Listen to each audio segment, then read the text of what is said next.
now that what Bruce Bochy's done so far this year might even be better than what he was doing last year? The fact that he's kept them playing at the level he has? Well, they were, 40-20 last year after 60 games? Yes, but this is, you got to think, first place, maintaining first place with half of his baseball team? Yeah, at best. Think about when injuries happened like this in 2014 to Ron Washington. That team tanked fast. Well, it did, and every team's different. Have they taken advantage of a softer spot in the schedule? I guess you can ask yourself that. I mean, Houston has not been very good this year. They played Washington recently. They did take 2 of 3 from Kansas City, and Kansas City is a good team this year. And then they played Oakland. They've had weird series, right, where they've split with the Astros, and they lost 2 of 3 to the A's before. They lost 2 or 3 to Houston. It could have been much worse. But they've been 8-8, 9-9, 10-10, 11-11, 12-12, and 14-14 at some point this year. Now they've gone on a nice little run here to gain a little bit of separation from the 500 mark and take over first. We'll see where they go. It's tough to sustain this, though, with this many injuries. Well, I mean, and you just look at their rotation right now. Just go look at the depth chart on Rangers.com. Chop, look at this. That's their rotation. IL. It's sad. It's Lorenzen, Heaney, and Gray that are listed as in their rotation right now on the Rangers website. And so to me, that's the biggest issue I have, is that they have been absolutely destroyed by injuries across the board. At every turn, somebody's getting hurt. You're missing somebody. And the fact that they're in first place should be, I think, lauded as a surprise. From the 302, this is a great one for Bobby. The Rangers are 2-0 in 15 singles games this year. Undefeated. They have 15 singles in a game, they're 2-0. I talked to S about it, and the reality is that is the key to winning games, is 15 singles. That's it. 15 singles. That is the key. I'm so mad that I made it that specific yesterday. You did make it oddly specific. I made it so specific. Very specific. Which makes it feel like the Jordan meme. Like the Rangers were like, and I took that personally. We're going to get 15 singles tomorrow. We're going to get 15 singles tomorrow. And we're not going to get 16, and we're not going to get 14. Get right on the nose. We're going to get right 15. On the nose. Unsustainable. F you. It's unsustainable. Yeah. We got this. Yes, it is. So, they got it. They definitely have it. So, I mean, have they underperformed record-wise to what we thought they would be coming in? Yeah, maybe. But when you consider that they have so many injuries, they've overperformed. If you told me they had all these injuries, I would have said they're below 500. Yeah, from the injury standpoint, they've overperformed. From what I thought going into the year with the team, maybe I think they underperformed a little bit. But that's the thing. Think about this. Changed. Is that even if the numbers are on the side, right, Chop, of Houston making a turnaround, even if the analytics say, hey, they're likely to make a turnaround, they're likely to figure this out, you've got to remember, you're projecting that this Rangers team that's already above 500 in first place is going to get back half their baseball team at some point. They are. How is well, Houston we think supposed they're to not going to get. up? I don't think they're going to get back to Grom. I still don't believe that. You don't believe he pitches this year? I think he pitches next year. Okay. I wouldn't bet on this year. I don't think they want to risk it. Man, you're running out of time, though, with him. Just in general. They're running out of time anyway. Yeah. I just think it's second Tommy John. They may just let him. Everything seems to be trending. Everything we hear out of there is that he'll be ready by August. It does. We'll see. But, I mean, we also heard, we're supposed to, around right now, have Scherzer back. Now, Scherzer got set back with something completely different. It's the thumb now, but still, it's always something right now. It's always something. You know what they need? They need a few basketball players. That's what they need. Is that what they need? Yeah, they need Austin Rivers. Let's talk about this. Austin Rivers. Boy, I understand why Doc traded his son now. Yeah, or as Peyton wrote on the cut sheet, Austin Reeves. Oh, same guy. Did he? Yes. He also put, instead of Evan Turner, he put Even Turner. What a well-oiled machine. What a well-oiled machine. This is Austin Rivers on a podcast talking about you can take. He says the NBA, this is with not podcast, I'm an idiot. It's Pat McAfee. He's saying that you could take the NBA players, 30 NBA players, and do what with them? Look at you. You're talking about the Cavs today. You're stretching out. We got to get you outside of that football lane, man, where the guaranteed contracts are, where the best athletes in the world are. That's us. I could take 30 players right now in the NBA and throw them in the NFL. You cannot take 30 NFL players and put them in the NBA. All right. I mean, it went much longer than that, but that was the gist of it. I massively disagree in a number of ways. First off, if you just tell me take NBA players and give them, like, just drop them in the NFL, are they ready to play? No, they can't do it. No, they can't. If you even, like, give them time to prep and train and do everything else, I still don't think so.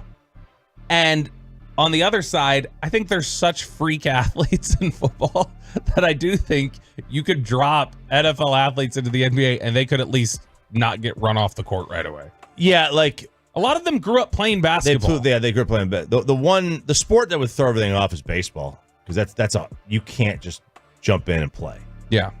But baseball players like generally do pretty well in other sports because they have to do something in the offseason.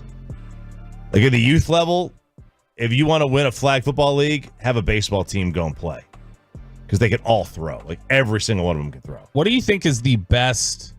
Like, what sports best translate to each other? Like, if you're looking at a football player and you see, oh, this is in his background. What sports best translate to each other? Like, I know they do like basketball players. Like NFL teams, like if you've got basketball in your background, because it's tall, it's usually linked. It also usually translates to explosiveness. Positions. Baseball translates to quarterbacking. Hockey translates to golf very easily. A lot of defense. Yeah, I'm gonna ask what's his name? Happy Gilmore. Absolutely, yeah, Happy. No, if you look at like for instance, if you look at a lot of NFL defense ends, they have high school basketball in their background. Of course, because a lot of times it's length, it's explosiveness, athletic. It's being able to jump, it's got like that, that ability, that get off, that kind of twitchy athleticism. Yeah. But to me, it's the other way around. It's the other way around. Like, yes, like you could have a basketball player maybe be like if they're a physical big guy, maybe be a tight end, wide receiver. Yeah, how many former basketball players have we seen step in and play tight end in the NFL? Antonio Gates, Tony Gonzalez was a former one, Jimmy Graham. Like, they were all. Didn't the Cowboys have the guy from Baylor? Rico Gathers. They were all former basketball players, like college basketball players. Yes. People were saying like wrestling and the offensive line. Julius Peppers played both at North Carolina. Soccer to kickers. Soccer is good not just with kickers. Soccer is really good with also defensive linemen and like running backs and stuff like that because of the footwork and everything else. Yeah, I mean I think basketball. A lot of basketball is a athletic activity that a lot of football players probably do in the offseason anyway. Gavin Spittle says rugby to football. That's become a big one. Rugby to football. Hockey to golf, obviously, because there's a very similar kind of pendulum type swing. I don't know. It's interesting because I thought this was a wild comment for him to make, just to think that the NBA translates to the NFL better than the NFL to the NBA. I saw Micah Parsons at that celebrity game. Yeah, put up 40 or whatever he did. Dominant performance. Just like it was nothing. CJ Stroud, same sort of thing. CJ Stroud, like you saw, CJ Stroud dropped like 40 in high school on Jaime Jaquez. Yeah, and then you had the new Eagles, Cooper DeJean, saying he would wreck shop over Caitlin Clark in a one-on-one. Did he say yes. Did. Would he?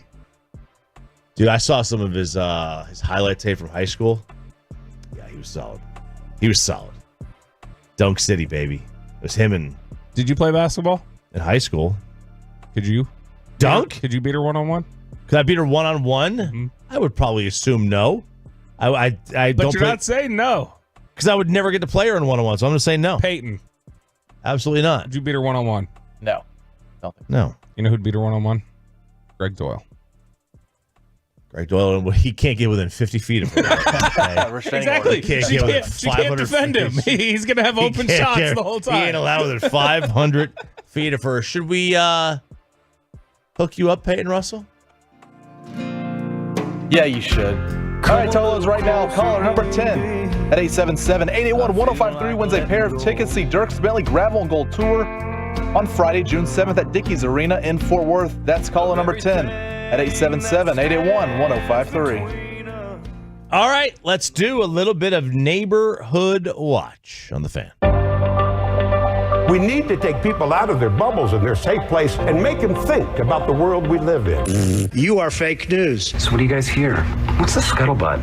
Oh, baby. I got permission to read the letter. From who? The letter that was left on my vehicle on Tuesday night. You got permission from the person who left the letter? I got permission from my wife, who was the one I had to get permission from, which we'll touch on that here in just a second. First, tonight, we've been keeping up with them the whole ride. Tonight, round 3, Keller High School against VR Eaton in softball playoffs. I'm not going tonight, but I am going. VR Eaton? That's the school. They're in Hazlitt. Yeah. That's the newer one, I think. Easton High or whatever. Eaton High. Yeah. Yep. That's what I said. And we're gonna eaten them up because that's what we're gonna do. Is because that's what Keller softball does with used equipment or our own equipment. Doesn't matter.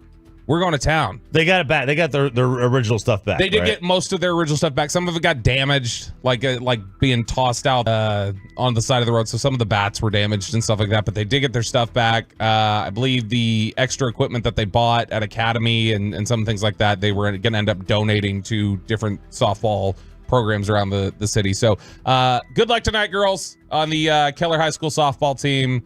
We'll be pulling for you. I'll be out there tomorrow night. I believe one of the dads there who makes a bunch of shirts, Tolo Mike Eggleton, he had said that he was like, hey, when you come out here, I need to have some extra shirts ready for you guys. So I think I'll be coming back Monday chop with some fresh shirts for you, some Keller shirts. So they're very good. Good luck tonight to Keller in that. Okay, so our Facebook community group post of the week actually comes from the windshield of my car. Okay. And I'm very interested to see how people receive this. So get ready on the Frankel and Frankel Injury Attorneys text line, 877-881-1053, 877-881-1053. I want to see if people think this guy was totally right, totally wrong, big time D-bag, whatever you want to say here. Give us your thoughts here. So the other day, Kristen is leaving the apartment and she is turning right out of the complex. Okay. And so she's looking to the left, watching all the traffic coming. And she had a momentary lapse where she needed to look right, but she didn't. So she was looking left. So she started going, like she was pulling out of the complex, started going, and immediately like a runner was coming by. Okay. So she almost like bumped into the guy pulling out of there. And so she slammed on the brakes and he was like, hey. And so she's like slammed on the brakes, felt awful, but she like called me like crying from the, she went to Rosa's. Okay. Good Mexican food. She went to Rosa's. She like called me from the like Rosa's drive through and she was like upset and was like, I almost hit this guy and it was upsetting. I was like, that's all right. Just, make sure to look right too. Yeah. She's like, I just wasn't thinking about it. I was looking left at the traffic, whatever else. So she gets home, we eat dinner. I think we took the Explorer back out again a little bit later and there was nothing there. So we're talking about several hours later. Okay. Good 3 hours later. And I look out there, I'm just kind of like glancing out the window and I see an envelope. Looks kind of like this stack of napkins here. Yeah. Like it was folded like that and just sitting in the windshield. I was like, okay, what's that? And I kind of look around and I don't see it on any of the other cars. So I'm like, this is like for the car. So I go out there and I grab the note off the windshield. I come inside and I open it up. And this is what it says. I'm blank. Okay. I'm not reading the name. Man, I thought you were going to have a talking to. No. I'm blank. Gives his full name here. The runner you almost hit. I'm a father, husband, son, brother, and teacher. Please look right before turning right and help spread the word to fellow drivers. Thanks, and be safe out there. That's the extent of the note. And I know that Hagee's going to want to talk about this in Crosstalk today. He was ready to talk about it yesterday during one of the breaks. Yeah. So here's where I come down on this. Okie doke. I think that coming back 3 hours later, he does not live in our complex. He came into our complex, looked for the car, put it on the windshield, whatever else. I think that there's clearly, he does not genuinely think he's educating the public. Like, she must not know to look right. Like, it's not like, oh, thanks, sir. You have informed me. I think that, A, it's a little bit of like, okay, you're kind of being a sarcastic jackass. She screwed up. She felt bad about it. Sorry. And it's not like you left a number for her to reply back and like talk to you or anything else. So that's the one thing. But the specific second line on this note, I'm a father, husband, son, brother, and teacher. Screw you. It's like the line. It's like you are a douchebag. Why didn't you put I am a father, husband, son, brother, teacher, and douchebag? Yeah, wow. On the end of that. That's the like biographical details that he throws in there. No. I'm not, like, if you would have left that part out and just said, I'm so-and-so, the runner you almost hit. Please look right before turning right. Helps. I would have been like, okay, whatever. Like, you're not like telling her anything she doesn't know, but I get it. Fine, fair enough, whatever else. The biographical details you throw in there is some sort of weird guilt trip. No. wow. I'm out on that. Where do you come down on this one, RJ Choppy? I mean, look, I felt I was going to one of my son's baseball games, and if you've ever been to Oak Grove Park, you know, like it's just a very there's no shoulder, and the runners run on the side of the road. Like, they don't run on the grass, they run on the road. So like you have to like get over. And I wasn't paying attention. I came around a corner, and I almost clipped this runner, and this lady like comes looking back at me and starts like giving me the middle finger. I'm like, sorry, ma'am, didn't mean to.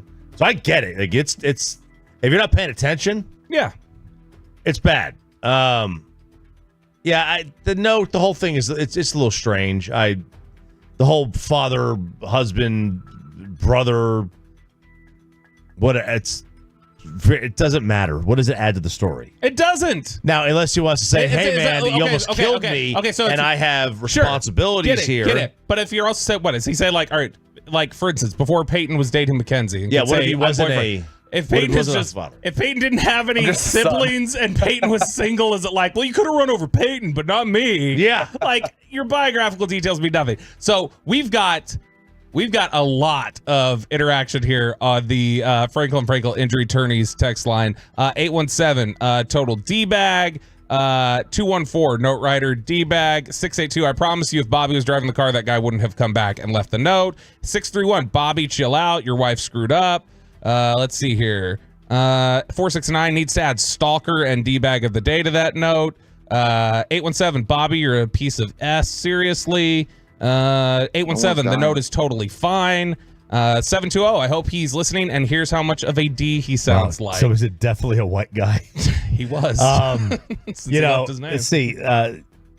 He did. Now people are saying from the 817, just letting y'all know that hitting a runner affects more than just him. I get it, you know, like. But again, it's not like she doesn't, like, it's not like he's informing her of something where it's like, hey, you probably didn't know that you're supposed to look right. Duh. She, like, pulling out of the parking lot, but also she would have been going 2 miles per hour is also the other thing. It was clearly could have ran over a foot. Yeah, she was wrong. Ran over a foot. She was wrong, but it's not like, oh, she didn't know she was wrong until you left the note on the car. That's true. So, Peyton, where do you come down on this? The note's excessive. I get what they're trying to make, but and what was the whole thing? I missed the first part of it because I was doing the giveaway. What are you saying? She was turning out of the parking lot, out of the apartment. Okay. And she looked left at the oncoming traffic. She didn't look right. And so when she was starting to go, he was running, and he was running right by. Now, I don't know about this. I have no idea. Somebody else had said, and they were a runner that we had talked to, they were like, if he's like running by, he also like needs to have his own awareness of like being able to see. There was zero eye contact and the driver wasn't looking. Like, he needs to also like be looking to see if that driver sees him. Well, and usually you should go, if you're running, you go behind the car, right? Like, I know I think they have the right of way. Right, but I assume I'm not all taking pedestrians have the right of way, right? They do, but in this case, if someone's not going to look, because you're trusting the other person to make the right decision, I'm not doing that. Yeah, I'm either stopping or I'm going around them. 100%. Kristen was wrong, and she knew she was wrong. Like, she should have like looked and didn't, and went to turn and like should have noticed it. The coming back around to leave the note in the first place is a little like, okay, that's weird to me, but whatever. It's the like, here's my biographical details. He did sound like he gave a Twitter bio. Okay, I didn't read the name there, but the name he put down there might as well have just been Karen. My name is Karen, and this is who I am. And so I would have added the college I attended. 469. Just say his name. He'll never do it again. No, don't do that. Don't do that. Look at Choppy's face. Did you see how serious he's taking this? No. I'm not gonna do it. I'm not gonna read it. Right, just relax. God. There you go. Oh my gosh. But no, this is it is blowing up on the Frankel injury attorney text line. I'd say, what would you say this response is, Chop? 70-30 is saying 70-30 against the runner. In your favor. Now, there are some bringing up good points that 469, Bobby taking this on the air is the same as leaving the note. No, it's not. It's like, if the guy's going to do that, I can't reply to him. He didn't leave an opportunity for me to reply to him. I mean, he left his name. I could say it. It is similar in the sense, but this also is what we have to do. Everything that happens to us is basically public, so we try to bring everything to the air we possibly can. There are a lot of people saying like, "Hey, but this guy did almost die," so like he had the rights for the. He did almost die. He did almost die. 2 miles per hour. We could give him a little bit of leeway on the notage, but yeah, I mean, she basically pulled a full Rasheed Rice. You know, that's essentially what she did. That's what she did. Yeah, I mean, clearly, right? Almost like, she just 2 miles per hour turned out. Like, again, she was wrong and like didn't see it. And we were talking about it. It's like, yeah, you got to look right. But you got to look right. But she didn't discover she needed to learn right from his note. And certainly it wasn't like, oh my gosh, you need to look right. Unless it's like a single male who doesn't have any siblings, then you can, because you know that's clearly what matters according to this note right here. Absolutely make it work. I'm especially looking forward to crosstalk to hear what it is that Hagee and Corey Majors have to say about this. Really quickly before we wrap up Neighborhood Watch, another round of severe storms are possible today. We are full on in the middle of spring storm season, so there is a chance of severe storms today. Cooler by the end of the week and the weekend. Some rain is possible on Mother's Day, but today is the day where you need to kind of be a little weather aware. We are on a level 3 out of 5 for severe weather outlook. So does that mean tornadoes? Potentially. It says very large hail, damaging winds, and isolated tornadoes are possible. Cool. So keep track of old Dan Brunoff over on our sister station 1080, and he'll keep you plugged in, keep you weather aware. Pepper my roof all you want, kids. Pepper it. I'm getting a new one next week. Thanks to K-Post for helping me out because I got the hail damage. Now I just need to get the car fixed because I got the hail damage on that thing too. But you got the hookup. Well, Platinum Ford, Platinum Crush Dodge Ram Jeep. But Shop I'm not going to go and necessarily just get a new one today. I need to get it fixed. Plus, that vehicle that I'm driving, that is my son's car someday. I am going to hang on to this thing as long as I possibly can. You like it? Until he can just take this thing over. Yeah. And he's going to hate it. Because you're already paying for college and everything else. He's going to hate it. He hates the car. He doesn't want it. And to that, I say tough. Tough you-know-whats. Tough cookies. Tough cookies. You get what you get. You are a father, a brother, a son, a fiance, and a radio host. And of all, I am also a Vol. And a lot of responsibilities. A lot of responsibility. A lot of responsibility. Game 2's tonight. Preview them next. Plus, the police are actually investigating Pat Beverly and the fan confrontation. We'll do that all coming up next in the 8 o'clock hour here on 105.3 The Fan. But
Turn it on, leave it on with Sean and RJ right here on The Fan.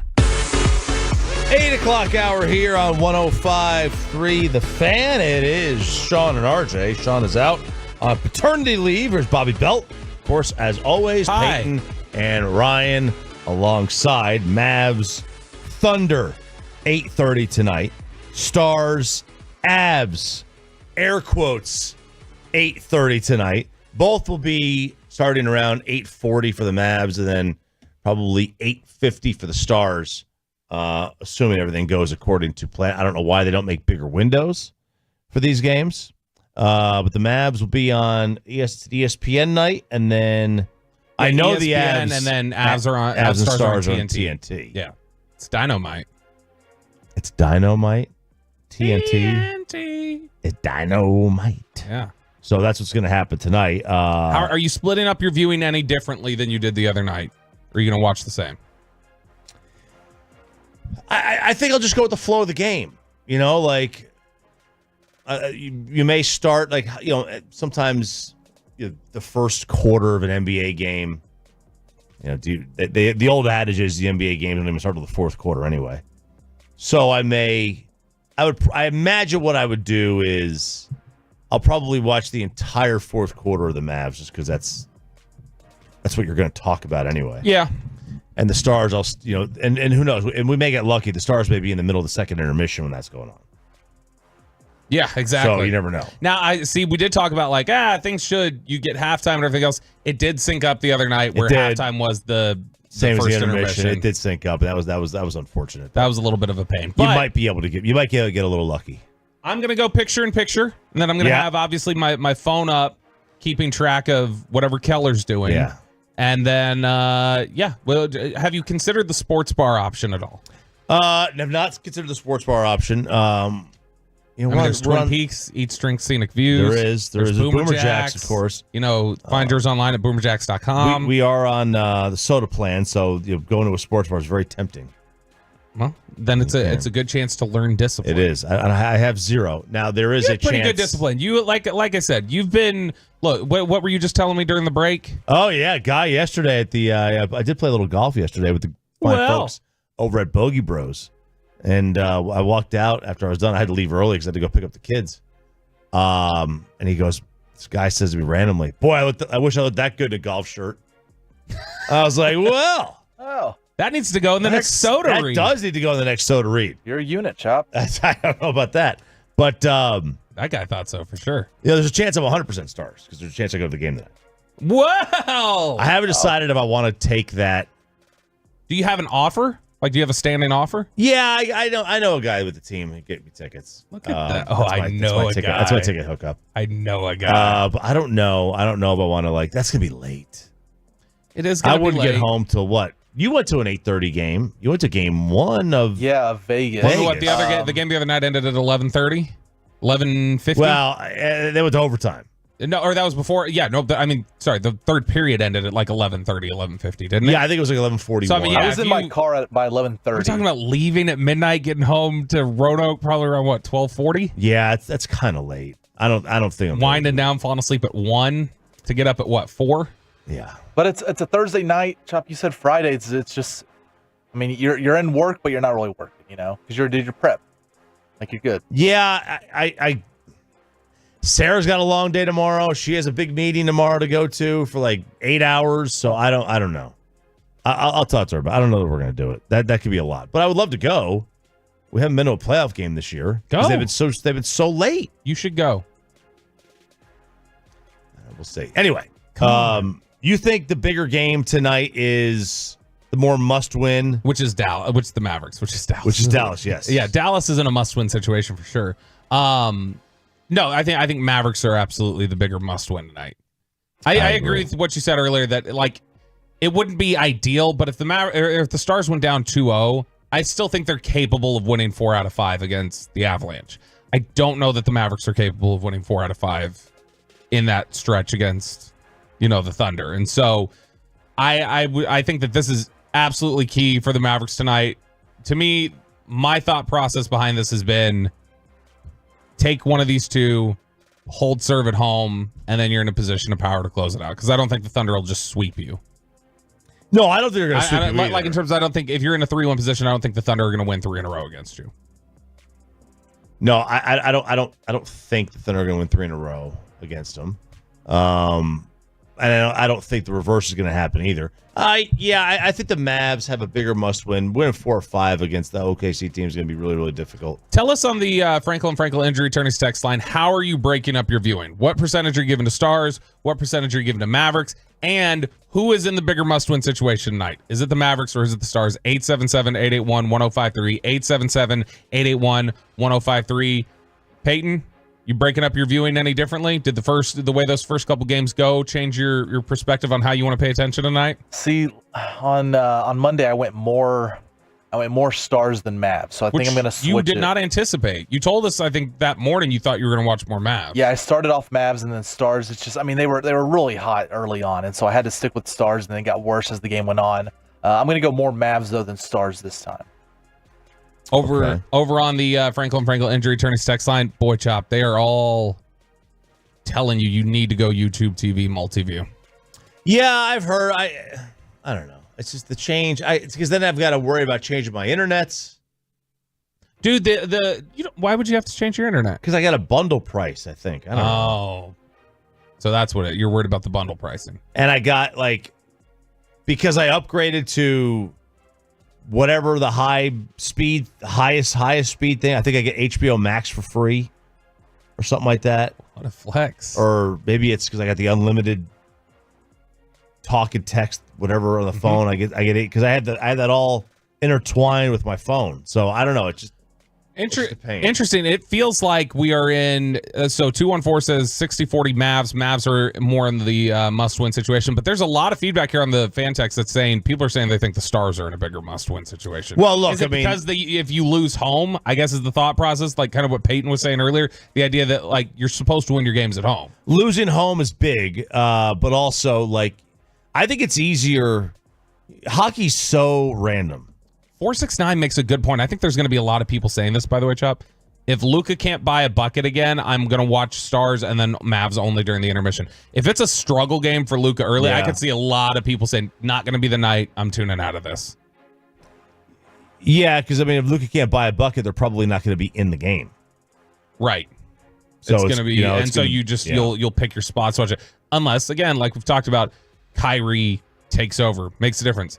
I look at this as, to me, the reason why, it would make sense that the must-win would be the Stars, because the Stars, you drop 2 at home. That's a big ask to say go win 2 on the road.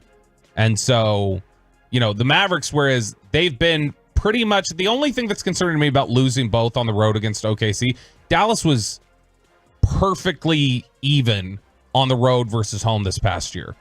They had the same record at home as they did on the road. So to me, they're the same basketball team. And so if you can't perform on the road in OKC, I don't think it's like, well, you're coming home and it's going to be different here. Well, it's not typically been different. So that's what it is. 254 says Mavs on the 70-inch. Well, Stars on the 40-inch. Volume down on the Mavs, though. Mavs win is more important.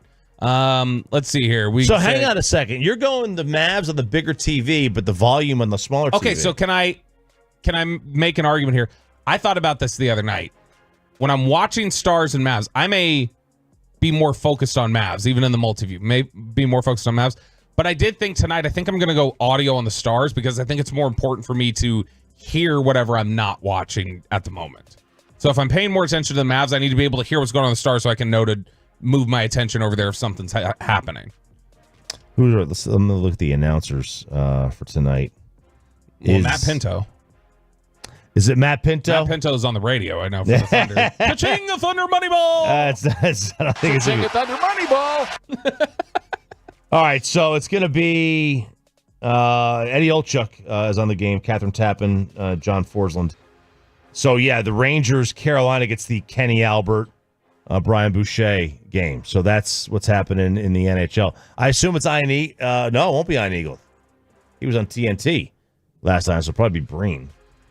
Yeah, I would guess so. Breen tonight, and I don't know who'd the color analyst be. He's not doing it again, can he? Doris? Might be. Might be. I got it right. It might be. Good call, Peyton. How young is Peyton Russell? Man, I wish we had Kenny Albert. I love Kenny. Kenny doing the Stars games. I think he's fantastic. With Schusen's great when they're on ESPN. Okay, what is this Pat Beverly? For Dallas OKC tonight, it's Dave Pasch, Hubie Brown, and Katie George. Man, I used to love Hubie. I thought Hubie was the best. I think he was really good. Yeah, I think he's kind of like just taking a step back a little bit in terms of, I don't know how much he's watching as much as he used to. He's older. He's older. It happens. He's an old gentleman. I got a buddy at the gym. Who absolutely can't stand Hubie. He's like a basketball coach, and he's like, he just recites stats. I think Hubie's great. I mean, he's definitely lost his fastball. It's not the same as it used to be, but I think he's really, really good still. What is this Pat Beverly?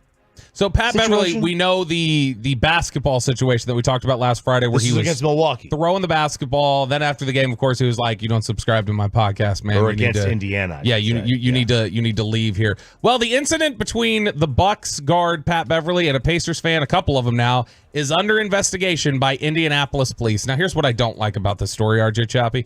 The fact that Indianapolis police, we got Dallas police here, right? What are the what are the initials for that? What do we call them? Indianapolis police. What do you call Dallas police? The DPD, so the DPD. IPD? Yeah, right. You would think the IPD, right? No, IMPD. Indianapolis Metropolitan Police. Yeah, I don't like that. I don't like that very much. By the way, hang on a second. Peyton, mofos. Did you say Boris instead of Doris? No, I said Doris. No, he said Doris. People on the FanSec says y'all multiple? didn't realize that Peyton said Boris. That would have been awful. We're gonna have to do a replay here.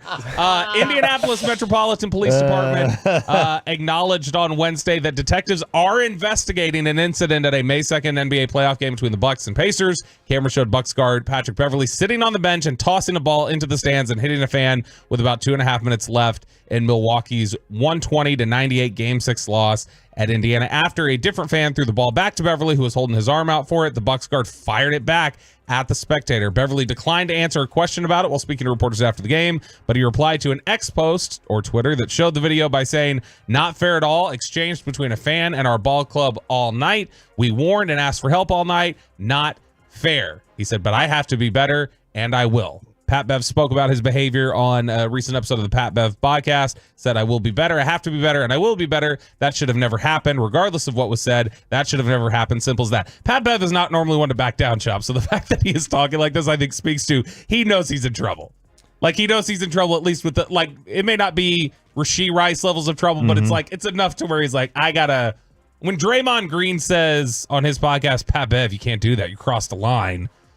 That kind of speaks volumes, doesn't it? Now the Indianapolis Metropolitan Police, the IMPD, is getting involved and investigating Pat Beverly with this incident. Ultimately, I'm sure nothing happens in that respect. I will be interested to see what comes of this from an NBA perspective, because it's generally one of those lines that when you cross it and you start doing things to fans, the league does not take it lightly. No, they don't. I was a little surprised that police were getting investigated, because generally I don't like police investigating like something that happens on the court, but this was not between two players. This was a player and the fan. No, it wasn't even on the court. It was off to. I mean, they were on the bench, and so it's off the floor. And if that fan said, "Hey, I want to investigate it. I want to press charges," then what are you gonna do? You gotta do it. Exactly. How the Rangers are about to make one person very, very, very rich, and we've never seen this in the NFL draft, but it does appear that the Raiders have surprised us yet again.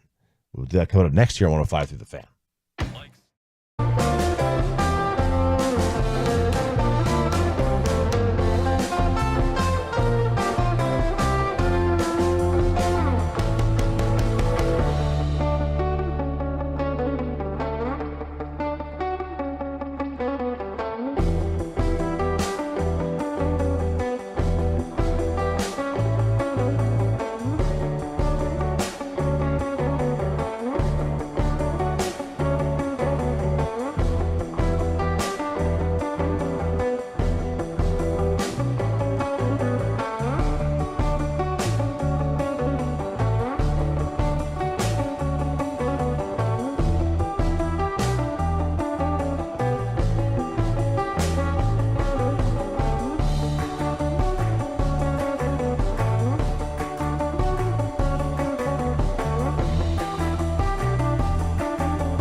by state-of-the-art weight loss, that's Soda, and by the personal injury lawyers Frankel and Frankel. If you've been injured in a car or truck wreck, call Frankel first, 214-817-333-3333. With Frankel and Frankel, there's never an out-of-pocket cost. They only get paid when you win. Frankel and Frankel, the go-to car and truck wreck attorneys in Dallas.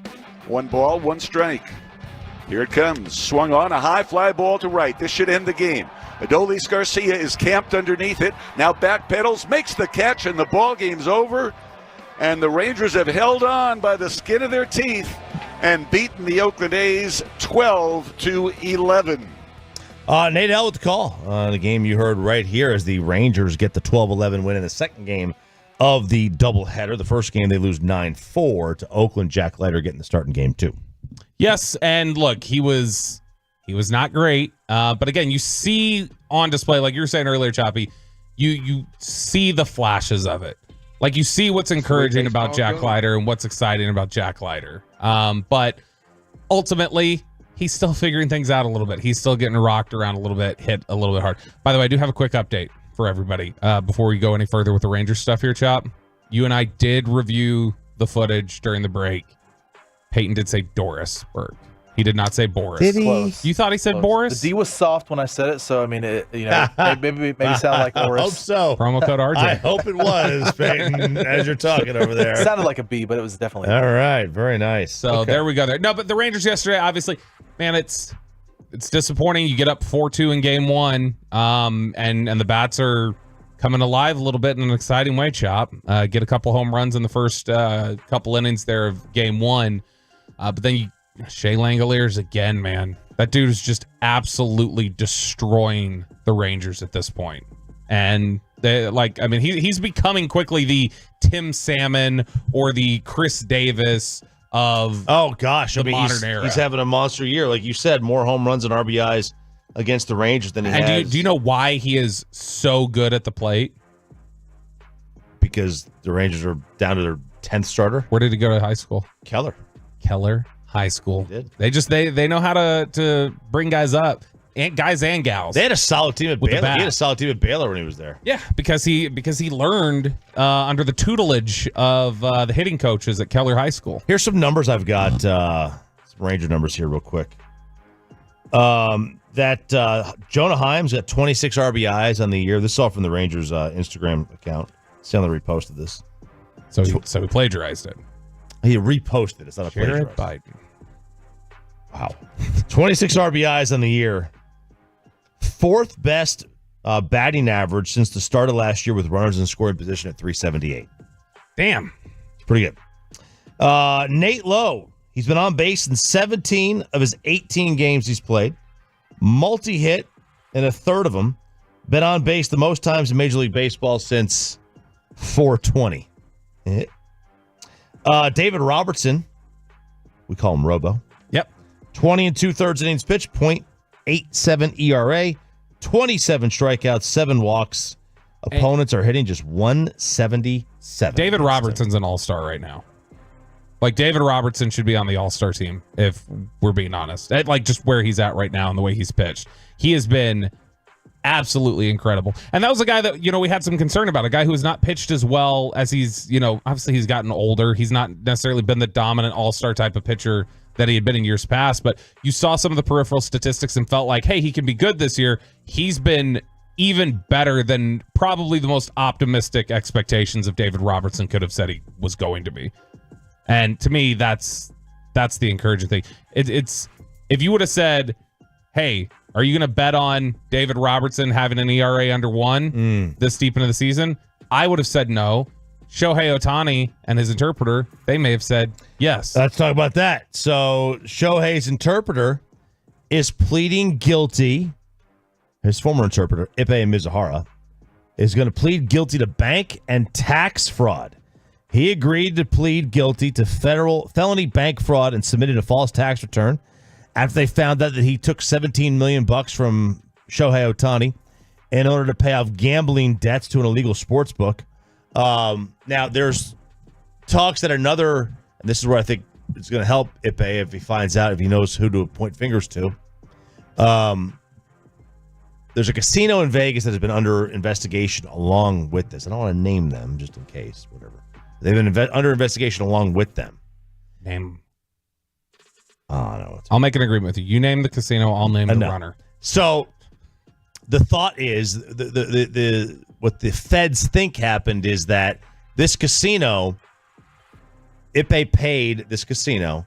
The casino took the money and then put it into casino chips and gave it to Matthew Boyer, who is or Bauer, however you pronounce it, who is the bookie.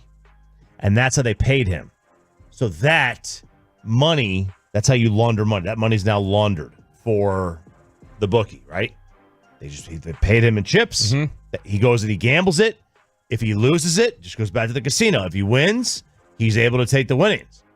That's how you launder money. It's an easy way to launder. Right? That's what the charge is, and that's what the feds think, and that's what they're probably trying to get Ipe to be able to figure out. So he owes $16.975 million. He has agreed to the plea agreement, I should say, requires him to pay full restitution of that money. Ooh. It also comes with a potential 33 years in jail and a fine of over $1 million. But in exchange, the prosecutors are going to recommend a reduced sentence. I said it before, he ain't getting more than 5 years. He never stole any money from Shohei. Shohei let him borrow the money. And this whole thing is, Shohei did not bet. Shohei did nothing wrong. He did nothing wrong. But Shohei, the original story we got sounded like the most plausible. Yeah. He got into gambling debts, and Shohei, as a friend, said, I'll help you. I got you covered. And then Shohei realized that, and the Dodgers were like, wait a second. They're like, do not associate yourself with this. No. Yeah, don't associate yourself with this. It's a gambler. It's going to come back to you, all the things. This guy will take the fall for it. You pay this guy off at the end. Yeah. So what he's going to do, Ipe is going to do his 5 years in jail or whatever it is, and then he'll live rent-free for the rest of his life on Shohei's dime. That's my assumption. That's how I'm guessing. I have no proof of this. That just makes the most sense. Now, did you see the fun note we got out of this story yesterday? Who he was wiring the money to? The bookmaker's associate that Ipe was sending the money to for his gambling debts? So the way the story read, not yesterday, but the way the story read like a week ago, was that he was wiring the money to the casino. So he was Ipe Mizuhara, apparently, according to people with knowledge of the investigation, telling ESPN, the bookmaker's associate to whom Ipe wired money to was Ryan Boyajian. Do you know who that is? I do not. He is a cast member of Bravo's reality TV series, The Real Housewives of Orange County. Oh, wow. So I wish Sean was here for this. This is the update Sean's probably most wanting to have here. So one of the husbands in The Real Housewives of Orange County is the bookmaker's associate who was taking these payments in. So is that also how this could have gotten blown up? Because we don't have details yet on how was this. Do we know how this got blown up in the first place? I don't know. Gambling surveillance. So what happened is this casino's been under investigation for a while, and I think that's how they figured it out. They figured it out through that. And it's a new casino. The name's been out there. I just, I'm not. You don't want to repeat it. That's fine. Yeah. I totally get it there. But in general, it's actually, okay. Here we go. Huh? It's in the story from ESPN, so I'll say it. So multiple sources said Boyajian was seen gambling with Boyer at Resorts World. And that's one of the newer casinos. Where was that in relation to where we were? North. Did we ever go by it? No. So we were right across from Caesars. We did radio from the Mandalay, which is south. The Resorts World is past the Wynn and the Encore. It's right next to the Fontainebleau, or near the Fontainebleau. That doesn't even sound like a real place. What, the Fontainebleau or whatever? Yeah.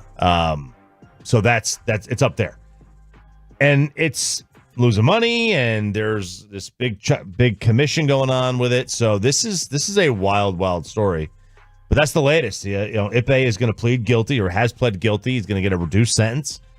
My guess is this is I think he did all the gambling. I don't think Shohei gambled a single cent, but I do think that Shohei paid him off. You'll never convince me that you can unnotice $16 million missing from your bank account. Well, from gambling, and your name is not Elon Musk. He has to. Yeah, he had to. Now, look, you guys have had in studio before the comedian Bobby Lee, right? Yes, Bobby Lee took his pants off in front of me. Yeah, in front of Slater. Chased me around with his. Yeah. So thing. Bobby Lee, I've heard give interviews before where he says, I have turned over so much of my life and my finances that I genuinely have no idea even how much money is in my bank account anymore. Like, I just ask them, I say, do I have enough money to do this? And they tell me yes or no. And then I do it. But I don't, he's like, I don't know. And so it makes me wonder if there's celebrities who operate that way, maybe Shohei did turn, like, if we're trying to give plausible deniability, maybe Shohei did turn over so much of his life that it was just like, hey, you know how much is in there. I know there's money and I know there's a lot of it, but I don't know exactly how much is supposed to be in there. Maybe. I mean, look, that's certainly a possibility. I know I had read that his mother was in charge of his finances prior to coming over to the U.S. So his mother did it. No, maybe like he was just so, maybe you're right. Maybe he no was Mother's Day gift for her. He was so removed from his own finances. I mean, that's possible. He had no clue but about somebody's in charge of them. Sure. And somebody would have noticed, I would assume. From maybe it was it that he was in charge of him. That's exactly. He could have been like, I mean, he could have trusted him with a lot. From gambling to cheating. I've been wanting to play this for a couple days, Chop. Right, and I got to get your thoughts on this because this involves your beloved SEC. And I want to see, we're going to have to do a quick investigation. It just means more. Okay, we're going to have to do a quick investigation. Oh, it means more a lot. So much so that people are willing to cheat. This is Jim Schlossnagle giving an interview to Texas Ags. Ags, baby. Yeah, Billy Liucci. Yeah, it's is it Billy officially? Liucci? Are they officially associated with the university? I don't believe so. It's so the Aggie community is so tight. It's hard to tell where lines are blurred. Texas Ags to me is no different than Orange Bloods. Okay. All right. So I can't ever tell. I know they're very closely tied to the university in terms of the access that they get and other things like that. So this was Jim Schlossnagle talking about something that has not been reported publicly.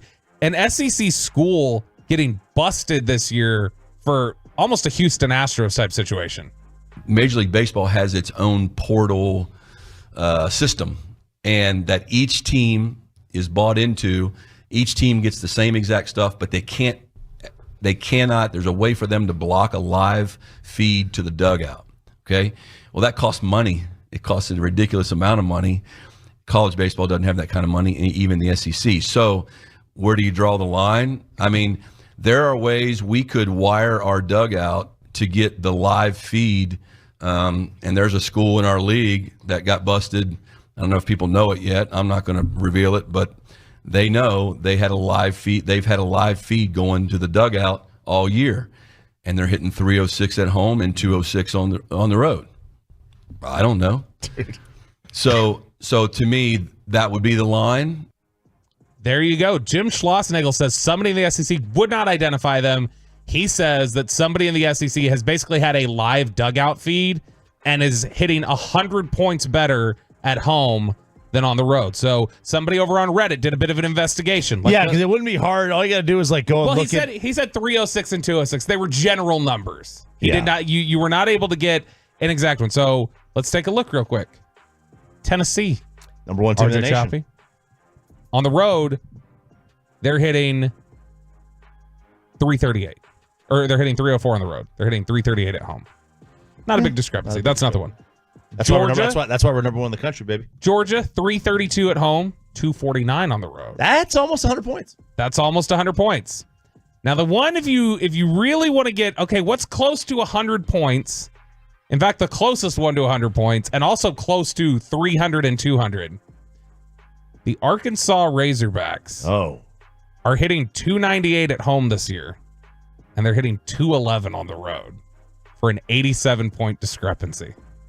So if you're trying to find a connection here, you know, Vandy's got a pretty big discrepancy. They're hitting 305 at home, 233 on the road.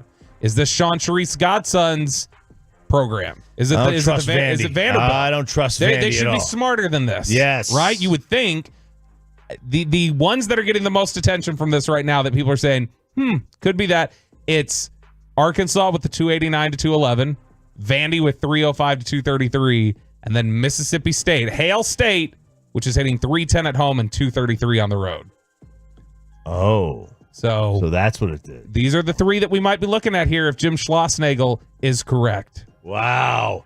The Franklin Injury Attorneys fan text saying, this sounds like my wife. She's hitting it out of the park on the road, but nothing at home. Wow. Well done. Or my wife hitting runners on the way out of home. Man, you're going to get apartment. You're gonna. This guy's gonna find your car. He already did. He's gonna find it again. He's gonna key your car. If your car gets keyed, you know what happened. What's coming up next? I know what happens. Yeah, what happened? Coming up next in Below the Belt. Coming up next in Below the Belt, a couple of great hypotheticals. You don't even know. I do. Okay. I do. I thought he didn't even know. No, I was just trying to think of how to tease it. We got a great hypothetical from a listener yesterday on Love of the Star, and we wanted to kick it around. That's next in Below the Belt. I'm just solo here all week. Just don't mind me. Let's get you over to Platinum Chrysler, Dodge Ram Jeep. About to key your car. Go see my buddy Chris Kosa. He's the new GM over at Platinum CDRJ Texas.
Classic Chevrolet in Grapevine is the #1 Chevy dealer in the world.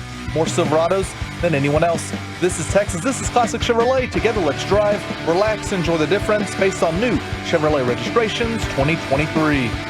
The great Bobby Belt. You ruined the morning show. Don't make me take off my belt. Don't make me take off my belt. We're not. Oh boy, does RJ Choppy's hero Aaron Schatz from Football Outsiders? It's his name. Wow. It is his name. It's a name, Peyton. It is his name, much like Boris Burke. Call him Aaron S or something. It's you got to change your name, right? If that's if your last name is the past tense of that. It's with a Z. It's very. I know, but still, it's like a hip way to spell it. It is. It's the past tense Aaron, of that. What would the present tense? What's his present tense last name? You get to pick those things now, right? Where does the apostrophe go?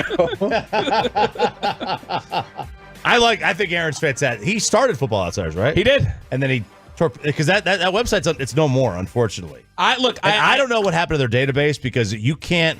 They used to have like it was something related to I think vendors that didn't come through with contracts or whatever, so somebody wasn't paying, and so he just I think they nuked all of it. Yeah, because they had numbers going back to 2004.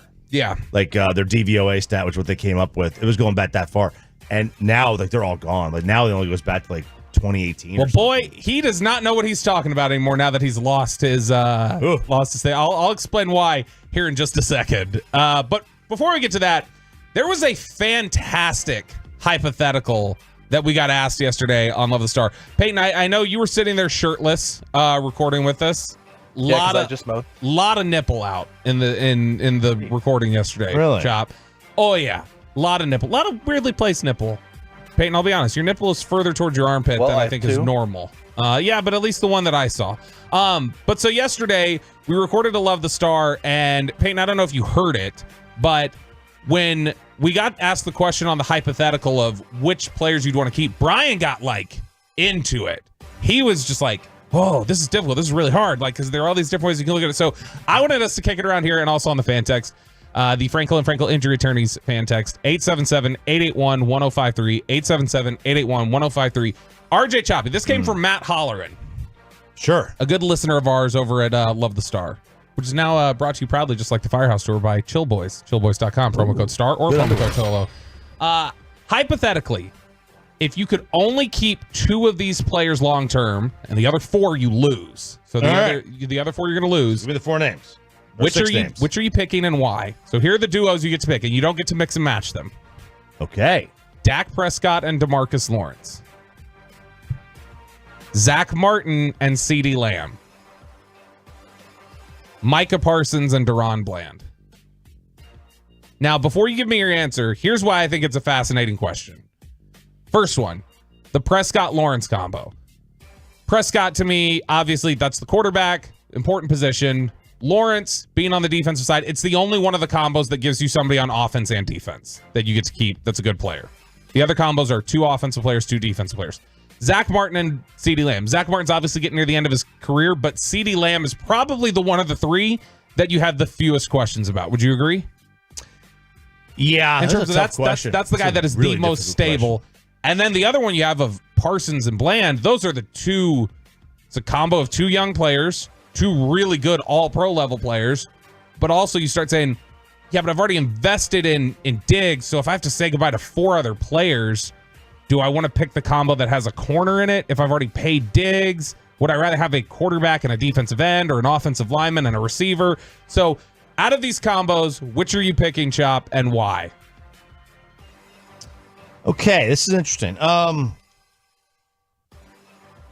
ultimately went with I leaned Parsons and Bland because to me it's the best collection of youth and talent. So I get to keep just one of these pairs. You get one of the pairs. You have to say goodbye to the other 4 players. I'll keep Dak and Tank. Dak and Tank. Even though knowing Tank is probably near the end of his career, and Dak you have questions about. Do you have the most questions of those 3 young players? Lamb, Prescott, Parsons. Do you have the most questions about Dak? Well, I mean, he's 8. What is he, 5th year, 6th year? No, he's 9 years in, man. I don't have questions about his talent. I know he's a really, really good quarterback. I just almost slipped up and said the F word, just you saying that. 9 years. Can you believe it's been almost a decade that he was drafted here? I don't have questions about his ability. Like, I don't have questions about whether he can lead the team. My question is like, have we reached the point where you have to just start over because there's a ceiling? The ceiling is the roof. Now they have won 12 games in a year for 3 straight years. Like, to me, that's good enough. This was 1997. Not with the Cowboys, just in general. Dak Prescott is the quarterback for the next X amount of years, and there's no questions about it. It's a different era that we're in now. I would take that because he's the quarterback, and he would amount to more wins. CeeDee Lamb with no quarterback is a useless weapon.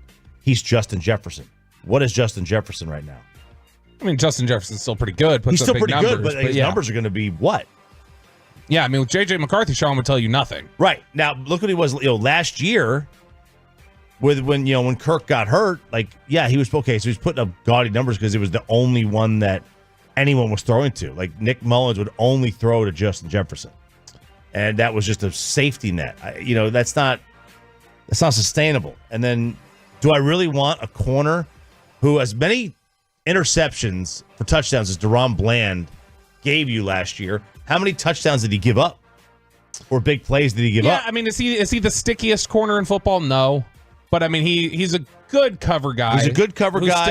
Who's still growing. Growing into becoming that's the thing, is that you're still talking about upside.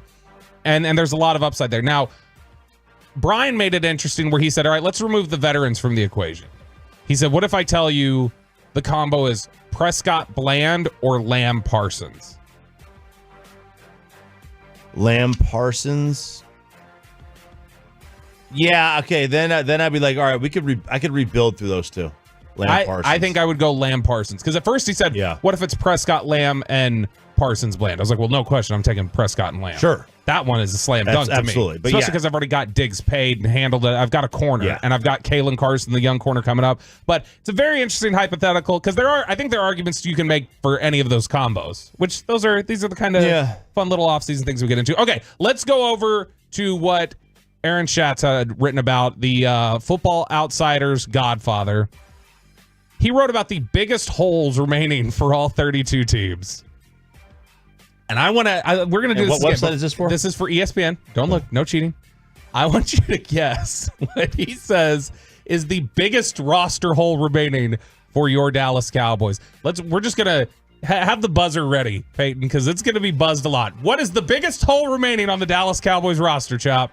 I would guess it's running back. No. Linebacker. Nope. Okay. Safety. More specific. More specific than safety? More specific. Free safety. Nope. Strong safety. Nope. Box safety. Nope. Safety. Third safety. Third safety? The biggest hole on the Dallas Cowboys roster is the third safety of the roster. Here's the write-up that we got. Look, we could put running back here, and you would all agree, but I think the Cowboys' lack of a back is an overstated issue. I actually agree, especially if you have fixed the offensive line, no matter how arrogant that sounds. This will be an interesting test of the analytical precept that running back is a mostly fungible position. I will say that I am excited about potentially, and you should be excited for that. This would be a nice test of being able to tell how important is the position. Well, assuming the offensive line's good. The PA would be sweating this one big time if the Cowboys had success at running back doing it this way. Yeah, I mean, again, what's the offensive line? If the offensive line's trash, then it's going to be. But if the offensive line is blocking it up and they're having success with it, that would. What do fungible mean, by the way? What do fungible mean? Let's look. When these people write these articles, they put these words in that I've got to look up. I mean, he's an analytics guy. I know. It says replaceable by another identical item. Just say replaceable. It's mostly a replaceable position. And Ezekiel Elliott was fine with the Patriots last season. A bigger issue for the Cowboys might be safety because this defense used 3 so often in 2023. The Cowboys used at least 6 defensive backs roughly 73% of the time last season, more than twice as often as any other defense. With Jaron Kearse still unsigned, there's no clear third safety for the Cowboys to use in the dime package. Wanye Thomas, a 2022 undrafted free agent, is primarily a special teams player, although he did have 6 games with double-digit defensive snaps last year. Fourth-year veteran Israel Mukwamo is the other possibility to play this role. He's similar to Thomas, but had just 3 games with double-digit defensive snaps. Sheldrick Redwine, who started 8 games for the Browns a few years ago, played just 1 game for the Cowboys in 2023. Curse is still out there if the Cowboys want to bring him back. By the way, I can tell you with certainty the Dallas Cowboys do not want J-Ron Curse back. They played dime 73% of the time. So here's the thing. They played with 3 safeties. That's why I think that this is where analytics can sometimes get you in trouble if you don't actually know the specifics or the nuance, and you're just kind of looking at it from a general read. You got to remember how often they play guys as linebackers. Basically, they were running safeties as linebackers, but they were called safeties, and they would play them up closer to the line of scrimmage. It was more playing 5 defensive backs with this hybrid player who was playing kind of a pseudo linebacker role. But the other thing is that was Dan Quinn's system. Dan Quinn played heavy 3 safeties, like would rotate in 3 safeties and do things like that. You're going to see from Zimmer a lot of dime packages, but he will play more often 4 corners than 3 safeties. And so if you're looking for a corner safety hybrid, Wanye Thomas is actually the one who says, like, well, he's primarily a special teams player. No, Wanye Thomas could get a lot of defensive snaps here. That could absolutely happen. Also, if Kalen Carson is the type of corner you think he is, if you graded him in the 3rd round and you picked him in the 5th, then you've got 4 corners. You've got Trayvon Diggs, Kalen Carson, Deron Bland, and then you've got Jordan Lewis with the 2 safeties, Wilson and Hooker. Now, I think they could get better at safety. Absolutely. I would have been fine if they would have drafted a safety at some point. Did any safety come remotely close to falling to them that they liked? Yes. Jaden Hicks is a guy I think they liked, the safety out of Washington State.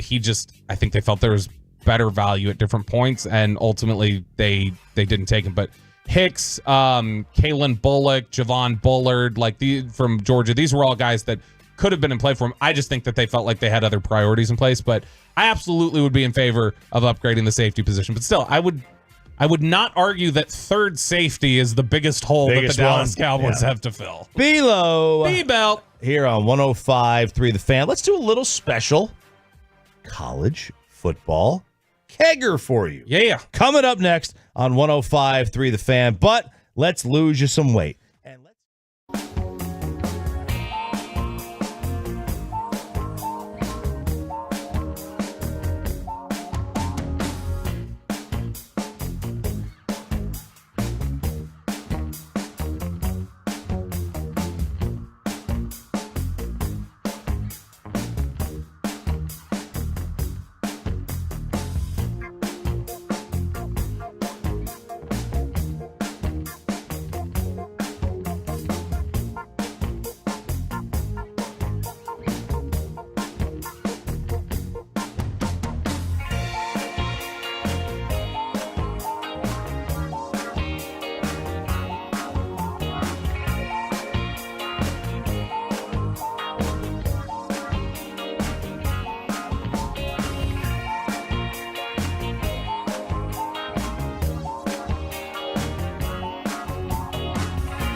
Turn it on, leave it on with Sean and RJ right here on The Fan. I'd like to know where Lou Holtz is right now. Oh, I win.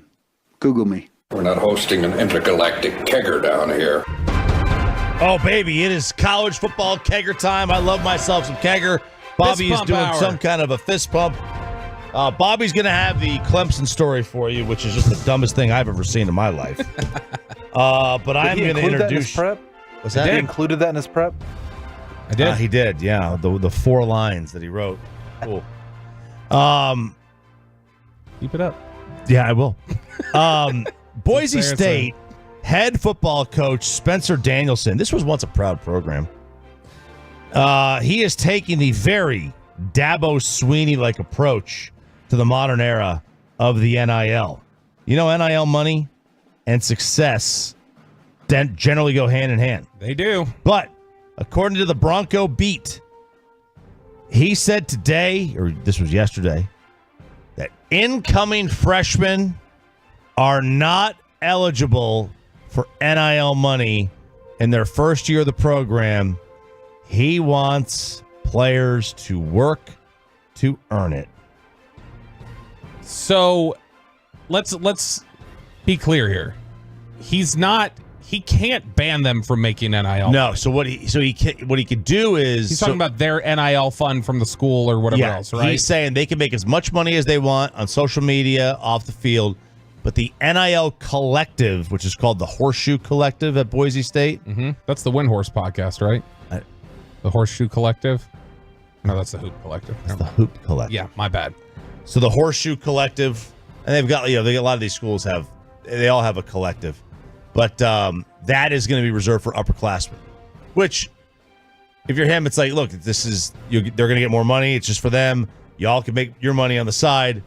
This is a very odd way to go and try to sign players, though. This is a good way to destroy your program. I get what he's doing. I understand his thought process. It doesn't work today, man. Yeah, and look, I think that Boise clearly does not have the reach that some of these other programs do in terms of their NIL money. And so I understand absolutely that part of it might be a little bit of the same energy of like, you can't fire me, I quit. Like you're getting ahead of something that it's like it's not really in your hands anyway. Like if they don't have the money, if they don't have the resources to be able to do that, you're able to, kind of essentially change you're basically giving a different name to or turning it into like some sort of threshold when the reality is like you just don't have the resources to be able to do it. Yeah. So if you turn it into you can't earn it, it's because you actually don't have the pool of money to give to these guys. Yeah. So Boise has been on the forefront actually of trying to do some cool stuff. They have, and they're a good. So what Boise does, like Boise knows they can't get like the 5-star players, right? What they do is they find, and this is something they've done for going back 25 years. They would find really good players in like California and a lot of these states that couldn't necessarily get into Pac-12 schools academically. Right. And they're like, we'll take you. Yeah. Or in instances like Leighton Vander Esch, a walk-on who didn't get the attention because he's from a smaller area. Those are the guys that they specialize in. They find the diamonds in the rough. That's the way they have to do it. They have to. But they went to Canada for guys. Yeah, Tyrone Crawford. They're just Canada. Here we go. No, and so when you look at Boise, they did something really cool. I think we talked about it on the show like a month ago, where they had created an NIL store. Where it's like, hey, you guys can put money directly in the pockets of these athletes by buying their merch or their jerseys or whatever else. It was this cool platform where also the athletes could create their own merch or whatever else, put it in the store. When you buy it, they get it directly. The Boise was just basically housing or hosting the platform for them to be able to do that. So I thought Boise's actually been on the forefront of doing some different things and some really cool things in terms of trying to be forward thinking and on the forefront of like the brave new NIL world. But this feels like you're trying to create a phony rule, like some sort of like, this is a threshold that shows we do it different here. When the reality is just, you don't have the money. If you had the money, you do it. You don't have the money. You don't have the resources to be able to pour in to what these kids want to do. And so that's the way I look at it. But again, you're not blocking them from making money on their own. You're just saying, we don't have the money to give it to all the freshmen. We're kind of limited in what we're able to do. I think this is a mistake, but I get it. I understand, like, if you don't have the money, I think it's still a mistake. This dude's trying to like kind of be old school, and it just isn't going to hit. What is this Dabo story? This is my absolute favorite stat of the college football offseason. All right. It's a very niche, very niche stat. It's a very niche threshold. It might be my favorite stat of all time, though, to be honest. There are 4 FBS teams who have taken on 0 incoming transfers in 2024. Here they are. Army, 0 in, 9 out. I don't. Does Army take transfers? I don't know. I don't think they do. I don't know. Navy, 0 in, 6 out. Air Force, 0 in, 11 out. Boy, that's the service academies are getting just throttled here. So who's next, you think? The Coast Guard? Yeah, Space Force University? New London, Connecticut, the U.S. Coast Guard Academy? No, that would be Clemson University. Oh, Clemson. 0 in, 12 out. My God. Clemson has put themselves in the same realm on the football field as the service academy schools. Wow. Would you have ever such thought a jerk. 3 years ago we would have been talking about Clemson as they are recruiting in an area of recruitment, they are as effective as the service academies. And I don't mean recruiting people to like join the service academy. Yeah. I'm talking about like recruiting them for football. I don't even know, like, I don't even know if the service academies take transfer students. I'm trying to figure that out. You've got to be a certain age. You've got to be less than 21 years old on induction day to transfer to the U.S. Naval Academy. Wow. You still got to stay there for 4 years. You still got to attend the academy for 4 years. I saw somebody suggest this the other day. I'm curious if you think the same thing. Is Dabo almost setting up for a buyout?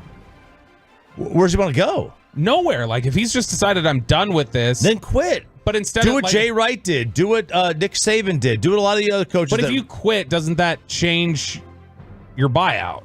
So if he's just saying, so I'm sure he's just saying, no, you guys, I'll quiet quit. As we've read about, he doesn't want to recruit Gen Z, but he wants to act like them. Wow. He wants to quiet quit. Like, I think that's a decent theory. If he said, I'm done with this, I'm not coaching in this era anymore. Like, yeah. I bet he'd love, honestly, I bet Dabo would love to coach high school football. Practice what you preach there, brother. I mean, you hold yourself in a very high regard. You hold your program in a high regard that you're not going to operate this way. And if you don't want to coach anymore, you don't want to play by the rules that are there, then leave. Do the honorable thing for your program. It's, I've got no problem with his belief on this, but you're doing how are you doing your bosses any favors? You're not. How are you doing your players any favors? You're not. You have the world you live in is you have to get transfers. You just have to get transfers. Otherwise, you're going to fail. And that's just the reality of it. So if he's quiet, do what Jay Wright did. Jay Wright said, this era ain't for me. I'm getting out. Roy Williams, he was like, I'm too old for this. Krzyzewski, too old for this. Saban, too old for this. Think of the guys we lost as coaches in the last 2 years. Yeah, that were like, who just said, I'm burned out by this era. This era's burning me out. I bet you anything. Dabo will take his payday. He'll get his buyout. And then I bet you he goes on to high school football. Because he seems to love coaching. How long before they get NIL money? Man, it's funny. I was thinking about that. Like, if you're a high school student. I was thinking about that the other day. So I've really wanted to do some different things. Like, I've been kicking around some ideas recently, especially with, we talked a couple weeks ago during the neighborhood watch about how I said I'd been really intrigued by how I found out like baseball and softball recruiting go in the state of Texas. Like how it operates and how you're kind of out there fending for yourself in a lot of ways and having to do things yourself. So I was thinking about that. I was like, man, these are some interesting stories I'd like to get like telling some of these. And so I was starting kicking around some ideas like podcasts or whatever we could do with the station.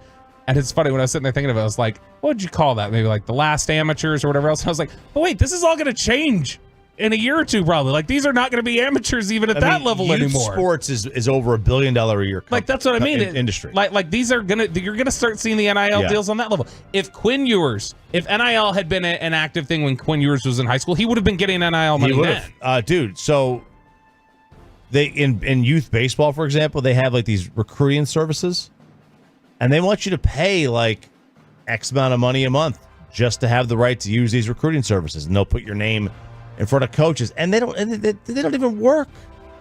I got a really good friend of mine who's a recruiting coordinator for a major college in baseball, and he's like, I get emails from kids all the time. I don't even look at them. I know who's on my radar and who's not. Like, those recruiting services are just kind of a waste of money. Like, it's so bad. It's so bad out there. But to that point, the idea of like the NIL money and those endorsements that's going to reach the high school level too. I mean, in some ways, I'm sure it has in an effect, but it's going to become an even bigger thing, especially in a state like this, Texas, where high school athletics is such a big deal. Really quickly, Brian Kelly, did you see what he said? I did not. Brian Kelly and the LSU Tigers, they've got a talent deficit on their defensive line. There are a lot of issues there. Brian Kelly's talked about throughout the spring, hey, we got to find new defensive linemen. We got to figure things out through the transfer portal. Has not gone to plan so far. And when asked recently, why hasn't it gone to plan? Why have you not had success with it? He said, I'm not going to go out there. I'm not buying defensive linemen. That he's talking about basically this has turned, again, we're talking about these NIL rules and what you're willing to do. Brian Kelly is saying the reason why we don't have defensive line right now is because I'm not going out there and paying for recruits. I'm not going to go out there and in the transfer portal pay for this to happen. We're not doing this. We're not playing in those waters. I'm not going to do that way. You get some of this old head thinking. Wow. Brian Kelly, Dabo Sweeney, Nick Saban, not like paying for defensive players. It's going to harm you. Now, maybe the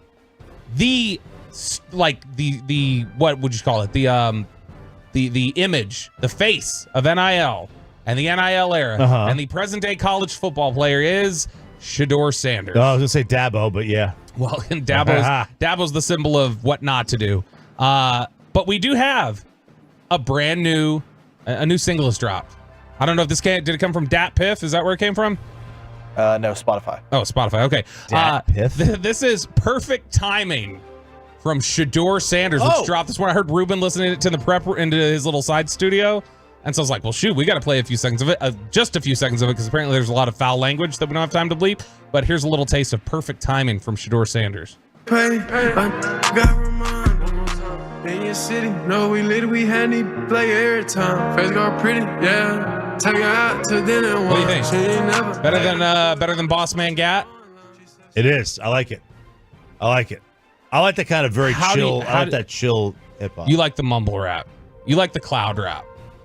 The cloud rap. Yeah, that's where that's like the SoundCloud rappers. Like that's where that's how Post Malone came in, like with White Iverson and stuff like that. Which, by the way, tomorrow we finally get it.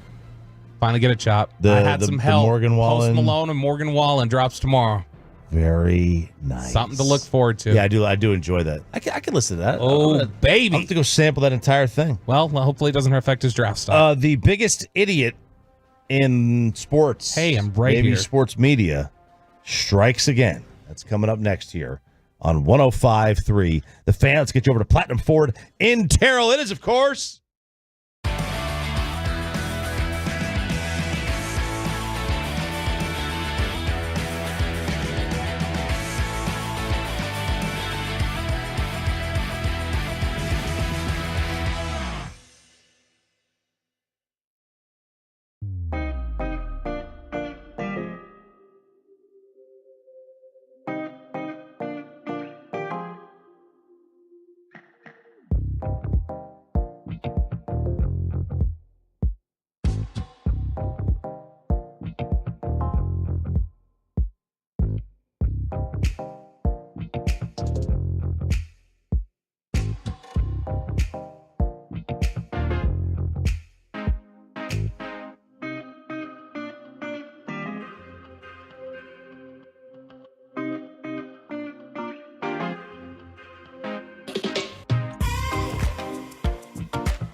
by the personal injury lawyers Frankel and Frankel. If you've been injured in a car or truck wreck, call Frankel first, 214 or 817-333-3233. With Frankel, there's never an out-of-pocket cost. They only get paid when you win. Frankel, the go-to car and truck wreck attorneys in Dallas. Good morning, DFW. Crosstalk with the KNC Masterpiece coming up in about 20 minutes. It's Sean and RJ here on 105.3 The Fan. I'm RJ Choppy. He is Robert Montgomery Belt. Peyton and Ryan alongside. Huh? They is. They is. Stars and Avs tonight, about 8:50. I made the decision I'm not going to go to the game tonight. Ooh. Why? You don't have to record bits? It's just too early.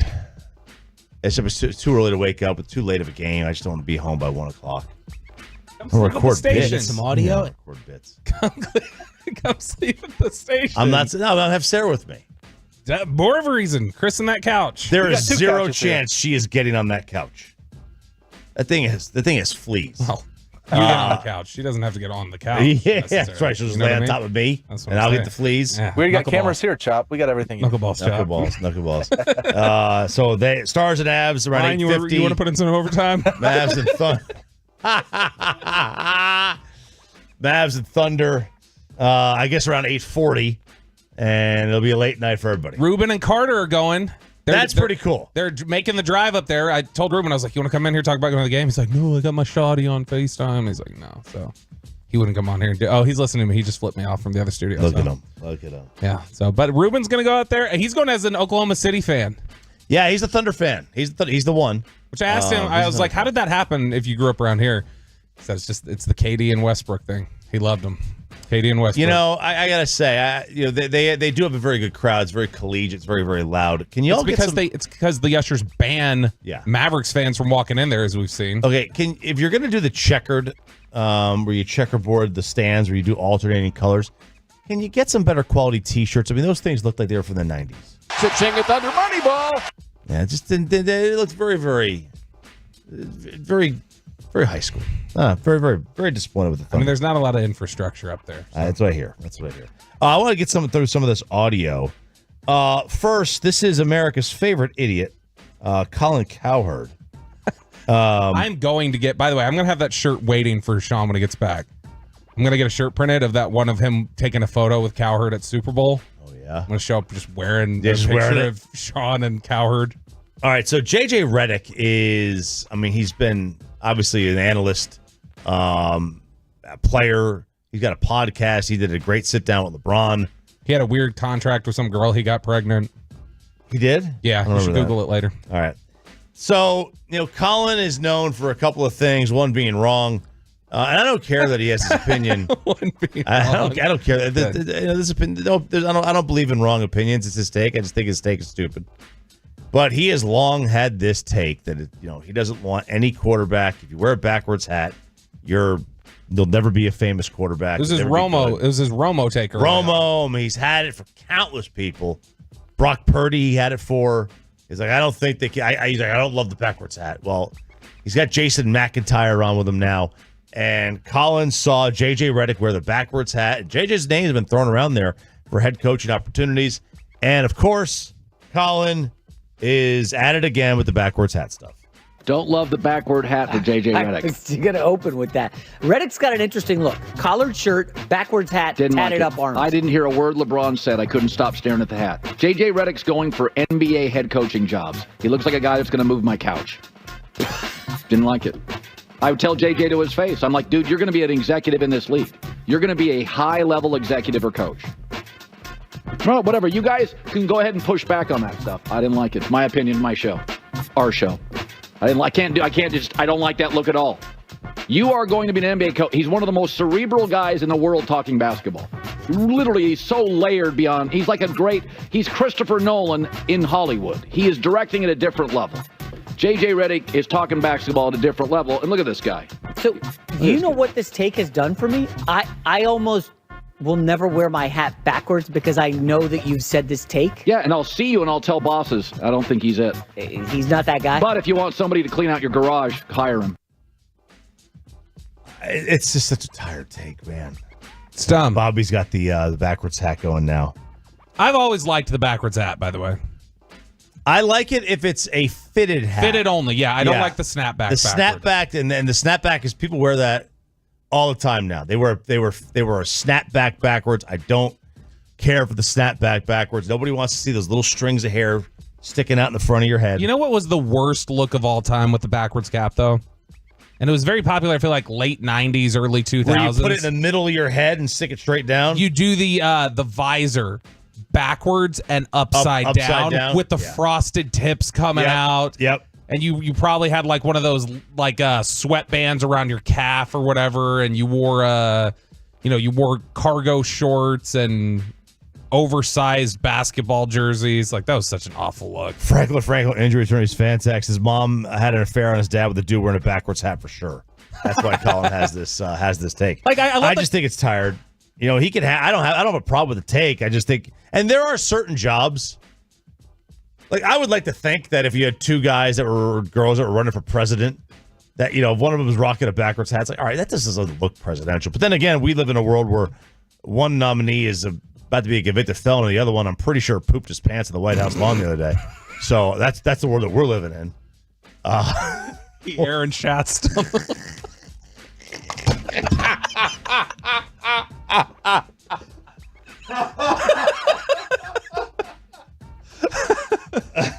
So that's the world we live in, man. So I don't know what to tell you. What? Oh, he played the Lincoln Riley drop. What you have to with Lincoln Riley? All right, 682 brings up the point. Jason Kidd wears his hat backwards, like all the time, and has had some success. So Jason Kidd's son is a really good, shortstop in youth baseball. His son and my son are the same age. Well, they're playing a lot of the same tournaments, and he's same there. level. Yeah, he's there all the time. So what you're saying is that you sired an athlete on the same level that Jason Kidd sired an athlete. I did, absolutely. But he's there all the time, and he's so gracious with his time. I can only imagine the amount of people that bug him. Do you think Colin believes he's always there, always available to people? Do you think Colin believes his take, or do you think he's turned it into such a bit at this point? I think it's a bit. I think it's a bit at this point. I think he may have meant it at first, or genuinely, but he saw the reaction, was like, "Oh, okay." Like me, the way I do anything. Yeah. I'm like, "Oh, this gets golfers upset that I say I can shoot 75. All right, let's go. Yeah, I can shoot 70. Yeah, or 90, whatever is better. And I don't know, are the points higher or lower in golf? I can't ever keep track. Lower than I'd shoot 60. You'd shoot 60. So I think it's a tired take. I'm kind of over it, but it's his, man. It's his. So here's another one, another take that is getting backlash. This is Gilbert Arenas. Now, of course, Rudy Gobert missed game 2 of the West semis. Minnesota won them both. They won game 1 and game 2. They didn't need him. They blew him out in game 2 without him. So he missed it for the birth of his child. And Gilbert Arenas, he not happy with that one.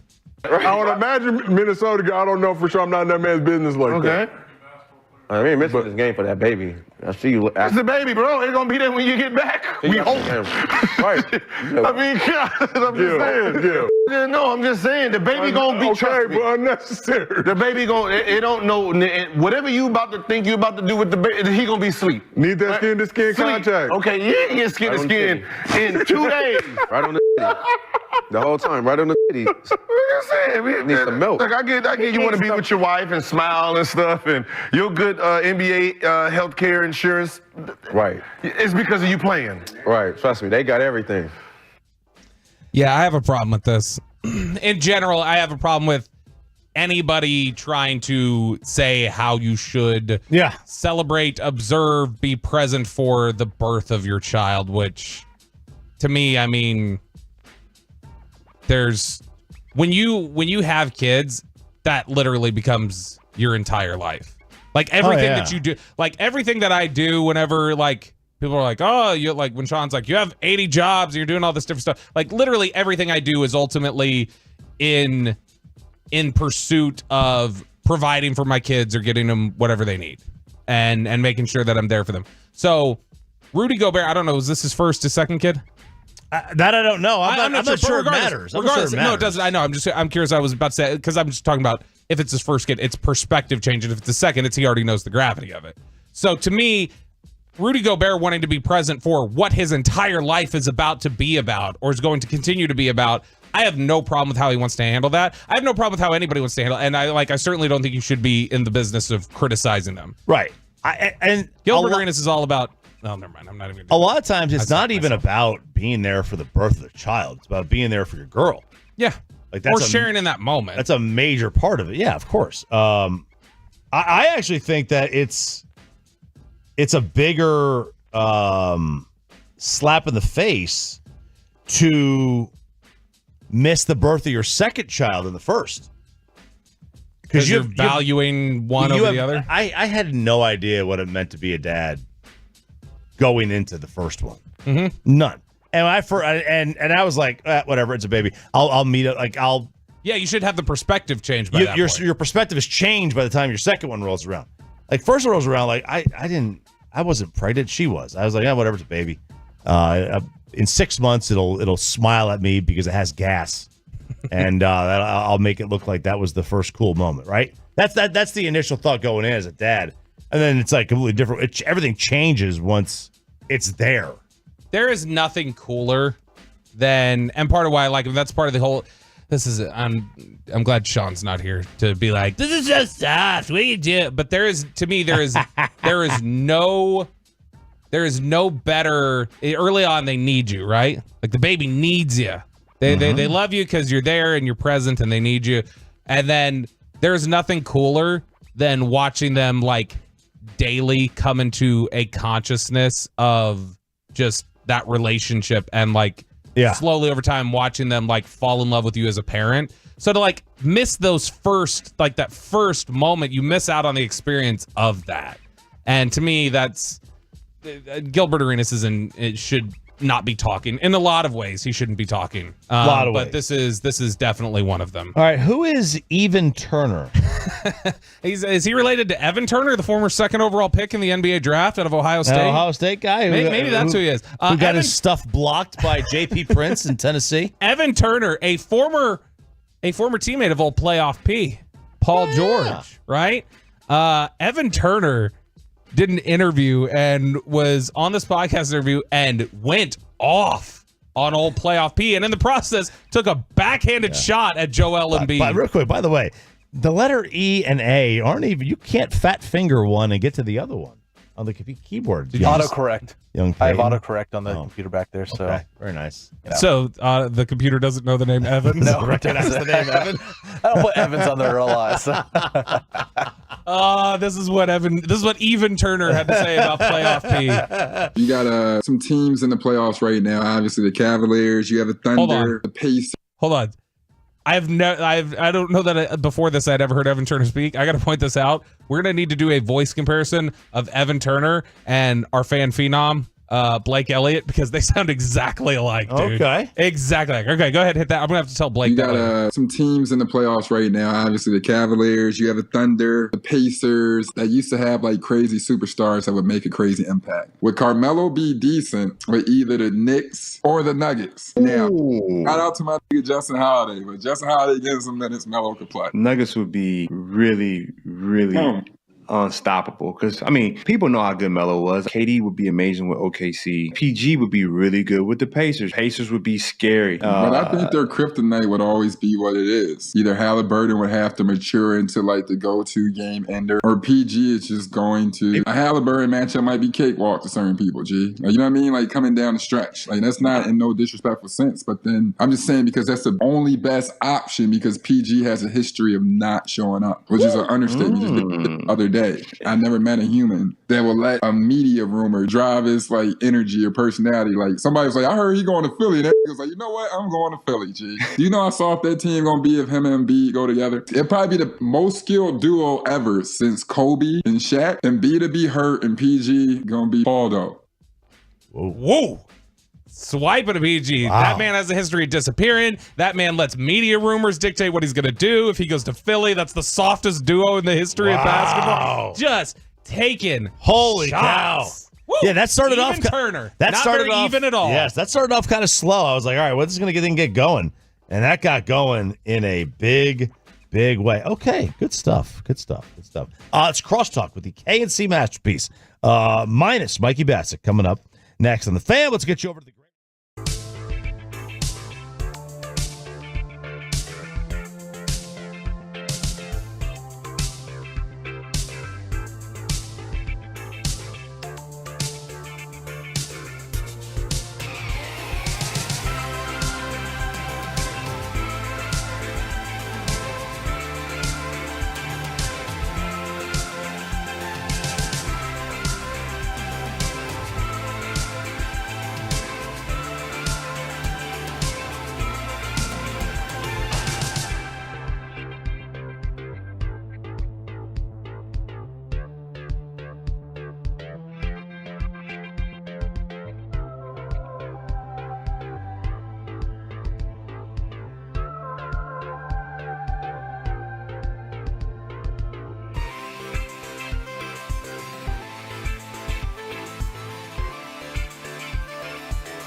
segment here brought to you by Classic Chevrolet. Classic Chevrolet in Grapevine is the #1 Chevy dealer in the world. More Silverados than anyone else. This is Texas. This is Classic Chevrolet. Together, let's drive, relax, enjoy the difference based on new Chevrolet registrations 2023. Good morning, DFW. It's Sean and RJ without Sean. Attorney leave. Bobby's in. Early without Sean with the emails I've been sending, huh? 6'1" Peyton's in. And then, oh, yeah, we didn't double check that yet. Oh, we did. We got double check he's this one. 5'11". Whoa. No. Sorry, buddy. You're in the Buddy, club. don't come You're in. in the club. I'm not your buddy. These two guys are not. What's their names? Kevin and Corey. K&C. How long after we quit working together, maybe just doing these crosstalks together, do you think you'll forget our names? A couple months? Maybe a year? It's actually, I would say 5 years. He's Okay. he's lying. Like No, this is a little bit of a bit. You can call out somebody 22 years ago who worked at KESN, and you will. You're really good at this. Actually, you No, shake your head no, but absolutely not. I'm I telling lie you how about many, that. How many times have I said you remember so and so, and you go, yeah, here, off there. You do. You have a pretty decent recall. If I worked with you guys for this long, then yes. But like there are countless people from my past. I just have a terrible memory. He didn't remember my wife for the first 6 times that he met her, but I just have a terrible because she's a woman. Kevin, we worked for 2.5 years at this station. And granted, we were weekends. But then I got my chance to fill in the mornings. And I was like, Choppy, I was an intern when you were at ESPN. And he was like, oh, yeah, I remember that right now. Oh, was it a fake? Oh, yeah? Or was it a real? Okay. He remembered it. But it was like, I've been working here for 2 years. I've been waiting for a chance to tell you about this time we worked together. He was like, hold my horse. I remember you. Mahors. It's my God, Mahors. Corey Mahors. Oh, Corey Mahors. What's coming up on the show? He's a good guy. Guys, we do have former KNC producer Joey Erickson joining us in studio Joey today the Jet at 10:20. I hope he shows up because I have not heard from him. I talked to him yesterday. He's doing a Stars podcast. He's doing it, yeah. Here, you want me to call him real quick? No, we're doing the show right now. No, I know, but you got to know if he's here or not. So, well, he's not supposed to be here for another 35 minutes. Kevin, I mentioned because he's fantastic when it comes to Stars Talk. Oh my God, are you calling He is him? phenomenal. Kevin, I mentioned the other day to the boss that we were going to have him on, and he goes, "That's my competition." Please. And I wonder though, but he's part of our clubhouse. He's one of our guys.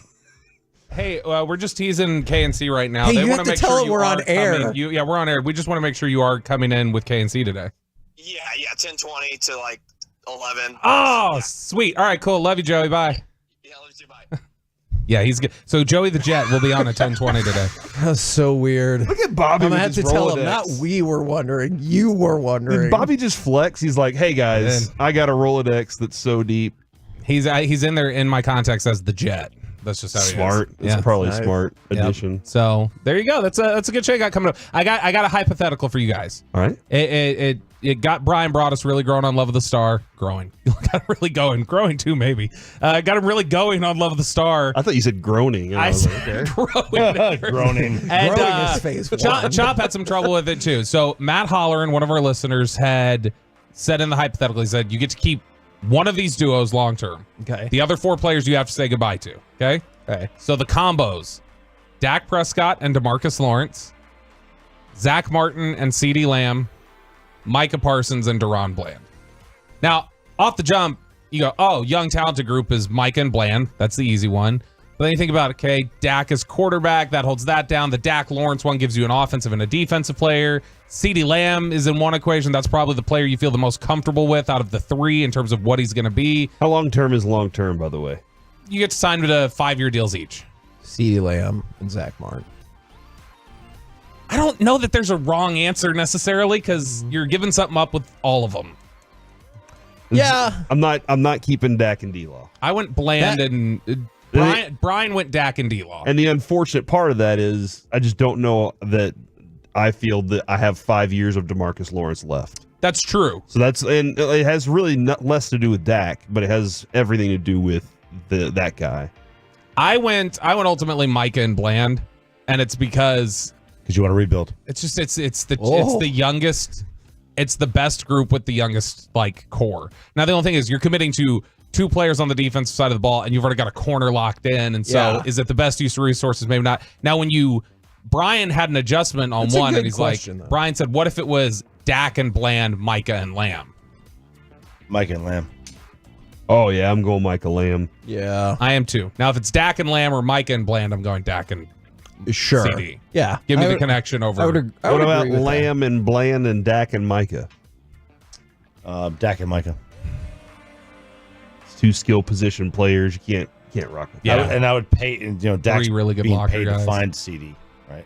Yeah. You're right, Dak. That is when your you make job, that Dak. kind of money, that's your job. That's Mahomes' job. Yeah, you either lose enough to get us in a situation where we can draft one, or you create one. Create one. Okay, so we'll adjust again. One more, because this is the other hypothetical we threw out. I didn't do it with Chop, but we did it on the podcast. Gee, thanks. If you pair, Other thing you didn't prep for. With we ran out of time. Why is there What so am I much supposed prep to do? talk on this show? So- Like it's a kitchen or something. It's beat Bobby Belt. So if you take one of these veterans and couple them with a rookie, so Micah and Tyler Guyton, Okay. Dak and Cooper Beebe, CeeDee Lamb and Marshawn Nealon. Wow. I guess Micah and Guyton, because those are two guaranteed starters right now. I don't know. I think Beebe's a guaranteed starter. Yeah. I think he's going to compete for it. Probably will win it. I don't think he's Over 5 guaranteed. years though. If you're talking about keeping here, I think he's. I think think he's Micah and Guyton is a good answer. I do too. That's a tough one. Although Lamb and Neely is fun. Neely just has a lot that he has to prove to me. But I liked what I saw, man. I like what I saw. He's a good player. I think Chop? Micah Tyler. Yeah, that seems to be that. Now, when I asked that to Brian, Brian said he was going Dak and Beebe. He will 'Cause always take. He will always take quarterback combo, first. He will always. He's scarred from. Well, years, it's so. also like the quarterback. Will have more impact on the win than all five of the other guys combined. Yes. Yeah, that's fair. But it's just what you're ceiling. That's the question. That's what has taught us our whole. Since we've been on air, Kevin, when we started having brought us on, it was take the quarterback, take the guy who gets to the quarterback, take the guy who blocks for the quarterback. Right? Isn't that the order in which it goes? So. Yeah, look, Brian had a lot of. Bobby's right. He's scarred. He saw what happened with Campo when they didn't have a quarterback. Yes. Yeah. You're screwed, and that's every team. Now, the good news is that you're generally able to draft one, but not when you trade for Joey Galloway. Yeah. Joey Gallo or Joey Gallo for that. Joey Gallo. Hit or miss. You're screwed. All right, so I have a. This was the letter we referenced yesterday during Crosstalk. Yes, I'm familiar I know with you've this been. I know letter. you've been waiting for it. So the background here, there was my wife was leaving the apartment complex the other day. She was turning right. She was looking left at oncoming traffic, and then she started to go. Immediately as she started to go, she looked over, up, saw a runner was there, slammed on the brakes. The guy was like, "Hey, watch out!" That whole thing, whatever else. Can I ask a quick question? Yes. You might not know the answer. Your wife might not know the answer. Do you have any idea if he did have the walk signal on the crosswalk? It was not it was literally, it's a sidewalk in front of the exit of an apartment. Oh, okay, gotcha. So there's no crosswalk Okay, there. gotcha. And so she hits the brakes. Clearly, she should have been paying attention. Yep. Wasn't, but she put up her hand. I was like, well, did you talk to him? She's like, no, he kept running. I was expecting to stop the car and get out on top, but he ran. And so I was like, okay. So 3 hours later, and he does not live in our complex. He comes back into our complex, finds our car, and puts a note on the car. So I grabbed the note, and here's what it says. Hi, I'm Nick Miller.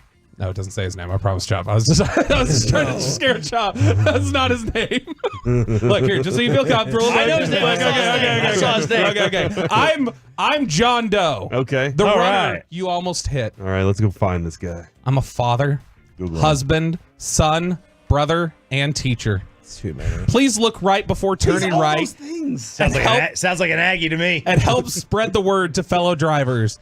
Thanks, and be safe out there. I hate it. This is a passive-aggressive note to begin with. I hate it. It Thank makes it you, sound like if knuckleballs. you were unemployed and or not married, that you deserve to die in that crosswalk. And he's like, hey, I have all these responsibilities. You could have messed up. If you weren't married or didn't have a brother, then... We got a lot of feedback on the fan text earlier about this, by the way. I think it was 80-20 in favor of me saying, I think this is douchey. Yeah, it is a little douchey. It's weird to come back. Your and wife drop- is the bad guy here in this. Of Did course. you say she Initially, waved yes. him off, though? Was did the sorry wave? Yeah, and She he waved? he ran now, and he just kept running. Now here's Yeah, the that other seems thing. like enough. Here's the other thing. We got a lot of people on the fan text who were like, I'm a runner.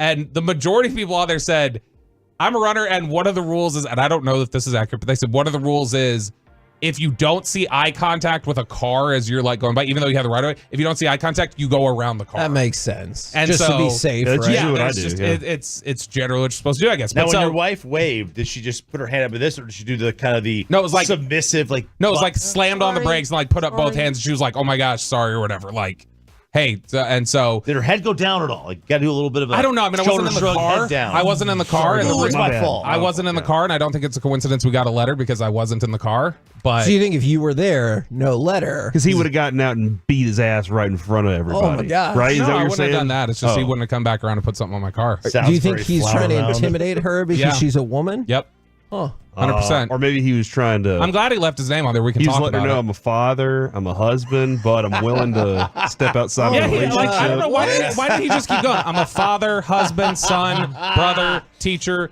douchebag. You know, like everything else. Like I don't know why I didn't want put to that meet on up for there. drinks later. penmanship on this? Yeah, here you go. Are you about to analyze the handwriting? Hey, if you could zoom, turn around, let Ryan zoom in on it. I know because it's got his name on there, right? Let's not do that. I don't think we should zoom in on his What? actual That's name. okay. What? What do you say? It just Sociopathic. You think it's a woman's handwriting? I think it could be. I think it's Kristen's. So he told. I think she wrote it. Oh my God! That would be awesome. She's trying to start a fake feud for She's you. doing a I bit. married Jesse Smollett. So that you. Oh man. He I don't know faked a about hate that. crime. Wow, Hagee. Am I wrong? Is that confirmed? Or Yes, is that, it was settled? confirmed. It's It been was, settled? Okay, yeah. very good. Wow. All right. The KNC Oh, I'm sorry. masterpiece. That's uncomfortable Coming up for next on you. The Fan. No, I don't. Now I feel like I did wrong because Bobby wants. We're still on air, Kevin. We're still on air. KNC's next. Hey, let's go back to your wife. Hectic morning. We've got you. Listen back.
about to be masterpieced, K&C style, right here on 105.3 The Fan. K&C Masterpiece right here on 105.3 The Fan. You got me, Kevin Hagelin, Corey Majors, Reginald Atatula rocking with you all day long. We're going to have Joey Erickson, also known as Slim Scotty, coming in about 20 minutes for our super block of stars content. But we're actually going to start with the Mavs, unless you want to tell anybody about your life, Corey. I was looking at the Twitch just now, and it's on WEEI Boston for some reason. Okay. And I don't know why. So, I was looking at it going, hold on, that's not our Tolos. That's not our Twitch Tolos right there. Oh, yeah, Adrian's identity's been stolen, Reggie. So that was what happened yesterday. I did not give away all of our passwords, especially the passwords that matter. Turns out AT&T was hacked, and there was a data breach, and her name was part of the data breach. Oh, that's awful. And so we are currently dealing with that situation and have some stuff we got to do there. She's kind of scared. Definitely not funny. I know we were poking some fun at you yesterday when you were like, did somebody go to a gas station or Applebee's or something? It was Whataburger in Houston, and then the Playas Bowl in Baton Rouge. Definitely not funny. That's a pain. I'm actually really curious. You can just text in yes if you want, or hit us on the Twitch, hit us on the YouTube. Have you ever stolen anybody's identity? I was actually going to ask, And is can I anyone come ever talk to you? compromised your identity? Oh, yeah, I was that's what actually going to go the other way, I'll but hunt you down. I guess you could give the other answer too if you really wanted to. Yeah, are you an identity thief? And do I need to not ever talk to you again? Okay, that is fair. I'm not sure how this affects me, but I feel like it affects a lot of things. I mean, as they open, could be a pain. They open multiple accounts at a bank with all of her information, like multiple accounts. And I was like, how did that even happen? How does the bank go, yeah, let's just open these 3 accounts for you and let you start spending out the wazoo? So it's wild, man. We'll see how it all comes down, though. All right, we'll see. You know what? We might actually have people who can help you out as well, who are like, hey, you should talk to Choppy. Yeah. I mean, actually, I'm sure Choppy's got a guy. But in the meantime, the Mavericks have got a guy. Let's hear a little bit of something from Kyrie right here. Backs it out, shot clock winding down. Anticipation from Doncic. Washington running the floor. Doncic, trailer is Irving. Steps into it. Bottom. It's a 3. Now, wanted to focus in specifically on Kyrie hitting a 3-pointer, and big props to Ruben for helping me out with this. Negative props to Ruben because he's an Oklahoma City Thunder fan. So do with that what you will. Okay. He really helped on the research on this, but he also likes the Thunder. So hate mail? Yeah, I don't. So we should send him hate mail, right? I know. Well, let's see if you like the segment. If you like the segment, then I'll just go ahead and type up a draft just in case. I say just trip him whenever you see him walk by. Huh. Okay. A lot more direct. I see what you're going for. Can't you just say go Mavs? Or I hope the Thunder lose? I mean, that sounds like an option. Not necessarily the option that I'm going to take right now. Mm-hmm. So, all right. So Kyrie makes the 3, and Oklahoma City calls a timeout. Okay. There is 7 minutes and 22 seconds left in the third quarter, and the Mavs have now cut the deficit to 1. And they have been trailing for a good chunk of the game. Yeah. What I want to walk you through is the next 14 minutes and how that was emblematic of the problems that you're going to run into in this series and why you lost the game. All right, so you've pulled it to within 1 point. Looking good. But from there until there was 5 minutes and 14 seconds left when the Mavs called a timeout and they gave up, things fell apart. The Thunder outscored the Mavs 45-24. Is that good? No. Okay. So much so that's not good that at that pace, the Thunder would have put up 153 points for the game. It seems like a lot. Yes. So that is bad. Okay. All right. So you got outscored 45-24 in that run. So let's take a look at what happened there and how you cannot let it get replicated again. If you guys had to guess, you watched the game, I know we're isolating a very specific part of it. Yep. What do you think fell apart for the Mavs or went really well for the Thunder in a stretch like that? Reggie? I mean, the first thing that comes to mind is turnovers. Yep. Anything else? Or Second thing, rebounding. Yep. Third thing, concessions. Like the stands? Yeah. Huh. They couldn't. Not. Because they were like. Oh, because the ball was nachos. Yeah, I feel you. Exactly. So proud of you, dude. Hot dog, that was a good one. Oh my God, Reggie's killing it right now. It's only 10:05, dude, and he's on fire. If one of you guys would have said, so get your popcorn ready, I might have smashed my head through that monitor. So thank you for not doing that. What are you doing? This is going to be a long ass day.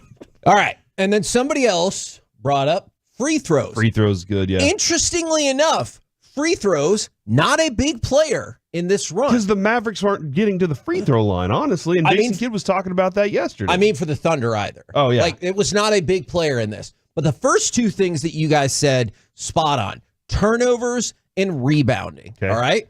In this span, Oklahoma City had 2 turnovers. The Mavs, 4. And you saw how efficient the Thunder were at turning those turnovers into points on the other side. Rebounds in this run. Dallas, 9. Oklahoma City, 13.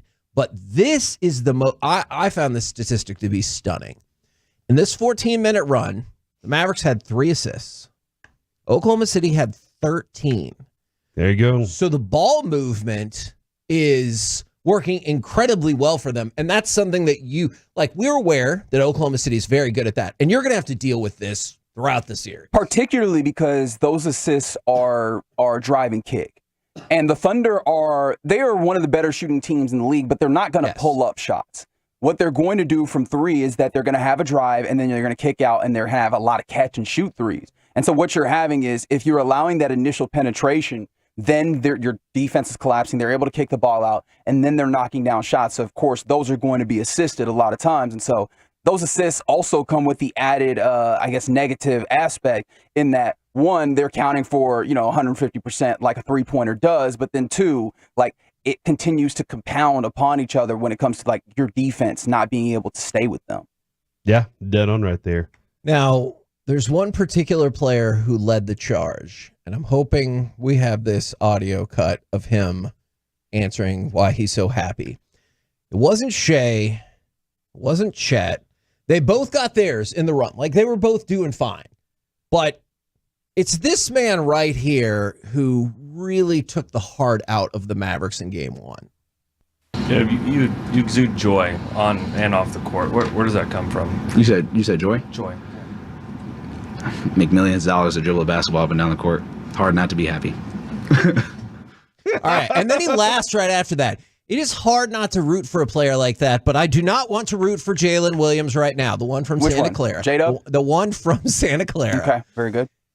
I mean, Jay Will did knock down some threes in the course of that game as well. That is true. Yeah, he but did. I feel like he got 11 rebounds, something like that. I think it was this Jalen Williams that is going to be more problematic for you during the series. Because yes, they do have 2 players named Jalen Williams. One with drafted an in the same year. Well, I know, which made it even more confusing. One with an E, one with a Y, I believe. All right, which one was this? The Jalen Williams with an E from Santa Clara. Gotcha. J-Dub. He was 4 for 4 in the first 7 minutes of the fourth quarter. Mm-hmm.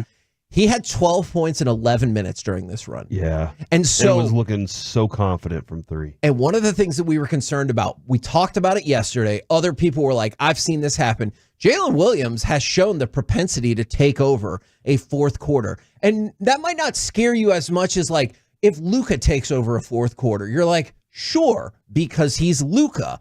But a lot of people probably think Shea, and I get it, just finished runner-up for MVP. We'll get to that in a second.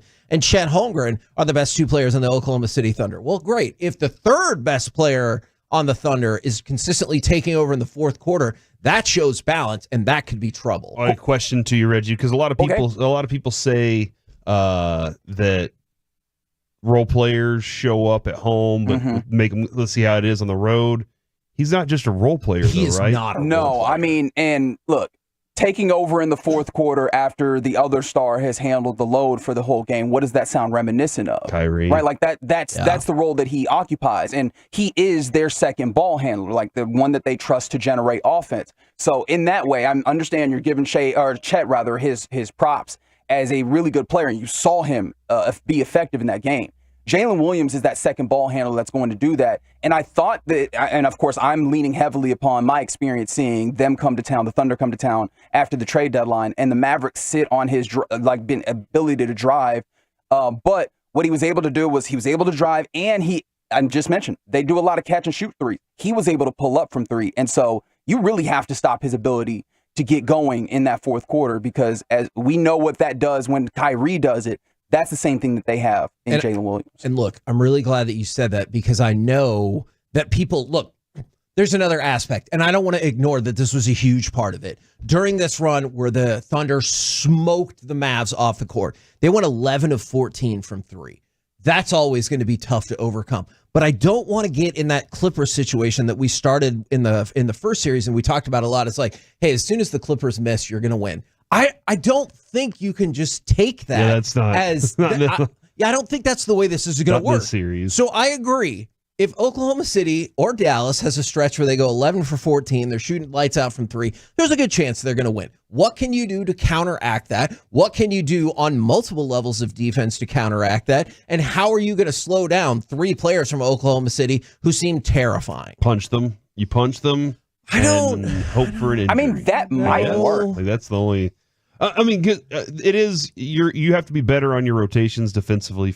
That's the first thing. Or probably stop. Don't get into rotation is really the better situation. If you can keep them in front of you, which becomes more difficult when you understand that Luca knee is not going to get better during the course of this postseason. That's something that you have to have rest for. Yeah. And what are they going? Like we saw very early in that game, Shai Gilgeous-Alexander finding a way for Luca Donic to be guarding him and then going and attacking him. So I don't know exactly if it's switching more often in order to keep that ball in front of you. Because again, if they drive and kick, once they kick out, they're getting open shots. So you have to be able to keep them in front of you to begin with. So you're not in rotation. You're not chasing them around defensively. And it sounds like super simple when it comes to those things, but footwork. Yeah, I mean that's go the problem execute it. That's the problem with Luca right now too, is he can't execute his footwork the same way if the knee's bothering him that way, and so but you can't not have him out on the court. It's the pair of ducks that you're having to deal with. I think that's a paradox. Okay, I don't know. Have you ever dealt with a couple of ducks? I have. They are some jerks. Remember they were quacking off in my pool that day. They were doing what exactly? Because ducks quack, Reggie. Oh, okay. Somebody did say, so you're saying they played better right before our fries, and I appreciated that a lot. That was a really good one. But yeah, no, like their footwork, this is very similar to when Maxey was like, why are you letting him go to the right so easy?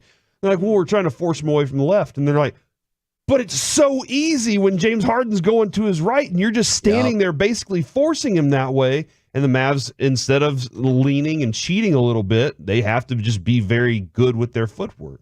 Now, since we mentioned both... That sounds so dumb. It really does. Since we mentioned both Shai and Luca, we got the NBA MVP vote results in last night. Shai finished second, Luca finished third, and Jokic won again. Now, we had this conversation... We were all like, hey, I know Luka's going to finish top three. Shai's going to finish top three. And this was before they announced the finalists. I just didn't know how second and third were going to fall. Shai is second. Luka's third. Jokic is first. Do you think it matters at all? Like, oh, I got third instead of second? Or are you like, I mean, I didn't win, so either way. Again, I was hoping that he would lose so that he would be like on death tour to try and go at everybody. But now Shai has also lost, so both of them are in the same boat. But I kind of wanted him to lose and be second, because then he has more of a chip on his shoulder. Now that he's behind SGA, I'm kind of okay. I'm actually even more okay with it, because maybe the knee feels better tonight. You know, he's like, you know what? Knee doesn't feel so bad that I finished behind that dude across from me, so I'm going to go show the world right now. So MVP knee. One of the things I didn't say MV knee, all right? I could have. Yeah, that's true. With this, obviously they gave you the voting breakdown, and Shai got more second place votes than Luca did. Yep. One, was that something that got to you at all, or were you just like, okay, that was going to happen? No, look, I get it, just because, and I know people focus on Luka's individual statistics, and I definitely get that, but the climb up in the standings for the Thunder is pretty dang impressive as well. And so I get it. I mean, third is also the highest Luka's ever finished. Like, I know he's... Oh, so you're viewing this from the level of improvement. Okay, yeah, because I saw some people last night were like, hey, when does he ever win an MVP? And I'm like, I don't know, man. Like, this is the best he's ever finished. It feels like you've got a group to work with for a while. You're going to need to make some adjustments probably, but like, I don't think it's an outrage. I saw Brad Townsend. He said he voted for Luca, and I get it. And he thinks this outcome is a farce, but I do not. What I wanted to check with you guys real quick. Can I throw one more thing in there before we move away from For this? sure. Did you notice that there were 99 votes? Oddly, usually they ask for 100 voters. One person didn't turn in their votes, I guess, is what we saw. Yes, I did at first. That really bothered me because I thought somebody left Jokic out of the top 5. However, did you count how many votes Luca got? Luca is on 98 ballots, meaning someone did not vote him top 5. Wow. That on MVP voting. That's nuts, though, man. And I don't feel like that's a homerish opinion right there. That's insane. That's insane. One of those has got to be a Brunson vote, right? Because Brunson got 64th and 5th place votes. So my guess would be somebody put Brunson, Giannis, and Tatum. Look, I do not think Luka should be out of the top 5. I think that's just bad voting form. But that might be my guess. Or maybe that was the one person who threw Sabonis in at 4th place. I'm not sure, but I don't think that is a good MVP vote if you don't have him in the top 5. There's been 9 players now in the history of the NBA who have won at least 3 MVPs. Michael Jordan. Correct. LeBron James. Correct. All right, that's you were doing great. I was just going to let you keep going. Kareem. Correct. Kareem, by the way, has the most ever with 6. Jokic. Correct. Nice. If you didn't get that one, I'd be like, come on. Did Larry Bird? Correct. Just the trivia master, football and basketball. I got 5, so I've gotten over half of these. That's true. Correct. Oh, 6 in a row, baby. No, we're still at 5. I was just telling you. 3 MVPs or more. Magic. Correct. Johnson. Hey. That's 6. 469, you are incorrect. Kendrick Perkins What? is not Good one call. of those. Good Is call. not one. Yep. I just wanted to confirm. This It is why was I'd be very bad evident at where he was Family going, Feud. yeah. Because if somebody said that, I would just sit there. And I'd be like, that's your answer. When did the MVP start? Late 50s. I'm not sure. Will? Correct. Nice.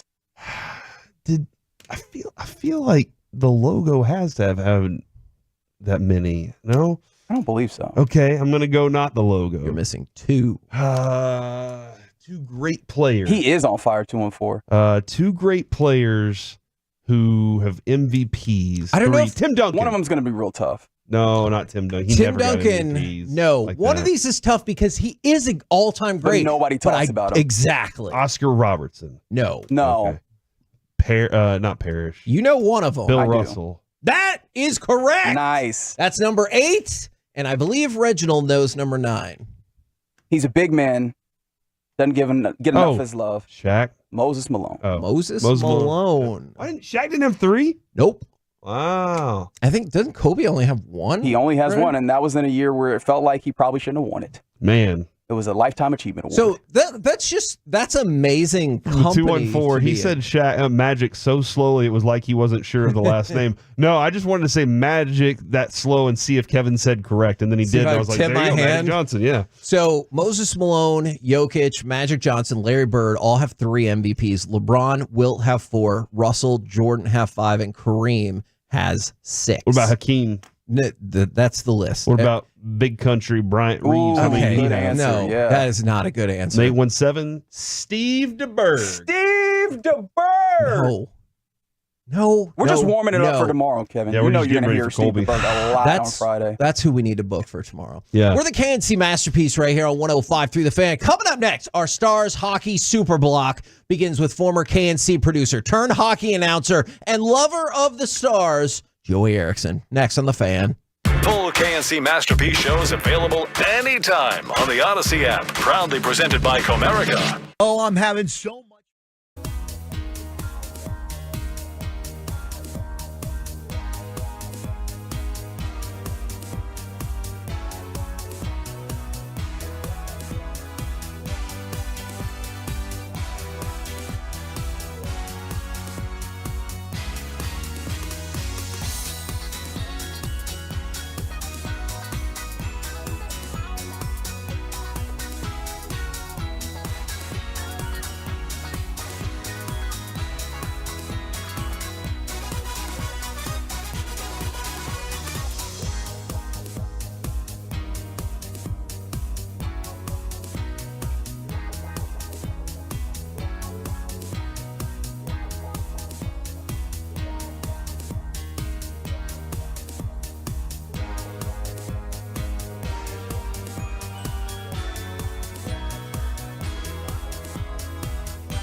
This segment of the KNC Masterpiece is also brought to you by Window Nation. It's brought to you by State-of-the-Art Weight Loss, that's soda, and it's brought to you by Frankel & Frankel. If you've been injured in a car or truck wreck, call Frankel first. That's 214 or 817-333-3333. With Frankel & Frankel, there's never an out-of-pocket cost, and they only get paid when you win. That's Frankel & Frankel, the go-to car and truck wreck attorneys in Dallas. I start work at 2, and I know I'm going to have a good day because of this segment. Awesome. Coming up next. The police came and shined a light on me and said, stroke it. Oh, my God, Joey. Thank you, Joey. Coming up next. Me and Joey. KNC Masterpiece back here on 105.3 The Fan. You're welcome. Good job, Reggie. Is it Friday? Right now, pretty close. We kick off our Stars Hockey Super Block talking with former KNC producer, turned hockey announcer, and lover of the Stars, Joey Erickson. And I know Mike's not here today, a.k.a. Slim Scotty. And then don't forget, Colby Sapp is going to co-host tomorrow. So basically, if you've worked for us in the past, come on down. Like, just show off. Everybody? Here at the building. Most everybody. Okay, all right, I appreciate that. Most everybody. How the hell's it going, Joey? I'm doing fantastic. Thank you guys for having me on. I really appreciate it. Wrong answer. The Stars are losing in the series, so you should be doing terrible. No, they'll be just fine. I have this irrational confidence in the Dallas Stars this year, much more than I've had in previous years of my life. I sit back and, hey, it's one game. They're going to be just fine. They went down 2 games to the defending Stanley Cup champs and then just dispatched them in 7 games. This team they're playing is better, though. No. That's one game. It's a small sample size. Hold on. Stars did not play their best hockey the other night. They'll be just fine. All right, I need to, before sarcasm on some of that. Is Colorado better than Vegas? I would say at this point in time, yes. Okay. If Vegas got through the Stars, I don't know if that would be. I don't know if that would be the case. I think the Stars got Vegas at a right time where they were trying to throw a lot of cooks in the kitchen. Yep. With the way they added Hurdle at the deadline and the way they added Hannafin, who was probably their best player in the series, and it just did not quite come together against Dallas enough to get the job done. That's why I would be scared to play Vegas in the second round if they got through. I mean, that's a team that's just going to start rolling if they got through Dallas in round 1. And but they lost. You said better. Yeah. Is Colorado better than Dallas? I don't believe so because I'll still rock with the Stars' depth.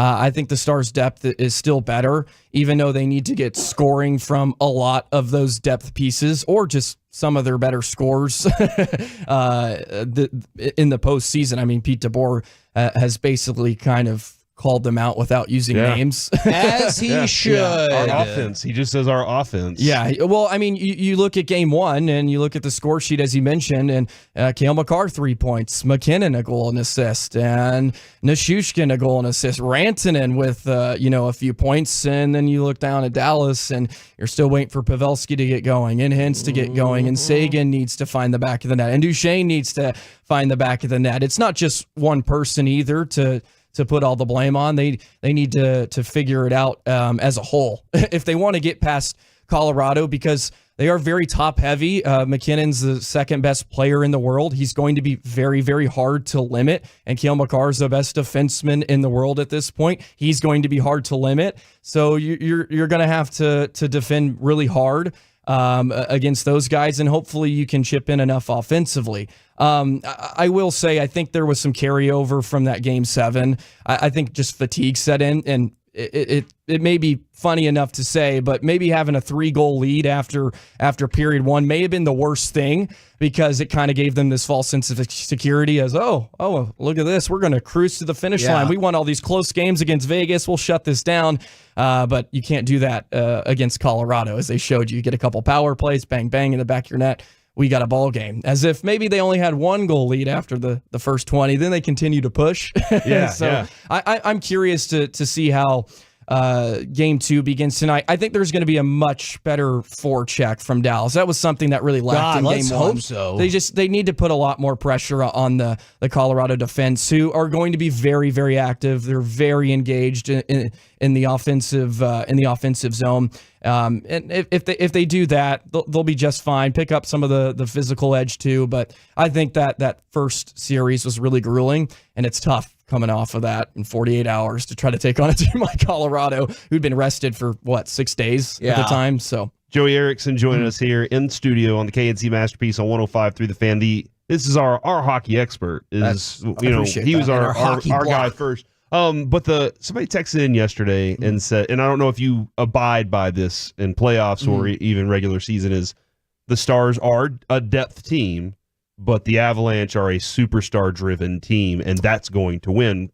What's your feeling when it comes to those two battling each other out? Yeah, I mean, it'll be really, really intriguing. I think in most cases, most Stanley Cup champions, I actually looked at this a few months ago, they usually have a score that's within the top 10 of scoring in the NHL.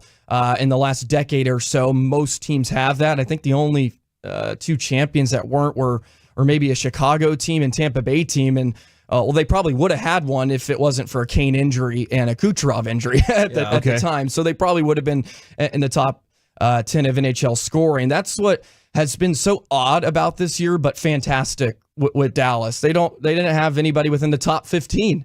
They set a team record for 8 players with 20 goals or more. Yeah. And DeBoer alluded to it after practice yesterday as well. If the Johnston line wasn't scoring, then Rope's line wasn't scoring. If Rope's line wasn't scoring, then it was Duchesne, and then it was the fourth line. They've just throughout the year they've been able to get production from someone, and that has not been the case in years past, which has been really, really nice. But to maybe answer your question, yeah, you probably would side with the superstar team.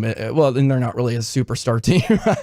Vegas probably has a better case, but a star-driven team with McKinnon and Makar, like they're going to get their looks. You can't slow guys like that down. But it did seem like the Stars did a good job for the first 2 periods of slowing down McKinnon specifically. And then it took 45 seconds for him to remind everybody who the hell he is. Yeah, and 5-on-5 will be really interesting. I mean, outside of a few power plays, I thought they did a pretty decent job against that trio in general. And then, of course, you go into overtime, and they play such a good overtime frame. Feels like the last few postseasons that's happened, they play better, and then the one side gets one chance, and then it ends up in the back of your net, which is so frustrating.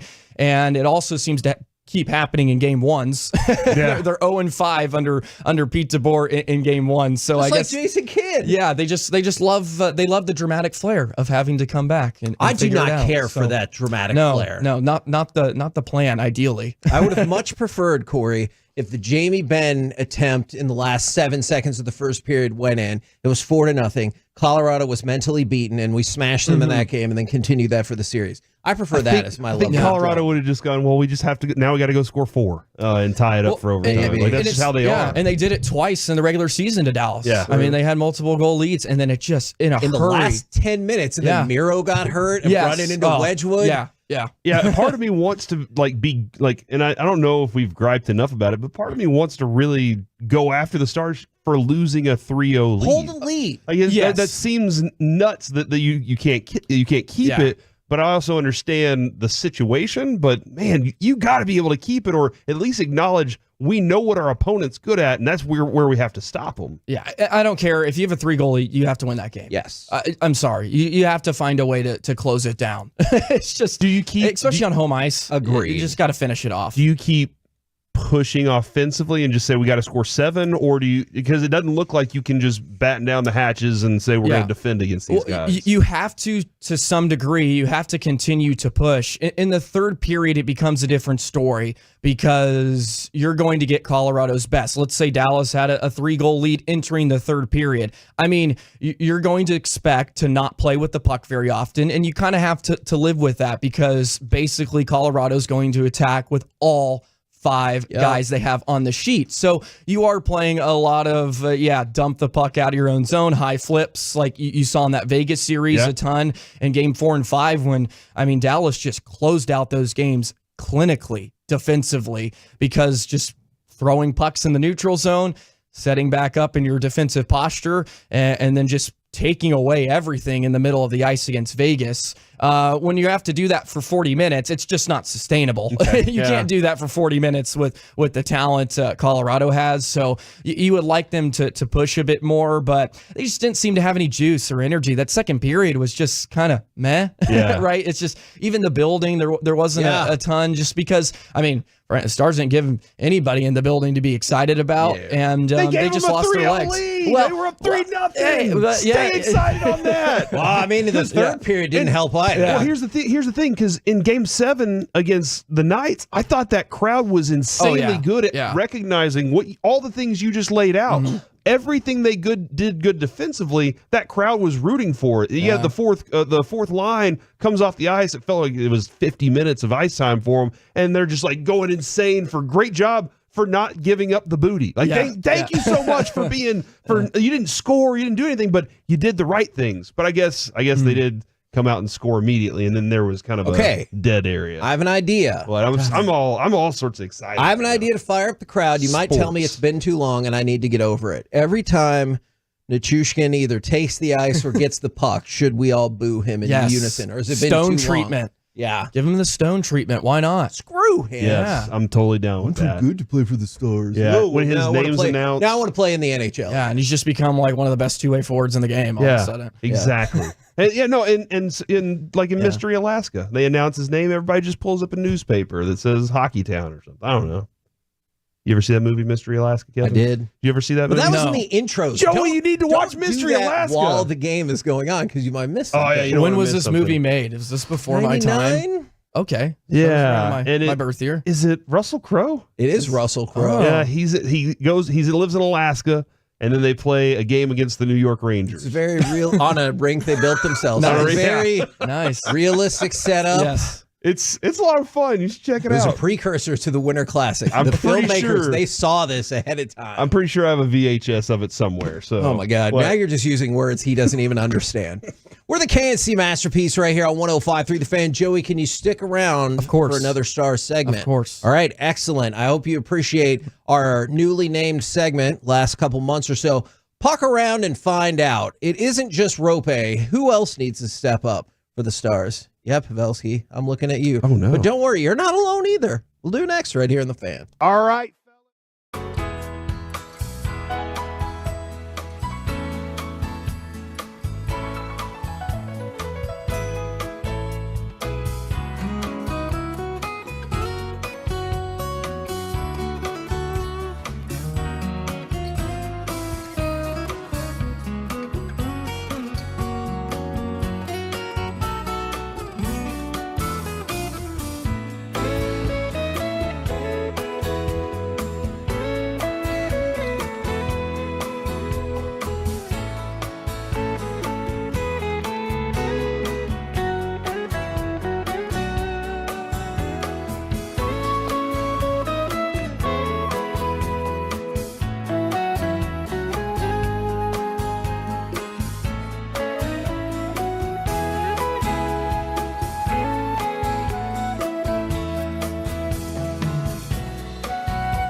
think it's true that you've got to forget something else to remember that Uber Eats has groceries? No, that's absurd. Hey, remember when you used to be a, what was it, Pepper Lady?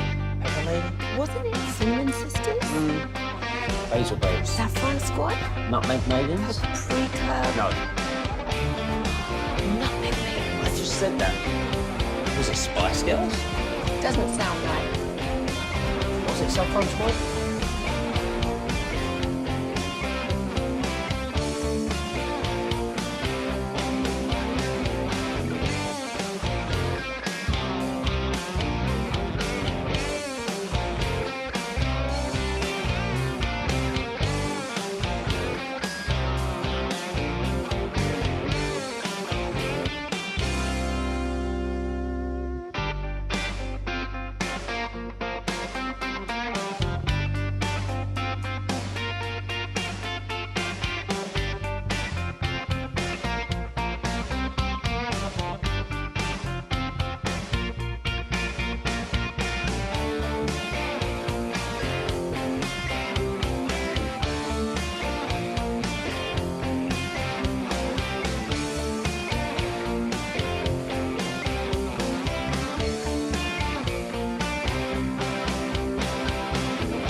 The KNC Masterpiece on 105.3 The Fan is brought to you by Classic Chevrolet in Grapevine. They're the #1 Chevy dealer in the world, and they've got more Silverados than anyone else. Together, let's drive. This is Texas. This is Classic Chevrolet. Relax and enjoy the difference based on new Chevrolet registrations 2023. Robertson a shot. They score!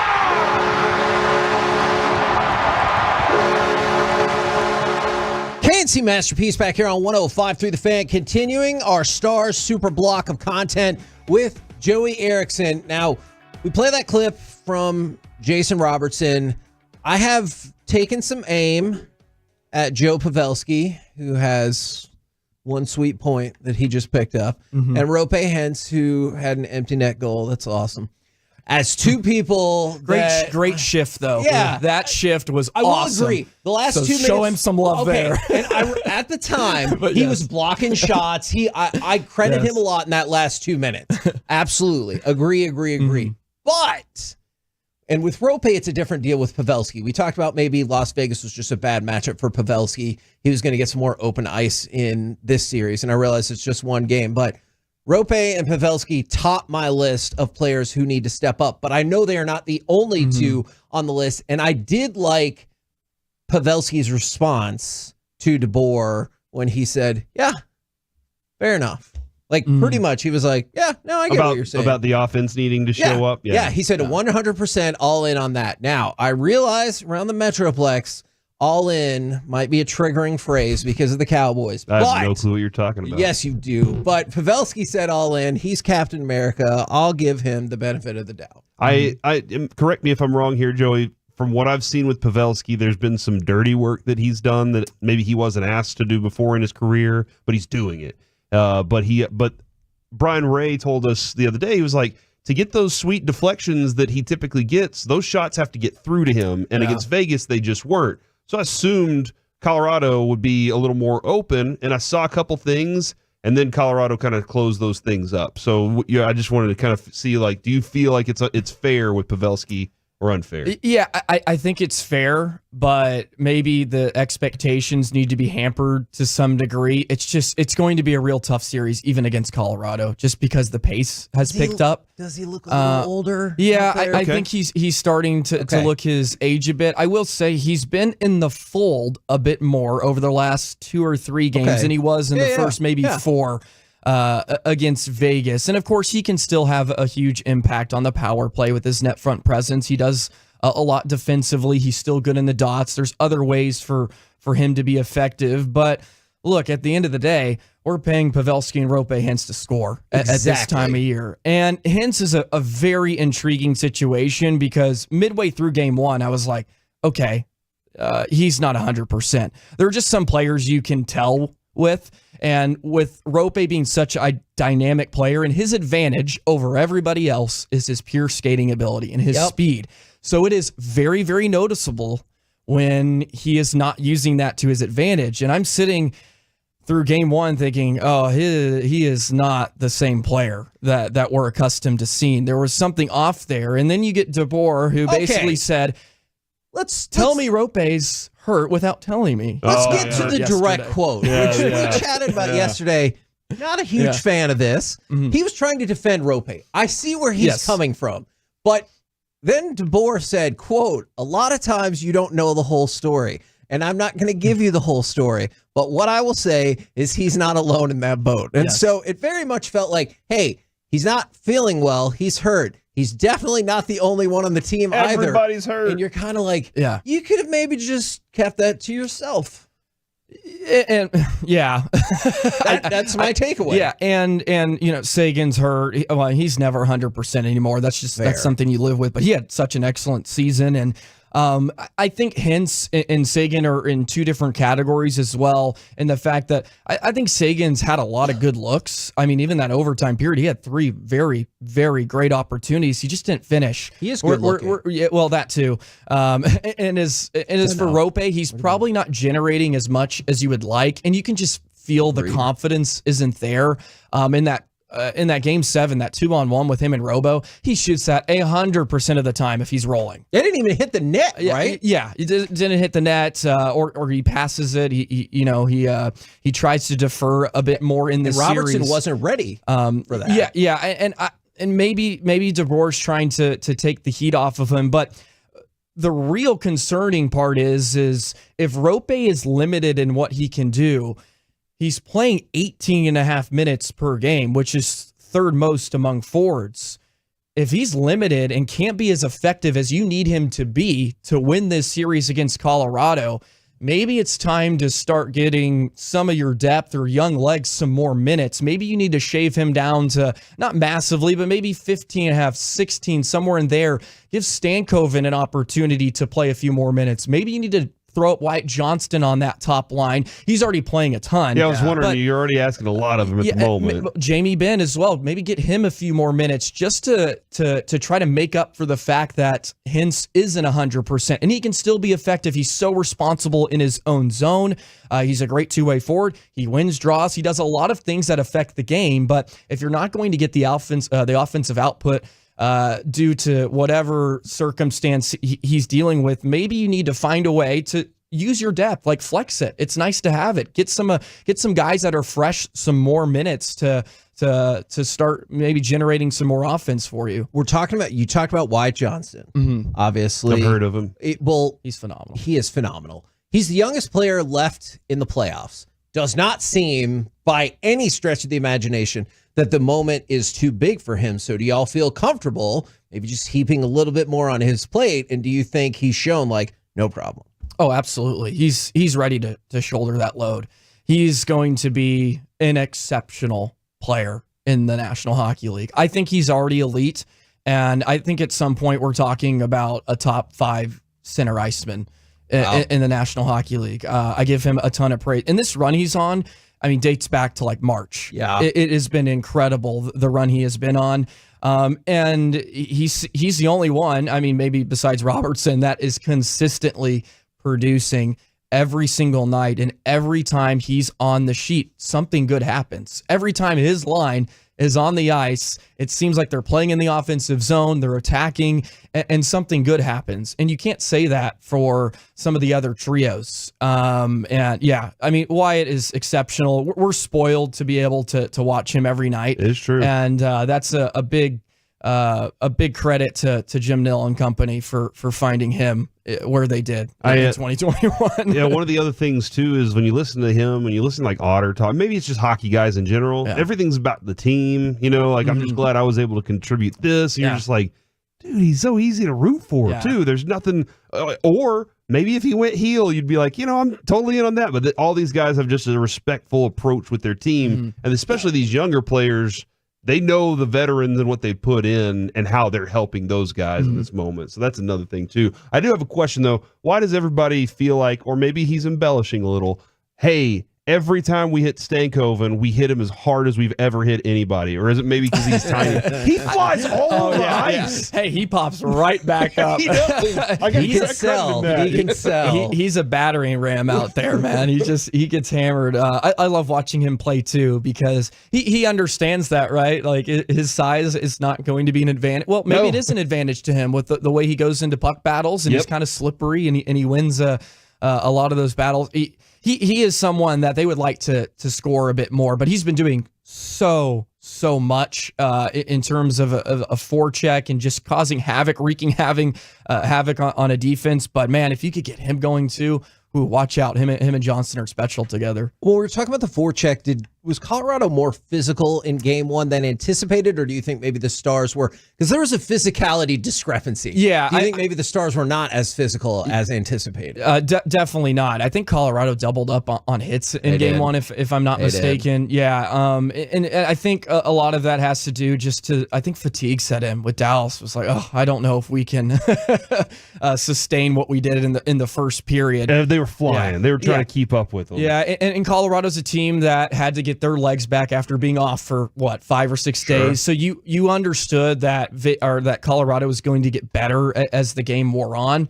And unfortunately, you kind of aided them by taking 2 penalties, and that's just too dangerous of a crew to do that too. You got to stay disciplined. Are you excited about what's on the line in this series? Because if you win, you're going to make it to the Stanley Cup final, because you're going to play a Canadian team, and Canadian teams don't win the Stanley Cup. Or do you think one of those teams could still make it to the Stanley Cup? Clearly they'll lose, but I'll take Dallas over Edmonton or Vancouver. Very handily. Way more than I would against Colorado. And Vegas? Yes. Okay. I thought Vegas, I said this throughout the series, I think this Vegas series could be the toughest of any series throughout this postseason. That's just, I think Vegas is a really, really quality team. They were a Stanley Cup contender as an 8 seed. Yeah. That was not an 8 seed. They completely failed in the last game of the season to become an 8 seed. And if they get through Colorado, unfortunately for the league, the Western Conference Final may be one of the most lackluster ones. and that's no shot if Edmonton gets there. Look, McDavid is going to have, but look, Edmonton pulled off their best Stars impression yesterday by surrendering a 3-goal lead. So I'm not sure how much we've talked about this note that we just got, but about Marchment. But Brian Ray said Marchment's replacing Foxa tonight. He's in. That's huge. Is that a significant thing for? Because of his forecheck ability, he's probably. I mean, if you look at Sagan and Duchesne, the way they talk about him, they're like he's the best F1 in the league. Just the way he's so physical, and that is someone that is going to provide some grit back. So that is a great sign, and maybe everything falls back into place now. Marchment reunites with Duchesne and Sagan. Maybe that line gets going, them, yeah. and then you can go from there. I'll be intrigued what Pete DeBoer does with the trios, because he's kind of just shuffled them up here a bit. But I think you can reunite Marchment, and then maybe everything falls back into place. But in terms of a guy that plays with some grit, and if you're worried about physicality, he's going to bring some of it. So that's great news to have him back. From the 817, I'm calling it right now. Stankoven hits the nylon tonight. Love it. What's that mean? He's going to score a goal. or run into the goal. He's gonna wear Twine, nylon. Tickle the Twine was the one I like. Oh, the net is made of nylon. Honestly, though, if that's what it took to win the game, would you care? Wearing nylons? Yeah, absolutely not. Exactly. Win the game no matter what. What's your prediction for tonight? Besides pain, I like the Stars winning handedly. I'll say 4-1. They get the job done. Look at that confidence. They need a response. I'll say 6-2. I don't know if they can pull themselves out of an 0-2 hole this time around. I think that'll take a lot. Yeah, I think they win as much as I have 6-2 tonight. confidence in them. 6-2? 6-2. I think they score 4 in the first period, and then they're like, not enough, boys. Oh, my gosh. And they add 1 each period after that. That would be freaking awesome. And if people want to catch up with you, how can they follow you? How can they listen to your work? What are you up to now? Well, we're free and available wherever you get your podcast. Locked on Stars. I'm on YouTube if you want to see my pretty face every once in a while. So you can catch me there. But, you can follow Locked on Stars on Twitter. Follow me on Twitter, JoeyTheJet19. I say Twitter, but X, whatever it is. It's Twitter. Nobody knows. I've always called it Twitter. So you can follow me there. And I talk about the Stars every day, and it's a lot of fun. So awesome, man! I'm really glad just to see you, but also to be able to tap into all that hockey knowledge as well. Really appreciate you coming. I love being with you guys, and I truly am grateful for everybody at the station. I really am. You guys are just so fantastic, and I wouldn't even have this Locked On gig if it wasn't for Choppy. So look at that! Choppy getting some credit. Even he has his hand in everything. So I really appreciate that's everything. That's true. I appreciate everything you guys have done just to keep up with me. And every once in a while, Corey would shoot me a text just to see how I was doing in Wisconsin. Indeed. So I appreciate that. However, look at my text to Joey on February 20th. You might not read it verbatim. Okay. No, read it verbatim, dude. I can't get a freaking text. I see how it is, and he never responded. That's awesome. Wow. I really appreciate that. February 20th. That's great. That's I think really we're good. going to need to go to the phone to find out if I have an issue That is or tough. Joey just likes We're Corey. gonna find out that you have the wrong Joey. You don't even have his number. I mean, we had a conversation yesterday, so 877-881-1053 if you'd like us to ever have Joey back. Let us know right now. Vote for Joey. I'm going to say probably, but we'll find out in the break. Yeah. What happened with that? In the 12 o'clock hour. Coming up next, it's time for Baseball Buckets with Corey Majors. How'd that Jack Leiter game go? Next. Commercial-free KNC.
Uber Eats has Lola V products? I gotta remember that. Well, you know, they say in order to remember something, you have to forget something else.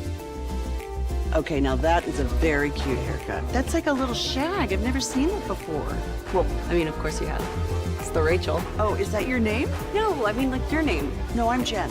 My name's Jen. Right, but I just mean like this is your haircut. But that's hair on your head. I'm not saying this is your hair. Okay, freaking me out a little bit.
Masterpiece, KNC style, right here on 105.3 The Fan.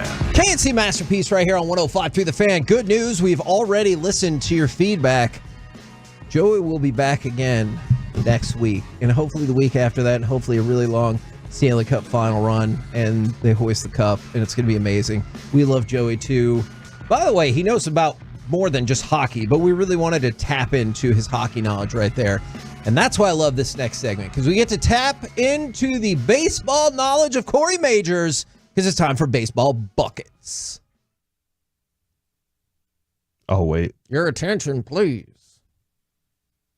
The Baseball Buckets. Look at that. Joey's back there. Attention, please. Oh, he got psyched out by Joey. Now batting. Sabotage. Baseball Buckets. Whoa. Corey Majors. Buckets. He's trying to take my job back. Smart. Smart. What is happening? We are on radio right now. They took my job.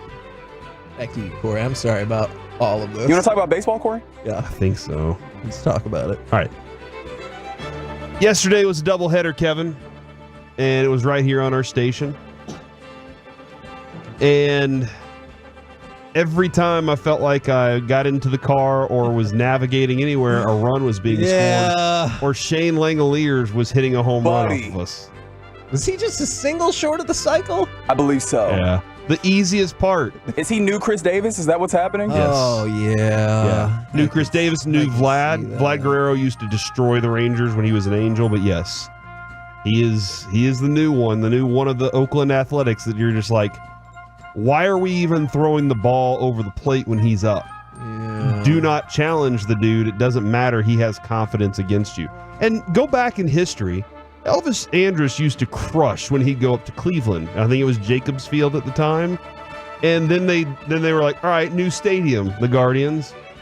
And he was like, still, I'm awesome up here. I don't know what it is. And I don't know what it is about every once in a while, a dude just gets up at the plate and he's hot against you. And you're just like, I don't know how to stop this. But the Rangers do come away with a win out of the yesterday. They split yesterday. So now, Kevin, that's 3 out of 4 in Oakland. And they are 7 out of their last 9. Nice. So, like, that's not and something. Still in first place. Yeah, on this road trip. And I say 7 out of the last 9, bless you, on this road trip because, hey, just to let you know, if Kevin sneezes, I acknowledge it on air. That's right. All right? That is something we've done for the history of this show. We acknowledge that you sneezed. All right? But you didn't say thank you at the same time, or bless you while you sneezed. Yeah, you got to say. Still to this point. You help keep my soul in my body. What? But being 7 of their last 9 is good, especially on this road trip. It's a long road trip. They still got Colorado they got to go up against. Yet the reason they're not playing today and the reason they played the doubleheader yesterday was because the A's said, we don't want to play 17 straight days. We will take a doubleheader instead. And I feel like MLB... Well, you can just decide to not play 17 straight days. I feel like someone should have told the Rangers that. Or were they like, hey, Commish, every time we turn the lights on or we open the building, we lose money. So if we could just knock both of these out today and only lose money on one day, that'd be great. Maybe that I don't know that that's the case. But you can't rule it out. I do want to talk to Jared though, because as I was listening, as I was driving around and doing things, because I Tolo, Kevin. I listen in the morning. I listen. Stands for turning on, leaving on. Most of this show, and then I listen. What? Well, I mean, I can't listen to the whole show. Yeah, most of the shows. Yeah. What are you, Mike? But as I was listening, all I heard was Fleetwood Mac, or is it Nikki? Is it Nikki Sixx? I just kept hearing her. Just like the white-winged bird sing the song and now just singing it. Because there are no people in that stadium. So it's just the music bouncing off of seats out there. That place is still empty, and it's a sad thing. All right, let's get to Jack Leiter's start yesterday. Was it good? I don't know, because he got screwed over defensively and didn't have a walk, but... And that happened in Detroit, too, right? He got screwed over defensively there, too, and that ended up happening. But you're right. What's the thing you just said? Didn't have a walk. That's something that Bochy has mentioned, making sure he's hitting his spots and those things. Look, man, he got crushed by Langoliers going middle. Mike, even if you listen to Mike talking about it, you cannot go middle. Yeah. It's professional baseball. Michael Lorenzen said, set up middle. My stuff's going to miss the other night. Stevie Nicks. I don't know why I said Six. You said Nicky Six, right? Oh, God, I'm way off. Is that one of the people from that Prince Chappelle thing when Nicky Six was there? All right, back to you, Corey. Yeah, he's a guitarist, musician, Motley Crue. There it is. My bad. Appreciate y'all.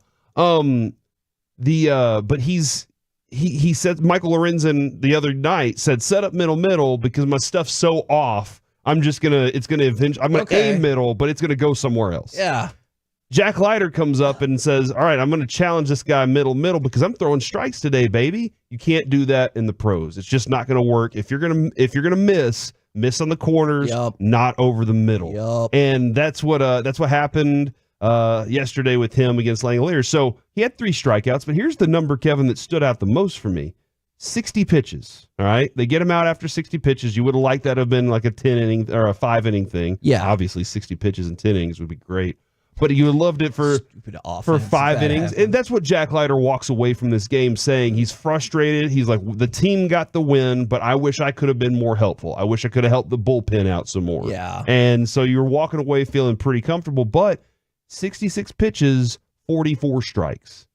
And so that's something that you've asked out of him, is to be more efficient with his pitches. So he's done that.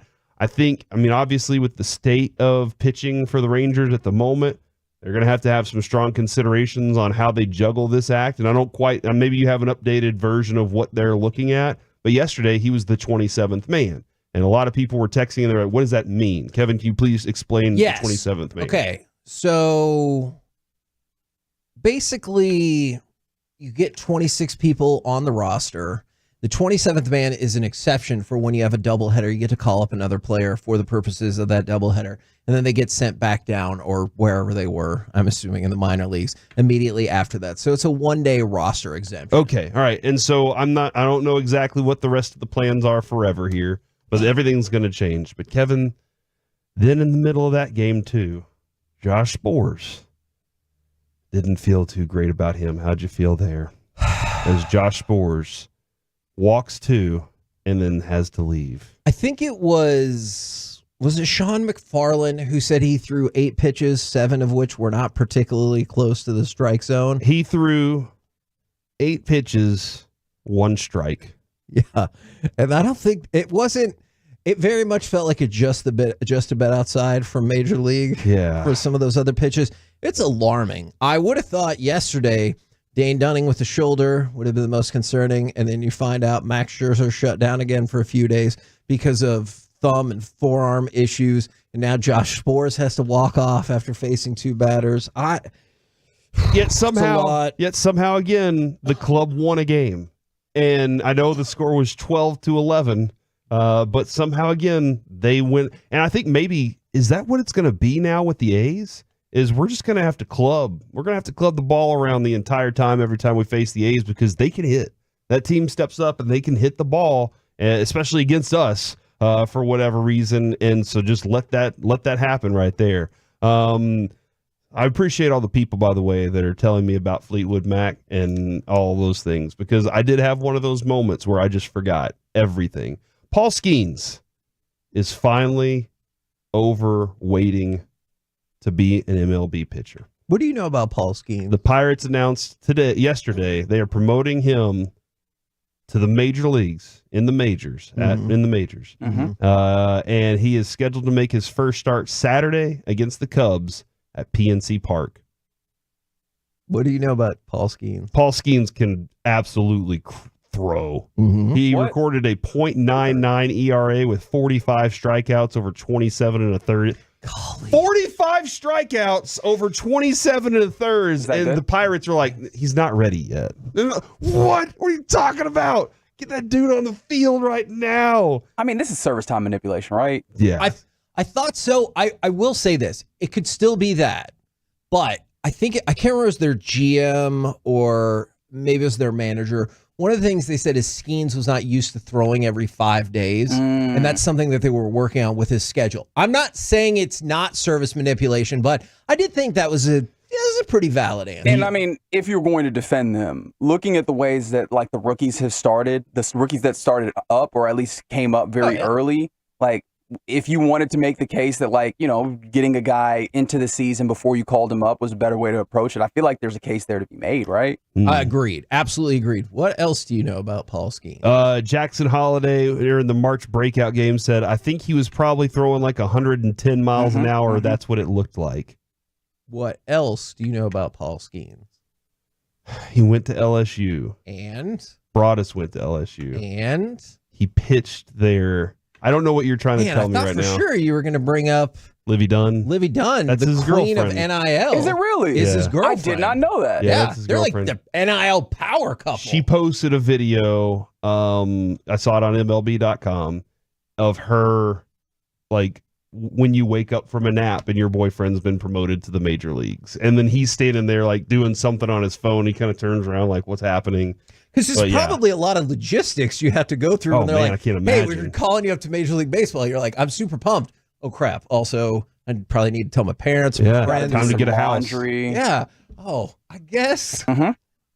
Okay. It's fair. You gotta have, if you're packing your bags, you got to have, like, as soon as I think pack my bags, I'm like, got to do some laundry. Got to get some clean drawers. You know what I mean? You know what I was thinking, though? Got to find a good doctor. Is he had, like, That's had his Pirates uniform for so long, and he's like, I better wash it, make sure it's good to go, nice and clean before my debut.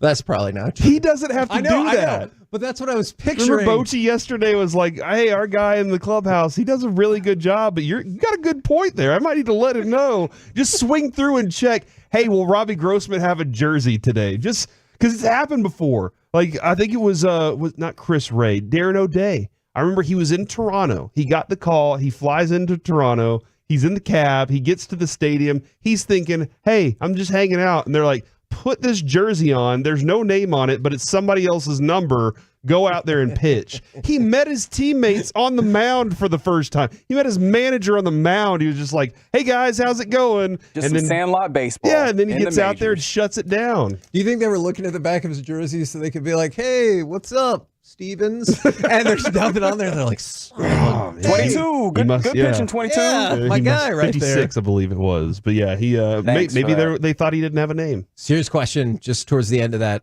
Are you kind of pumped? I know he's not with the Rangers, but are you kind of pumped to see what Paul Skenes does? I am. And people are going to be like, well, see, look what Paul Skenes did. Why isn't Jack Leiter doing that? It's two different comparisons. Paul Skenes is a different breed, man. Yeah, I think he's going to come into this thing, probably throw 5 innings of shutout baseball and strike out 6, and then walk away, and people are going to be like, good God, we're never hitting again against that guy. We're the KNC Masterpiece right here on 105.3 The Fan. Coming up next, it's time for My Buddy's an Idiot. Does your friend have a terrible sports or pop culture opinion? Let us know. We'll do it next right here on The Fan.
Uber Eats has Lola V products? I gotta remember that. Well, you know, they say in order to remember something, you have to forget something else.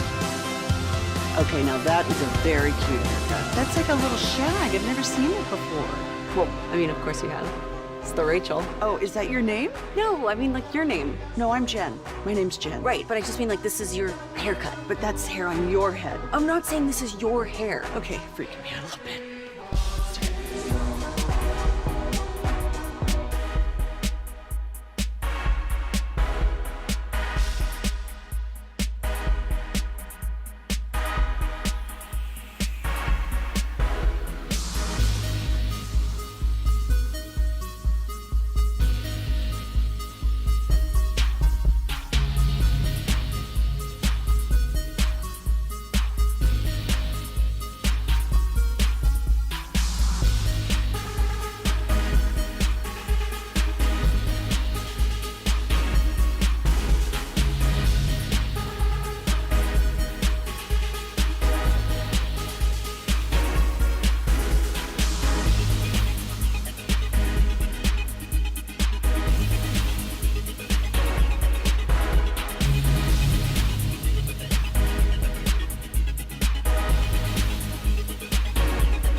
Masterpiece is also brought to you by Cars for Kids. Donate today at carsforkids.org.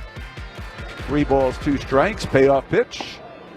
Struck him out looking. Got him with a sinker on the inside part of the plate. Melendez is not happy with Malachi Moore. Too bad it happened, and the Rangers won the second game of the doubleheader. But right now, it's time for My Buddy's an Idiot, 877-881-1053. Does your friend have a terrible sports or pop culture opinion, or will they not stop letting our Rangers pitchers get hurt? Is what we're going to discuss here, because you brought it up. Spore's out, Dunning, Scherzer. I realize Evaldi's on track to come back when he comes off the injured list on the 18th, I do believe, but man, that is a lot to go through in a day. As an organization, yeah. Can you imagine being Boch I guess like you're sitting pretty on the, hey, I'm a championship coach, manager. I just won this team the championship. Yeah. But then, as he says, he's forgotten about that. He's focused on now and today's game, and I'll think about tomorrow. But I guess that is another factor, because it's not like he's going, crap, my starter 5 days from now. I'll think about that one. True. He's got it on the burner. You know, he's one of those guys, probably does a really good job at cooking outside and having like 15 different pots running at the same time. And he's just like, no, I'll get to it. I know exactly where that is right now. I could see that. But it is kind of a great analogy. As a friend or as a fan, it's kind of a whip. It's kind of one of those that you're just like, this is really beating my soul down as I'm thinking about my team. But if we just, I guess, trust in Boch, things will work out. Man, I need you to say that part a little bit more often, because every time you say just trust in Boch, then I'm like, you know what? Everything's going to be fine. I'm going to get you a coin, Kevin. I'm going to get like a quarter or something, and I'm going to print on the back of the quarter, in Boch we trust. That would be cool. And you just keep that in your pocket all the time, and every time you feel like things are down, you flip the coin. If it lands on heads, then things are bad. If it lands on the other side, though, things are good. What's the other side exactly? The one that says in Boch we trust. Okay. But if it lands on the other side, it just on the front it says injuries. Oh So, my gosh. Don't flip it too much, Kevin. I don't know if I like this coin anymore. I don't think it will come to this, but Otani's ex-interpreter, Mr. Mitsuhara. Ippei Mitsuhara. Thank you. You're welcome. Did you see that he pled guilty to federal charges of felony bank fraud and submitting a false tax return? And he faces up to 33 years imprisonment and a fine of $1.25 million in addition to paying the money back to Shohei. Now, there are some people who think that him and Shohei are still boys and he's not really going to have to pay that money back to Shohei, and he pled guilty because they said they would give him a lighter sentence. I don't know where you fall on this, but it kind of feels like he's an idiot again for getting wrapped up in all of this. Yeah, I kind of feel like he didn't expect some of these things to pop up the way they are. That he's like, hold on, I thought I was going to be protected in this. I was laundering this money for you guys. Yeah, and then Shohei's like, well, you weren't supposed to get caught, Nimrod. Yeah, and he's like, well, and I guess that's what happens in that world whenever you're, and when I say laundering money, Kevin, I would go straight to the show Ozark. Sure. And there's a lot of, like, if you watch that show, there's a lot of people that are like, look, man, we care about our business. That's it. You are dead or you're going to prison and you'll probably die there. Shot in the head. And but what was something they eventually did? Created a gambling boat, casino, so that they could launder money, and that's one of those things that I was listening to Chop talk about this morning, Kevin, because I told him Chop Talk, Chop Talk, and he was going through. This is how you go in there with $3 million, you lose $3 million. Now it's in the system being laundered, and then you come out and you win. You know, like the way that it all works, it's wild. So yeah, I'll throw him out there as an idiot. I'm gonna go ahead and say that I'm an idiot for this morning. We got on the elevator and we have different elevator keys now, and I used my old badge and it wouldn't let me come up to floor 11, and I got off the elevator and looked at our lovely security guard and I was like, hey, it won't let me go up to 11 in this elevator. And she goes, do you have the other badge? I was like, I just looked at her and I said, I'm a moron, sorry. And where do you keep the other badge? In my wallet. I guess I should.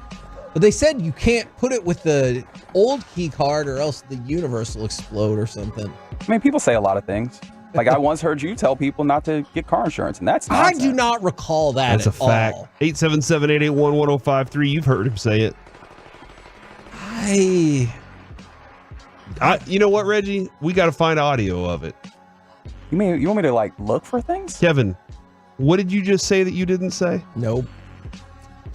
I don't. That was a good effort, honestly. I appreciate it. Yeah, I don't always excel in those moments, but I feel pretty like proud I of got you that actually right. for that moment just now. Thank you. I have a question. I have a potential submission that I heard.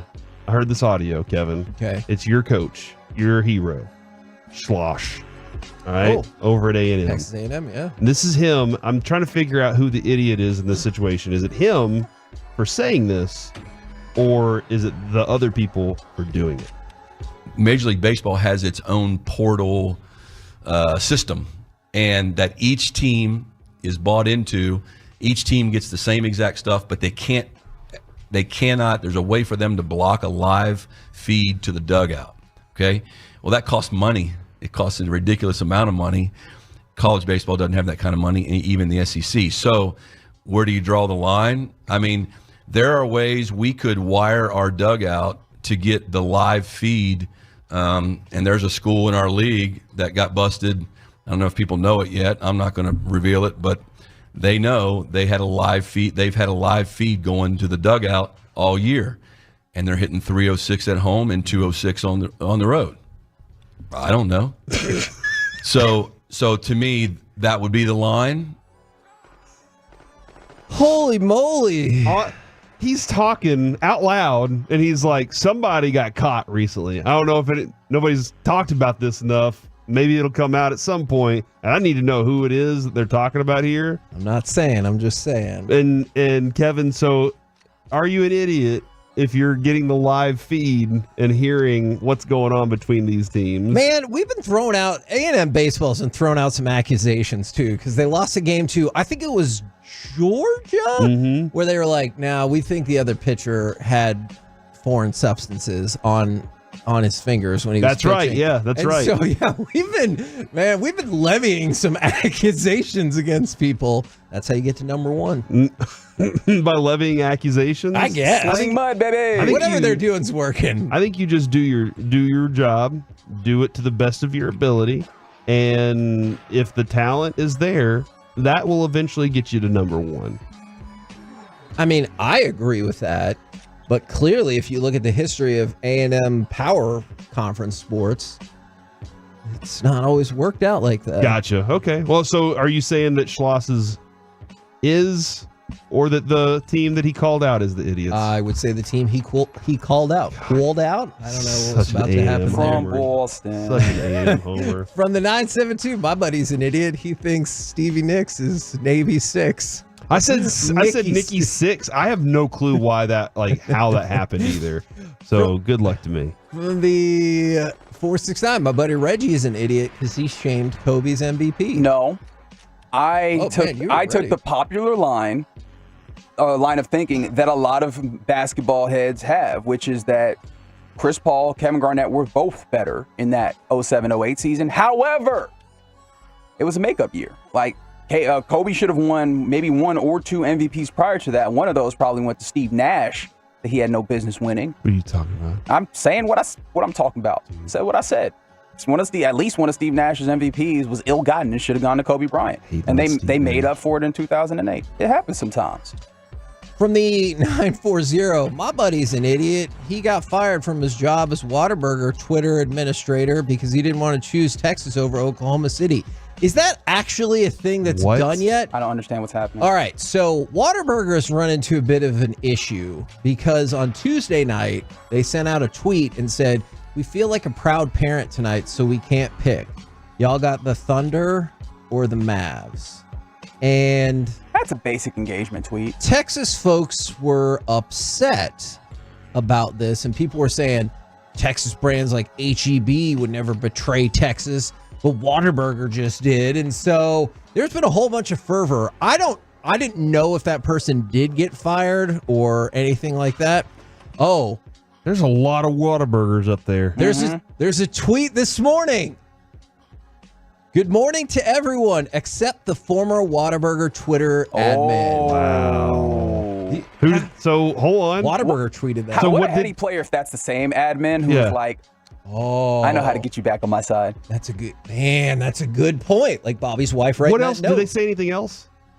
Like, did they say now we're rooting for the Mavs, or did they just leave it? We'll get that tweet a little bit later in the day because the other tweet came out at like 7 o'clock. So I think we'll see it closer to game time. Okay. When the 214 voters are idiots, Luca's the MVP of the NBA. Do we have more conversation on that coming up, Kevin? We could chop it up right here. Like I said, I know Brad Townsend felt that way. Jokic is what Jokic is. Better than Luka. I'm interested to hear if Jokic would say that. I don't think he would. He's too humble. Very humble. And then Is he Luka, humble or is he just, I don't know, nonchalant? he doesn't want attention. Well, I mean, Or nonplussed even. yeah, Shaq straight up told him in his little MVP interview, he's like, I didn't think you should. Which, can we talk about him, maybe Shaq being an idiot in that moment? Because he, in the course of this man just winning the MVP, Shaquille O'Neal goes, just letting you know, I didn't think you should have won it. I thought Shea should have won it. Is he an idiot in that moment for making that direct comment? Yes, you can absolutely have that opinion. I don't know if in the interview to talk about winning MVP, one of the questions should be, why should you not have won MVP? After last year, he was probably going to win MVP, and then Kendrick Perkins is like, and if you vote for Jokic, it's because you're racist. Like, it's tough, man. They're probably still going to lose in the playoffs, but I thought he was probably the MVP this season. I thought Luka was the MVP of the second half of the season. And somebody said, when's it going to be Luka's year to win MVP? And that the reality is he has to have a standard that he plays at all season, not just portions of season. Sure. And as the guy who basically has the ball in his hands the entire time, he's got, it's going to be tough for that to be that case. It's a lot of work. That being said, his play was that good all season. He got better this year, 100%. His play, his play went from 1 to better, even better than better. But his defensive play took the kick up late in the season. That's where people are going to look at it. The team wasn't ready yet, and Luka, you're the guy running the team. But his numbers were already there to start the season. And it's just that the team has to have a certain standard and maintain that through the year. And I'm not saying you have to like it or think it's fair at all, but NBA MVP voters seem to be historically different from MLB MVP voters, where they're like, I don't really care if your team was good. I'll still vote for you. I also think that you're dealing with different sports because MLB, like we've seen, using Mike Trout as an example. Sure. And we've you're seen like, it's not your where- fault your team Right. sucks. We can individualize this so much easier in baseball than we can in basketball. And if that's the case then, or since that's the case, it is just tough probably for some voters to be like, you finish as a 5th seed. You're not the MVP. I'm not saying that that's right or fair. And the times where we've seen that, it's been like kind of statistical anomalies, Yes. like the Russell Westbrook triple That was double. the first one since Oscar. So yeah, absolutely. Look, I get it. And Luka has his statistical anomalies. I'm not trying to ignore. Absolutely. And I will just say for the record, like if you think Luka should have won MVP, totally get that. Brad Townsend thinks that's the case. This was also the first time he's ever finished top 4 for MVP, and he finished 3rd. So you're saying next year will be the year? I mean, look, you have an opportunity. Luka Doncic. Can we say puts it all together? Wow. Is that the same? I like it. Look, you could see this Mavericks team if they get up to like the number 2 seed, and he plays the exact same way he's been playing. I think he would win. I really do. I don't think he needs to make a statistical improvement. I just think the team needs to have a better record, which might sound like a crazy way to decide MVP, yet here we are. We're the KNC Masterpiece right here on 105.3 The Fan. By the way, sorry, one more basketball note I wanted to throw out there. Did you see that the police have opened a probe into Patrick Beverly? I don't think Sting needs to be probing anything, to be honest. They have opened an investigation into Patrick Beverly throwing the basketball at those people in the stand. Yeah. And then? We'll see. They just started the investigation. I don't think we have a decision. Oh, okay. Yet. Gotcha. I will let you know about that. Appreciate you, man. We're the KNC Masterpiece right here on 105.3 The Fan. Coming up next, it's time for Gridiron Gravy. How long until C.J. Stroud and Jordan Love are considered the top tier of NFL quarterbacks? Do you think they're already there? We'll do it next right here on The Fan. Hey, it's Corey here.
Chevrolet in Grapevine, where they're the #1 dealer or Chevy dealer in the world. They've got more Silverados than anyone else. This is Texas. This is Classic Chevrolet. Together, let's drive, relax, and enjoy the difference based on new Chevrolet registrations 2023.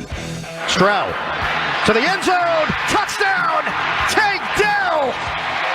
Perfectly thrown by C.J. Stroud right in the bucket. KNC Masterpiece right here on 105.3 The Fan. Got an interesting question for you and already an interesting response as we go around the entire NFL and dip into some gridiron gravy. And we start with, when will C.J. Stroud and or Jordan Love be considered in the top tier of NFL quarterbacks? And then somebody came back and said Mahomes is the top tier. I guess if you only think Mahomes is the only quarterback in the top tier, fair enough. I would go to the next tier then. When do you think that they could break through? Do you think either one of them is already there? Do you think neither of them will ever get there?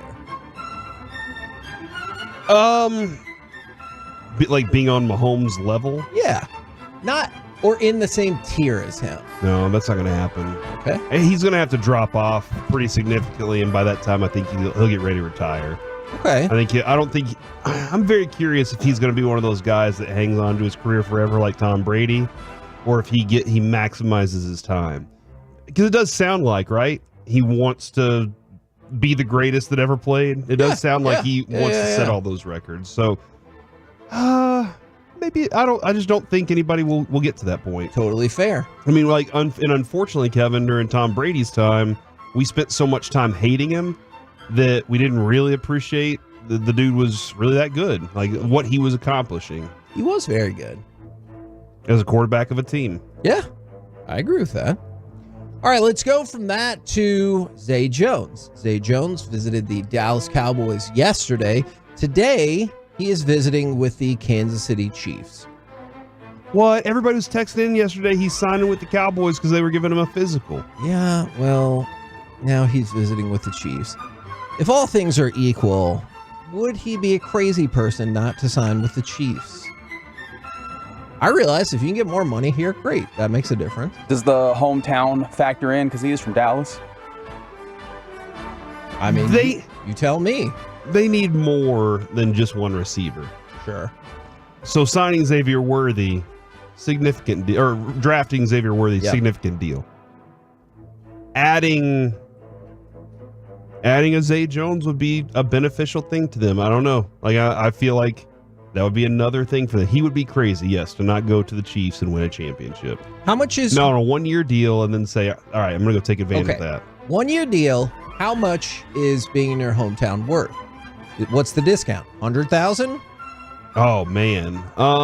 Let's say they're like, I'll give you 3.1 million. I'll give you 3 million. Are you like, Yeah, I think in the thing about it for me, and I don't know how these other guys are, I know the good neighborhoods in the town, in my hometown. I know where I want to live. Name one.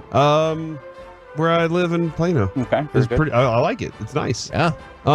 So like I know that I would want to live in certain areas. So I'm probably sitting there going, actually, I need more to live in my old place. Because I want to live in that one neighborhood that I used to drive by all the time. Well, you know the Cowboys sure as hell ain't doing that. I'm going to need an extra $1 million for that. So okay, well, then we're definitely out because the Cowboys don't give anybody. Yeah, Except for Dak. I really do think, though, if he was going to be a Cowboy, Kevin, he wouldn't have left yesterday. Just my thought. Okay. But maybe he's enjoying the experience of being wined and dined. What happens after that? Everybody goes home and has a good rest. Yeah, he makes a decision and he signs with a team. Okay, yeah. Neat. Let's say you were a high draft pick in this class. Let's say you were top 10, top 12. Would you make a large wager on winning Rookie of the Year with another person that got drafted with you? I think gambling's illegal. Yeah, I don't think you're supposed to do that. Yeah, you're not supposed to gamble on yourself. Yet, see, and that's where a fun little wrinkle seems to come through in the NFL system. You're not supposed to place a bet or go to a sports book or anything like that. However, Malik Neighbors and Jaden Daniels have a $10,000 bet on offensive rookie of the year between one another. It goes like this, and you might hear this again when they're having the little mediation session for if either one of them gets suspended. Daniels, because they were on Keyshawn Johnson's podcast. Man, he wasn't supposed to tell nobody. It was just supposed to be, we got a little bit of something going on. Keyshawn Johnson, what's the bet? Is it money or is it Daniels? Yes, money. Oh, wow. Keyshawn Johnson. What are you doing? How much? Daniels, 10. Who won Rookie of the Year? Keyshawn, that's nothing for y'all now. And Daniel said, I mean, he put it out there, so it's like, I can't say he capped, so there you go. If you hear that read again in the mediation transcript, or maybe they'll just play the exact thing that got said. I think it's a neat little bet. I can see how perhaps the NFL does not think it's a neat bet. Why are you dry snitching? Who told you? You didn't have to tell on yourself like that. That's true. Like the bet is a nice steak dinner. That's right. That's what the bet is. Or for pride or that's right. Something non-quantifiable. Also, does Malik Neighbors, did he need to try and get odds on that? Because he's going up against a quarterback here, right? Yeah, and he has no control over his quarterback and how miserable his quarterback You're is. right, but Malik Neighbors is the one who Jay Daniels is like, nah, he put the bet out. So yeah, I guess that's. I mean, I'm guessing he probably didn't needs to get odds, right? He definitely needs odds. That's I'm in agreement with you, Reginald. Thanks, man. Because if it's just straight up, you're just gonna take Jaden Daniels, right? Yeah, that's just how it happens. Will they do a follow-up podcast where they're like, I was just kidding. I meant 10 power-ups on Fortnite or whatever, like something that they try to change it away. Power-ups on Fortnite? I don't know. I don't play effing Fortnite. I think it's XP. Okay. Well, see, the point is you knew what I meant. Hold on. Are you not sure either? New skins. 10 new you can skins share on new Fortnite. skins. 10 new skins on Fortnite. Do you think they'll be able to get out of this? No. Or do you think they're going to have a friendly chat with Commissioner? Friendly chat. Or they're getting a letter in their locker. It's like, hey guys, you can't talk about this anymore. Stop it. Yeah. And then they're like, we are freaking connected to Vegas. We just had a Super Bowl in Vegas and we can't talk about gambling. Do you think it's weird, though, that everybody accepts that people in these clubhouses or locker rooms do gamble, but they're like, nah, you can gamble on cards, ping pong, whatever. You can't have a friendly wager between another player. It's too far. I don't know. Yeah, that's weird. That is weird. But they do need to have a talk with each other, Kevin. Yes. So I suggest more podcasts. Okay. Or maybe the NFL's like, hey, every time y'all get on a podcast, something goes wrong. Isn't that how podcasts work in general? Just the for more sure. opportunities that you have on a podcast, the more bad things I feel like they're not going back on Keyshawn's podcast unless it's to just directly address this and be like, just kidding. Look out, because Malik Neighbors might have somebody else to gamble with. Allen Robinson has been signed to the Giants. He made a Pro Bowl once, so look out. This is his fourth team in the last 5 years. Yeah, and that's the thing is I was told that this dude was going to dominate and I needed to know better, and he just hasn't. Beg to differ. All right. Last year in Pittsburgh, he played all 17 games and had 34 catches. Nice. So, I mean, what do you say now? That he Corey? chooses teams with miserable quarterback. Man, he doesn't go from Kenny Pickett to he was in Jacksonville. Bortles. I'm gonna go from Bortles Chicago to where he had. Was Fields there yet when he was in Chicago? Fields wasn't there yet. Not Fields All yet. right. Allen Robinson's quarterbacks, going all the way back to college to a point. He had Matt McGloin, Christian Hackenberg. Remember those guys? Oh my God. Blake remember Bortles. when people thought Christian Hackenberg was gonna be freaking awesome? Had no idea why that was the case. Blake Bortles, Mitchell Trubisky, Nick Foles, Justin Fields. So Nick Foles. He won a Super Bowl. Did he? Andy Dalton. Yeah. Then he had Matt Stafford, which, I mean, hey, that should be something. Then he went to Pittsburgh, as we mentioned. And now he'll get either Daniel Jones or who's the other cat that they have? Drew Lock. There we go. Drew Lock. That's a possibility. Congratulations, Allen Robinson. So yeah, man, maybe he is a good receiver. It's It's going to go Just never had a chance with those guys. super well. That's what we I'm not think. too worried about it. All right. Are you worried about this? The Cowboys begin rookie mini camp tomorrow, where they're expected to sign all of their rookies that were undrafted. Now, you might have been thinking this is where they're going to sign all the people they did draft.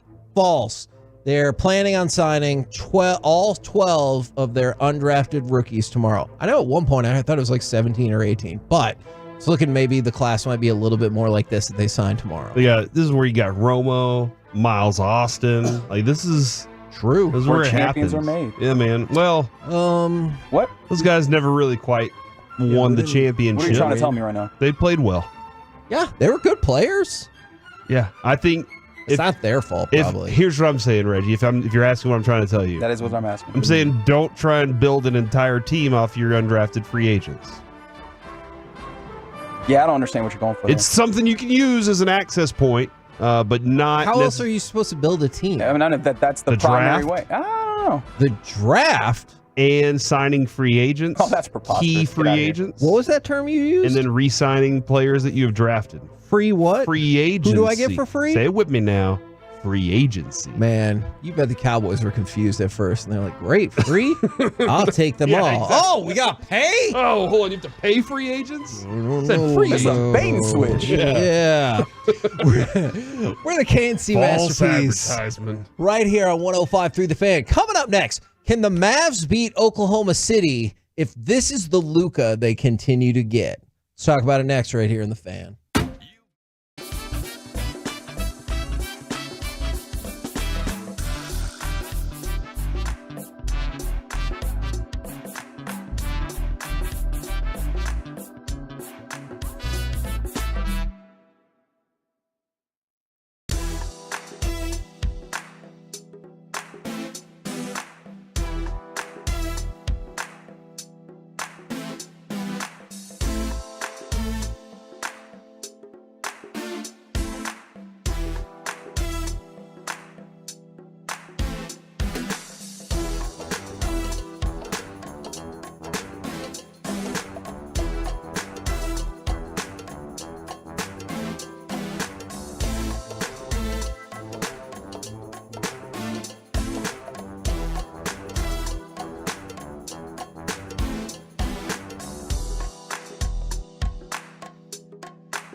Do you think it's true that you've got to forget something else to remember that Uber Eats has groceries? No, that's absurd. Hey, remember when you used to be a, what was it, Pepper Lady?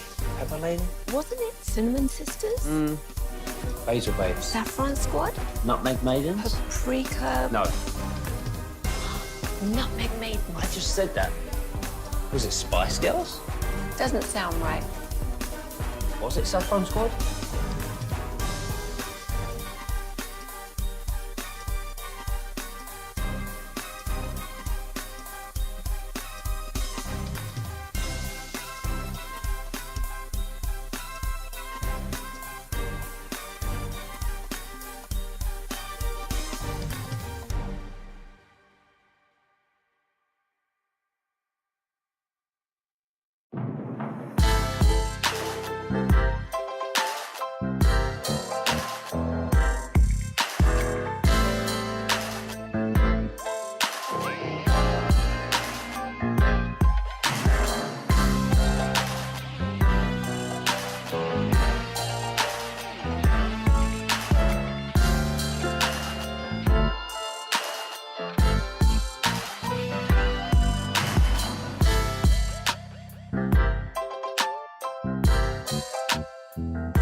You're about to be masterpieced, KNC style, right here on 105.3 The Fan. KNC Masterpiece, right here on 105.3 The Fan. I'm sorry. Were you guys listening throughout the entire commercial break? If so, if not, you should be. If so, do you have any thoughts about anything that you heard? There was no Junk for Joy ad. You're welcome. But there was another ad. Actually, I don't want you to think that I had any impact on that. I don't decide when those play. Just curious about that. All right, let's go ahead and. Are you changing something on the fly right now? No. I was trying to think if there's a specific audio cut I wanted to play, or if I wanted to buy a scratch off ticket. Now, let's talk about the former. Luca. Can the Mavericks beat Oklahoma City if this is the Luca they continue to get? The version that we're seeing right now? Correct. No. And you seem pretty emphatic about that. In game 2? Yeah. Or in the series? In the series. In the series. In game 2, I get it. I feel like you can come up with a game plan to defeat them in one game, but to win a series like this completely, you gotta have that star on the court at least 90%. Like he's on. It looks like he's not even playing at 75% right now. Yeah. Because of the 3-point shot is just not going in the way, like at the clip that we're used to for him. And then the things that I think maybe he would feel more comfortable going to the basket and then dishing, or finding some other ways to be more physical as not only as a rebounder, but also maybe doing a little more post stuff that might work for him in certain situations. But he doesn't look comfortable doing that right now at all. So no. What say you, Reggie? Yeah, the answer is no. I mean, if we make this simplify the question, you make that very emphatic as well. Then, if we simplify the question, we can make this a lot easier. Can a team win against another elite team? Because we're now in that time period in the postseason where you're typically playing elite teams, especially in the West and the way that it's stacked. Can a team win against another elite team with their star player not near their peak? Largely, by and large, that's a no. And okay, and so somebody asked this question: Can a Walkman dance? No, I like that. The Mavs cannot win without Luca, but I'm not saying without Luca. I'm saying the Luca you got right now, because on the surface, if you just look at some of the stats, you're like, oh man, what a standout first round he had. 30 points a game, 9.5 rebounds, 9.5 assists a game, 9 rebounds. And I appreciate all of that. That's amazing. His shooting percentage in the playoffs is abysmal. He is shooting 39.5% from the field. But let's focus on the thing that the Mavericks really, really need. Especially, I realize Oklahoma City would respect his three-point shooting, but there's a couple of players for the Mavericks that Oklahoma City's like, I don't have to respect your three-point shooting at all. So you need three-pointers to be dropping. Luca is 17 of 75. Is that good? No. Okay. From three in the playoffs. That is 22.7%. That is awful. And consider the other thing. He's shooting 10 three-pointers a game. And so I get it. That's part of his game, and I understand that. Shoot or shoot. But what you're getting right now is a volume shooter who's shooting terribly. That is the worst possible combination you can have. Especially in this modern NBA, as everything gears towards efficiency. And one of the things that, is talked about, and I think recently LeBron and JJ Redick on their podcast talked about, is like the playoffs, 1 or 2 or 3 possessions can really shift a game and win you or lose you a game. And those are the possessions that you typically feel great about with Luca Doncic. And you're missing that, right? And especially as you look at the way that the Mavs are situated, him and Kyrie are a brunt or a majority of your three-point shooting. And if he is not in that place, it limits the other things that he can do. Teams are still going to respect it, but they're not going to be able to, or he's not going to be as easy, or it's not going to be as easy for him to get downhill. And then we're also talking about the injury that already affects him getting downhill. It's really tough. And then if we're talking about the Luka that we saw in game 1, another part of that is the careless turnovers. This team is going to turn you over pretty easily already. Yes. Adding to the unnecessary ones is only going to make that even more difficult. All those things come together and make me say no. You need to be in that 10 or 11 range. Like, if we're having a realistic range, you need to be in that 10 turnover range if you're going to be winning these games. You got to play clean basketball, man. And here's a concerning thing based off of something that Reggie just said. When Luca, after the game, he was like, who cares? We lost. We got to move on to the next one. And I appreciate that. Like, I understand how it's probably tough to sit there and talk about, like, hey, I know you're probably not 100% and you just got worked. Hey, let's talk about it. Yeah. But one of the things that he said about his knee was it's just hurting. And to your point about getting downhill, less mobility, less explosiveness when I'm driving the ball. And he said these days off gave me a little time to rest, a little bit more rehab, but it's about the same. And that's the concerning part, because his three-point shot's already not there. And you've seen plenty of players who, if their shot's not falling, they can get to the rack. All right, so now he's saying, I'm having difficulty with that. And then your fallback would be the flip side is, can you just step back 3-3-3? That's not going either. He's an incredible player, an incredible playmaker, but those are two pretty all-encompassing parts of the offensive game that he's struggling with. Yeah, and so this version of him, Kevin, is something you can't do without, but that's the way you built your team. And so whenever this happens, what is plan B? Plan B, is it to let Kai cook or to be better defensively? So because you got your defensive side of it has to maximize. And this came up. And obviously a lot of people said no. Somebody said we're going to get swept if that's the case. Oh, no. But then, I mean, I hope that's not the case. Take the fall, act hurt. That's what you're saying. I'm not saying that. In the 214, if Luca lets Kyrie take over the offense, in game one, Luca felt similar to Kawhi being out on the court, hurting us more than he was helping us, which that's a wild thing to say because you never would think you would say that. And I'm not even conceding that point, but you'd never think that would even come up. Then again, I'm sure Kawhi and the Clippers never thought that would have come up either. But 9 assists versus 5 turnovers, you're not feeling super great about that. Shooting 1 for 8 from 3, you're not feeling super great about that. But what do you think about the idea of letting Kyrie be the primary playmaker? The only issue I have with that is parts of that could work, but if Luka, either his knee is hurting him or he's exhausted from the season that was, it doesn't feel like you're going to get back what you were missing from Luka. And surely we're not just saying just take him off the court. Yeah, well, and Reggie, correct me if I'm wrong here. If Kyrie's the guy at that, you still have Luka on the court, and where he might hurt you the most is defensively, because they will go find him and go after him there. So even if Kyrie is the main playmaker, Luka's not taking 2 nights off in the middle of the second round. Like he did it a couple of years ago whenever he had the was it a hamstring that he was dealing with or a calf injury, and Jalen Brunson he's had a lot of injuries that he's had to fight through. Yeah, and Jalen Brunson goes off, and then Luka shows back up and is fine for the rest of the playoffs and never bounced back up on him.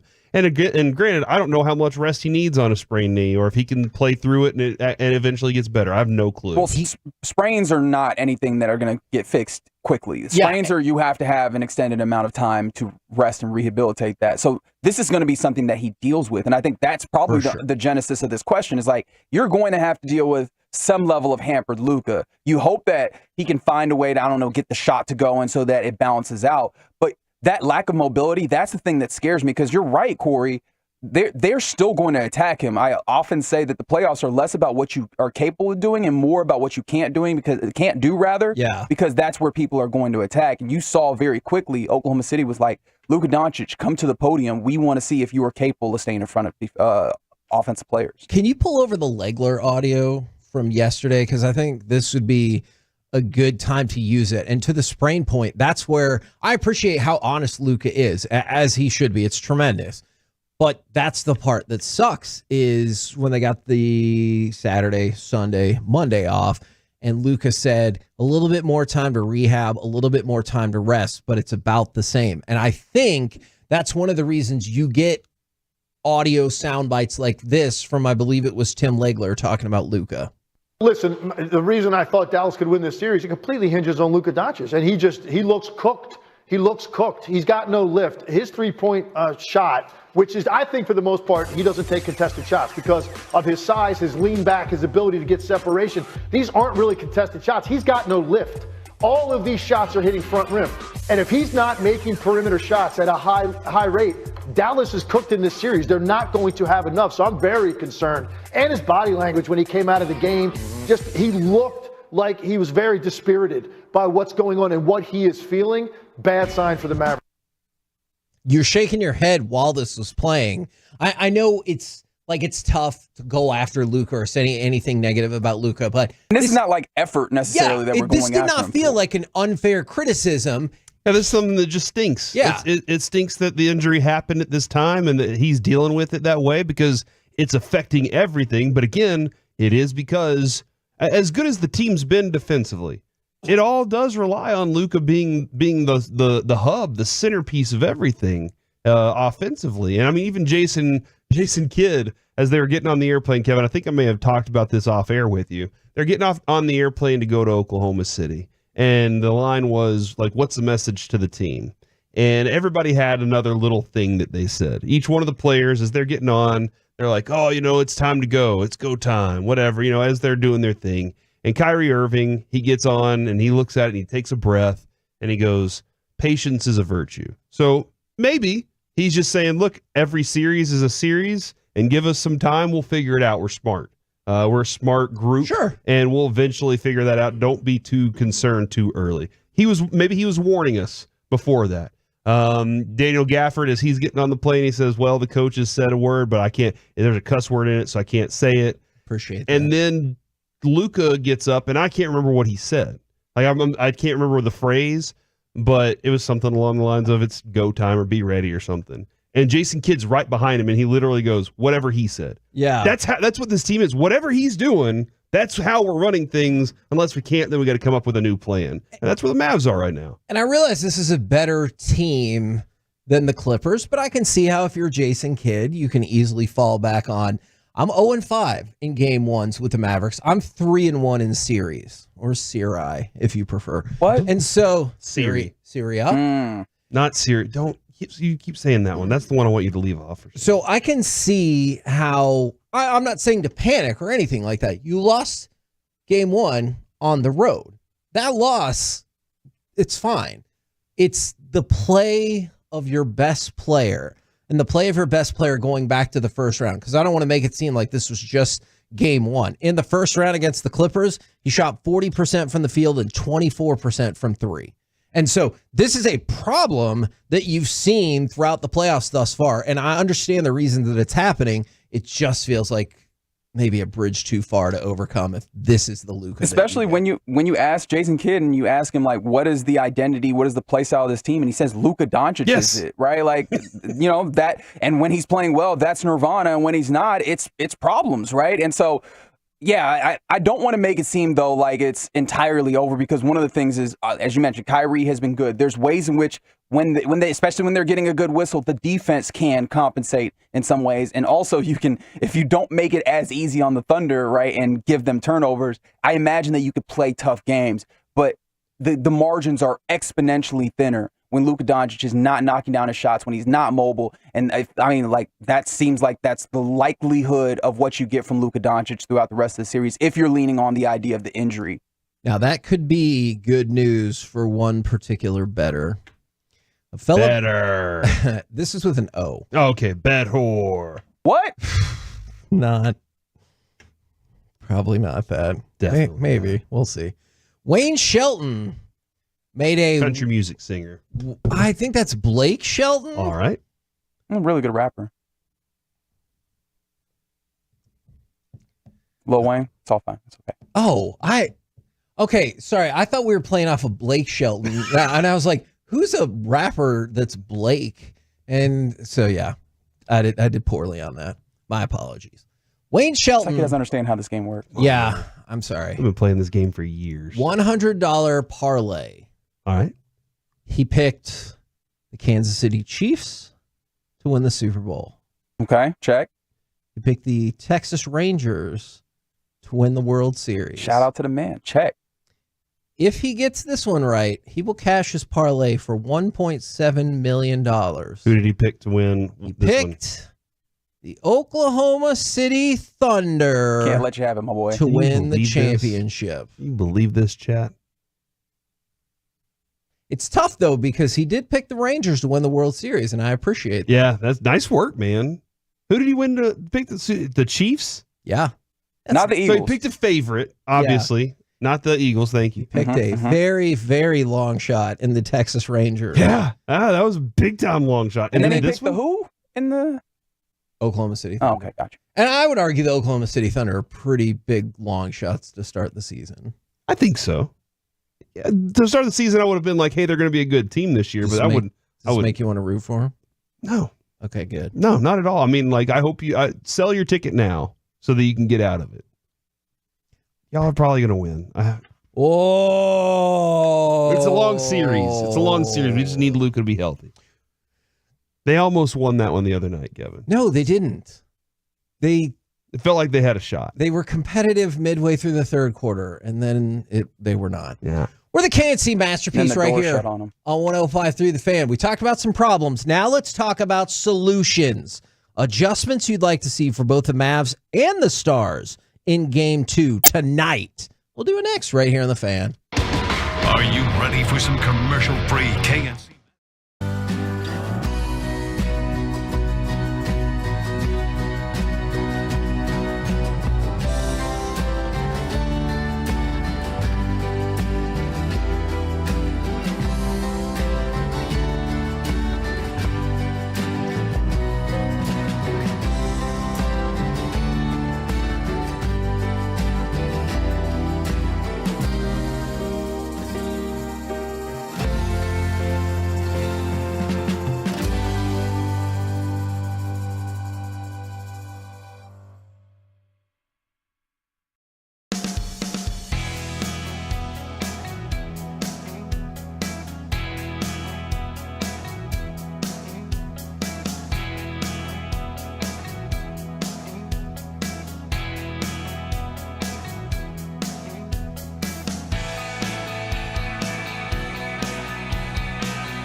products? I gotta remember that. Well, you know, they say in order to remember something, you have to forget something else. Okay, now that is a very cute haircut. That's like a little shag. I've never seen it before. Well, I mean, of course you haven't. It's the Rachel. Oh, is that your name? No, I mean like your name. No, I'm Jen. My name's Jen. Right, but I just mean like this is your haircut. But that's hair on your head. I'm not saying this is your hair. Okay, cool.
segment of the KNC Masterpiece is also brought to you by On Time Experts. Terrific individual defensive play from Derek Jones Jr. Washington, the corner pop. Look it. And he's the next. KNC Masterpiece right here on 105.3 The Fan. Don't forget, tomorrow we will have Colby Sapp co-hosting the show with us. The 903. What will he tell us about, Kevin? You just told me not to use that tease. I have maybe been doing too much work trying to come up with a news and notes tease. If you ever listen to us at nights when we had Colby and we would go into news and notes, Kevin always rolled into, and this is where I predict that Colby will say, and he would do, it's pretty much consistent every time. Tomorrow's tease into news and notes, which Colby has said is like a half segment, I believe. We'll see about tomorrow's tease will be Kevin's crowning moment, I believe. It's the only thing that Kevin wants to do. It might in the be world. too far, though, Yeah. and that's what we're trying to figure out. It's all he wants. So just understand, when you hear Kevin throw that tease out, he has been practicing this for years. Okay, let me just workshop one real quick on air. Oh, you've got so many that you're just willing to throw out For some. sure. Yeah. For sure. He might even do it tomorrow. What do you think where Colby will tell us about his new coffee shop where he'll also dance a little bit? Grindacologist?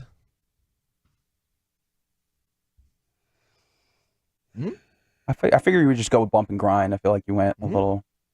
No, it's play on words for sure. And grindacologist is 877-881-1053. If you're a fan of it, if you're not, he will go back to the lab. I feel like C+. Yeah. What about his Wow.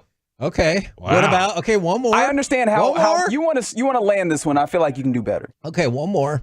Where Colby will tell us about his brand new boxing gym. I'd hit that. Yeah, there we go. I like where we're You at. like B going plus. better? B plus. Okay. All right, we're more. Do you have a whole list of these? Hey, I've given a lot of thought to this. Okay. I still think the country music themed one is going to play. I've got mixed reviews from Reggie. Everybody else seems to like it okay. I don't know things. Let's talk about the Stars and the Mavs, because somebody said that we're bumming them out because we're really down today on the Mavs and the Stars. So let's come up with solutions that we would like to see instead of just some of the problem. All right, I got one. All right. Replace Luca's knee with a healthy knee. Oh, okay. Because there's a lot of places you could have gone there. Replace Luca's knee with a frog leg. Yeah, I don't know if that Frogs jump really high, so would this be like a normal sized frog leg or one that's proportionate giant to? frog. Oh, okay. Yeah, All right. You I like gotta what have you're a doing frog there. that can, yeah. But he wouldn't jump evenly though. Well, but off that one leg, watch out. You know what I'm saying? All right. All right, I like what you're doing there. It's innovative, Kevin. Okay. Is it right leg or left leg? Is it his right leg? It's his right knee. Yeah. If he's going to the right, watch out, dude. He might dunk on you. Would it look like slam ball? Where you're just like boing. Yep. Exactly. I did- Just off the one leg. I did have like other non-frog replacement body Well, parts. sure. I mean, that can't be the only thing you do. Obviously, you need more Rabbits adjustments. jump. Yeah. Rabbits jump pretty well. So if you're going Kangaroo. There you go. Yeah. Animal-based body part replacement ideas. Okay, fair enough. Things that you believe could actually happen. All right, robot leg. You do not actually. Boston Corey Dynamics has done a Majors, lot of work in you this do area. not believe a robot leg could happen in this series. 1,000% I believe it could. Oh my God. Will it? Now, you did say in this series, which really takes away my belief. Yeah, that's probably. But I think it can happen. Yeah, here's the thing, Kevin. When it comes to robot leg, it's just a matter of if he wants to do it and if they'll allow it. Because we've never seen a robot leg player in the NBA before. Yeah, would Adam Silver have to step in at that case? Well, what does he really do? He just appeases the players. Show up out of nowhere. That's what he does. He does. Okay, so you want me to say rebounding? I'll say rebounding. One of my other ideas. They need to rebound better. You can't get beat in the rebounding game, especially when you have the size that you have. Against a team that's not good at rebounding. I mean, you're letting their guards, you're letting Lou Dort to get hands on the basketball when in all reality, those rebounds should be going to Derek Lively. They should be going to Daniel Gafford. They should be going to PJ Washington. So you absolutely need, I want to see them crash the glass. And maybe more than that, I want to see you box out because you need to be coming down with those basketballs as opposed to anybody else on that court. Kevin, regarding rebounding, with robot leg, it's a lot easier. Yeah, but that is true. But B, Gafford had 11 or 12 or something like he had a high number of rebounds in this game. Everybody else kind of, but I think Reggie's talking about like it's not the ones right around the basket for me. It's the ones that are just a little bit further out in the mid range. Those are the ones that I saw the other players collecting. And that's when I was like, dang. And so that's a portion of it that I would like to see. Usually that's Luca cleaning that up.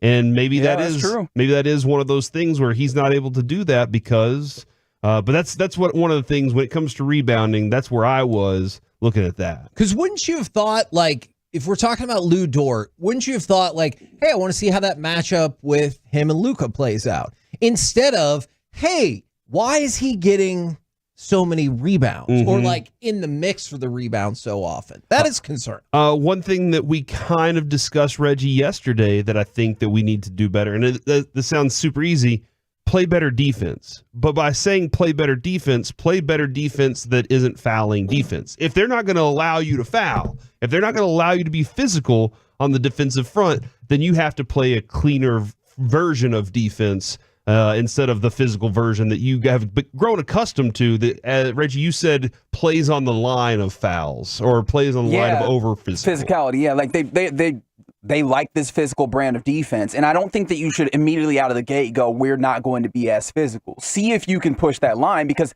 when you have been able to, they have been stifling, right? The Mavericks have been stifling when they can be physical, but if that's not the case, and this is the thing that scares me because I don't know that you have the foot speed to compete in that same way if it's just going to be that. But I do wonder if that means that your defense needs to be a little bit more compact at times and dare them to pull up on those threes as opposed to move the ball around and catch and shoot. And if they go, that's just how you're going to have to choose to die in this game, right? Right, and it feels like just it might be, or maybe instead of that, right, instead of just being compact, it might need to be a little bit more switchable, which, again, that's going to be another poison because then you're going to give mismatches, but at least can you stay in front of them when they're driving, because that driving kick is a killer against this team. I'm curious then about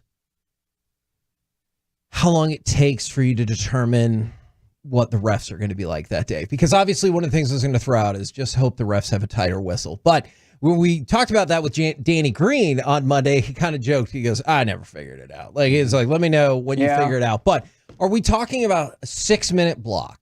And you're like, first 6 minutes, whether it's the people on the court, the people on the bench, your head coach should be able to determine like kind of where we're at.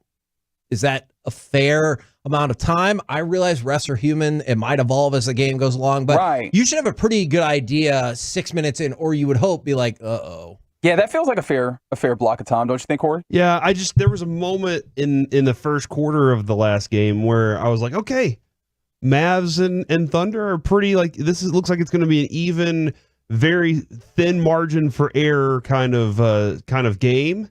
Maybe even thin margin of error kind of series for both of these guys. I don't expect a blowout anywhere.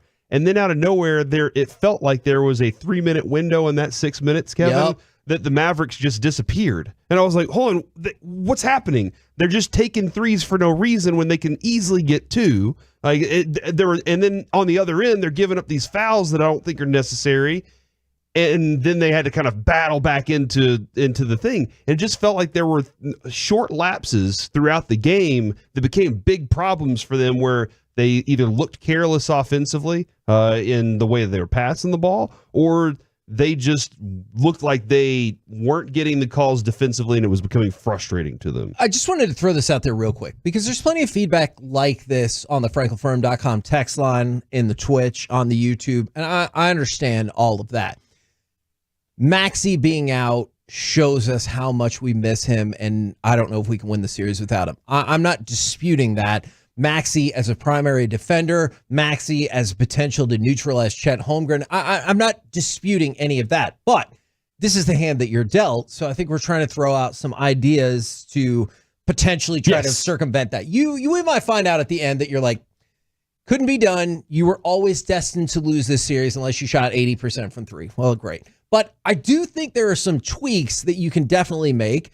And like, I'm sure the Mavericks feel exactly the same way because kids like, yeah, we've lost game one plenty of times and we've come back most of the time. Offensively, can I talk about, because we talk defensively and obviously that matters, but offensively, this is a team that can score better. Yes. The easy one is you can't turn the ball over in that same way. Like, you have to be a lot more careful when you're passing the ball. They need to be on the same page from the start, because we saw a couple of turnovers was just not being on the same page. So that one there, I imagine. Do you think, I mean, I realize the fewer turnovers, the better.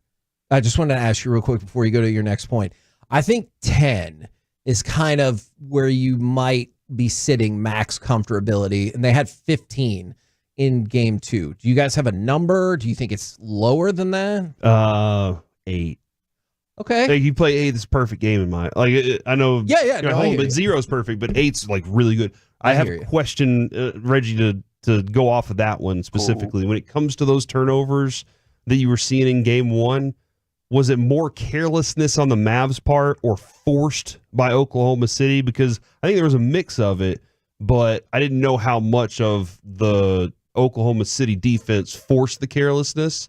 And then the other part of that is there a way around that if they're continuing to be that? I don't even think that it was a ton of carelessness, because I vividly remember one of those where Lou Dort just got in somebody's pocket and just took their cookies, right? Yeah, like but then there was the one from Kyrie that was it felt like a lazy pass, but it looked like a good pass. Was that Dort right there too? No. But that's the thing is, like, I think the margins are thinner is really why it becomes an emphasis. I don't think that they threw the ball around all willy-nilly. However, you know this team is great at turning the ball over. That is something that they use to supplement what they typically can't do, which is getting rebounds. So in order to get more possessions, they take the rock away from you. So they're going to do that a decent amount. You can't help them by adding on top of that. So any carelessness is too much. You get what I'm saying there? That's the way that I view it. Like, any carelessness is too much because you already know that they're going to be really good turnover-wise. Somebody this morning texted in and they were like, ISO ball's not going to work. And I don't think in the Mavericks purest form that they play ISO ball there, because a lot of guys do eventually get the ball. A lot of spread pick and roll, but there's going to be moments where you want to get to ISO, and especially when you talk about Kyrie and Luca. Yes, is there anybody on the Thunder that you specifically say are going to be incredible at that, right? Compared to what they got, they've got guys that can slow you down somewhat. Mm-hmm. They're pretty good isolation defenders. Don't get me wrong, but in any situation, you would typically pick Kyrie and Luca in a isolation situation against anybody. I don't think that that's necessarily exactly what this is about. I think that I lean more towards that. And something that I'd like to see, and this isn't a major thing, but I think it could be interesting, is on the short roll. And if you don't know what I mean when I say the short roll, when you get into the pick and roll, whoever's coming off of usually it's a big, right, screening, when they roll out, if they get the basketball, before they get all the way to the rim, when they're in that place, maybe around the free throw line, they're making a decision looking to pass off of that. I think there was opportunities to pass off of that, and rather than get into where Oklahoma City had already peeled in. They had already pulled in that help defense because they know that they don't have the size, so they're putting bodies in, kick that out, and be able to either start a rotation and make them run around, and where you can now find opportunities to attack, or have those opportunities to knock down shots and now get your catch and shoot on. And then I think that can get some of these other guys going, like PJ, maybe even Dante, guys like that on the short roll. I think that there's some opportunities that could be taken advantage of. On the Stars front, it feels very similar to the Mavericks in terms of there are more complex ways to attach this, but there are a couple of basic things that you're like, dude, seriously. Get a lead, keep a lead. Yes. All right? Because we talked about it in game 1. You lost the 3-0 advantage. If you go back into the regular season, you lost a 2-goal lead in the final, I think, like 10 minutes of the third period, which also led to the Miro-Wedgwood collision. But I realized that Colorado is a deadly offensive team, but you cannot be giving up multi-goal leads. All right, so you say get a lead, keep a lead. How do you keep a lead against this team?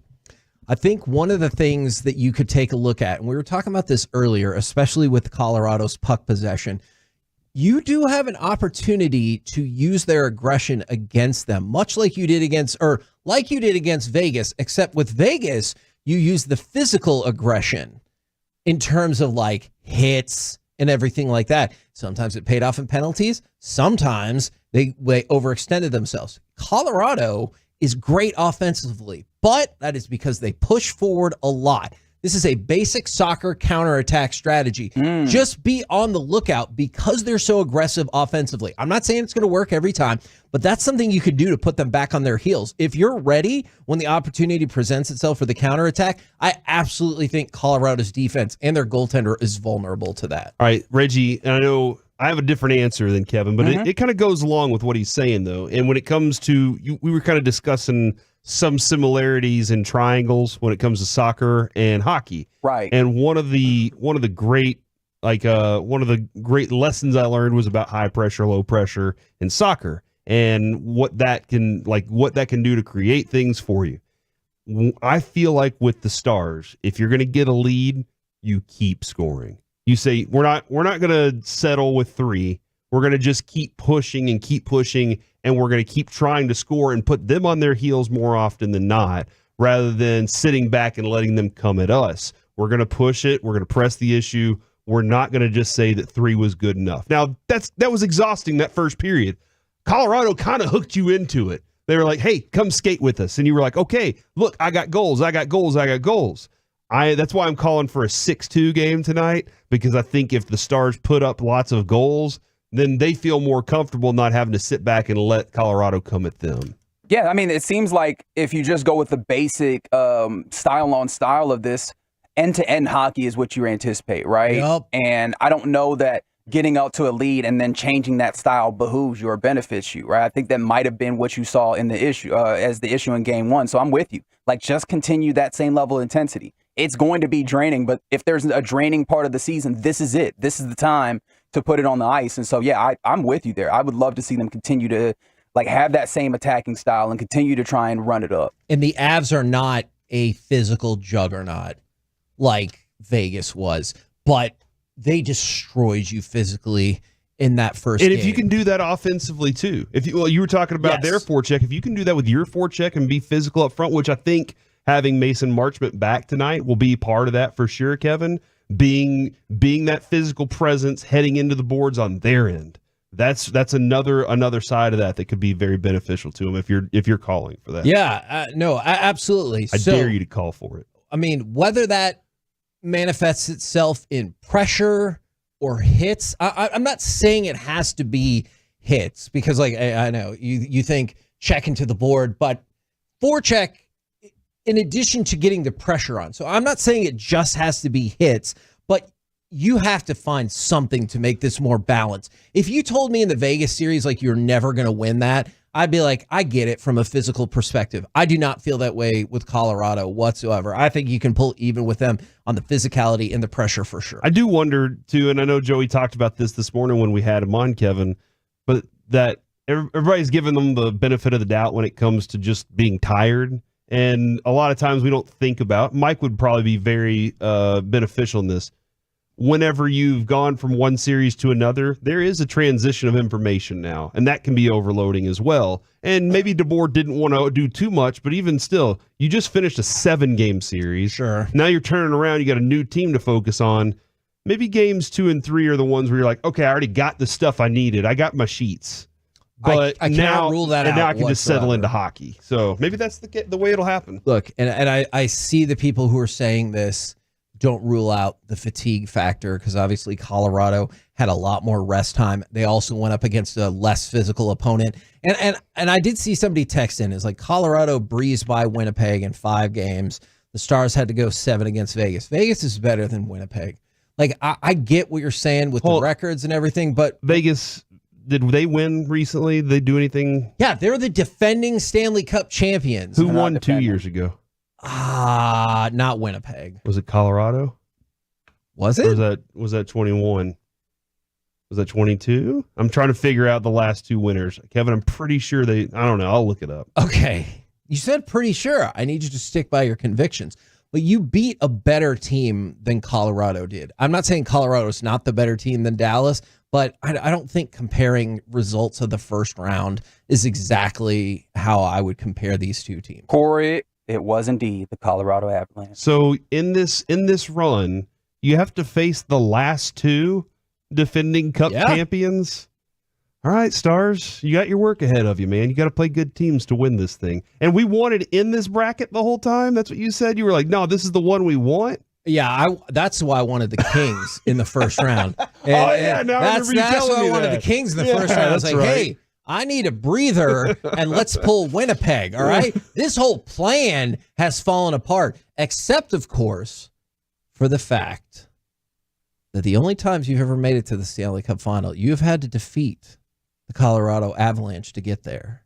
So you could also argue this is the way it always had to be. This is the way.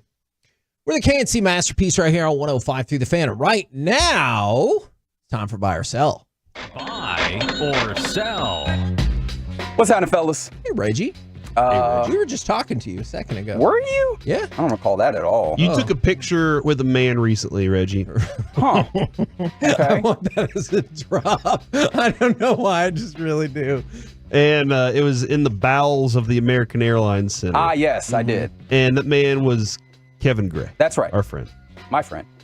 Oh. Wow. Okay, fine. Yeah, I got real territorial. Texted me How yesterday, you like but that? that's okay. Really? I got a phone call. How about that? That only happens occasionally.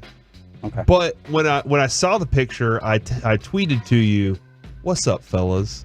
Did you understand that I was saying what you always say to us, or were you just I didn't catch that. That's my bad. That was exact. You always say that to us, and I was like, "Oh man, I just want to have the same feeling there." It just felt comfortable. Okay. Reggie, I'm going to turn this around on you. Oh no, that's never a good sign. Buy or sell my news and notes tease for tomorrow, where Colby will tell us about his brand new toilet shop that Reggie would definitely approve of, Bidets and Confused.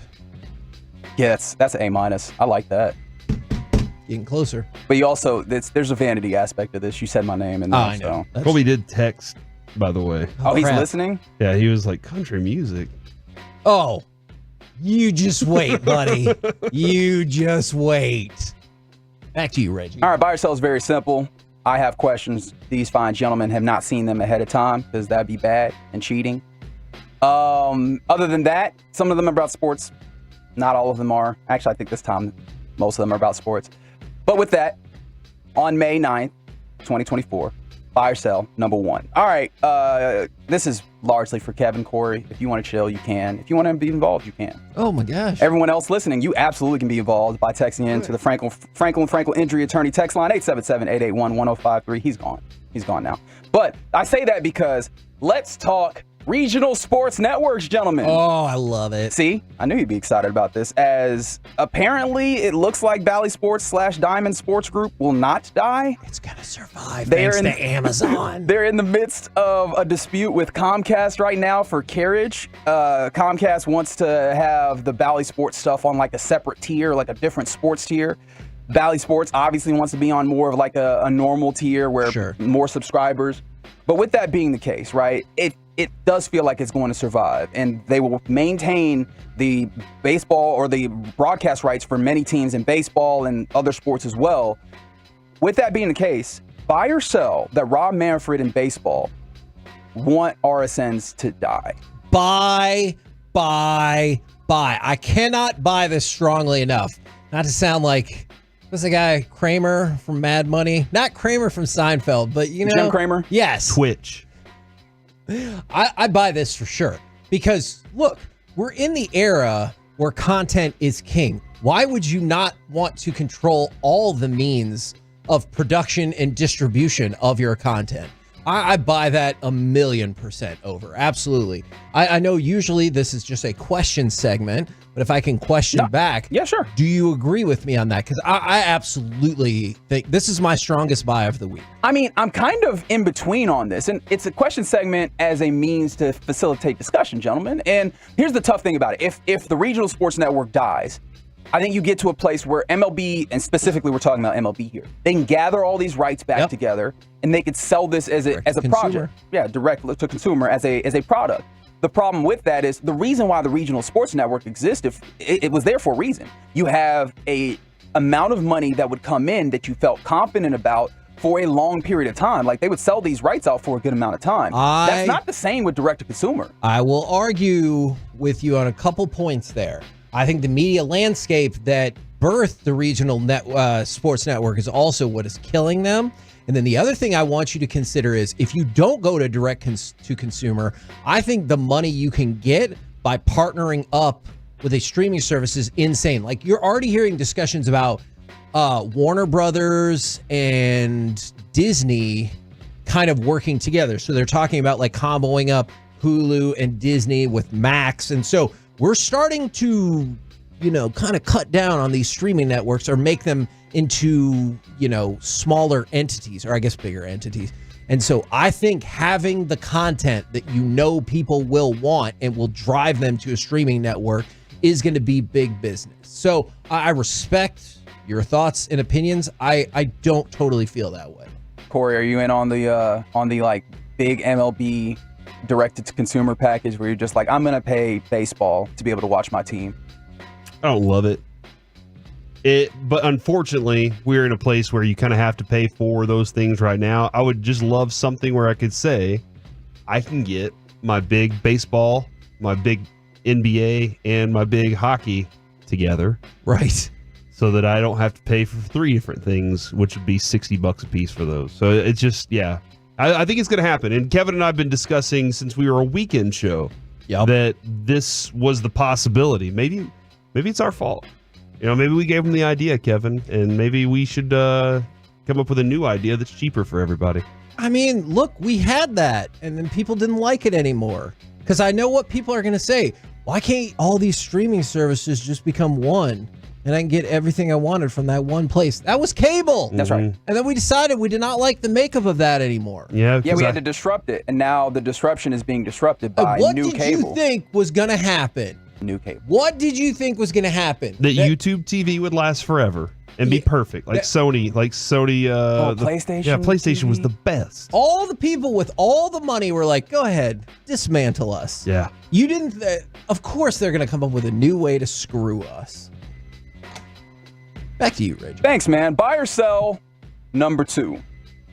Corey, I feel like this one is more geared towards you. Kevin, you still have to stay. You don't get to lead. Okay. Sucker. As you guys know, the Arizona Coyotes are no more. Oh, no. What happened? I'm excited if this is going the direction I think it is. They're being moved to Utah. So Ryan Smith, who owns the Utah Jazz, is now the new owner of the Utah insert team name here that will be playing coming next season in Utah, in Salt Lake. So my vote's already locked in. So with that being the case, I did say the Utah insert name here. They don't have a name yet. Yeah. And they need to have a name. And so recently he was talking about this, and apparently they're going to have a March Madness style bracket to determine what the team name is. Isn't this how we got Bodie McBoatface? That's right. Oh, there are options that you're going to love in here. And so with that being the case, Smith has talked about how, some of the Jazz Mountains jersey, the colors that they have there might be inspiring of what they do. But yeah, some of the names that they have, or that have been rumored rather, include the Utah Blizzard, the Venom, the Black Diamonds, the Yetis, and the Golden Eagles. Ooh, you left out maybe my favorite one. Okay, Utah, I don't see that one. My vote. What are you doing right now? Oh my God, that is pretty polygamy. Funny. My vote would be That's what you're doing. Good for you. Utah Caribou. Caribou aren't represented enough. Representation is important, fact. Reggie. Name a team that's called the Caribou. I can't. This future Yet we hop on and watch Polar Express every year at Christmas time, and guess what? Who is we? My family. Oh, okay. I was like, just don't include me with that. I guess not Reggie. You don't watch it every year? Absolutely. Make it a new thing. Is it because of Tom Hanks' dead eyes and that animation? Wow, I hadn't thought about that, but yeah, now that you say don't like that movie? No, it's good. I watched it once, and that was enough. Anyways, the buy or sell, gentlemen. Buy or sell that with the brand new teams. There are no great names, just okay names and objectively bad names. Sell. What is the last hockey team we got? The Kraken. The Seattle Kraken. That was pretty good, dude. And right in front of you You have the Utah Yetis, if you want. You have the Utah Caribou. So like tumblers? Yeah. Or are we talking about like the... No, this is the coolers? Yeah, as opposed to the cooler or the cup. Oh. I'm in on this. Is the thing. He's talking about the thing that that swatted Luke Skywalker across the face. Exactly. Remember that one? I do. In Empire. Is that a wampum? I don't know. It looked like a Yeti to me, bro. I should know that. Yeah, it did. Carter watched that recently, by the way. My Carter, he watched it with me, and he was like, "Dad, what's going on here with the CGI?" And I was like, "It's not CGI. That's just that movie came out in 1980. It's just kid. special effects, buddy. Give him a break." I'll sell with you. I just think it takes a little more effort to find names than there used to be. I think there are still some good names out there, but you're right. It's tough to find names like the Giants. It's a pretty cool name. It's classic. That's a timeless name, right? Yeah, but I feel like a lot of the names that we really love is basically off of nostalgia, not necessarily because the name itself is incredible. But that's because you need a team to workshop. Never forget that Stone Cold Steve Austin, the WWE originally wanted to call him Fang McFrost.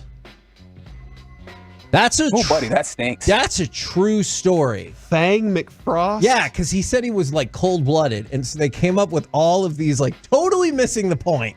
So one of the names was Fang McFrost. Are there not coyotes in Utah? Why don't they just stick with the Coyotes? They stink when it comes to hockey. Yeah, can coyotes play hockey? No.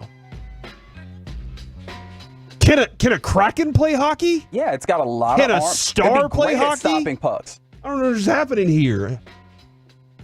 Asking if a coyote can play hockey. Canadians can't play hockey. We my still let gosh. Montreal have that It's team. just you We have always established take that. shots at them.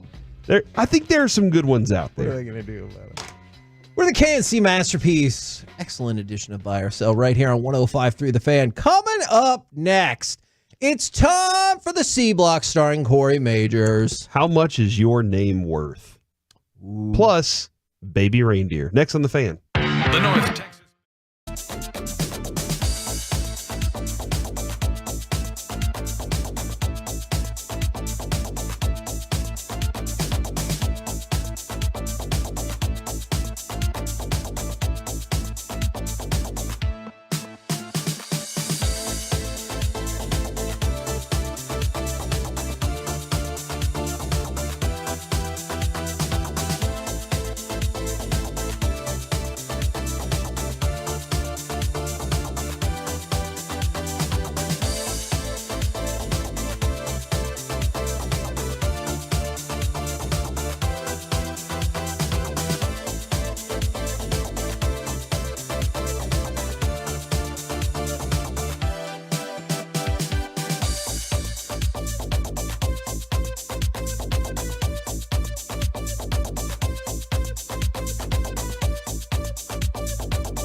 forget something else to remember that Uber Eats has groceries. No, that's absurd.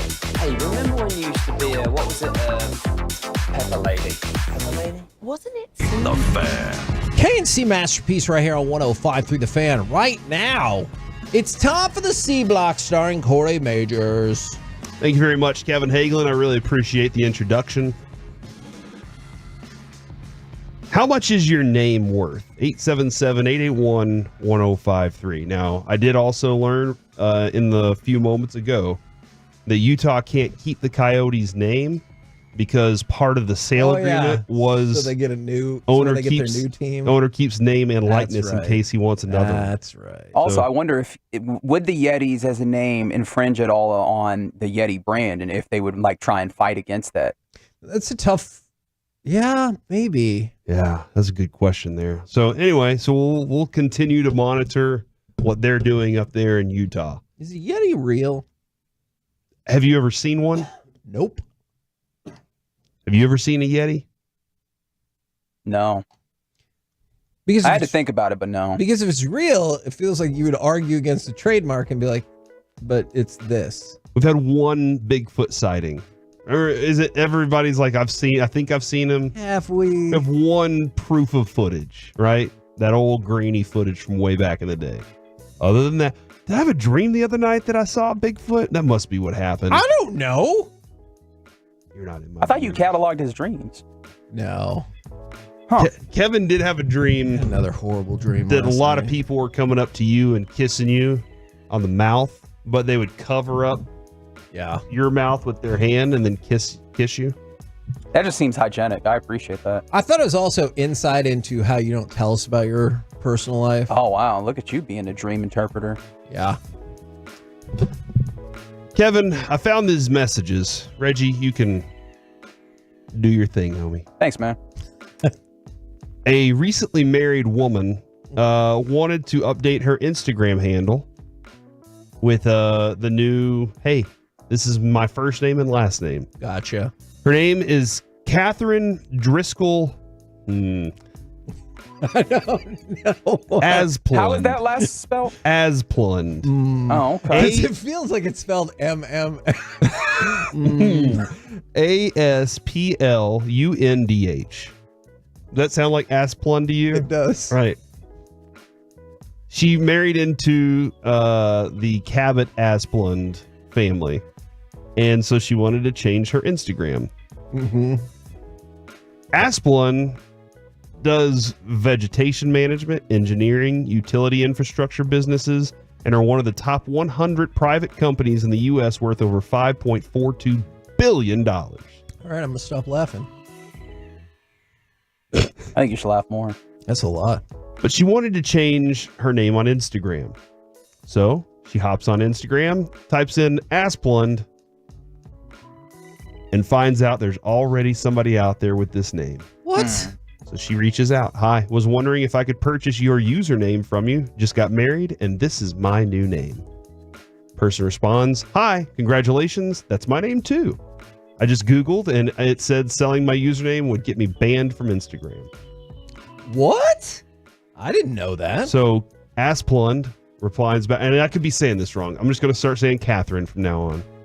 I could see that being. I purchased my username in the past. That's not true. Celebrities do it all the time. That's how they all have their handles as their full names. Not all of them. I mean, I'm a celebrity. I didn't purchase it.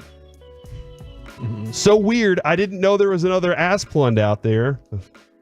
There's no Catherine Asplund in our family.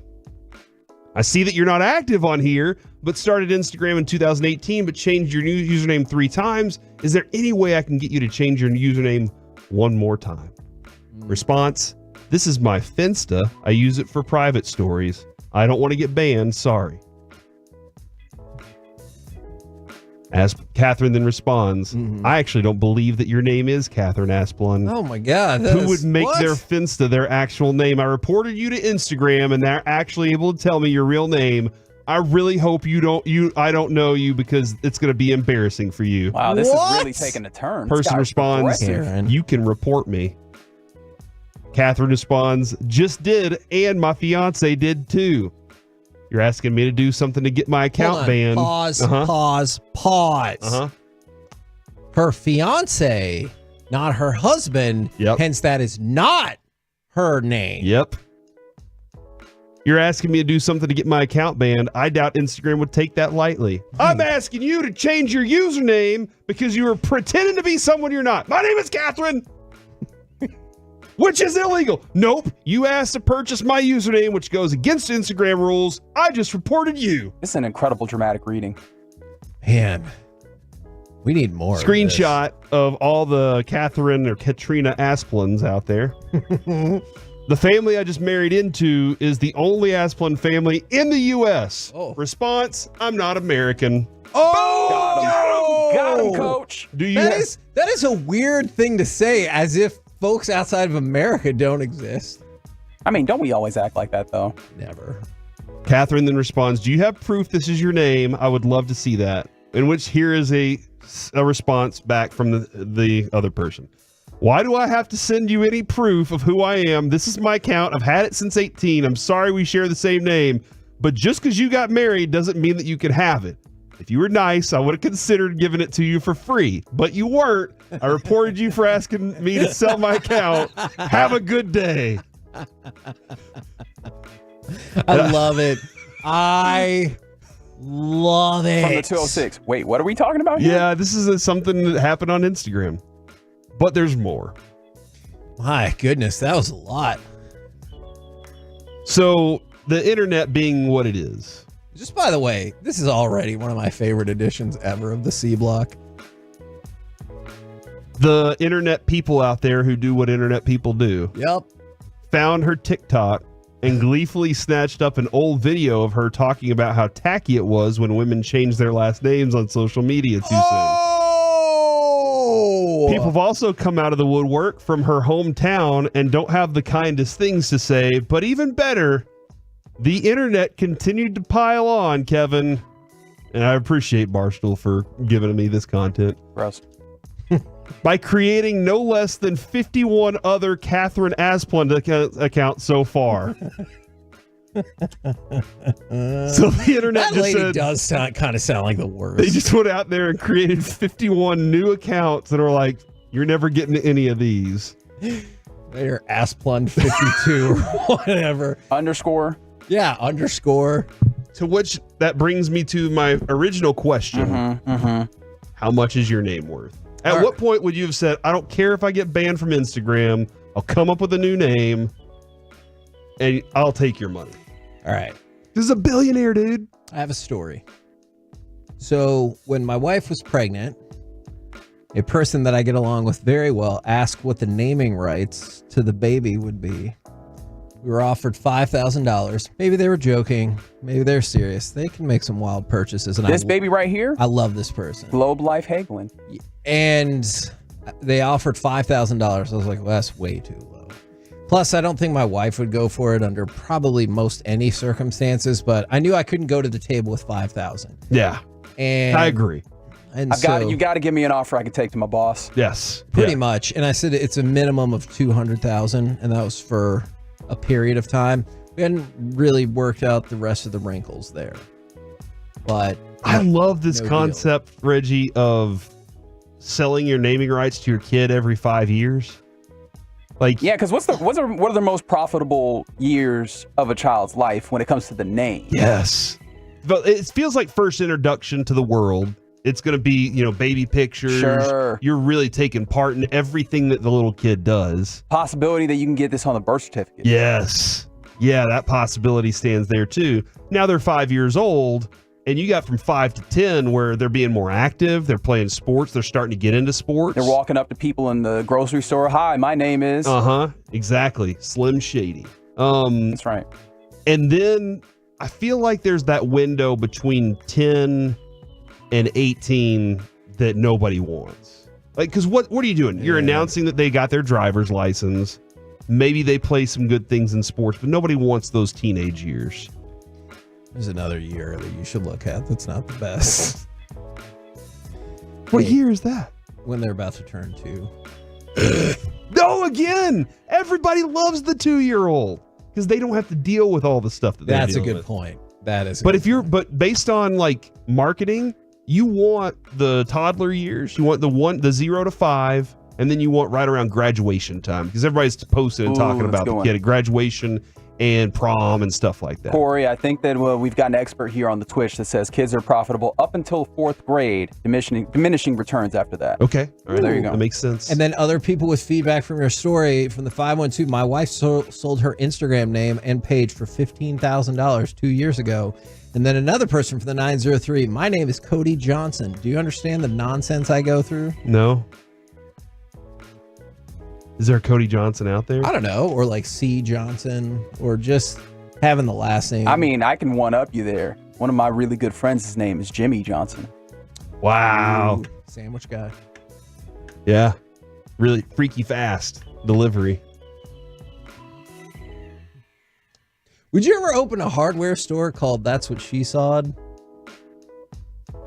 That's a solid. Okay. That's a solid A-. I think you're in that same vein. Okay. Yeah. I would like now to turn our attention to Kevin, who has been on a hot streak. Oh man! Every show that Kevin has suggested to me in the last 2 or 3 months, he has delivered. And most recently, he said, "Hey, check out Conan Must Go." Conan Must Go. I laughed so hard during the Argentina episode that it was just phenomenal. And okay, Cody Johnson, the country star. I wasn't thinking about that. My apologies. I laughed so hard, Kevin. I was like, this is great.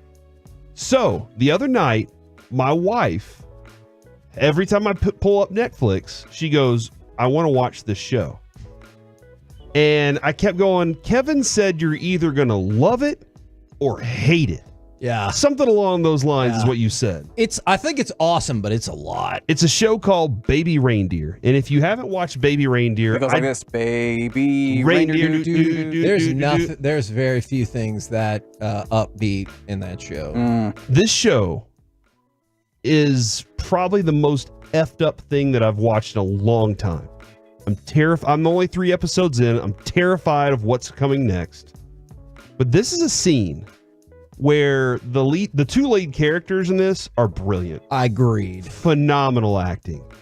This is a scene where the guy finds out that this chick is following him. And he has to have a talk with her. And here's how it goes. I'm not playing here, Martha. Yes, you are, Mr. Blobby. What the are you doing? Do you like it? Mr. Blobby? I'm Mrs. Blobby, because I'm always on the blob. Tag. Get off me, Martha. Tag. Cough. Tag. I'm serious, Martha. Get off me. I'm not messing here, all right? Keep your hands to yourself.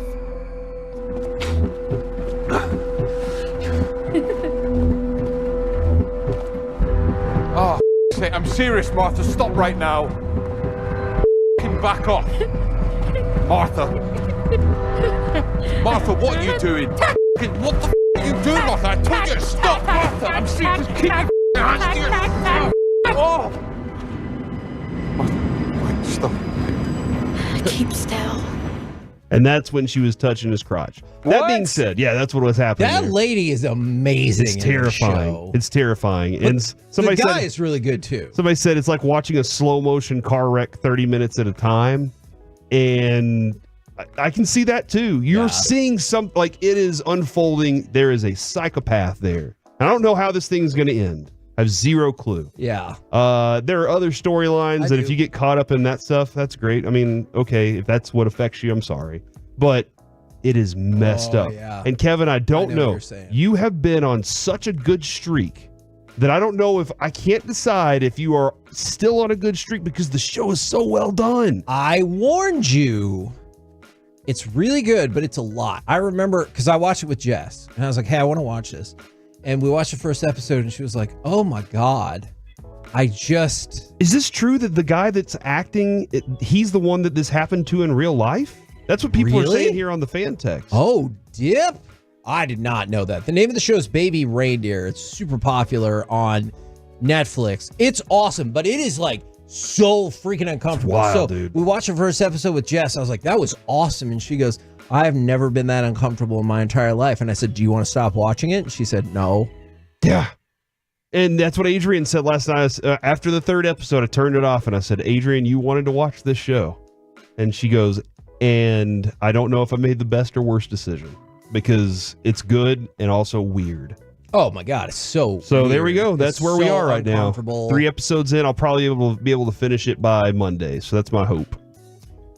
And that's the C block, everybody. We're the KNC Masterpiece right here on 105.3 The Fan. Coming up next, we'll go back to the Rangers doubleheader, plus power ranking, the MLB power rankings. I might have one more news and notes tease idea for you. We'll do it next right here on The Fan.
Forget something else to remember that Uber Eats has grocery.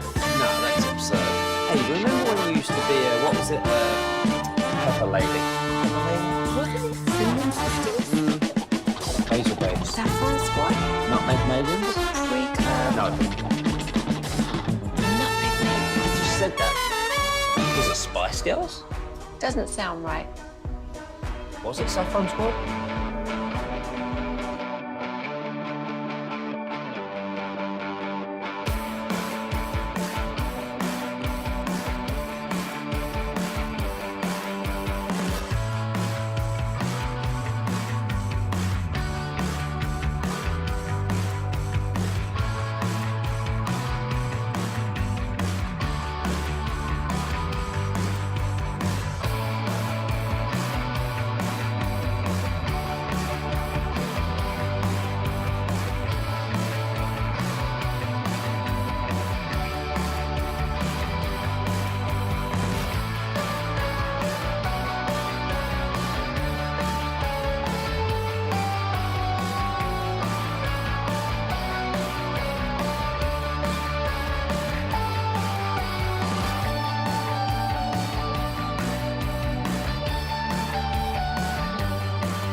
This segment of the KNC Masterpiece is also brought to you by State of the Art Weight Loss. That's soda. It's brought to you by Cars for Kids. You can donate today at carsforkids.org. And it's brought to you by Frankel & Frankel. If you've been injured in a car or truck wreck, call Frankel first. That's 214-817-333-3333. With Frankel & Frankel, there's never an out-of-pocket cost, and they only get paid when you win. That's Frankel & Frankel, the go-to car and truck wreck attorneys in Dallas. 0-1. The pitch to Adolis is wrapped down the left field line, headed for the corner, in there for extra bases. A run is home. Around to third goes low. It's a double for Adolis, and the Rangers lead 8-6. KNC Masterpiece back here on 105.3 The Fan. Let's go back to the Rangers doubleheader, and then also we could power rank some power rankings right there. You know, I got to thinking about something that Bobby was talking about in our cross with Sean and RJ, and not a lot of the things. Okay, all right. This is a baseball thing. I heard he ruined the morning show. So that is a great drop. It is. In terms of the Rangers hitting 15 singles or whatever it was to get to 15 runs. And he was saying that was boring. Yes, and perhaps parts of it were not sustainable. One thing that I thought a lot more about was how hitting better with runners in scoring position is something that the Rangers needed and something that could definitely be sustainable. So that's another positive that I take from that. And now, all of a sudden, how many times do you guys think the Rangers have scored 10 or more runs this year? Rangers 10 or more. Played 39 games. 4. Okay. I feel like I'm high there too. I'm going to go with 5. 6. Okay. Now keep in mind. Was that your guess? No, that's the answer. Because I guess 4, he guessed 5, and then you guessed 6. That makes sense. Thank you for leading me to the correct answer, gentlemen. You're welcome. Makes me feel like you knew the correct answer all along, and that's why we got there. But keep in mind, I'll never tell. That's 6 times in 39 games. So once every 6.5 games, you hit 10 runs or more. That's the most in Major League Baseball. I also realized part of that is because in the last week, you've scored 15 runs, and 12 runs. Mm-hmm. So that definitely helps. But I've been impressed by some of the pop that you've seen from the Rangers. They get the split in the doubleheader yesterday, have won 5 of their last 6. So it feels like, and they're in first place, feels like they're moving in the right direction. All 9 Rangers starters got a hit in that second game. And then Marcus Semien just continues to be a hitting machine, man. Yeah, it's nice. It really is nice to see what he's doing. But the one bad thing that happened in yesterday's game, aside from some of the bullpen hiccups, I get that. David Robertson, he got jobbed out of the immaculate inning. Oh, no! Robertson threw 2 innings, gave up no hits, walked 1, and struck out 5. But he threw 9 pitches, all of which charted as strikes. But the umpire called one of the 2-strike pitches a ball. And that would have been 9 pitches, 9 strikes, immaculate inning. That is the worst. And there was a great note I saw from Kennedy Landry. She said, I really wish I would have been recording when you heard the noise that he made, finding out that he just missed on an immaculate inning. Knowing his energy, like knowing just the way that this guy is about, he's very peppy. You know, he's very excited. He acts like he had his coffee. You know what I mean? He's one of those guys. So I bet whenever he was told, it was something along the lines of, "Oh no, are you kidding me?" You've killed it with the drama today, Corey. I'm with it. I think we've come to the point where once a week, if we could get some sort of, Corey's dramatic readings. Oh, I love dramatic readings. You're very good at it. Somebody did request that that Mike read the other part. So I'm not having to go back and forth. Maybe I just need to be better with my voices.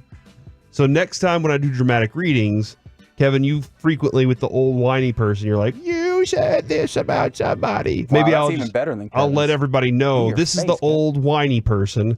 And then with the, the other person, I'll just come up with another voice and read it as them. Okay. I mean, I'm in on this. I don't have many voices though, so. I mean, yeah, exactly. So you're saying oh my gosh, I feel threatened and also like I have to go do something. Get to work. So yeah. God. Well, Boss has always said, we ask him questions, he always says, I'll have to ask Reggie first. So Very true. Very true. And immediately you get from the 3-2-5, our offense is back, but our pitching is gone. I don't think that I agree with that. I realized Jack Leiter had a rough go. Part of that was defense. Again, they gave him a rough go, and you probably didn't feel as though this was Michael Lorenzen's best start. But before that, I thought that Jose Urena gave you a very good spot start. Before that, I thought Andrew Heaney was really good. We've talked about how well John Gray has been doing. I realize Yates got touched up in that game as well. So there are some spots when a game here and there where it is not gone super well. And clearly Owen White had some trouble yesterday as well. But what are we done with the Owen White project? That name not sure, pops man. up frequently, and I haven't felt like I've ever gotten a good inning out of him. Well, because we were kicking this around because obviously they use Owen White in a lot of relief. Like we saw that in spring training as well, is we were talking about like the next go through the rotation and how it's going to kind of bounce around after Gray and Heaney, especially if Dunning is going to need a little bit more time off. And I know Evaldi's coming back, but probably not until the end of next week, or that's not even when he's eligible to come off the injured list till the end of next week. And so I threw out, do you throw Owen White to start a bullpen day? Do you give Urena another start? Do you just go back to Jack Leiter and make the corresponding move, which I assume would be to, I got it. Show the door to Owen White? Teach him a splitter. Isn't that the key? You just teach him a splitter and everything's fixed. I mean, or teach him how to throw his slider. That Cole Reagan's. I mean, like that's all we have to do. As long as we can do that, we're fixing them. It's just we can't do it while they're in the minor leagues because that would be counterproductive of our minor league system, Kevin. Which is do not teach the guys and develop them. I mean, that's true. And I see the response of Oakland's not crap. We might be living in the past. You might be living in the past a little bit there. Going into this series, Oakland has played better than anyone could have possibly anticipated. Oakland going into this. Well, they said Oakland's not crap. Oh. So they're saying they're not a bad team, Oh, okay. and I think they agree with you here. Okay, see, because I was interpreting it as they're not crap, as in they aren't any good. Yeah, maybe Okay. I'm interpreting that wrong, but I just feel like Appreciate that. in that stance. Thank you very much for the heads up. You know who is crap, by the way? The Houston Rockies. Astros. Oh.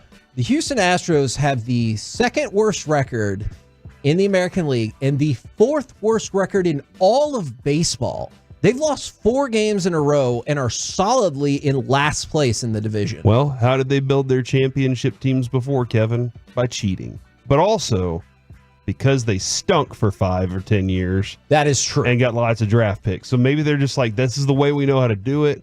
We're just restarting. We have to just be bad for 10 years again.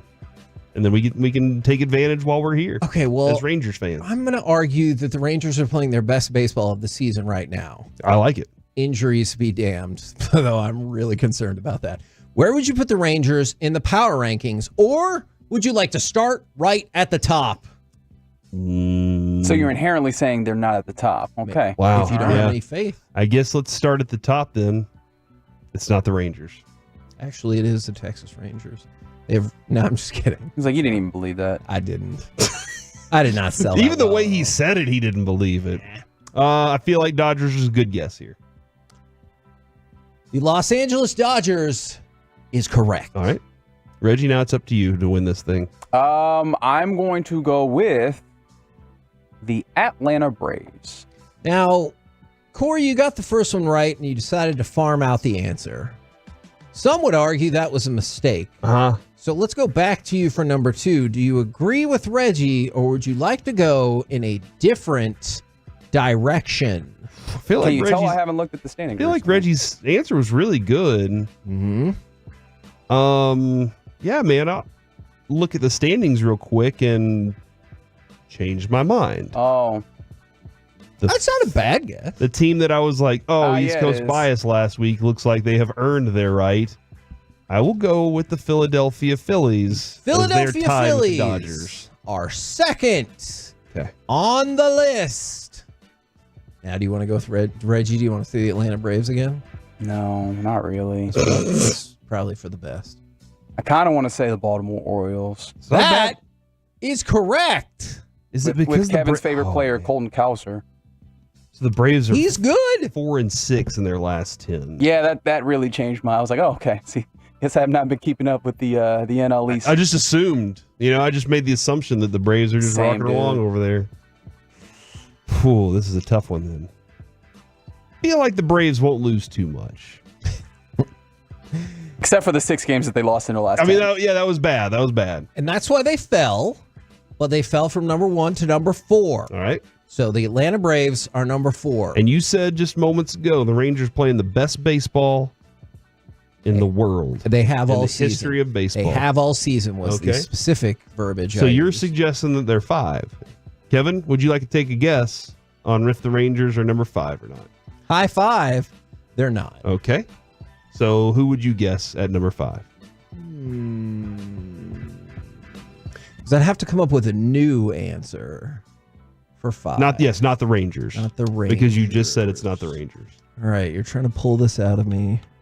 Maybe yank this out of me. Is it the Yankees? I'm going to go with the New York Yankees. Though, to be fair... Is he right? I am right. Oh. Because I do have the power rankings pulled up right in front of me. Reggie, will you do me a favor and just pull him saying I am right? Because I feel like we're going to need that more later down the road. I am right. The Cleveland Guardians are 6, and the Texas Rangers are number 7. That right now, aside from the Braves who've played poorly of late, that's right. Like, that's correct. For sure. All those teams are playing better than the Rangers have for this extended period of time. And let's take a closer focus in on Marcus Semien. In the month of May, 364 batting average with an OPS of 923. That dude has been on fire. There's only been one game this month that he didn't get a hit. And in the last 3 games, in the last 2 days, he has 10 hits. Wow. Think about that. He had 4 hits, 3 hits, and 3 hits. Yeah, that's great. That's awesome. So he loves playing in Oakland. Yes, fair. That's a fact right now, too. And one of the things that you love about him, obviously, we talk about it, the best ability is availability. And at a time when the Rangers, I know it's mostly pitching we've been talking about, but don't forget all the injuries they've had on the offensive side. The fact that you can just count on him being there, that's a huge deal for the Rangers. So you're suggesting trade him to Oakland since he loves playing there. No. You're saying go ahead and send him for his happiness. No. Keep him? Just play in Oakland more often. Definitely keep him. And play in Oakland more often. I mean, if you could pull that off. It's good for him, but look at how things have been going for the team. Like I know they've won, but these are some tough games. The Houston Astros continue to be unfairly propped up. They're number 22 on the list, despite the fact that I told you they have the 4th worst record in all of baseball. Who is the worst team? Because we got a full-blown competition happening for worst team in the league. Kevin, I saw a headline moments ago that said, Texas Rangers nab World Series champion in surprise trade. And I was like, he was on our team before. Yeah, that's what made him the World Series champion. Reggie, that is the most technically correct headline I've seen. And as we know, I hate it. Technically correct. I hate it. It is indeed the best kind of correct. Disagree this one time. It is a technically correct headline that I do not love. That being said, I think that's between the White Sox and the Rockies. Am I wrong about this? You are not wrong about that. All right. I'll go with the team that just traded the player to the World Series champions from the World Series champions. I'll go with White Sox as the worst. White Sox are the worst, followed by the Colorado Rockies. I mean, if you're selling this early in the year, you got to be the worst, right? That's a good point. But Colorado might argue with that. We're the KNC Masterpiece right here on 105.3 The Fan. Coming up next, for the first time in a few days, let's chit-chat with those fellas from the G-Bag Nation. Next right here on The Fan. Coming up Friday morning on Sean and RJ.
Eats has low fee products? I gotta remember that. You know, they say in order to remember something, you have to forget something else.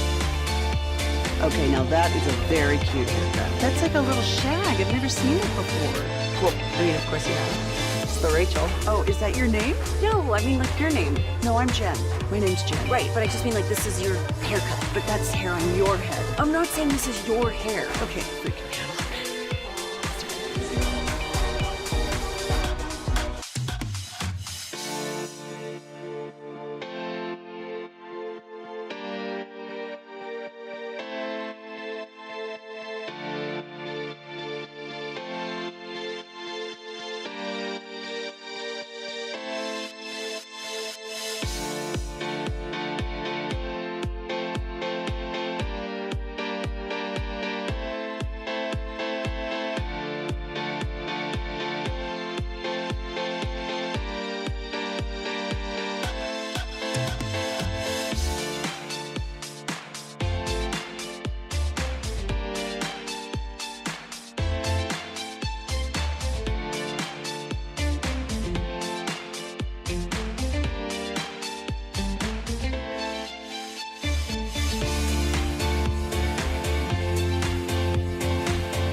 By Classic Chevrolet in Grapevine. They're the #1 Chevy dealer in the world, and they've got more Silverados than anyone else.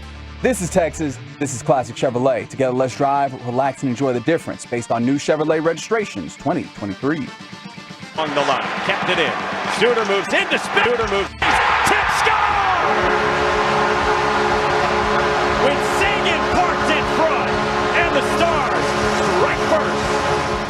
KNC Masterpiece back here on 105.3 The Fan right now, courtesy of D&M Leasing. And it's time for our chit-chat with those fellas from the G-Bag Nation. Gentlemen, how is you today? I'm rattled, Heggy.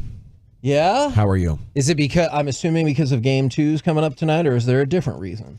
Game 2 is definitely has my anxiety up, but I thought I had dodged a poison ivy on Monday, if you heard the show. Oh, yeah. And yesterday and then today, I realized it's just delayed onset. And now I'm in the throes of that. Holy crap, how long is this going to be with multiple like hot spots around my body? Oh, no. Yeah. Have you had poison ivy before? Like as an adult? I get it almost every time I try to do any kind of yard work that involves weed pulling. If there is any shred of poison ivy in the entire lot, I will have a breakout. And I've played defense. I was using gloves. I was using multiple tools. But I think I've decided now it's only going to be a weed eater and rake situation. Anything beyond that, I'm going to have to bring in somebody that's more tolerant to the poison ivy outbreaks. I think I'm immune to it because I've spent a lot of time around it, and I've never actually gotten poison ivy, like itchiness or any of that stuff. So if you need some blood, Dawson. Is that how that works? I don't know how. I would take a transfusion right now if it would get relief. Yeah, or some skin. I don't know how it works, Kevin. You're better at that stuff. So I don't know if I believe that is figure out scientifically accurate, but okay. All right. Okay, I want to talk about the game twos in just 1 second, but I also want to gauge y'all's interest. Dallas Trinity FC will start playing at Fair Park the weekend of August 16th. That's why they gave the money for the renovations at Cotton Bowl Stadium. It's going to be a new women's pro soccer team. Let's go. Interest level in this, I know it'll be right about the time that football is getting ramped up as well. Where do you guys? Is this in the NWSL league? It's part of the new USL Super League. Right. And they did an event today revealing their logo, name of the team, and everything like that. So USL? The USL Super League, not the UFL. Gotcha. The and it plays in the fall? And it's going to be at Fair Park. I love this. At the Cotton Bowl. Yeah. I think it's, it's definitely going to be part of the, going to sports plate for me. Okay. I will enjoy these. Yeah. Better time of the year, too. Like, it gets too hot up at FC Dallas. Way too hot. I can see that Way too hot. But hey, like I said, that the fact to go see soccer, women's soccer is such a popular thing now with their the television packages and stuff and the new things going on. So a lot of excitement with that game. Will that get you back into the Cotton Bowl? Because I know you hated the Red River experience. I'm not going back to the Cotton Bowl. The problem is I did the gates. The gates. It's too narrow. It's like it's 78,000 people through one door, and I experienced. How many people do you think it's built for? Really? It's built for people that are about half the size of me. Yes. That they're built for people that went to the games with hats on and ties and stuff like that. About 5'8". Not the 250 guy blowing through the door kind of thing. And that's two things from the past. People used to be thinner, but they also used to look way older. They were smaller, a lot smaller people. But do you ever look at some old movies and you're like, that person's 35, and you're like, get out of here. Yeah. That person looks 58. Yeah. So at least we look younger now. And a lot of smoking, a lot of drinking going on in that days, But hey, they look nice doing it though. They did. And they got old, at like 23. They already had like a family of 5. Yeah. If you weren't already married or Cleaver, that's, No air conditioning. Yeah. You had to be a lot tougher back in the day. You did have to be tough. I could definitely see that. And you didn't have all these antibiotics and steroids pumped into your foods the same way we do now, which is rode around without a seatbelt on. Heck yeah. You could sit in the back of a truck back then. Sure. And I mean, we're not that far removed from that. Like, I definitely remember riding in the bed of the truck multiple times. You ever been on a plane where they had smoking section? Not that I remember. But I remember the ashtrays being in the, I've been on seats those back in the day. Yeah. Like there was like 3 rows and it was packed. And that was the smoking section. And everybody was smoking it up in there. You're waiting and they're lighting them up back there. Man, it was not that long ago, 1990, smoking on planes. How about smoking in restaurants? Yeah. I mean, just full on smoking in restaurants there. There's an amazing story about Vince McMahon, because you were talking about the rows used to smoke in. He hates smoking. Right. Oh, he hates a lot of things. But is he well? I've seen pictures. He doesn't look well. I mean, and he's pretty old too, and he's got to be like, I know he's got a lot of money, but he's got to be like kind of devastated that they're like, you need to get the F out of your company. Oh, okay. And so he sat down next to somebody who lit up a cigarette. Right. And he goes, I will give you $200 to put that, and this is like back in the 80s, to put that cigarette out and not smoke the rest of the time. They're like, hey, I paid extra for this ticket. And it was like, I'll give you $500 right now to put that cigarette. Oh, it really helps calm me down. And he goes, all right. They go back and forth, and he goes, I will pay you the price of your ticket for this and $1,000 to just put your cigarette out and not smoke for this flight. And the dude is like, okay. Yeah, of course. That's a great deal right that there. is a good deal. But you got to buy me 17 drinks on the way. Yeah, I mean, I'm sure that'd be a win. He can facilitate that as well. If I was sitting on the other side of that dude, I'd be like, hey, hand me that pack of cigs. Oh, for sure, right? I'll give you $500 for my turn. You don't want it. It's mine now. Yeah. 1995 was the first state between 2004 and 2007. They faded it out of all states. Wow. Smoking in restaurants. Man. But we all remember that, right? Yep. No, People absolutely. just lighting them up, and here we go. Actually, I think, Kevin, when we were working at the newspaper together when they started the ban in Plano. So there was so not that long Yeah, it ago. really It was a wasn't bad day that. for my dad, man. He was ticked off. Oh, I yeah? grew up sitting in the smoking section. How about the days of like, if you ever go back and look at like the old newsreels, like CBS News, like Walter Cronkite when they announced the Kennedy assassination? Oh, yeah. he's got a cigarette burning while he's making the announcement. Same thing with Rod Serling. Every Yeah. time he would talk about the next episode of The Twilight Zone, he's chain smoking that entire time. And they would have little ad breaks, and they're like, hey, this is brought to you by Good Times Cigarettes. All right, I understand they're trailing in both, but the Stars and Mavs don't win game 1 of series. They don't. How are we feeling for both of those teams going into game 2 tonight? You know, I'm feeling okay about the Mavs because I feel like we've seen Luca struggle with the knee earlier in the series, and the next game he was better. So I don't think the knee is going to be as big of a problem. I don't think it's getting worse. Now, I guess we could find out more information that, hey, something happened and now he needs extended rest for him to be able to play like he did in Series 1. But for the time being, I think he's going to have a bounce-back good game, and I like the Mavs' chances, and I like the Stars' chances as well. I mean, you don't get up 3-0 in a series or in a game on accident. Especially against a team you're seated higher than. I think what they need to do is the same thing they did in round 1, which is to be a little bit more defensive-minded. Okay, let's not fall in love with trying to win 5-4. Let's make the goal to win 1-0. Okay, and if they score first, then we'll adjust. The thing that I worry about, and you guys can correct me if I'm wrong here, I think about McKinnon is like Curry in basketball. Yeah. At any point He's he can do it. always moving. And you can't find him. And it seems that the puck just bounces off corners, bounces off goalies, bounces off posts, and he's standing right there to put it in. And I worry about that. I worry about trying to play defense against a guy like I say, watching Curry play live, he's always in motion, even without the ball. And I think McKinnon is the same way. And I just worry about him just continually, they just don't have an answer for him. And in the first 2 periods, it felt like he was a non-factor, and it took 45 seconds to rock that worldview in the third period. And you're like, oh, crap. Yeah. See, he figured out that, like, okay, I got to stay moving here. And it's just, you watch him play, and it just pucks gravitate towards him. Yeah. And that's just, I know that's a tough thing. And it's obvious, though, we talk about special teams and stuff like that. You can't go a man down to these guys. Oh, my God. Their 5-on-5 rushes are problematic. Yeah. And now you're going to play a man down. And why? And Heggy, heard you talk about, you asked the question, I think it was yesterday, about what did you think about the Stars' power play? Totally disorganized the way that you watch Colorado's. They got the 5-on-3 neat. Yeah. But other than that, you're supposed to score on 5-on-3. Couldn't enter the zone clean at all. Yeah. No. It was. I definitely wonder. It looked to me like their legs got a little bit tired after the first period. I thought that would be an opportunity to jump on Colorado early because maybe you get a rusty goaltender there, and they did. But the forecheck was just non-existent in the second and third periods. They got a little bit of a rush there in the first few minutes of overtime. Got some good looks. But, I mean, I still feel decent about the Stars. Really, I'd feel good about the Mavs, but Luca is a huge concern. Luca doesn't look right. He has to start the game well. I think his demeanor as the game goes is all about how he starts the game. Yeah, I think he's got to simplify his game as well. He just doesn't have as much bounce, and he's got to account for that, play a little bit different, a little bit more conservatively, and let Kyrie run the show a little more.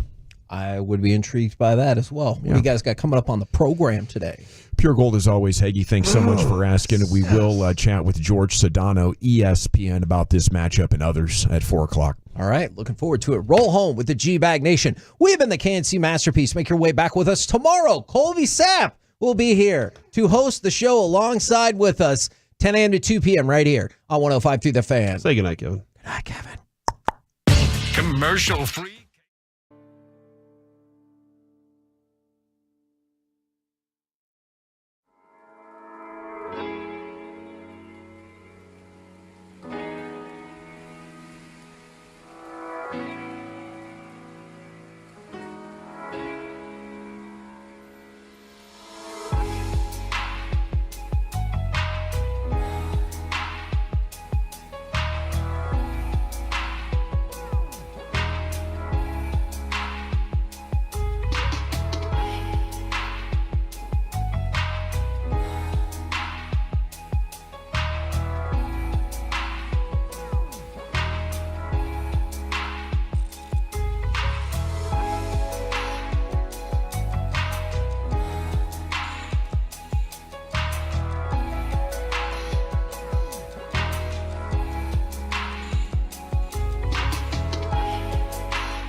G-Bag Nation, right here on 105.3 The Fan. Yeah, buddy, here we go. It's hour number 1 of the G-Bag Nation on 105.3 The Fan. Hope you're having a fantastic day. General at your service. There's Broadus. Lucius is in the Pimp Cup. You have Wolchuk here. No Chia follow. Send him some love on social. He'll be back on Monday. Carter Freeman is coordinating your video. You can watch us at 105thethefan.com, Twitch, and YouTube. It is a double Game 2 Thursday. Welcome into the show, gentlemen. How the hell are you?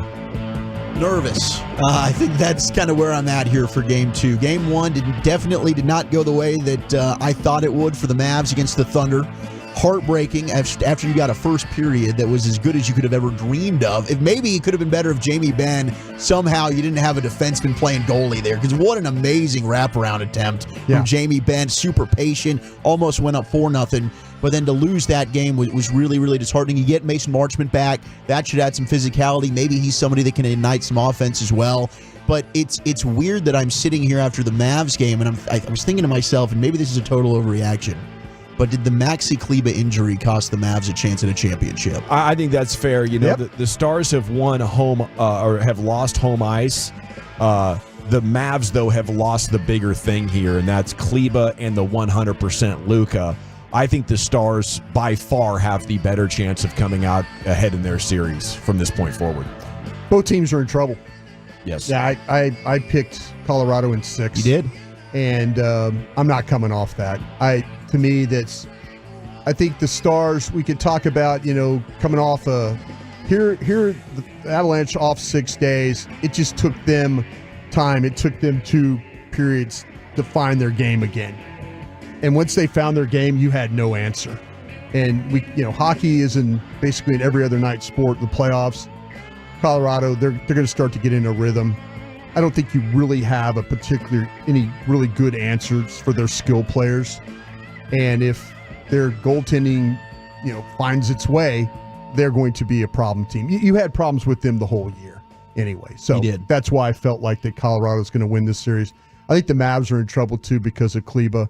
If you don't rebound better, how are you going to play against Oklahoma? How are you going to do that? Which you assumed was going to be a strength. We all go in there and we're all talking, the strength, they're going to out rebound them and this, that. No, I mean, Oklahoma City clearly was a better team the other night, and your star is not healthy, like you said, Dawson. Mm-hmm. But the loss of Maxi Kleber, I think, hurts them. Huge matchup piece against this team that has great skill at size with athleticism. Yeah. And Kleber's one of those guys who's, tall, strong, and fast, and you've depended to be a great matchup defender against a variety of players. So that's a significant chess piece. I expect, though, Jason Kidd and the coaching staff to come up with something that allows them to accentuate their positive of having the better bigs with Lively and Gafford being a bigger factor in the glass, protecting the paint. The refs are going to not be as one-sided as they were. They were one-sided. That was the refs in both those games in game ones for the Stars and the Mavs were a little questionable. That embellishment call in hockey drives me crazy. You're going to call a penalty, but then you're also going to call embellishment. So was it a penalty or was it not? Let me tell you this, and ESPN brings on this former official, pet peeve of mine, by the way. I would rather them not go to these officials, whether it's NFL, NBA, whatever. If the dude is trying to explain it and he doesn't really have an answer, that he's kind of riding the fence. Yeah. Well, it's kind of a judgment call here. No, just go ahead and say it. That was a BS call for hooking. For embellishment. Mm-hmm. It's a hooking call. What happens hooking? Usually guys go to the ice when you have hooking. Right. That's not a judgment call. But they get this guy on, this Dave Jacobson or whatever his name is, and he's up there going, he's riding the fence. Well, you got to get in the mind of the you were an official, bro. Mm-hmm. I don't know if I'd have made that. Just say it. No. They blew the call. You're talking about a second-round playoff game with not much time on the clock. If that's hooking, it's hooking. You don't send both of them off. Amen. You don't try and even things up because you're worried about a team getting a goal with 4 minutes left in the game. It was hooking. He got pulled down. But these dudes that are on there trying to tell me, well, I'm not really sure. You got to get in the mind. Bro, you were an official. Tell me. It was hooking and it wasn't embellishment. say that. Yeah, I don't feel like okay. I don't feel like the replay gives the officials like a chance to get it right. I feel like in both hockey and basketball, it's so difficult to officiate. Even the replay is kind of foggy and quick. I would just say to hell with it in both sports. Yeah. You know? Well, see, the one guy I think that gets it right, that Gene Steratore. Gene Steratore, yeah. Yeah, I think he gets it right. Our index card guy. Yeah, he was a basketball official and he was an NFL official. So yeah, he's got some style about it. But he's generally like explaining like, hey, that was a BS call. That's a BS targeting call. College, he's on the SEC network doing the CBS game. That was a questionable one. I don't think I'd have made that call. He's at least telling you, or if it's why, it's like, hey, this is why it is. But these guys they have on nowadays, I'm not sure. Yeah. Listen, Dave Jacobson, we're not going to you anymore. If you're going to be that wishy-washy, and it's a key call in the game. It's huge. And you have no balls. You should have said, hey, that is a BS call for embellishment right there. Mm-hmm. That you made the hooking call. You can't send both of them off. Refs, you suck. Yeah. You're here to give us clarity, or at least to have a take. Clarity? Yeah. I had a better chance. I was sitting more at a bar confused after watching. he explained it. I'm like, that's not embellishment. What the? And I know that's my team. Mm-hmm. I would be pissed. I would be pissed if I was Colorado and Dallas got a guy sent off that way. It should only be embellishment if it's totally fabricated. Right. Listen, these guys. He got hooked. Yeah, I know. He got hooked going for the puck. That's not an embellishment. It's like he waited to hit on the ice. It's like immediate. I've seen 2 embellishment calls this year, and both of them were BS. Yeah, I hate the embellishment call. It drives me crazy. They're trying to listen, we're not interested in making a call that's going to sway this game one way or another. Then don't make the damn call. Mm-hmm. Well said, Brian. Yeah. Now, where are you guys with my take that bet on a bounce-back game from Luca? I'm hopeful, but I think, like I said earlier, I think both teams are in trouble. I think Luca's way banged up. I need Luca to have early success because I'm telling you, Luca, early success equals mind right, not thinking about knee sleeve and changing shoes and all that during a game. But he looked to be laboring legitimately. Yeah. That wasn't mental the other day. Yeah. No, it looked like he was not right. He's got tape all over his body. Yeah. I swear to God, if they took off his jersey and all this, he's got tape all over him trying to hold himself together. It's bad. Yeah, he's hurt, and they miss Maxey, and you're playing against a young team that can get up and down the floor, and they create turnovers. You're sitting there holding the ball, and they knock the ball out of your hand and rush it up the floor. I mean, you can be trying to execute good offense that would work against other teams, and OKC is just tall, fast, smart, young, aware. The length is an issue. Tired. Yeah. So I think there's an adjustment to make. The Mavs, when they won the championship, had a very similar situation against Miami. That Miami was so dang good defensively. You're like, what the crap? We can't execute. We think we're going up for a jump shot. The next thing you know, a dude's blocking our jumper. We didn't even think it was possible to be in our... But they made an adjustment. I think there is the potential for a very significant adjustment. But you have to be right, man. You have to be able to not turn it over and get quality shots. And you can't allow them to score 117. That's something we haven't talked about a lot. And I'll say it again. If you're going to give up 117 and Luca's not helping you on offense and is too hurt to help you on defense, get him out of the game. Okay? It's debatable at times with Luca's playing style. If just taking him off and letting the team be energized and activated playing together, playing 5-man basketball instead of watching Luca, it's arguable that maybe you should be doing more of that anyway with 100% Luca. If he's struggling, I know it sounds crazy. You're in a playoff series, but I'm taking him out. Yeah. I'm saying, dude, we're going limited workload until the knee is better. And maybe if we rest now, by the time we get home for game 3, you could be in a situation that you could take over a game again. They waved the white flag in that one. They at least gave as soon as Dwight Powell's in the game, it's 7 minutes, Here we go, guys. Let's go ahead and rest up. But you're absolutely right. I love the fact that I feel like they can make adjustments. You're right about that.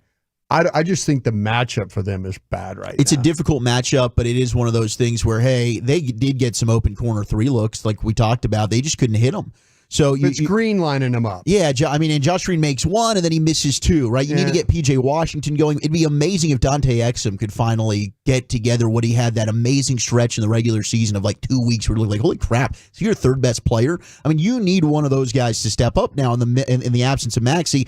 I think that the shooting will bounce back tonight. I'm with you. Even if it's not Luca, I think overall the team is not going to shoot as poorly as they did. But you're right. The defense needs to get better, but specifically they have to dominate when it comes to the boards and paint points with Lively and Gaffer. That should be an advantage for them. If they are not crushing Oklahoma City on the boards, they're not winning this series. This thing could be done in 4 or 5. Yeah. 940 says, come on, guys. Luka's an NBA player with a soccer player spirit. He says, I love Luka, but he's fine. Just had a bad game and wants people to think it's because he's not fine. And I can see that. He's Steve Young and you. Man, I appreciate that text. I really do. I am from I think Luka could put Payne in the back seat, but he has to get off to a good start. I watched him the other night in that game against the Clippers all banged up. And what'd he do? He gets off to a good start, and now he's feeling it, and he's making shots, and you're like going, okay, Luka's now engaged. He's playing defense. His knees hurt. His shoulders hurt. But it's his mental side of it is like, no, I can't come out. I'm having a good, everything about it is positive. The minute it doesn't start that way, I think it just drains him. I think the aches and pains start, and then the complaining and the other things just kind of snowball for him. He's just if he could just go out there and knock down 4 or 5 shots in a row and get a little rhythm to his game, all that tape that's holding him together will hold him together for 48 minutes. That's what you need. I hear you. But you're right, though. You got to be mentally tough and physically tough. Stay focused. They just don't have any all year. They don't have anybody else, though. That's the problem. They don't have any. They don't. No, have I mean that's else. why I took the Washington. Well, Exum. Kyrie, Exum, and Luka were the reasons why you felt good about the series. If you don't have Luka at full strength, it's going to be a tough one. I was so hopeful for Exum. Me too.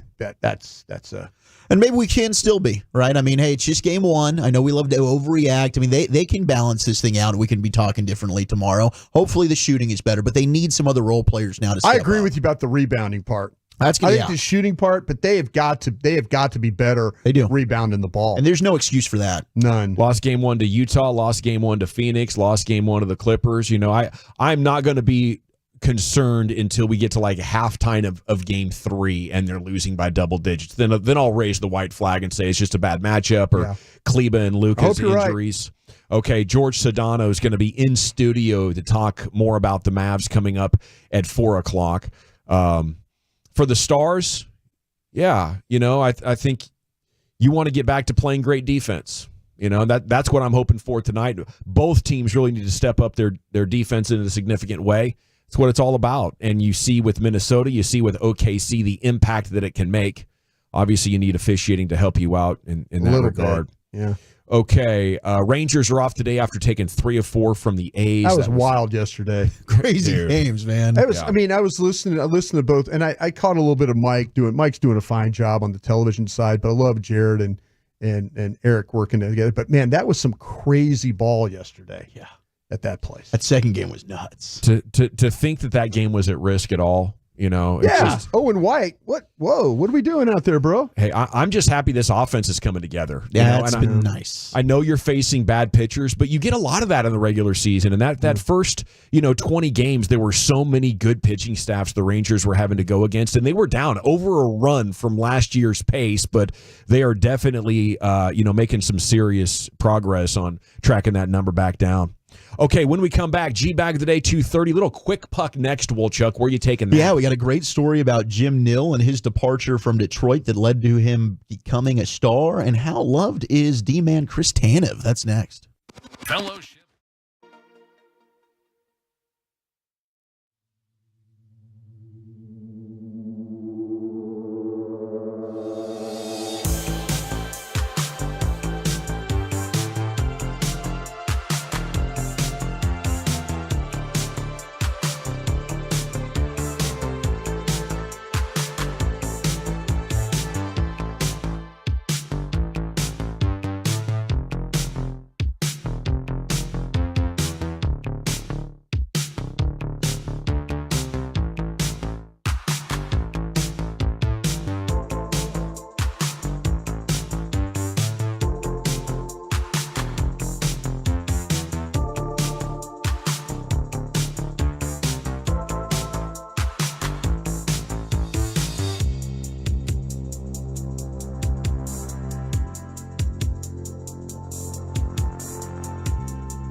Yeah, buddy, welcome back, Nation. G-Bag of the Day is coming up in 8.5 minutes.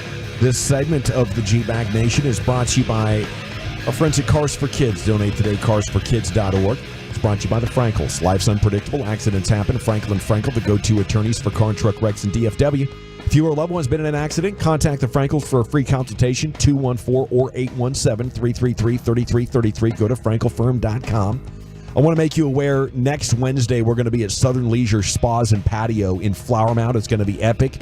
We have fan T-shirts and hats that have been ordered up exclusively. What? Yes, it's a Battle of the Brands Wednesday. Oh, let's go. Next Wednesday. Yes, hats and a 105.3 The Fan T-shirts at Southern Leisure next Wednesday in Flower Mound. Here's Wolchuk with some quick puck. Yeah, so an update on the Stars for tonight. Mason Marchment will return. Quick puck. To the lineup. Yeah, some quick puck with a P there, Brian. I was okay. Now, he hasn't played since Game 2 against Vegas. It is. We were just talking with the Hockey Hawk, Gavin Spittle. He'll take Roddick Fox's spot in the lineup. So it'll be interesting to see, how the lines and Pete DeBoer, he was kind of rotating everything at the end of that third period against Colorado. He was mixing and matching. So right now we don't exactly have the lines as of yet.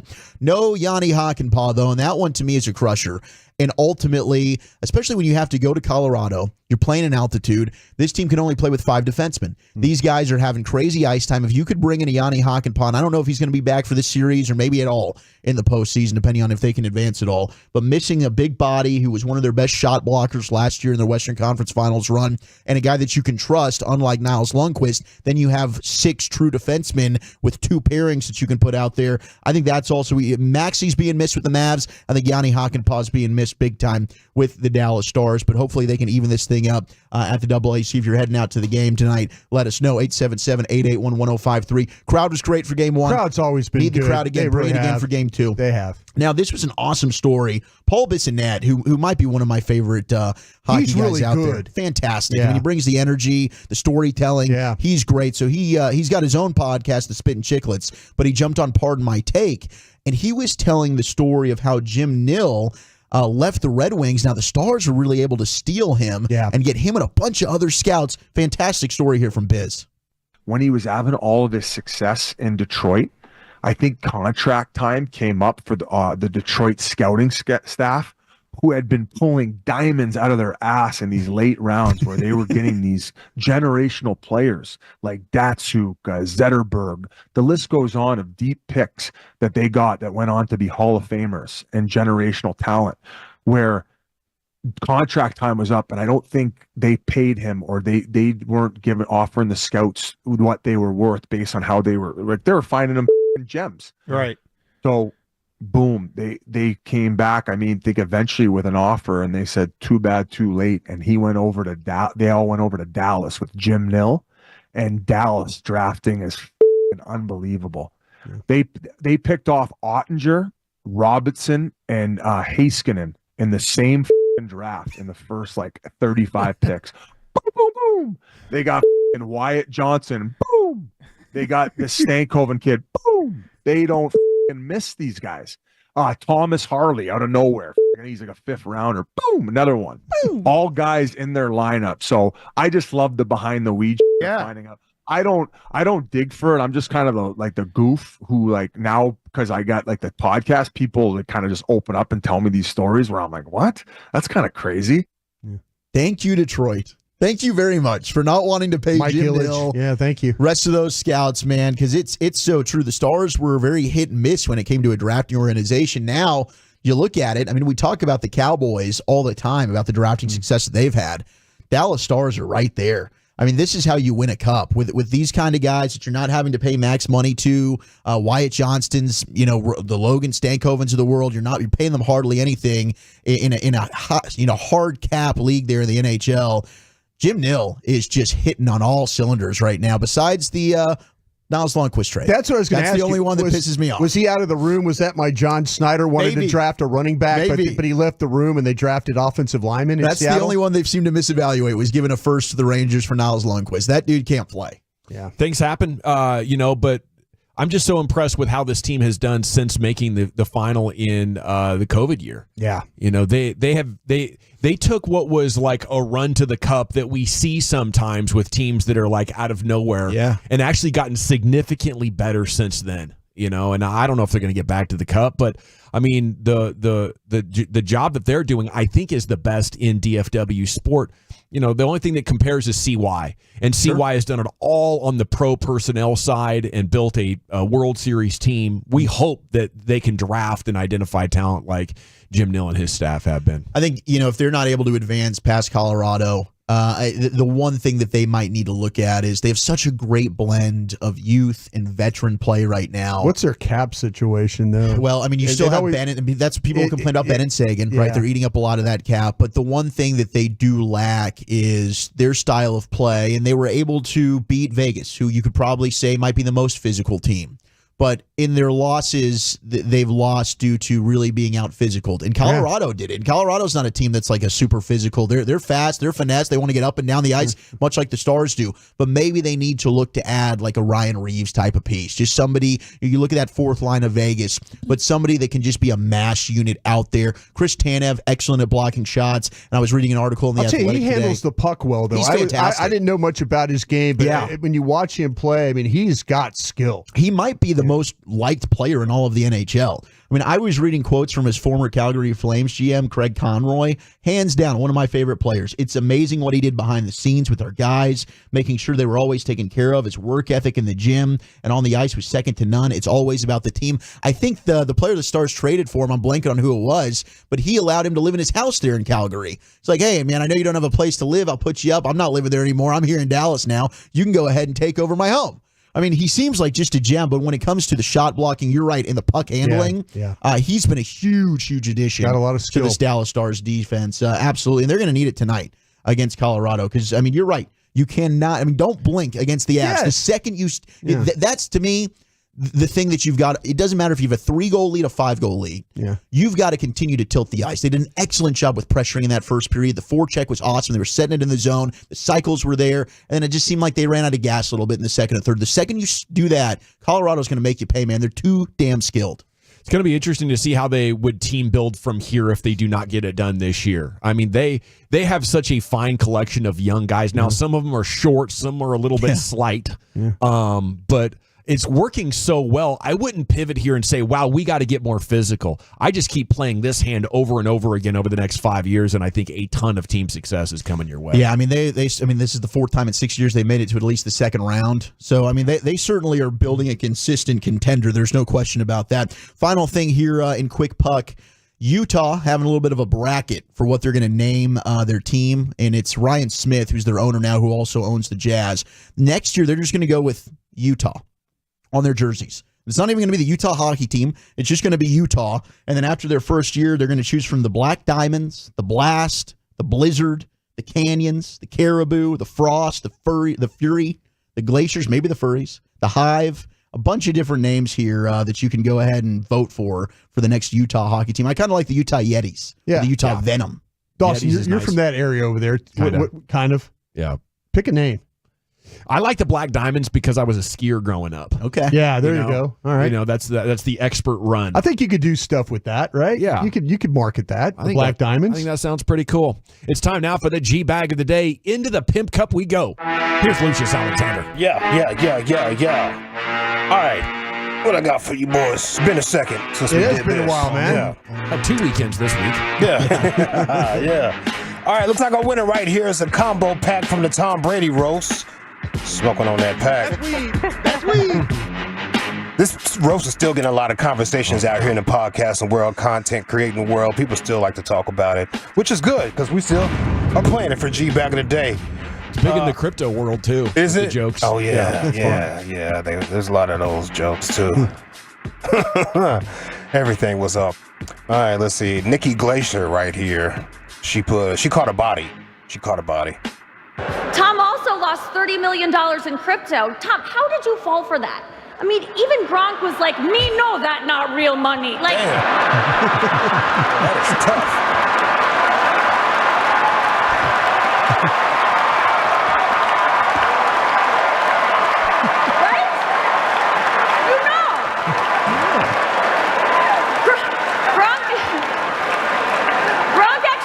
Bitcoin, which is where he just chews on a handful of nickels, but she caught a body right there. She was good. She was fantastic. She's making all the rounds now, Lucius. Yeah. She's on all the programs. Everyone wants to talk to her. She's a star. I caught her on Howard Stern show the day after.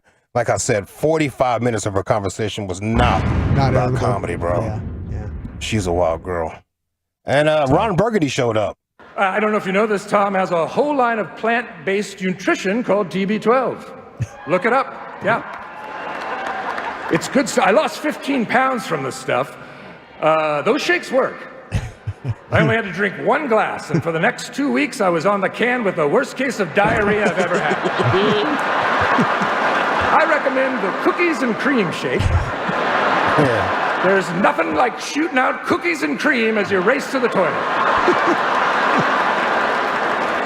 Cookies and cream all over the floor of the LaGuardia Airport bathroom. Genius. I do like cookies and cream protein shakes, though. Oh, yeah. Oh, yeah, they're really good. They're good. There's a Fruity Pebble tasting one, too. Protein shake? Yeah. Ooh. All right, let's see what else we got for you boys. Oh, former WFAN radio host Joe Benigno. Am I saying that right? Benigno? Benigno? I don't know. I think it's Benigno. I don't know. I trust what you said. I wouldn't. Joe B. Yeah, Joe B. Anyway, it doesn't even matter. Here's what matters. He's an old school radio dude. He's got that East Coast accent. It's real thick and heavy. Yeah. It's hilarious. And he's having technical difficulties while yes, while trying to do his podcast. Just a tremendous job. Oh, what the bleep? This thing. Bring it, Joey. Of course, this would happen now. Come on, baby. Come on. Got it. Come on. Let's go. Yeah. Come on. That's Iggy. Because Dante's by the window. Let me get God. Come on, Iggy. Thing, and then stop recording. Recording. Why does this thing pop up like that? Where it covers the whole screen. I don't know. Sometimes we get these pop-ups. Come on, buddy. Come on. There's no reason for it. Come on, buddy. It's a cat. Cat? I can't take it. You got to kick the cat out because of technical difficulties. Unbelievable. I got to do this again. Oh, Joey, he's allergic to the cat. Cancel. All right, it's going. All right, we're back. We had a little glitch here, so we want to apologize for everybody. Badingo, the Yoda Pain podcast. So let's get back to where we were. We're talking about Embiid and how overrated he is. On the back. Yes. Embiid and how overrated he is. Is this mom his producer? I think this is old lady. Oh, wow. Yeah, he kicked the cats out because they had technical difficulties. Everybody got to go. Get the cats out of here. Yeah, it's like turning on music when you need a backup. Yeah. Kick the cats out so I can focus. What else we got? Oh, yesterday was a church day. Hope you got your blessings. Shout out to my pastor, Dr. Pastor Freddie Haynes, and Reverend Ike. What we have right here is a bro pastor. I like bro pastors. If you've seen Hillside Church, that's a bro pastor. He's all abbed up. His shirt's all out. You can see his abs. He's talking to Justin Bieber. Saving your life, man. Give it up to God. We got a bro pastor. What's his name? Greg Ford up in Ohio. Shortest sermon of all time. Have you been praying about the decisions that you're making to evacuate the property right now? All right. Stand to your feet. Thank you, Jesus. See you next week. Love you guys. For real, get out of here. This is not a drill. Yeah. Was that a big game? That's how you want the sermon to go during the game days on a Sunday when the Cowboys play at 3. Like, come on, man, wrap this up, bro. Jeez. Yeah. Let's see. One more before we get out of here. Knicks guard. What's his name? Oh man, I forgot to put his name. Brunson? Is it Brunson? DiVincenzo? No. The other shooting guard. McBride? Comes off the bench. Pause. Oh, he comes off the bench. Yeah. Gosh. This could be anybody. Yeah. Anyway. Hart? Yes. Oh, Josh Hart. Yeah. Yes. Thank you. He's been having a lot of fun last couple days. Okay, he's having fun with Reggie Miller right here in the middle of the game. He runs over to the broadcaster situation and talks into the mic. The Knicks scored 39 points. The Nova went to 34. Just winners. What do you think Jay Wright is saying? Right? He's my boys.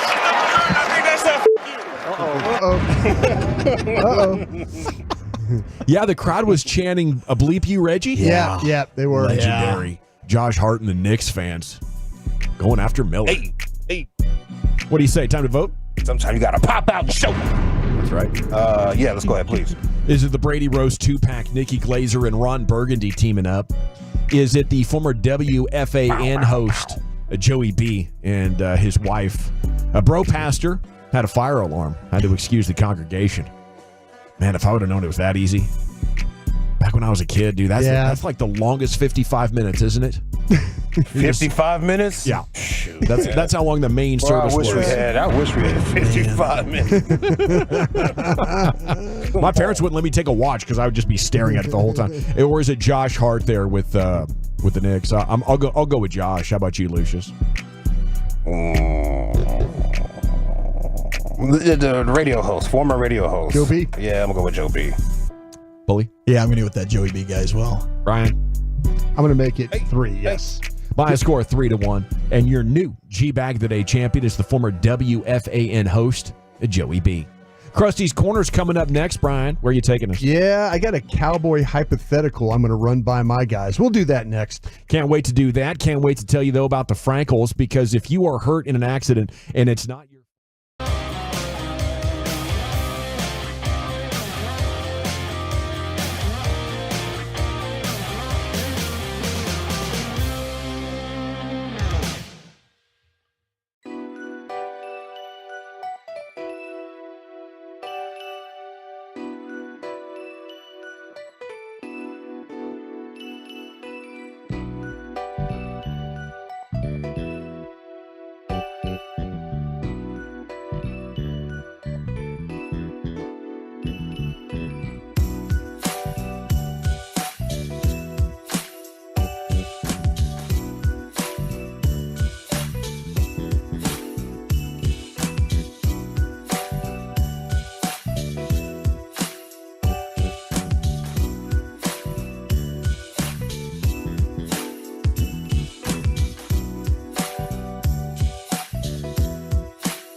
Uber Eats has low fee products? I gotta remember that. Well, you know, they say in order to remember something, you have to forget something else. Okay, now that is a very cute haircut. That's like a little shag. I've never seen it before. Well, I mean, of course you have. It's the Rachel. Oh, is that your name? No, I mean like your name. No, I'm Jen. My name's Jen. Right, but I just mean like this is your haircut. But that's hair on your head. I'm not saying this is your hair. Okay, freaking me out a little bit.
Well, for being on board with us.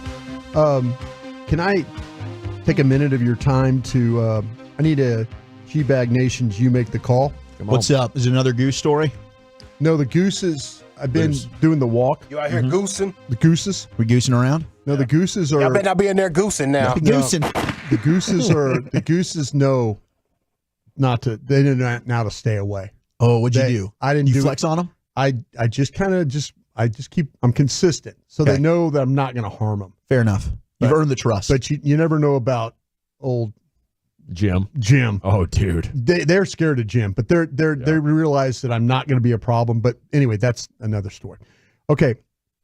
Bennett Broadus just got done with his sophomore year of college, University of Texas. Congrats, my dude. Bennett Broadus is moving into a area that's about 8 blocks further from the university than before. We're in the process of he wants to get something called a ruckus. Ooh, bring it. Which is, you know what a ruckus is? No. A little motorbike. Okay. Okay. Ooh. Yeah. So that's where we're at. His mom is a mediator. Okay. So she is involved with cases of accidents. Oh yeah. Like big time accidents. Like she called me one time from Charlotte. She's like, hey, who's this Tony George? I said, he's president. These are made by Honda. Yeah. Looks to be a reasonably priced scooter. Yeah. They're everywhere out there too. They look cool. Yeah, that's like part of the culture out there in Austin. Everybody's riding those scooters around. Right. It looks scary though, because all those hills. I feel like okay. You know. Okay. There's so many hills. I'm for the ruckus. You're for it. Okay, you're into I'm this. for the ruckus. Until he crashes. Fuel efficiency. Yes, he will crash it. Yeah. The problem is, okay, I've talked about need helmet. Uh-huh. No flip flops. You know, I'm trying. Hey, your buddies aren't going to ride it. Stout shoes. Yeah, I'm kind of trying to do the safety thing, the total safety thing. His mom, who does hundreds of millions of dollars of cases of accidents every year, she knows better. She's not really interested in what's happening right now. Okay, with the ruckus. Okay, Bennett needs the ruckus because he is not going to walk. He's like, Dad, I really, walking, I just can't. That's brutal. Eight blocks? Yeah. And it's much easier to park than a full vehicle. You get a full vehicle, now you're looking at parking on a campus. It only goes 40. Yeah. Top speed 41 mile per hour. This is like a Honda Spree from back in the day, just more killer looking. Probably better. It is a good looking bike. Yeah, it's cool. I'm not worried about the speed. Like the speed is fine. It's the other people. Lucius, cell phones in folks' hands. See, this is where kids, a whole lot of kids driving and binge drinking. That's all of a sudden like, Lucius, I thought about you initially when this came about because of all the time you remind us of what idiots are out there driving around. But I'm for it. Should I continue to be for this? Should I try and help my son here, or by not doing it, am I keeping my son potentially from harm's way? Now, how responsible is Bennett on a scale of 1 to 10? I would say he's borderline 7. Okay, he's solid. Okay, that's good. There was a time maybe when he started college, I would have said he's a 5. Yeah. I think the older he's gotten, the more responsible. Now, he is not afraid to take his car and run into something in his car. So he does have a history of. Oh, he's got not a great driver. He's not. So do you feel like when he collides with another car on this? Oh, it's usually costing his mom and I something. So it won't cost you as much. Better miles per gallon. Yeah. Okay. A car at $3,000 is going to be all kinds of maintenance. Yeah. That's just a money pit right there. So is this a money motivation? No, he's got the car there. He wants the ruckus to supplement like his ability to be able to get around campus. But in case he does get in an accident, I feel like the risk of, that's what I worry about. He's going to have more damage to himself. Yeah. Knowing me, I would crack coldies and be jumping this thing in the parking lot. Yeah. It sounds like Bennett's more responsible than me. I've basically read in the riot act about it. His mom is like got me involved. Like, okay, the insurance, I've got all that lined up, everything. I feel like a terrible parent if I don't try and help him maybe make his life a little easier. But his mom has seen so many problems with stuff like this. Yeah, see, that's why I wouldn't overrule her. Because if something does go wrong, not only the guilt, but then having to hear from her, would be tough. Yeah. All right, so you're saying I should I'd back off. He's got a car. Yeah, I get him a bike. Yeah, a bicycle. Yeah, maybe a little motor on those type of bikes. Okay. Try this right now. See how you do with this before we step it up to motor bikes. I hate to say this. I think we're getting the ruckus. Yeah, there you go. Well, you know what? I hope that it goes well and he just kicks ass on that ruckus. I know. That's what I worry about. Like, everything you guys say is absolutely true. But it's going to be, she's going to give in. Oh, she's going to give in. I think she's going to give in. Okay. Bennett knows the right things to say. He can work it. He knows how to play the angle. And like I say, she's a mediator. She's not going to she believes in, the art of debate, So anyway. All right. Thank you. There are some models that go up to 78. No, we're not doing that one. Okay. We're not doing that. If you're going to do it, why not? All right. Thank you guys for everybody out there. I appreciate you listening, taking time on this one. All right. Yesterday, Bobby and I did A Love of the Star. It's up on our website, so you can check that out. We appreciate everybody. All right. A gentleman named Matt Holleran came up with this question, and I love this question. Matt Holleran asked, hypothetically, if you could only afford to keep two of these players long term, which duo are you picking and why? Oh, no. All right. Here are the combos. I don't like this. Dak Prescott, Tank Lawrence. Zach Martin, CeeDee Lamb. Micah Parsons, DaRon Bland. You can only keep two of these players long term. Prescott, Lawrence, Martin, Lamb, Parsons, Bland. Wooly Bully, I'll go to you because you seem to be the most uncomfortable about talking about this. I don't like this. I think that I don't even know if it's an easy answer, but the guys who have the most years left, the combo would be Micah and Bland. Geez. Tank and Martin could be on their last years. Sure. So sure. I think for future, they might just go ahead and take themselves out of this equation. I know that a lot of the fan base is like, yep, move on from Dak. Hell, Dak might move on from the Cowboys here. Martin and Lamb, to me, I think are the best pairing here. But I think I'd go with Micah and Bland because they both have their full careers basically ahead of them at this point. The texter says might want to come down to the Honda Navi, which is a smaller model and about half the cost. Okay. Just something to look at. Okay, thanks for that. Appreciate that text. Thank you. I'm going to go with Zach Martin and CeeDee Lamb. I think if I'm going long term, I think Zach could play at a high level for another 5 years. It's just up to him. And I think at wide receiver, it's got great longevity at the position. He's a very young man. Micah Parsons, I don't know how much longer he'll be elite. That's an interesting question. 27, 28? Is that 31? I mean, edge can be kind of hit or miss as far as how it ages. I'm confident CeeDee Lamb will be a damn good wide receiver until he's about 34, 35 years old at least. See, I struggled with this too because I didn't really want to necessarily play without a quarterback. Yeah, there's so many different angles you could take with it. And I kind of understand what Dawson's saying about Parsons and, does you get him for the season and all of a sudden the playoffs? I guess you can say the same thing sometimes about the quarterback. Who do you think has the most upside out of all those guys? Okay, take Lawrence and Martin out of that. Take Lawrence and Martin out of the equation, though. The guy that you would absolutely want to pay the most. Prescott, Lamb, Parsons, Bland. Prescott.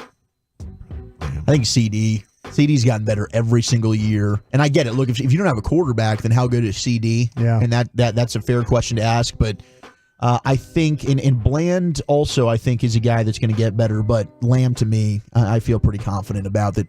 That'll be a good contract. What if you put Prescott and Lamb against Parsons and Bland? Prescott and Lamb against Parsons and Bland? Yeah. I'd go Prescott and Lamb. Yeah, Prescott and Lamb. I'm not a big DaRon Bland believer. I think he does a hell of a job pretending he's a wide receiver when the ball's in the air. Sure. Everything outside of that's pretty mid.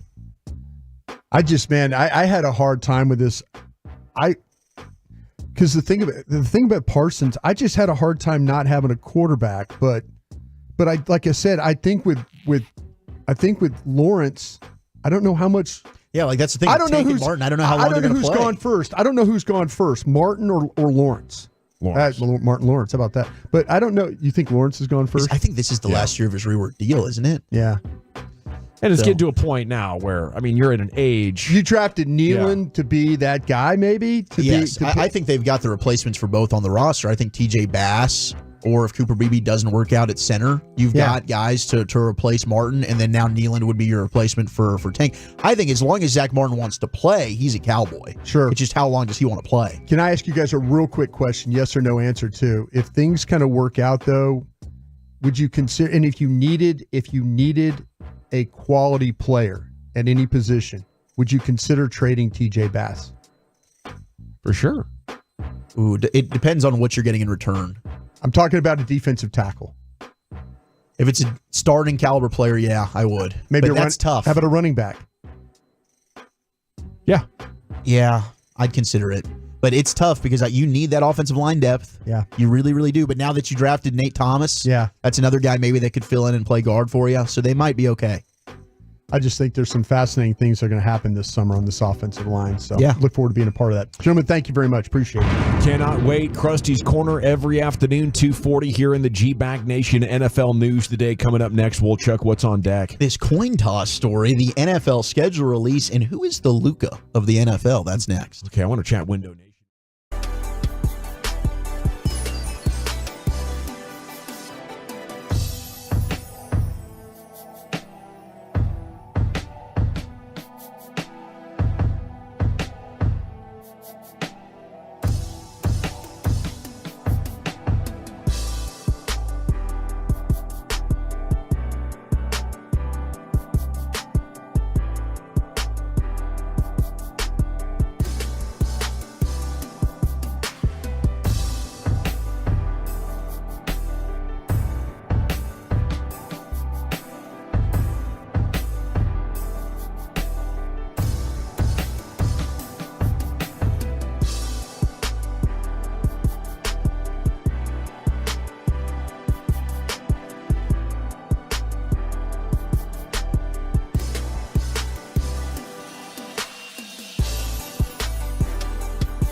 Uber Eats has Lola V products? I gotta remember that. Well, you know, they say in order to remember something, you have to forget something else.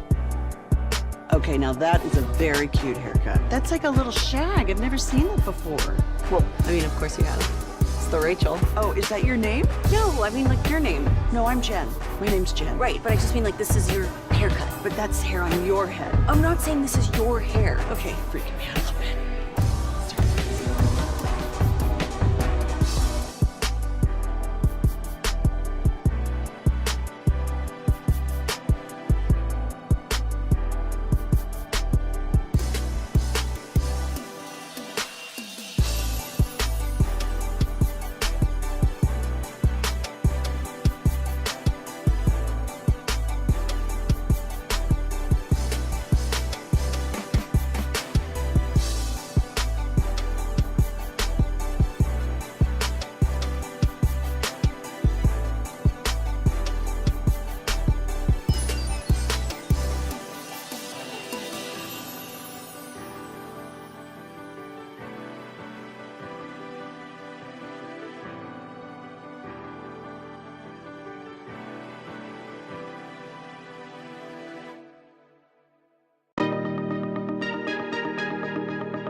You're rolling with the G-Bag Nation.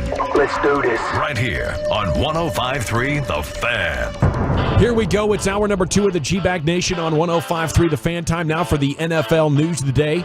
And here with that is Wolchuk. The NFL season never stops. We thought today we were going to get the schedule release. Got ball sacked on that one.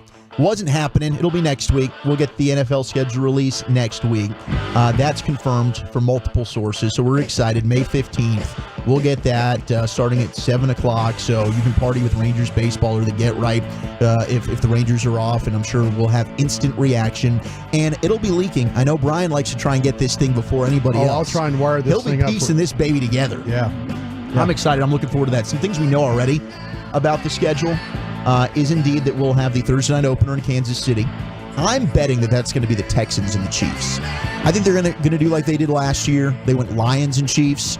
Texans are one of the teams that the Chiefs get at home, along with their division rivals, plus the Ravens, the Saints, and the Bucks. I think they saved the Ravens game for later in the year. Saints and Bucks, to me, not super sexy, but the Texans are kind of that up-and-coming team, much like the Lions were. They are. Could see that being a good profile game for Stroud and Mahomes. Yeah, and you know what? That's the NFL. I think they do a great job with their scheduling, though. I mean, there's a few weekends that you kind of go, oh, okay. Yeah, this is a crappy slate. Okay, but for the most part, I think they draw your attention the entire time. They do, and they do it. They all year long too. I mean, we're always having NFL content. What do you think they're waiting on? It was supposed to be today. What do you think took an extra week? I don't know. Maybe is there some like stadium issues that could be that we're dealing with? They're also dealing with way more international games than they ever have before. Yeah. Jacksonville could play back-to-back London games for the second straight year. They've got the International Series, which is featuring games in London and Munich. They've got the Brazil game for the first time, a Christmas doubleheader that's going to make history, and then teams now can play 2 short week games. That might also be another thing where they're trying to make it so it's not too bad for one team compared to some others. Try and keep some fairness in here. They're trying to juggle some of that. So it'll be interesting what ends up being the case for the Cowboys. I don't know. And then the primetime games, right? Like I saw an article, teams that need to be on national TV more. They said Colts, Packers, Cardinals. Teams that need to be out of primetime, Steelers and Saints. Wasn't it last year, Jets and Denver? Weren't those the teams? Yeah, like the Broncos were. They got so many, and they stunk. Jets stunk because of the Rodgers thing. Right. The Patriots were scheduled to be on national TV. Yeah, that was 4 out of 5 weeks. Please keep them. All right, I take back what I said about the scheduling. It kind of sucked. Well, they do suck for the Thursday night games. It seems like consistently they can't figure out the Thursday night games. They're always bad. All right, let's be honest. Truth serum right now. You watching Thursday night games? I do usually, not necessarily start to finish, but I'll usually tune in unless the game, and most of the time it does, stinks. Come on, help me, Dawson. If they're talking about it, if they're hyping it, like you're hearing about this Thursday game on Sunday, you're like, oh, okay, we got a big one. If it's not that, I'm totally out. I love football, and I have a hard time watching the Thursday like night those game. Jags Titans. I just have a hard time watching that Thursday game. For half the season, you could have playoff baseball. You have the Mavs and Stars getting underway. Like life is busy. I don't know how young and how lack of real life stuff happening you have to have going on in your life to be able to watch all those, but God bless you. Appreciate that time in your life if you have 3 hours to flush on fantasy bad football, NFL games. That's the big thing about it. That's why that Red Zone channel, man. That Red Zone channel hit, it's amazing. I mean, I watch it once a year because of the off week. It's fascinating stuff. I can see how people get addicted to that. I love it. Oh, it's absolutely addicting. Yeah. I miss watching it sometimes while we're doing the game. Yeah, we're doing the game. But we do a good job of trying to have it on, with our phones or one of these computers over here. Sure. Josina Anderson reporting that she just got off the phone with Stephon Gilmore discussing his quit? She quit CBS? Yeah, Nate Tice, I think, took over her role. Okay. Nate Tice is going to Yahoo, so I don't know what's going on with the CBS. She's done stepped aside. CBS. Yeah, she stepped aside. And Josina's probably got options. I mean, maybe she'll end up going and doing something like Diana Orsini did. Diana Orsini's been crushing it at The Athletic. Now she gets to be featured. Maybe Josina can find a new home. I mean, she's certainly well contacted. And she talked with Stephon Gilmore. She's got a rare skill, by the way. What's that? I saw her at the Combine one time. It was ice, complete ice on the pathway to get to the stadium. My gal's got some balance. Because she did it in heels. Wow. Like that heels. is impressive. Like she was going to, and I was like going, wow, man, that seems like a dangerous play. Nah, she's got awesome. I'm balance. scared to do this in non-slip shoes right Yeah, now. How do you even consider that? I mean, Yeah. the scouts and we're falling on the ground. Yes. And my friend there, she's got heels crushing it. and she's crushing it on the wall. That's awesome. The only technique that's reliable in that situation for me is just to slide my feet. I'm just gliding, right? Oh, To like you're cross country skiing? Yes, exactly. Okay. To pick up heels and set them down.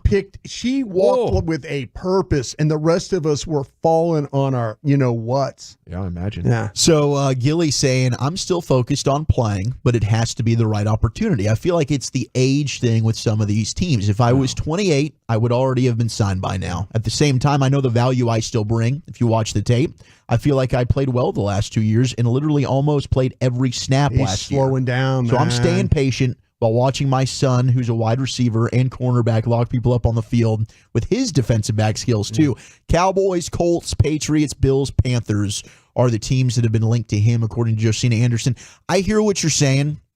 I can't ignore the fact. Come on, man. You saw it with your own eyes. I saw it with my own eyes, though, late in the season. Yeah. DK Metcalf is cooking Deron Bland. What do they have to do? They put Stephon Gilmore on him and he shuts him down. Sure. A.J. Brown, late in the season, must-win game. They man him up with Stephon Gilmore. A.J. Brown calls him old. He shuts him down the rest of the game. So you're right. He is slowing down. Yeah. I think his intelligence is able to mask some of that stuff. No though. question. Is he the same player? No, not at all. Yeah. But at the right price, I would still love to have Gilmore back because I don't think you can have enough depth at corner. I am all about, if you're playing against him, my scouting report to a team would be take him inside. Yeah. Make him chase. But if you have to play vertically with him, he'll stay in position on it, but anything going inside is going to be a problem for him. I think there's got to be the great matchup. And probably that's what you're talking about, Yeah. Ryan. Like, depending on who it is and what the scheme is, I think Gilmore can be effective. But I think if you're relying on him for 17 games, there's going to be like maybe 4 or 5 where you're like, holy crap, what's going on? Yeah. We also have the Giants are signing Allen Robinson as they try to put a wide receiving core together. Man, Allen Robinson was so good with the Jags, and then things just didn't work for him. Went to Chicago, didn't work. Pittsburgh was there for a year. Laurent didn't Robinson work. as well. Yeah, thanks to Tony Romo getting him paid. God. Cowboys did visit with free agent wide receiver Zay Jones yesterday. He left and is now visiting with the Chiefs. Chiefs looking to add some more weapons with everything that's going on with Rashee Rice. That's a fluid situation. Tyler Boyd agreed to a 1-year contract with the Titans earlier Can we this circle week. back real quick? Yeah, which one? There was a time where if you were a free agent and you came to visit the Dallas Cowboys, You didn't leave? you didn't leave. No, you didn't. You had a deal. What are we doing now? Is it just are we just saying, hey, listen, I'm sorry, we went to the couch and got a few nickels from the cushions? Seems I that mean, way. there was a time when this team would not let a free agent walk out of here. I watched him work on a deal for Greg Hardy. Yeah, I mean seriously. Yes. Like Greg Hardy. And he didn't leave. And they got it done. And I'm like, what's happened nowadays? And I'm sure I'm going to get a text. Oh, Broadus, we don't have the money. You know better. Shut the F up. Shut the F up. I think the agents want to get something going. So they're like, hey, can we come visit? We'll have a chat. Now we're in the headlines. Yeah. And the Cowboys are like, sure, you can come. And if after talking to us, you want to play for league minimum, we can do a deal. Yeah. I don't know if the agents and the players understand how cheap the Cowboys have gone on these. But there's been a number of them. I mean, Odell Beckham Jr. last year, what a dog and pony show. There was no chance that deal was ever getting done. Like, what were they doing for 2 days? I don't know. Well, this was a phenomenal story. Terrion Arnold, who was taken by the Lions. We loved him. We did. Best corner in the draft for me. I mean, him and Quinyon Mitchell were right there, 7th best neck player. and neck. You know what? Let me be honest with you though. Did you ever consider taking him at 20 when they? I would have considered it. I mean, you know me, like I was so in on Barton. 20? Would you consider him at 29? Arnold was the best player there for me. So yeah, I think you would have had to have considered it. Oh, I definitely would have taken him at 29. If Dallas didn't have all the issues on the offensive line and they could have taken the best available player on the board, he would have been it. He would have absolutely. He would have been it. I Yeah. agree with you. Yeah. But it's interesting because he ends up sliding, as we mentioned. Like Lions, they take him there at 24. So with good, Dallas's pick. yeah, good thing that he did. If Guyton does not work out, you could end up massively regretting that. You could. Yeah. You absolutely could. No, you absolutely could. But he says that on the Next Round podcast that a Raiders coach called him after the draft and said, we actually had a coin toss between you and Brock Bowers. It landed on Bowers. That's crazy. Now, a Raiders GM, their assistant GM, was asked about this, And Tom Telesco, that doesn't sound like something he would do. Well, the other GM didn't exactly say no to the thing. Like, he didn't say yes either. He said, I can't confirm that happened. Wow. But you'd think that if it didn't happen, then you just come out and say, no, that didn't happen. That's funny that he said that. But he said, can't confirm. And I don't think that's exactly saying that it didn't. But, I mean, to me, if it's any team in the league that's doing that, the Raiders makes a lot of sense. So they're just, hey, let's flip a coin on these guys. Why not? Did it ever come out on why? Did they just not want a corner? Was it just a weird numbers game that he was victim of? I never heard why from anybody. And it was I think some people were thinking about him maybe playing safety. Yeah. Kind of like the Brian Branch issue last year. He slid to the second round. I'll tell you what, they got the Lions got two good Alabama defensive backs now. That Branch and this kid Arnold will be really good for them too. And it is like the 682 mentions, maybe that was just a figure of speech. Like they're like, oh, it was so close, It was I believe we saw you guys so similarly. We decided to go with Bowers, but you don't tell the story unless you really talk about the coin flip. Yeah. I mean, that's how he understood it at least. Yeah. So that's interesting. Now we had the Green Light podcast. I thought this was interesting. A little NFL NBA crossover, which we'll do in the hodgepodge later, thanks to Austin Rivers as well. But Ryan Russillo, formerly of ESPN, was on with Chris Long, and Chris Long asks him, who do you think is the Luca of the NFL? Do you guys agree with his answer? Who's Luca in the NFL? Is there a comp for him? It probably has to be a quarterback, right? Is Luca Lamar? No, I think it would have to be somebody like Luca is the second best player in the league right now. I think it's a floating tier of Jokic, Giannis, and Luca. I voted Luca second for MVP. Feel good about it. Him not getting over the hump. Luca might be Josh. But when you look at Allen's playoff stats, you're like, wait, you're giving this guy like you're giving this guy a hard time because he doesn't beat Mahomes, which basically nobody does. Because it has to be somebody that you could go, all right, look, is it possible you could think this guy is playing the position of anyone in the league? And with Mahomes hanging around for the next 10 years, it's going to be hard to say that. Yeah, no one's going to really. But Allen at least. Like, I just decided this year when it was all said and done, I was like, I'm not going to do the weekly Allen legacy thing anymore. Like, he's awesome. I thought of Josh Allen. Did you? Yeah. I wrote it down. Yeah. Yeah. I mean, just because you were like, I got one. So you agree, Josh Allen. I do, because I see kind of the rough and tumble and brilliance and, sometimes crazy wheels off. And then frustration with the players as well sometimes. Yeah, but like Josh Allen, what the hell are you doing here? I wrote down Josh Allen is what I did, because the physical. I can see kind Allen. of like running into people, running through people, finishing at the basket, running. There was just the physicality that both play with. That's what, and then the occasional brilliance, right? Big, shot from the logo going in, or. Allen running in and or throwing it sidearm and fitting it in. Yeah, I could. That's the one that got me. I don't know. I would go with Joe Burrow. I thought about Burrow often as well. hurt, smoker, but also there you go. Oh yes, partier, but also so damn good. Like when he's playing, your team has a chance to win it all. Yes, right. Like I don't know that Josh Allen has that trait. I know Mahomes and Burrow do, and maybe. Down in Houston, we have C.J. Stroud emerging as another candidate for that. But C.J. Stroud throw a baseball? Yeah, it is amazing just how bad they can look. It's weird. I throw just as worse. So baseball was not his game or your game, apparently. No, not at all. But you think Joe Burrow then, huh? Yeah, I like what you said about Allen. Obviously, it's different sports, but I just wanted to incorporate a few more things, and I think a higher level of play maybe than I have respect for Allen. Yeah, I think both of those are great options. Speaking of quarterbacks, shout out to our guy, Ben DiNucci. DiNucci got released by the Broncos after they traded for Zach Wilson. Had a nice run for, a couple years, right? We love you, Nooch. And Scotty Miller is signing with the Pittsburgh Steelers on a 1-year deal. So he gets himself a new job, former wide receiver that won the Super Bowl there with the Tampa Bay Buccaneers. And there's your NFL news of the day. Thank you, Wolchuk. It's time for the C-Note Cowboys news of the evening. We got that coming up on the other side. Rim session at 3:40, and then George Sedano at 4. So a couple of basketball segments on the other side of some Cowboys content coming up next here in the nation. I want to chat D&M leasing with you.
has low fee products. I gotta remember that. Well, you know, they say in order to remember something, you have to forget something else. Okay, now that is a very cute haircut. That's like a little shag. I've never seen it before. Well, I mean, of course you have. It's the Rachel. Oh, is that your name? No, I mean like your name. No, I'm Jen. My name's Jen. Right, but I just mean like this is your haircut. But that's hair on your head. I'm not saying this is your hair. Okay, great.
Salad sandwich, just $6.99. Only at Golden Chick. Welcome back, Nation. Hope you're having a great day. Time now for the C-Note here, the Cowboys news of the evening. George Sedano's coming up at 4 o'clock. We'll be talking Mavs with him as we go into a double game 2 Thursday night. It's going to be very exciting. Segment of the Nation is brought to you by Cars for Kids. Donate today at carsforkids.org. We did mention the Zay Jones story. That was just crazy that he came in for a visit. I think of him as way out of the Cowboys league. What do you know about this story, Brian? Yeah, I reached out to some Gang of Sevens. I got relationships in Jacksonville too. Everybody in Jacksonville absolutely loved this guy. Well, he killed the Cowboys in that game in Jacksonville.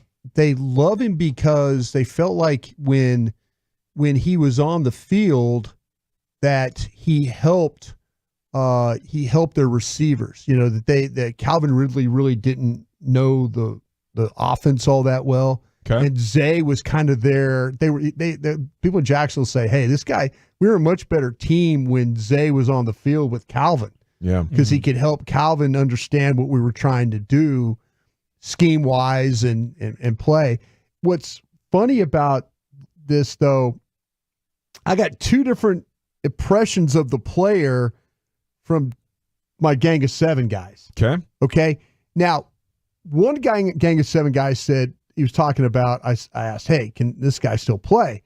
And one guy goes, yeah, he's got really good body control. Mm-hmm. His hands are really good. Speed is just okay. Mm-hmm. And he said better route runner than Gallup. Yeah. Is what he said. I could see that, absolutely. He said that. Okay. I said, well, okay, outside, inside, how do you see him playing? Guy said, he goes, I would say what you have to think about him is outside in, not inside out. Okay. Is how you would look at him as a player. But he's capable of playing all three positions? Yeah, he's capable of doing that. Now, okay, another Gang of Seven guy.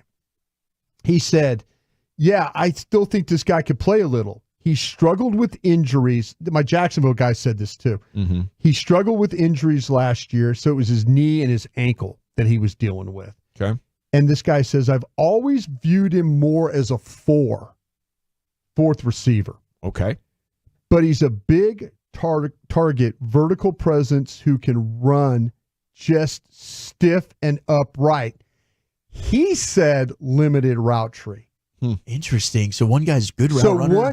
One team sees him as he's better. Now maybe it doesn't good route runner at the routes he does run. Yeah, one team sees him. They know that I do work looking at the Cowboys, so they're trying to. This one guy's trying to tell me, yeah, he is a better route runner than Gallup. Maybe an improvement over what you got on the roster. Yeah, and this other guy's kind of like, well, it's kind of a little bit of a limited thing. Still being limited might be better than what you have with Michael Gallup. Oh yeah, what it would have had with Michael Gallup there. I mean, I think Gallup at his peak better than Zay Jones. Sure. Yeah. But right now, if Zay's healthy, I think you could get 60 to 70 catches in a year out of Zay Jones. Yeah. So, but I don't know, like, what's the price? If the question. If the Cowboys are visiting with him, it can't be too high. No, that's the thing. $3 to $5 million club. I think we're in that mode right now where you have to look at what Zeke got. That kind of I think that's fair. That's kind of like, okay, if you want to come in here and play for $3 million, we'll be happy to have you. Well, that would be interesting. I do not like any of their depth behind Cooks and CeeDee Lamb. So if you bring in another guy in here who's had success in the NFL, if you get a running game going, if Ferguson has another step up year, maybe this offense could be prolific enough. And obviously, there's enough talent defensively that if they stayed healthy and actually had some of these young guys on the line and linebackers step up, it would be the least likely out of the last 4 years for you to do something special, but there's still enough there. Martavis Bryant will not be part of it. No, released from the practice squad. Yeah, they moved on from him, and they gave him a chance. He worked really, like, he was on the practice squad all year. People were like wondering, okay, when's he going to get a call up? Never got that call up, and now they're looks like that. I thought when they released him and brought in Zay Jones, I thought there was going to be some kind of just flipping of guys right there, but no, they're still sound like they're still hunting guys here. Elsewhere here in the C-Note, the Cowboys news of the evening. You tell me if these things would get you excited again. Okay, 5 things will get Cowboys fans excited again. the closer we get to the upcoming season. Okay, this is on a scale of 1 to 10, Brian. Okay, 1 would be the least excited, 10 would be the most excited. Gotcha. Re-signed at last, Dak and CD. They get deals done. How high does your excitement level go for the upcoming season? I think it kind of stays status quo for me. I mean, I'd be excited to get CD done. I guess if you have them paired together, you know you're going to have a badass wide receiver because the quarterback and him have a tremendous relationship. But the jury will be out on Dak Prescott until he has postseason success. That will always be the question. Dak is a good quarterback, but he has failed in the postseason. Not all on him. It's a team sport. But he certainly has not played well in their last 3 losses. I think if from 1 to 10, I think I would be about 6. Okay. All right. Yeah. Yeah, I'd be like a 5. I mean, honestly, and that's fence riding, but I wouldn't be tilted anyway. That's healthy excitement, though. I'm trying to work on it. Oh, you're saying that's right in the middle. Like that's kind of getting I'm glad they got it done, but am I excited? I don't know. We might be having the same conversation. Like, do you need a new quarterback next year? I'd be happy for the fans that are having the real buy-in. You gotta show me now. I don't. Yeah. I'm not sitting there and like I'm going in with the thought about I'm interested to see how this draft plays out. But I could say the other part of it though, there's other things. They've got some issues here. Fixing the offensive line got me a little bit. That's got me pumped excited up a little bit. Absolutely. But we need to get the running back situation doesn't have me fired up yet. I think I would just be a 1 on that because I need something new to happen. I need a change. Yeah. And I know they're going to keep their superstar players. That's what they're going to do. And when they rebuild, they keep all their stars and they let their role players go so they can get under the cap, and it's a good strategy because it allows the money to keep flowing in and try to stay above 500. But I want to see a big rebuild. So actually, the thing relative to those contracts that would get me most excited is if they were like, "Hey, we're trading Dak. We're not going to do a new deal." That would be the most exciting thing. Would you be excited if they traded Parsons? Yeah, for picks. If they decided we're rebuilding, because I think you're getting the most haul for him. I think you play with him this year, right? You don't trade him right now. Yeah, I'd trade him right now for the right offer. I think nothing against him. I like him. I like Dak. I think they're both good players. But I just look at what the OKC Thunder have done. Yeah. And that is from trading good players for extra draft picks, and then we are drafting everybody, and all of a sudden we have more good players than any team could possibly build through traditional measures. 21 years old. And they're all on rookie contracts. Right. It's too easy. But Jerry either has too much pride or I don't know, to try full bore that OKC Thunder team building philosophy. I think it could work in any sport. Astros did it. How many World Series they get? 2. JD said, "Oh well, they're taking a shortcut to the top. Give me the shortcut." Okay, quit. Well, what's the shortcut? It's been 30 damn years. Oh, for the Cowboys? Yeah. Well, yeah. I mean, there's not a shortcut anymore. It's like waited 30 damn years to do this. They treat I'm it getting like gray. This next game we have to full send every resource we got into trying to win this game. And that's just as important as trying to win the championship. And I think that's very short-sighted by Jerry Jones. And it can only be explained by we want to put on a good show on Sunday to make Cowboys fans go home happy. You have to be willing to sacrifice temporarily to get anything in life. If you want the big reward in the end, you need to set your time preference to as low as possible and just focus on the result. Back from injury would be number 2. You got a couple of guys there, Diggs and Overshown, that have been hurt. I hope this Overshown is everything. I hope this isn't our Wyatt Langford right now. Man, Overshown could get me excited though if he's healthy and he shows up and has another big training camp. There's no question about that, but I think that, man, I'm not going to be the tap the brakes guy. I'm looking forward to seeing how he is moving around. I'm excited, but I think you're right. I think we've fallen victim of this before. These players coming off of injury. I think we just need to be cautiously optimistic because you never know how they're going to bounce back. That's why the Gilmore thing intrigues me even more. Just because Diggs, if he's not hitting the ground running, maybe you need a veteran guy to kind of fill some gaps there for a little bit. Some progress at running back would absolutely make me feel better. I need one of these kids that was undrafted really to show up and be special, and do something that they were unable to demonstrate in college. I don't know if that's possible, Brian, but the names Royce Freeman, Zeke, and Rico Dowdle just do nothing for me.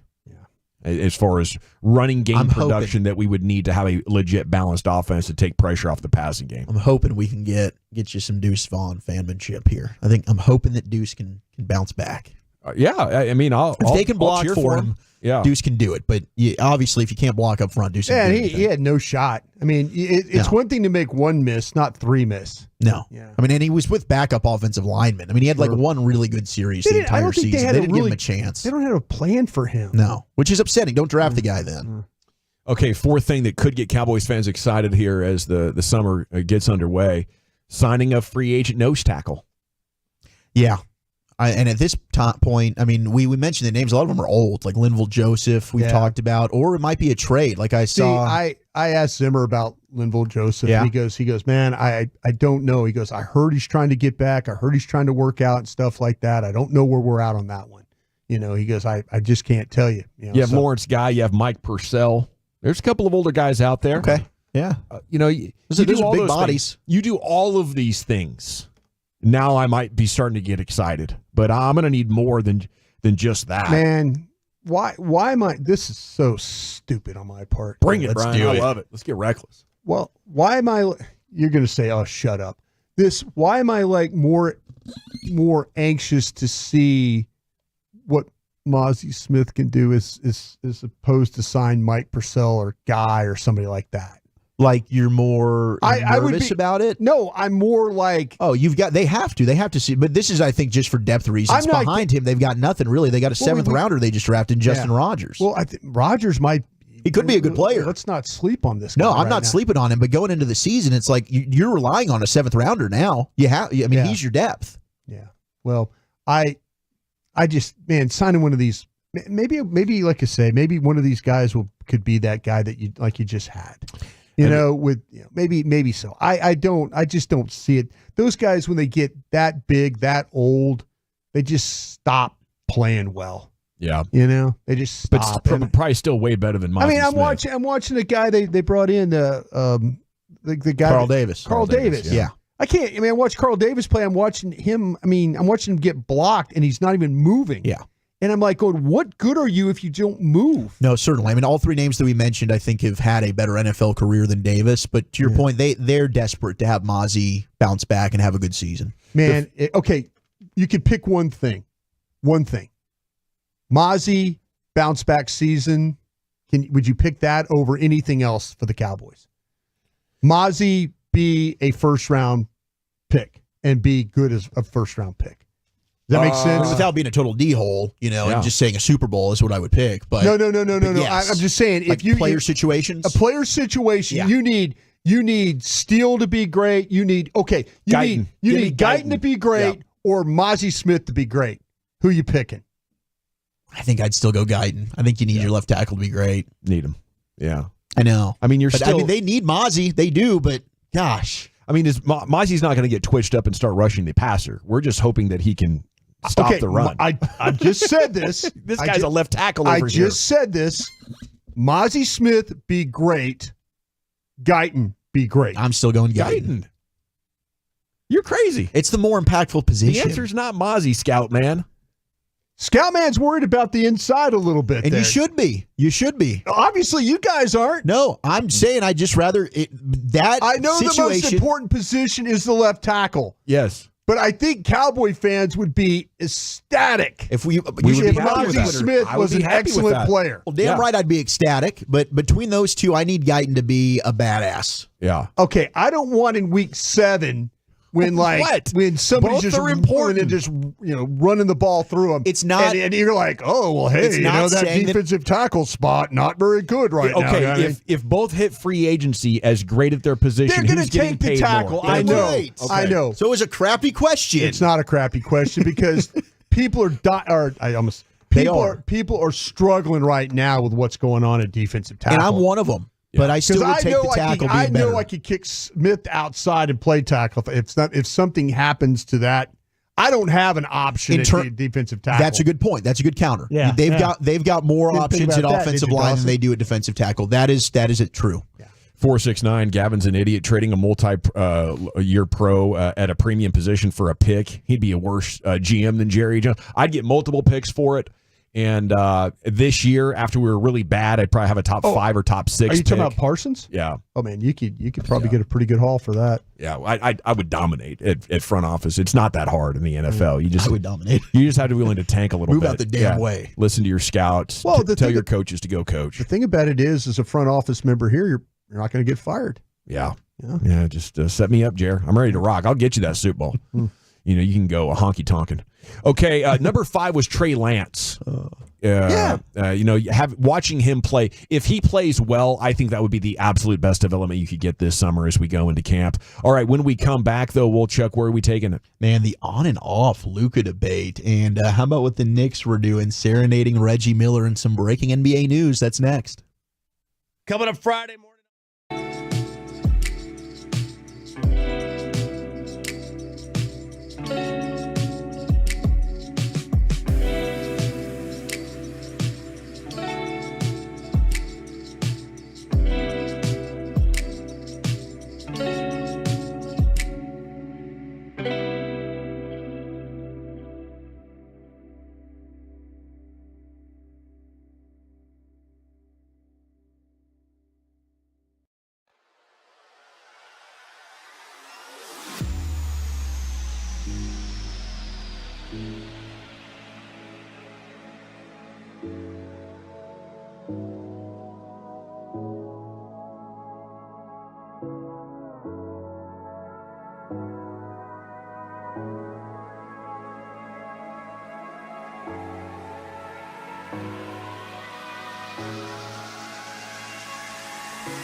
Download it today.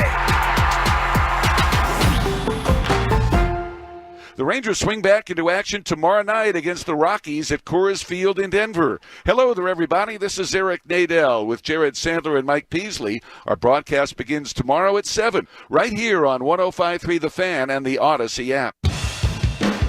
Classic Chevrolet in Grapevine. They're the #1 Chevy dealer in the world with more Silverados than anyone else, y'all. Go see them today or visit ClassicChevrolet.com. This is Texas. This is Classic Chevrolet. Together, let's drive, relax, and enjoy the difference. Based on new Chevrolet registrations 2023. Thank you, Lucius. George Sedano's coming up at 4 o'clock. We'll talk basketball with him. ESPN NBA insider George Sedano at 4. Here's Wolchuk with a rim session. Shout out to Nikola Jokic, even though some did not agree. I know Shaq was not pleased with Nikola Jokic getting his 3rd MVP award over Shai Gilgeous-Alexander, who we are getting to witness in real time just how damn good he is, as Game 2 of the Mavs and Thunder is tonight. But Jokic is the first since LeBron James to win 3 MVPs in 4 seasons. He's the 7th player overall to win 3 MVPs in 4 years. He joins Bill Russell, Wilt Chamberlain, Kareem Abdul-Jabbar, Bird, Magic, and LeBron, and the 9th player to win MVP awards overall with MJ and Moses Malone rounding out that list. So it was #1 in the voting was Jokic, 2 was Shai Gilgeous-Alexander, Luca finishing in 3rd. Luca got a ton of second-place votes, and then Giannis and Brunson rounding out the top 5. But I don't personally have an issue with it, but I could understand wanting to give love to a guy like Shai Gilgeous-Alexander or Luca. I mean, Luca made a nice push there in the second half of the season. I mean, Shai Gilgeous-Alexander is a lot more likable, I think, from a national scene. He's young. He's not always yelling at the refs with a scowl on his face. He's better looking. You know, there's a lot of reasons to want to go Shai Gilgeous-Alexander, I think. But there's no doubt in my mind Luca is a significantly better player. Shai Gilgeous is a nice scorer. But to have complete control of the game like several of these oversized point guards do. I mean, Jokic is one of them. Sabonis is kind of one of them with his triple-doubles that are insane. Giannis is one of them. I can't imagine breaking away from that and giving it to a guy who's pretty much just a scorer. You know, doesn't even rebound, doesn't do steals or block shots.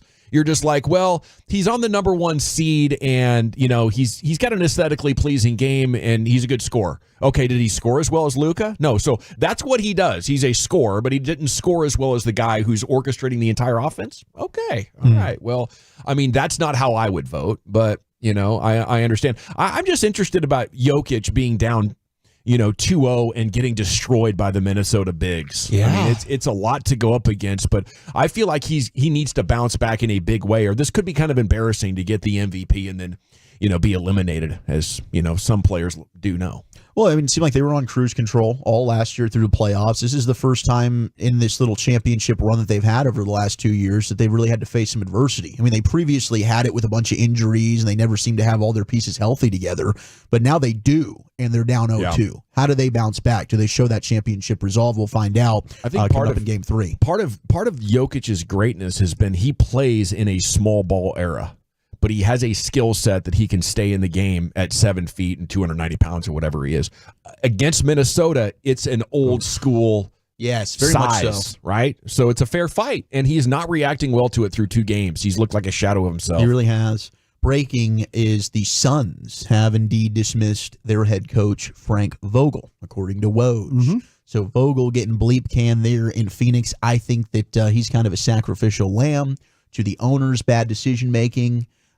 And the Beal trade was bad. They tried to do the 3 team-up deal, which has proven to not really be working in the NBA much, outside of the Golden State Warriors, of course, and the Heat. But the Nets recently tried to do it, and now you had the Suns do it, and it is going to end poorly. And I don't know what the future is looking like with Phoenix. They're probably going to trade Devin Booker, maybe KD, but it does not seem very good there. Just because you played basketball doesn't mean you know how to run a front office playing basketball. Who's their owner? What's his owner's name? Ishka Bibble? Ishka Bibble, yep.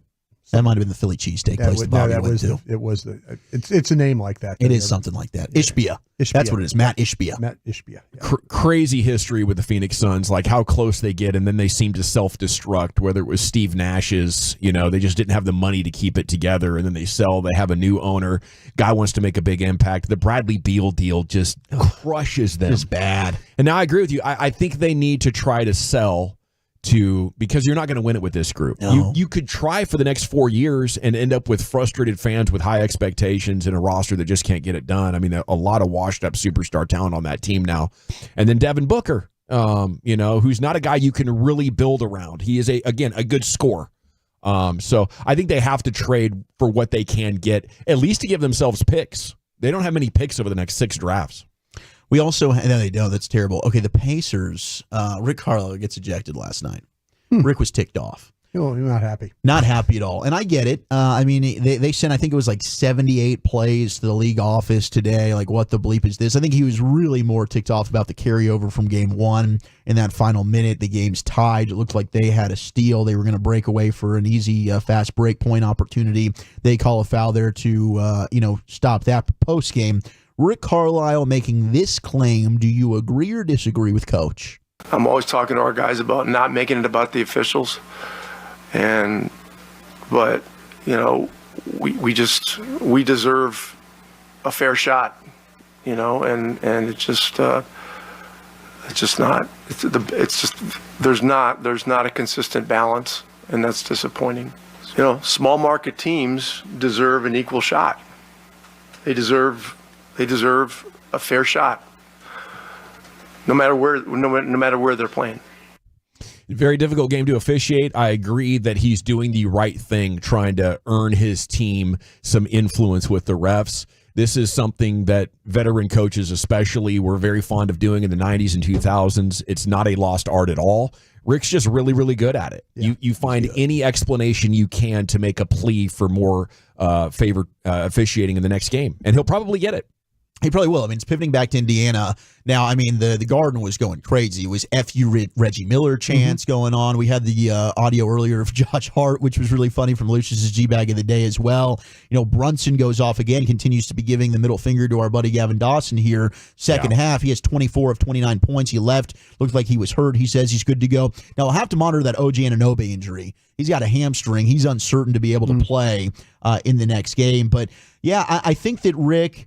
I can see, similar to what we were talking about with that stupid embellishment call, like the Hockey Hawk Gavin Spittle tried to come in and say, Colorado's coaches might have been telling the officials, hey, look for this. Maybe the refs can get a little bit swayed one way or the other with the home crowd. A little bit. MSG, yeah. A little bit. A little bit. A lot of bit. A lot of bit. But we saw a small market team in Oklahoma City, felt like they were getting the benefit of every call. And now we're really looking at it through biased eyes, of course, in game 1. Good point. But I don't know that it's a small market thing, which Rick is complaining about. No, it's just, like I said, it's a very difficult game to officiate. Like, there was a game that, actually the Mavs game where they came back against the Clippers for an entire, 15 minutes of gameplay. The refs let the Mavs beat the hell out of the Clippers. They did. And so if the Clippers lose that game and they have a complaint, it's like, oh, man, you screwed us over because you wanted the Mavs to win. But you get caught up in the emotions of it. You get caught in a rut where you're not calling things that are obvious contact because it's the playoffs and you think you're supposed to let them play. So after officiating one way for 75 games, the final 2 weeks of the season, the NBA says, okay, let them play now. And crap happens. But I mean, the league is just absolutely littered with stories of the Utah Jazz being in back-to-back finals, the Bucks winning it. There's way too many examples. But like I said, when you're in this spot, you need some kind of a case that makes sense to plant the seed in the officials' heads. Last bit of NBA news: Hornets have their new coach. It'll be Charles Lee, who has been announced as their head coach. He was the lead assistant in Boston, getting a 4-year deal, 39 years old. Congratulations to him. The Ringer put out an amazing article today that was very interesting. I mean, I think that you don't have to be swayed one way or the other, but it's the on and off debate about Luca Doncic. I think we can circle back and get into that in about an hour because it's pretty meaty. 440 Luca debate. Coming up next, George Sedano, ESPN. He'll give us his thoughts as he's covering this series on how much of a chance the Mavs have of still winning this thing, being down 1-0. and the rest of the league as well. That's coming up next with George here on The Fan. I want to chat Frankels with you before we do that, though, because if you're hurt in an accident and it's not your fault, you need help like the Frankels. You need these guys to be on your side, and they're a simple phone call away. Now, what you should know when you're the victim of negligence here, especially a big 18-wheeler company, those insurance companies of the guilty party will work overtime to try to get you to settle for less. They know they can't avoid fault, so their best course of action is to get you to settle for less, and that's where the Frankels come in. They will say, no, sir, you were going to make my client whole again, and that client will be you. There's no risk when you call the Frankels, never an out-of-pocket expense. They get paid only when you win. From the first phone call to the check being deposited, the Frankels make it so easy and allow you to relax and rest up, heal up, so you can get back to doing the things you need to do to execute your life, okay? But, the Frankels know that along the way, there is a massive financial burden that can come along with this. You're looking at 6 figures of damages between vehicle repairs, vehicle replacement, lost wages, so on and so forth. So they want you to know they are there for you. The Frankels, 214 or 817-333-3333, frankelfirm.com, principal office, Dallas, Texas. Rolling home with some laughs.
Yes, sir. It is hour number 3 right here on 105.3 The Fan. We are fired up. It's a game, double game 2 Thursday night right here in DFW. And for more on this basketball matchup now, we're joined by ESPN's George Sedano here on 105.3 The Fan. Good afternoon, sir. Welcome to town. How the heck are you? I'm great, man. Just got in, don't love that it's about to pour, but other than that, I think I'm going to be okay. I'm looking forward to a fun weekend here. Yeah, big storm here tonight. Should have a pretty good show out of your hotel room or wherever you happen to be hanging out. Now, we caught quite a storm in Game 1 in the form of that Thunder defense. The Mavs turnovers were high. What kind of adjustments can we make? Honestly, this is going to sound ridiculous, but to me, it's more than just Luca having a more efficient game, because that's obvious. I think for the Mavs to thrive offensively, it's going to have to be Luca trusting his teammates more. And look, he's made an evolution in regards to that over time. There's no question about that. But there needs to be more. There needs to be more trust in some of those guys to hit shots. And we've seen it in doses, particularly post-trade deadline. But he's got to trust those guys to be where they're supposed to be and hit the shots to create the space for him and Kyrie. If they do that, I feel good enough about their chances in this series. Oklahoma City is not to be trifled with, despite the fact they're young, but they do have weaknesses. And their weakness, to me, is you can get them at the rim, okay? So if you are playing this drive and kick game and you're moving the ball, you're going to get shots. And eventually they're going to have to pack the paint, which means those shooters are going to be open again. So I think that there's a way for the Mavs to do this, but it starts with, for me, the trust of his teammates. What do you know about Luca's injury right now? I don't know much. They've been pretty tight-lipped about it. He doesn't look like himself. And it's not like, as you guys know, Luca is like blazing fast like Kyrie by any stretch of the imagination. He plays at his own pace. But it does seem like to me that he's not putting up the efficiency numbers that we're used to. And I think that the injury seems to be hampering him in that regard. So do you think he needs to trust his teammates just more in general, or because he's hurt and unable to shoulder such a scoring load right now? Well, I think both. I think in the immediacy of it because of the injury, but I think long-term for the best version of the Mavs, I think his usage has to come down a little bit, and his usage is, if not the top of the league, it's very close. And look, I'm not saying he's this guy, but there are plenty of things that resemble James Harden's game in his prime. And I think Luca is a better team player than Harden was potentially back then, but I still think that there's a striking resemblance in the way that they're used. And I'll tell you this. I think defensively, while he's taken upon it himself to be better on that end, and I know the injury hampers him even more, I still think you need more on that end from him if he can deliver that even with the injury. But ultimately, yeah, he's got to trust his teammates for them to overcome the issues he's currently dealing with, and I think for them to have the long-term success that they're hoping for. George, I'm with you. I think the Mavericks and their bigs, that was one of the things coming into the series with Lively and Gafford, especially rebounding, which was not a strength for Oklahoma City. I mean, how surprised were you, though, to see the Thunder just really out-rebounded the Mavericks and kind of bullied them inside in Game 1? Stunned, because Chet Holmgren's biggest weakness to me has been that he, even though he did put on 15 pounds, despite the fact he didn't play, he put on 50 pounds of muscle, it's still not enough. And they don't really have anyone else that can help them there. They have the other Jalen Williams, who is serviceable at times, but he's still not big enough. And I think that you brought in Gafford particularly to help you on the glass and to be a rim deterrent. And Lively has been a rim deterrent. And I think between those two guys, you should have enough to be able to punish them inside on whether it's a screen and roll and they're diving to the basket or offensive glass and putbacks or just resetting the offense with the 14 seconds left on the shot clock. I feel like that is an inherent advantage that I thought the Mavs would have, and it certainly didn't play out that way in Game 1. George, how much they miss Maxi Kleba? I know it probably he's huge. Yeah, he's huge. weird question, Huge. but it seems like to me that it's just he's such a great fit for what they're trying to do. So it's funny. I believe the last time I was on with you guys, we were talking about the Kyrie fit at the time. Yeah. And I had mentioned to you guys that the defense was a huge issue, clearly, at that time, and had been really up until the trade deadline. And we talked about Maxi Kleber, who was not healthy yet at that particular time. And I referenced when I did the series in the Western Conference Finals on ESPN Radio when they played against the Warriors, and the numbers when he was on the floor were striking, okay? And I still believe that is a big part of this. And mostly on defense, but he does give you that valve, right? That safety valve to be able to stretch the floor in a way that the other two can't. And you can play him with one of the other bigs too. So I think that not having him necessarily available the way you would expect him to be available, I think certainly hurts them in a big way. In a way that I think most people that don't follow the team closely would probably scoff at. It's George Sedano here with you on 105.3 The Fan. Why is Kleber so much more important in the playoffs than the regular season when it comes to his impact on winning? Well, I think mostly because he does all the little things that don't show up in a box score, right? Like the way he sets screens, the way he can flare out to shoot the ball, his ability to stay in front of guys defensively in a way that, I don't know if it's guys underestimate him, but he plays the lanes really smart. He knows how to judge distance really well. And he's just really smart. Like every team should have one of those guys because offensively, you don't need to run a single play for him. He's gonna make the right play. He's gonna be in the right spot. He's gonna move the ball when he needs to. He's gonna take the shot when he needs to. It's just he's one of those glue guys. That's probably the best way to describe it. And in sports, we've seen that regardless of the sport. But in basketball, you absolutely need one of those guys. And those guys, to me, are highlighted the most during this time of year when the intensity is higher, when the attention to detail is more important.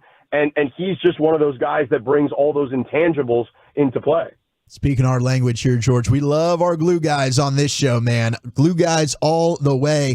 One thing I wanted to ask you about, though, was the narrative coming in about the playoff experience, right? And you're kind of starting to see that. Minnesota up 2-0, Oklahoma City with an opportunity to go up 2-0. Is that kind of overblown when we looked at, you got Kyrie, you got the experience leaning Mavs in Oklahoma City.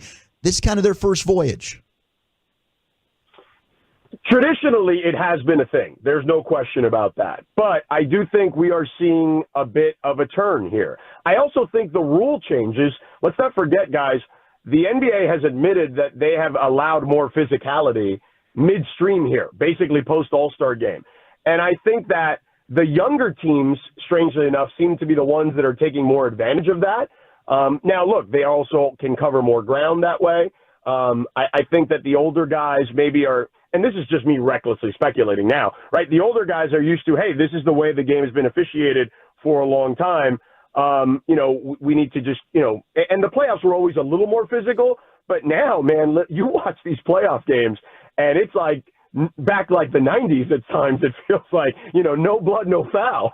and I think that Minnesota in particular is taking a lot of advantage of that against Jokic inside. And, I just think with the Mavs, I don't know if that was as big an issue in game one, but I do think it's something you have to adjust to. You have to adjust to the officiating. And I think veteran teams eventually will do that. But, it may be too little too late in certain instances if you get down too quickly. So ultimately, the younger teams, there's also a saying, that goes the other way, which is you don't know what you don't know, right? So they don't know that there's any pressure. For them, this is all gravy. And I think if you have the right kind of coach with the right temperament and the right kind of veterans on your roster too, particularly in Minnesota's case, I think that helps you kind of just like not worry about the magnitude of the moment. George, if I could take you off script a little bit here for the Mavs, you did such a great job of covering the Heat all these years. What were your thoughts about the comments that Pat Riley made about his guys? I loved it. I think we live in a day and age, and look, I'm all about player empowerment. I get it. But, they had 37 different starting lineups this year. I mean, That is absurd. Their top I think, 3 lineups that played the most together, none of them had over 100 minutes together. And I'm not saying guys weren't legitimately hurt in some of these instances, but I agree with him saying, hey, we need to figure something out here. And you know what? I think that if you're Jimmy Butler and he kind of thrives on conflict, if he can't deal with the conflict going his way for once, then I think that, especially when Miami took him in at a time, let's not forget this, Miami took him in at a time when Jimmy Butler was a little volatile, right? Mm-hmm. Yeah. He was a bit radioactive, okay, coming off the Minnesota thing and the Philly thing and all that stuff, the Chicago stuff before that. You know, his reputation was not pristine by any stretch of the imagination. But Eric Spoelstra always said he's a bleep, right? We'll just leave it at that, right? Mm-hmm. But he's our kind of bleep, you know, because we like to kind of we love to kind of be in the contentiousness of it all. You know, we don't hide anything. And this is the perfect example of that. And, you know, Riley doesn't talk as much as he used to anymore because he believes in the one voice mantra, and that's Eric Spoelstra now. Sure. But Riley is still going to have his day at the end of the season, and he's going to tell you what he thinks. And whether it's Tyler Hero was a bit fragile, even though he did eventually say, you know, he works hard, et cetera, and that he does believe that he can still build a winner around Jimmy, I think calling them out, you know, sometimes you need a little tough love, and I'm not opposed to that. What do you think happens with LeBron? Do you think it's legitimate that he could leave LA? I don't. I would be stunned personally if he left LA. And you know, I live there now. I've been there for 8 years, so I cover that team very closely, and I just don't see it. He's got too much stuff going on there, including family stuff. He's still got one kid in high school, so I don't see that being something that happens. And I also think that the relationship between him and the Buss family is as good as it's ever been. So I just think LeBron is doing what LeBron has done historically, which is kind of hold teams' feet to the fire, particularly with Cleveland. I mean, he did that all the time. I mean, hell, he used to sign 1-and-1 contracts, right? Like a 1 year with a player option. He's actually given LA a lot more latitude than he gave Cleveland and even Miami to some extent. So he's finally exercising some of his leverage, and I just think he wants to see some changes to the roster, which clearly is flawed to some extent. That's a good point, George. We know Jeannie loves to build close relationships with the players, don't we? I'm sorry. It's George Sedano here. I don't know what you're referring to, so I'll step aside on that one. You got it, brother. Okay, you got to build a team. Is it Shai Gilgeous-Alexander or Luca? Oof, man, that's tough. That might be the toughest question you've asked me to date. I'd still go Luca because I think he's the more talented player of the two. I think Shai will play defense more than Luca will, but I think that we've seen this over time. Is guys who are these prodigy types, they almost get bored with the game sometimes, and I think they realize that they got to pace themselves a little bit. But with him, I think that he's realized little by little, and it's been a long process because we started to see it in that first series, that defense matters, and he has to take that stuff personal. He can't just be picked on and be the guy that they call up every time on a switch and not be able to defend. And I've seen that over years, a bunch of different guys, right? You know, I remember Russell Westbrook, very early in his career in Oklahoma City, was one of those guys.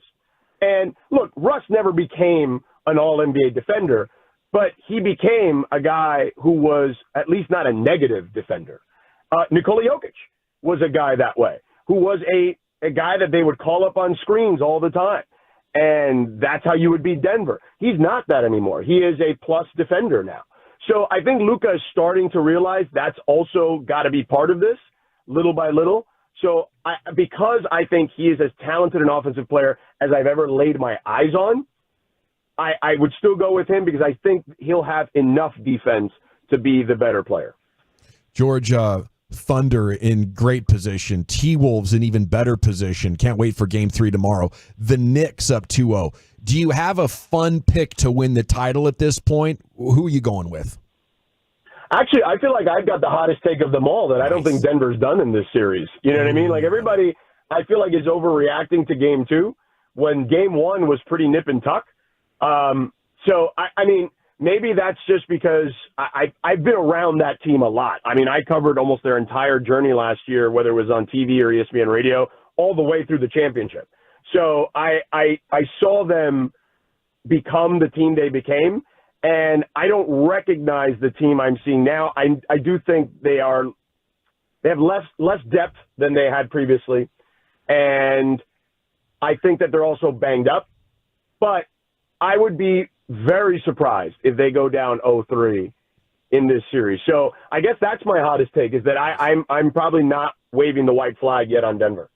George, what were your thoughts on the Jason Kidd extension? And is it kind of trending to be more relationship-driven than X's and O's for an NBA coach? I think it's a combination of those two. I do think relationships matter. I also think, what are your options, right? You know, like, look, the Lakers, you mentioned them a second ago. You know, they're looking for a coach. The options out there are not incredibly appealing. You know, Mike Budenholzer's out there, but the Lakers historically have not paid for a head coach, and he's going to command 8 figures.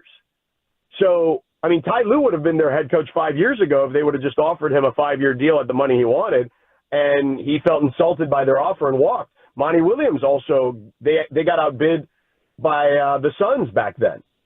And so I think that if you look at the availability, and I know Frank Vogel just got let go, and I think Frank's a good coach. I think Frank got a little bit of, I don't want to say a raw deal. I just don't think they had a roster that was commensurate with what Frank is known for, which is defense. They didn't have anybody that really could defend on that team in a big way. You know, they were very one-sided. They're like the football team that could only score, you know what I'm saying, and couldn't defend anybody. Maybe like those old run-and-shoot teams, you know, back in the day. Mm-hmm. But, yeah, so I just think that there's a lot of options out there. So I think that probably plays some factor in that equation as well. Thank you so much, George. If you need anything in your time in North Texas, you just let us know. We'll make it happen for you, and we'll see you over there at the gym here soon. Will do, guys. Thanks again. Appreciate the time. Thanks for having me on. Have a great rest of your show. Salute. There he goes, George Sedano, ESPN, both TV and radio, getting the job done, covering this league as good as anybody, man. Love it when he can join us. Man. Okay, when we come back. He liked your Laker joke a lot. I liked the joke. I thought it was funny. Yeah. I thought that was a good joke. Yeah. You know, maybe that's a little too high and tight there when you're trying to build relationships. Maybe just living in LA. Yeah. George was like, I don't want to touch that one. But he's chuckling about it now. There, Yeah, maybe thinking that Lakers show on HBO. Remember that? Yep. Yeah, she was getting loose. Her little hot pants. Let me tell you what happened 5 years ago in Denver, but somehow I don't know this Jeannie Buss story. Well, she was dating a player of that soccer team. She was running that man. show. Yeah, that's how she does it. Very popular gal, I'm told. Let me upgrade you. Top 10's next, Chuck. Where are we going? Has been National Teachers Appreciation Day this week. The top 10 best and worst fictional teachers of all time. 877-881-1053. And if you want to shout out a teacher, feel free. That's next. Yeah, we salute educators everywhere, and we'll do a lot of that next year in the G-Bag Nation. But not before I talk D&M leasing with you, because if you want or need a new vehicle, it's time to call D&M. Maybe you want something that's perfect for handling the elements like we're about to get into. You know, big old beefy truck with new tires on it, something like that, very heavy, won't get pushed off the road for anything. Maybe that's what you want. Maybe you want a sports car, or you want an old school station wagon there, a grocery getter to take the family around town, do what you need to do. It doesn't matter what make and model you want. It only matters that you call D&M Leasing and you ask them for the easy lease. Right now there's nothing down, nothing due for 60 days, so you can reset the budget and get yourself a brand new vehicle right now with D&M Leasing. It's the most consumer friendly lease on the market, and with interest rates this high, people flee to the lease. So you might as well come to the best leasing company. It's D&M. We're so blessed to have them here in North Texas. They are the best leasing company in North America. Yeah, Dealer Rater gives them that award on a regular basis, and they're available for you right now. Just give them a call on your ride home, 972 or 817-35 lease. Tell them what you want. They'll give you the highest trade-in value possible for your trade-in, and then they'll deliver your brand new vehicle to you. 972-817-35 lease, dmautoleasing.com. Commercial-free G-Bag.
true that you've got to forget something else to remember that Uber Eats has groceries? No, that's absurd. Hey, remember when you used to be Pepper Lady? Pepper Lady? Wasn't it Cinnamon Sisters? Basil Baby. Saffron Squad? Nutmeg Maidens? Paprika? No. Nutmeg Maidens? I just said that. Was it Spice Girls? Doesn't sound right. Was it Saffron Squad?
Shell Energy offers a variety of home electricity plans to choose from standard to 100% renewable, so you can find the right plan to power your life. Switch today at shellenergy.com. Shell Energy Solutions, TXBUCT number 10174. Shell Energy. Welcome back, Nation. About halfway through the show. We go all the way till 7 o'clock tonight. Rangers off. They'll be back in action tomorrow in Colorado. We're talking about that Luca story coming up at 4:40 and what Markieff Morris had to say about it. But in the meantime, it's time now for Wolchuk's Top 10 segments, brought to you by Soda. That's state of the art. It's brought to you by Cars for Kids. Donate today at carsforkids.org. Now, here he is, the Woolly Bully, Zach with an H. Top 10. Thank you very much. We did get this in here on your home of the World Series champion Texas Rangers. Rangers announced that the club has placed reliever Josh Sborz on the 15-day IL with a right rotator cuff strain. Team will make a move to add a player on the active roster tomorrow before the series opener against the Rockies. I saw Evan Grant say he expects that to be Grant Anderson. But this freaking injury bug just won't go away for a Rangers. I'll tell you what, man. It's depleting. I give Jarrett Sandler a lot of credit for when Sborz came in. I was listening to the game on the radio, and like the third pitch, he said, velocity's not there. Something's wrong. Yeah. And I think they got about 8 pitches in. He called it. And he said, man, there's something going on here. And, you hope because of the shoulder problem that he was dealing with earlier in the year wasn't something that kind of was coming back. But I give Jared a lot of credit because he noticed the velocity was just not right off the jump.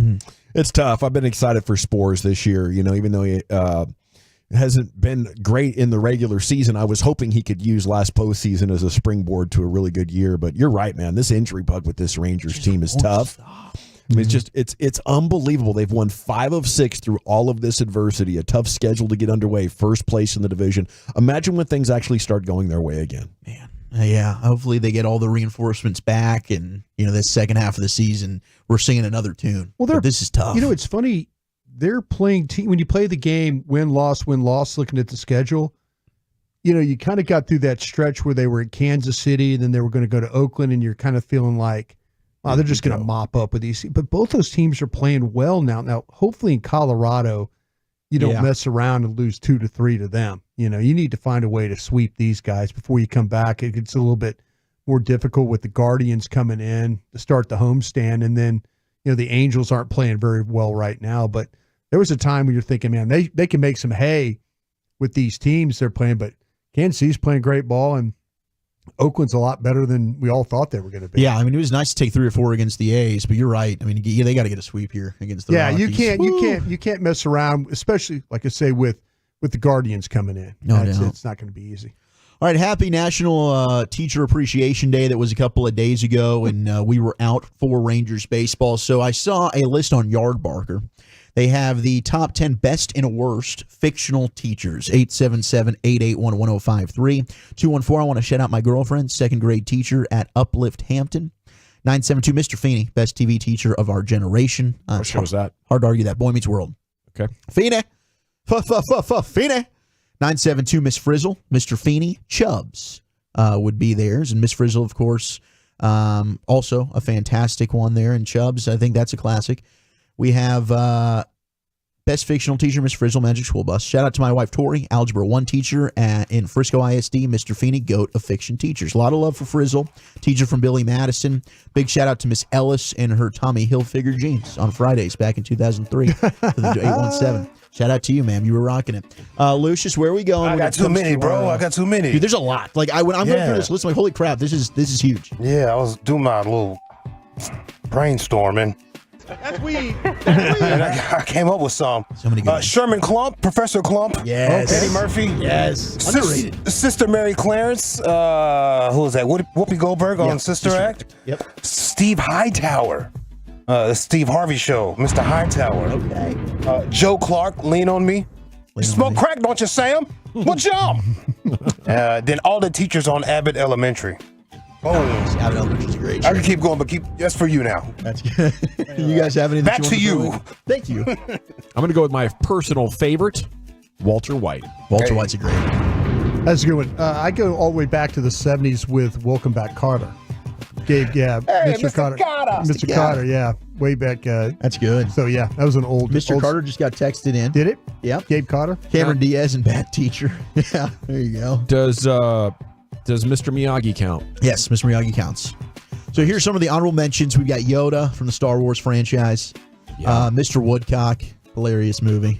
Billy Bob Thornton. Yeah. Billy Bob is so good, bro. I just saw this one. Degenerate.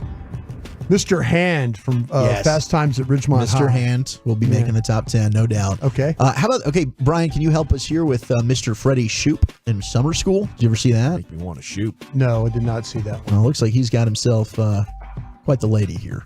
Oh, does he? Dolores Umbridge from the Harry Potter franchise. Mr. Miyagi. I take umbrage with that. Karate Kid. Yeah, bleep off Umbridge.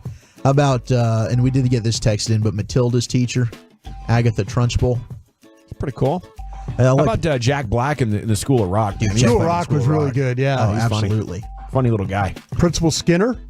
That's a good one. Mr. Gabe Cotter. Welcome back, Cotter. Welcome back, Cotter. There we go. Yeah, that was from the 70s, man.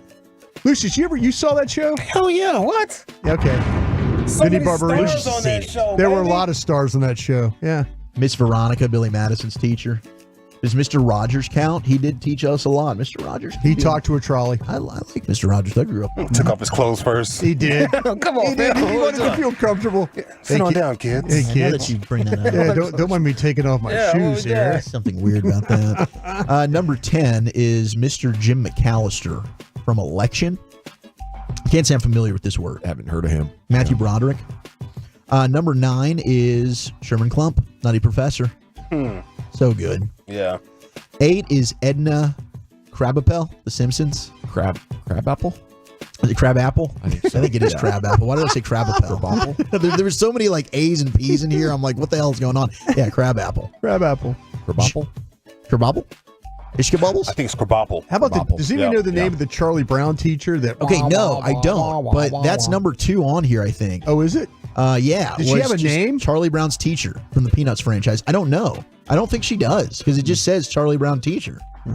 There's a pretty cool show on Netflix called Big Shot about a girls' high school basketball team coached by Marvin Korn, who got fired from major D1 hoop and moved to coach girls basketball, where he learns life lessons as much as he imparts them.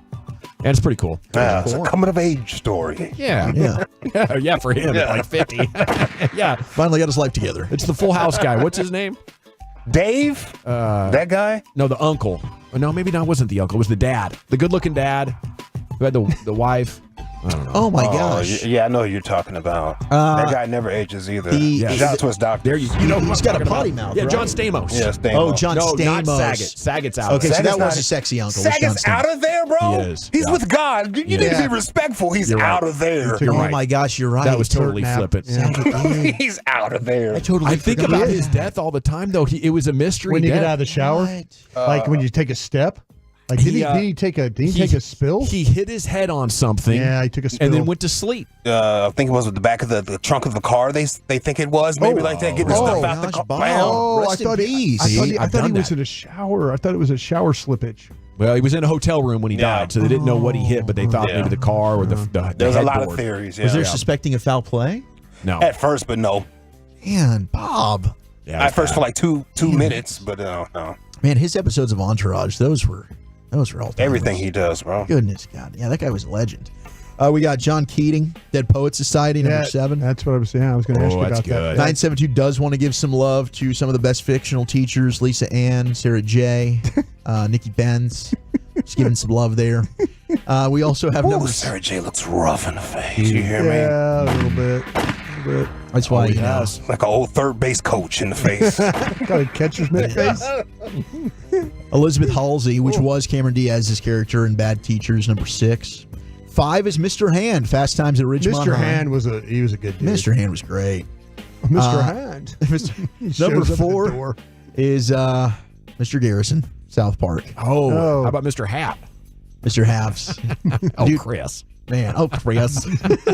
Dude. I haven't watched that show regularly in like 20 years, Bro. but I still know it. It's still so fantastic. Yeah. Like I think I've missed the last 2 seasons that have come out, but sometimes I'll just put it on. Like it's great to just have on in the background. Those episodes, some of them are so great. They've probably had to some have probably been deleted, I'm sure. Yeah. From like back in the day. I mean, it's been going on for 30 years. Dude, it's Like, incredible. Would people get the references? I don't think so. Not a lot of them from the shows in the early 2000s. 3 is Dewey Finn, School of Rock. Yeah, Dewey. 2, Charlie Brown's Teacher from the Peanuts franchise. We've never seen the inaudible teacher. Like, I don't know who this is. But number 1 is indeed Mr. Feeney, George Feeney, Boy Meets World. And I grew up with George Feeney, so I'm not going to argue with that. But gosh, I do think you could make a case for Mr. Garrison. Like, the more that and Mr. Garrison plays a bunch of different characters. I think he was Trump in there. I think he was their version of Trump. Oh, it was so good. So good. Yeah. He's on the hilarious. newest ones? Yeah. Newest seasons? Yeah, I watched God, those. he's freaking funny. I love it. Shout out to South Park, the legend that keeps on giving. Indeed. Oh, Robin Williams, Good Will Hunting. That's a good one as well. Yeah. Right on, dude. Well, thank you. There it is. Wolchuk's Top 10 every afternoon, 4:20 here in the G-Bag Nation. Can you believe what they're saying about Luca? At least one of his teammates has his back. The backstory on that coming up next right here in the Nation. I want to chat Men's T Clinic with you, though, because, if you want to get your edge back, it is so easy to go to Men's T Clinic, get in, get out, and get back to being you just like that.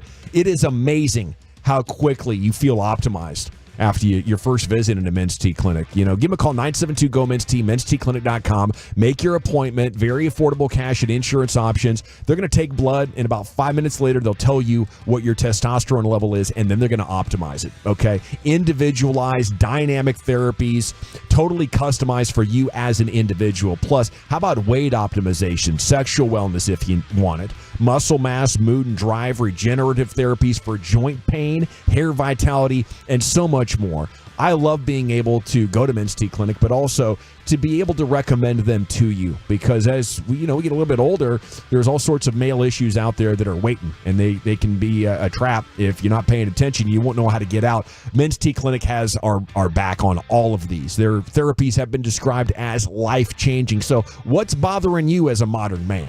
Give Men's T Clinic a call and let's get to fixing it. 972-GO-MEN'S T or mensteclinic.com. Addies. Coming up on the next KNC Masterpiece.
know that you've got to forget something else to remember that Uber Eats has groceries? No, that's absurd. Hey, remember when you used to be what was it, Pepper Lady? Pepper Lady? Wasn't it Cinnamon Sisters? Basil Baby. Sapphire Squad? Nutmeg Maidens? No. Nutmeg Maidens. I just said that. Was it Spice Girls? Doesn't sound right. Was it Saffron Squad?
Famous burgers and baskets. To our Blizzard treats, we help turn family meals into memories. Stop by your local DQ today. DQ, that's what I like about Texas. Classic Chevrolet and Grapevine, they are the #1 Chevy dealer in the world with more Silverados than anyone else, y'all. Go see them today or visit ClassicChevrolet.com. This is Texas. This is Classic Chevrolet. Together, let's drive, relax, and enjoy the difference. Based on new Chevrolet registrations 2023. Thank you very much, Lucius. It is the G-Bag Nation here on 105.3 The Fan. So there's this story out that Mavs players are relieved when Luca Donic checks out. Let's talk about this. Coming up at 5 o'clock, there's an edition of The Finest that we want to get to. Nobody likes playing with the ball hog, you know, and I'm actually talking with Abby quite a bit about this. I should probably send her this story because I'm coaching her little basketball team, and sometimes she plays point guard, and I say, now, the thing you got to keep in mind at point guard is all eyes are on you, and every one of your decisions is going to be scrutinized. And if somebody's not getting the ball, they're going to blame you. If the offense is turning it over too much, they're going to blame you. If anything goes wrong, it's like, hey, we depend on our point guard to get us set up. So you don't want to be the kind of point guard that everyone's like, yes, they're out of the game, now I get to play too, right? So it's more difficult than ever in today's game because the best player is made the point guard.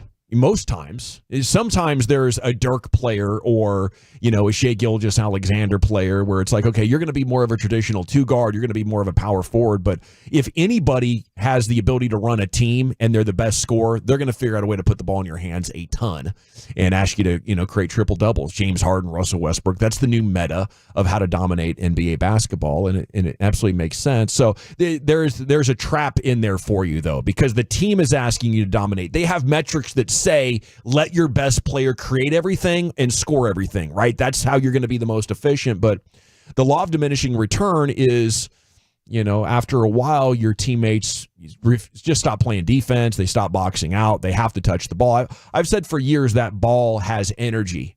And if everybody touches it, everybody plays every part of the game well. If only one guy is touching it, the other four guys fall off in a significant way. It takes a very special kind of mental toughness and teammate, to fight through that. And it's very, very rare. I don't think you could set out to build a team of dudes that would be happy with that arrangement. It's not the way that the game works. So with that in mind, as I saw this headline, Wolchuk, I was like, man, that kind of sucks. But, it does make sense to me. I think last year we could tell the team played with a different energy when Kyrie Irving came in. And Luca was hurt, and they were on playing some of their best basketball over the final 25 or 30 games. By the way, Markieff Morris is out today denying that rumor. Yeah, so, this was a quote taken from the article in which this was written by The Ringer, and it was Howard Beck, and he kind of gives both sides of this. But the main nucleus of the story is about Steve Alardi, who does this on-off stats. They're more in-depth than your typical plus-minus that we would see. So it measures, the player's true impact when he's either on or off the floor.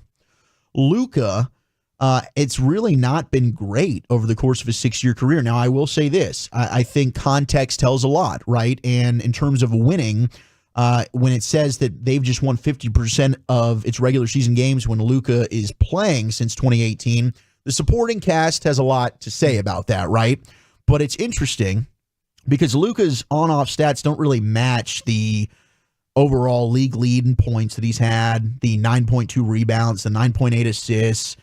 It's one of the worst among some of the stars in all of the NBA. So how's the on-off work? So the on-off basically takes, the plus-minus, the impact of the other scorers on the floor. It combines all of this and then tells you the impact that individual player would have, kind of like WAR in Major League Baseball, like wins above replacement. So over 6 seasons, the Mavs have been nearly as good when he's on the bench as they are when he's on the court, according to Alardi. This season, he noted the Dallas was actually worse when Doncic played, posting an on-off net rating of minus 1.2 points per 100 possessions. No other superstar shows this pattern, Alardi tweeted. Now, even as Luka's on-off rating began to rise, he lagged far behind other MVP candidates like Jokic, who was plus 18, Kawhi plus 13, Shai Gilgeous-Alexander plus 12.8, Giannis plus 12.6. Luka was just plus 3.4.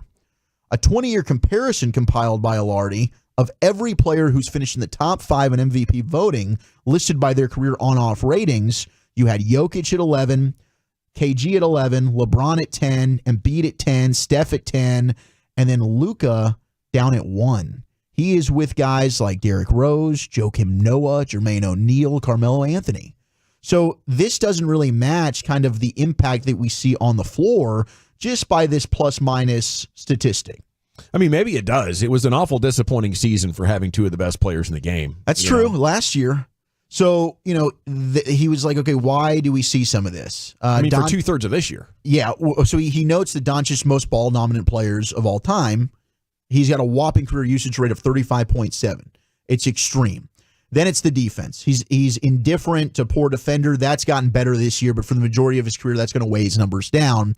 And then he noted something that George Sedano just said. The boredom. Like, Luka's been doing this in Europe and the NBA and dominated. And sometimes you wonder if Luka's just like, this is too easy for me.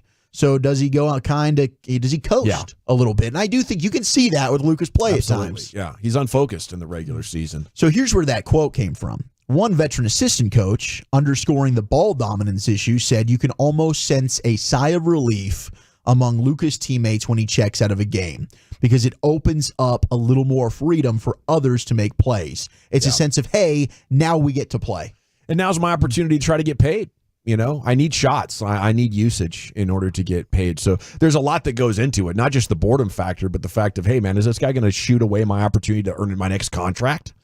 And that's really what pro sports is, about, other than the few teams that get to actually play for the championship every year. I think this is real, and I like this story because I think it gives the team ammunition to say, look, dude, we need a lot better defense, and we need a much better job keeping your teammates involved, less bitching at the refs, getting back on defense. Next year, this stat should match your position in the game. If you believe you're so great, right, then show it to us. Make this stat reflect your greatness. Let me ask you this then. Yeah. You're the GM of the team, and you're armed with all this information that Wooly Bully just talked about. Do you really walk in there and show them all this? Yeah. I mean, okay. I'm no, seriously. I might give it to Jason Kidd. See, that's what I'm saying. If you're Nico, do you really? This is the problem that a lot of teams have, is when they have star players, is being and we saw it with Pat Riley. That's why I asked George the question about. It's rare that you have a guy like Pat Riley that will call it what it is. Yeah. I wonder if the Mavericks will walk in there, Nico, will walk in there with all that on a piece of paper and say, hey, Luca, look at that. Tell me what you see when you read all that right there. Somebody needs to, and I think Luka would have a good reaction to it. I think Luka could be positive about it. I just don't see teams doing that to their superstar players. Because you do not. The last thing 214 Dawson, why are you such a bleeping Luka hater? I'm just being objective. I think you guys are such Luka homers. You can't accept facts about his game. Okay, I'm not talking to you. I'm talking to the text. No, the thing about it is, I don't think you have. It's very rare that you have the Pat Riley type general manager. That's the reason he's a winner. That all of a sudden you don't want to take and now you're worried about pissing off your best player. Don't you think we've seen enough from Jason Kidd, though, that he will go deliver that message? There's no question. But see, that's what I'm saying. If it comes from Jason Kidd, and I think there's been some messages from Jason Kidd that actually helped Luka. We did see him get better at defense. Yes, and they talk about that. Like some of the other coaches, and then Steve Van Gundy, who was also interviewed in that, says that I think he's gotten smarter. I think his dependency level on his teammates has risen. Luka can go 6 straight possessions, and then Kyrie go 2, or he'll go 4, then Kyrie goes 4, and he's fresh on all possessions he's going for. Van Gundy, there's no holes. Okay. He's got great size. He's an elite passer. He's become an efficient shooter. And then they're also noting the defensive effort is better now than it's ever been. Dawson, I think you're onto something here. I just don't know if anybody in that front office has the stones to go to him and tell. And maybe it's the head coach, but I think you're such in defense mode with your superstar players. I could see that. Where you're just like, I'm just don't want to piss him off. Luka's a sensitive guy. I don't want to make him upset. I think you get appealed to. Shut up, bitch! I think you get appealed to his desire to be the best. If you really want to be the best, you don't have to be tough on him. But hey, look at this stat, dude. Like, I mean, he's saying 6 years too big of a sample size to just say like it's not accurate. It's just a one-off. Now, do you think anybody says anything to Micah Parsons at the Cowboys? Hell no, or else Micah might be here right now. I mean, I don't know. Maybe they have. But I'm asking this question just to make maybe a point of superstar players are treated completely different. And I've been in front office Jimmy where Johnson noted that. You're like, okay, do I really want to piss this guy off right now? Do I make him want to hate us? And it's Stan Van Gundy. I'm sorry that I said Steve. Yeah, I was a little nervous too. That's what I said. Steve. I thought there was a third brother getting in the mix now. Steve's the guy who came up with this on-off stuff. Okay. Alardi. Okay. Whew, I feel better. I'm like, damn. I missed the Van another Gundy. damn Van Gundy. That was a me issue. More Van Gundy's. I love the Van Gundy. Then we got a third one in the mix here. Let's go. Yeah. Well, that is a very interesting story to track. I know the players appreciate him. Everybody knows that without Luca, you don't have a chance. But again, just like Jordan, right? Like Luca's 2 years younger than when Jordan won his first championship. Jordan realized, boy, I got to work out for 10 hours a day in the offseason if I want to get past the Pistons. Like, this was a great version of Jordan. He'd won multiple MVPs. Luca has not done any of that yet. And then Phil Jackson was like, yeah, you know what else you need to do? Is you need to get your teammates involved for 3 quarters. So in the fourth quarter, when you want to take over, they're like, yeah, go get him. I'm tired, dog. I've already got my 15 points. Please take us home, Luca. You know, now you get buy-in, and there is a game to it. I'm sure Jason Kidd understands all this, and I think they'll do their best to get that message home. Dawson couldn't agree more. Luca ball dominance causes the team to be stagnant, makes the game unwatchable. I agree with that. I said 3 years ago, Luca is great, but it's damn boring to watch this team play hoops sometimes. All right. Good news is huge opportunity tonight for Luca to really rewrite the narrative. I do have confidence because of what we saw in the first round that Luca can be battling the knee one game, look cooked, and then come back and look like the MVP. So if we get that tonight, I think the Mavs win. If that Luca is not available in the first quarter, I'm going to be looking at Jason Kidd for making him more of a complimentary guy to Kyrie Irving, who has been in his bag the entire postseason. I think it's time to ask Kyrie maybe to go out there and, drop 40 for you. When we come back, it's time for the 4th hour of the G-Bag Nation. Expressway's coming up at 5:20. An edition of The Finest is next, though. Bully, what do you got for us? Aftermath of the Brady Roast and the greatest pregame meal of all time. That's next. Fellowship at its finest. You're rolling with the G-Bag Nation on 105.3 The Fan and our Odyssey app, presented by Comerica. This Odyssey Sports Minute is sponsored by Bosch Power Tools. What hard...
It's true that you've got to forget something else to remember that Uber Eats has groceries. No, that's absurd. Hey, remember when you used to be Pepper Lady? Pepper Lady? Wasn't it Cinnamon Sisters? Basil Babes. Saffron Squad? Nutmeg Maidens? Paprika? No. Nutmeg Maidens? I just said that. Was it Spice Girls? Doesn't sound right. Was it Saffron Squad?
WKLD FM and HD1 Dallas Fort Worth. Let's go, Cowboys. An Odyssey sports station. You're rolling with the G-Bag Nation right here on 105.3 The Fan. Here we go. It's hour 4, G-Bag Nation, 105.3 The Fan. Expressway is coming up in 20 minutes. We'll talk about keys to Stars' victory tonight as we're heading for Game 2 against the Avalanche. This Ryan, backyard fighting is crazy, Dawson. Yeah, it's great. These guys get knocked out. No, just stay down, bro. Don't even try and get up. See, this is the best kind of fighting to watch. The better they get, the more boring it is. Yeah. I want such bad defense that this fight could end in 5 seconds every time you press play. I like when they got 2 old guys in there fighting. Yeah. You'll see it. I'm pretty sure they're going to have a highlight of They it. did. They had a guy who looked like the old pitcher Don Sutton with like crazy Brillo pad hair. Yeah. And he went after a young guy and just pummeled him. Small looking prospector looking dude just in there just swinging. Yeah. That's crazy. Okay, it's time now, though, for an edition of the finest. Here's Wolchuk. Yeah, we've got aftermath from the Brady Roast. It's been coming out every day, all week long. The latest was Julian Edelman. On his podcast, he had Drew Bledsoe on. That was pretty funny. Games with Names is the podcast. Yeah, Bledsoe and Edelman I thought were really good, but I guess there was quite a bit of tension that you could cut with a knife there on the set. Here's Jules describing exactly what was going down during the roast. Tension in that room, though. It was real. Could cut. It was very real. It was very real. I was so awkward. I was watching Coach, and I tried to give Coach a heads up. I'm like, I see Kraft walk in. I'm like, yo, Coach. Some locker room shit, like 5-0, 5-0. He did. Of course, he didn't see it. Right. And he came in, and I was just like, oh, this could be fireworks. I just walked away. Man, the awkwardness between Bill Belichick and Robert Kraft. And I guess it was all because nobody knew that Kraft was coming until he showed up. Sure. And man, I guess people were just like stunned. Like that's why maybe they didn't attack him as much because they probably didn't have material written. Sure. Because I've seen like Nikki Glazer's been making the rounds. We played some of her stuff earlier as well. She was G-Bag of the Day winner until she got beaten today. But man, I mean, she was on McAfee's show today, was on Howard Stern earlier, and she was talking about like, yeah, I had no idea Kraft was going to be there. No. We had a good idea that a lot of them were. But I guess afterward, I mean, they took that shot together. Like maybe they kind of were able to mend some fences. Well, maybe too that nobody knew that Kraft was coming, so nobody would, like you said, make jokes about it or prepare material. But we had the one guy. Okay, so Jeff Ross did have that one massage joke. Yeah. So Andrew Scholes is also making the podcast rounds, and he was asked about what was off limits, and this is what Scholes said. When Tom checked Jeff Ross, I think that was 100% real. Oh, yeah. Oh, really? 100%. Jeff, I think it got cut from the broadcast. I'll tell y'all something. Because the reason why I think it's real is because they told us no jokes about happy endings with Bob Kraft. Yeah. Because I had a Bob Kraft tag. Oh. I had that joke about Randy Moss. I was like, Randy Moss, you make sure on Super Bowl Sunday is the only people celebrating a happy ending with a priest. Oh, yeah. and then the tag was, and of course, Bob Kraft. Yeah. And they were like, Tom asked us not to do anything with the massage. I was like, all right, cool. Like, the guy's coming here for this thing, whatever. He's not getting roasted. He's sitting in the stands, like, all right. And then Jeff did it, and then Tom walks up and he goes, yo, cut that shit out. Or don't do that again. Yeah, don't say that shit again. Yeah, but think about it, like, this is the first comic that goes on, a live roast, and it's your night. Yeah. Yeah. He was ready to shut the whole thing down. That's an alpha ass move right there. It is. I thought he was just kind of playing along. I did too. I wasn't sure. In the spirit of a roast, like, oh, stop it. But, I think Kraft and Brady were together in this, against Belichick. Yeah. And Belichick was trying to get rid of Tom. Kraft comes over the top and trades Garoppolo. Belichick wanted to go to Jimmy already like 10 years ago. Yeah. Right? So I could see why Tom would want to defend Kraft and maybe want him there. But I don't think you can show up to a roast if you're going to get that offended about massage parlor jokes. Yeah. I mean, I don't think Kraft would be offended. I think Tom was, looking out for his guy. You're right. I think he was a personal guest of Tom, and he's like, hey, man, don't talk about this dude. Yeah. Can I throw another? That's Tom being kind of weak. No, I like what you're saying. Can I throw another angle there? I see it. I think Tom Brady's trying to get part ownership of the Raiders, and he might need Kraft to work an angle with these other owners. He's going to need votes. Yeah, he's going to need a large number of votes, and all of a sudden, if you're going in there and maybe letting Bob Kraft just get roasted too, that he might like. Oh, all right. Yeah. Like we saw what Jimmy and Jerry did, right? I mean, think about how long Jimmy was out of the Ring of Honor because of maybe some pettiness by Jerry Jones. Yeah, there was. Bledsoe was Sometimes talking. you need these people. Yeah, to help Bledsoe's you. been making the rounds. He was on the Levitard show, and he said, they both have a very good relationship with Kraft. He kind of views him as like a father figure. So that was really the only thing that was kind of off limits. It was funny because Bledsoe also talked about one of his jokes that came courtesy of his wife. And he said his wife was actually the one who came up with the joke in terms of, the anniversary that we played, which was fantastic. He said it was a replacement for a joke that I had written that was far worse. But she said, no, you can't do that one. So she helped me write one that was a little bit more of a softball. They asked if he could share the unused joke. He said, we're not going there. My wife told me I couldn't say it, then I'd really get in trouble if I actually told you the joke that she wouldn't let me say. But pretty good on the joke from his wife helping him out there. So, this has been crazy. Giselle apparently was really, really ticked off. She was angered. What did you expect, Giselle? Yeah. Maybe don't sleep with the jiu-jitsu coach. How about that? And then give us any content. Roasted. How about that? Right? I didn't want my kids to find out. Well, shouldn't have done it, honey. Yeah. So Brady since had to apologize to Giselle for some disparaging jokes about her. Yeah, I guess that was the deal. They're cordial. They only communicate about the kids. She thinks her new relationship should have been off limits. Did Giselle? Giselle, you did it to yourself, honey. Yeah. And I know she wasn't there, but come on, what'd you expect? That was like the low hanging fruit. Everybody was going to make fun of that. Okay. Yeah, it's more, making fun of Tom, I think. Yeah, than you. She's just getting lumped into it. Yeah. What can you do?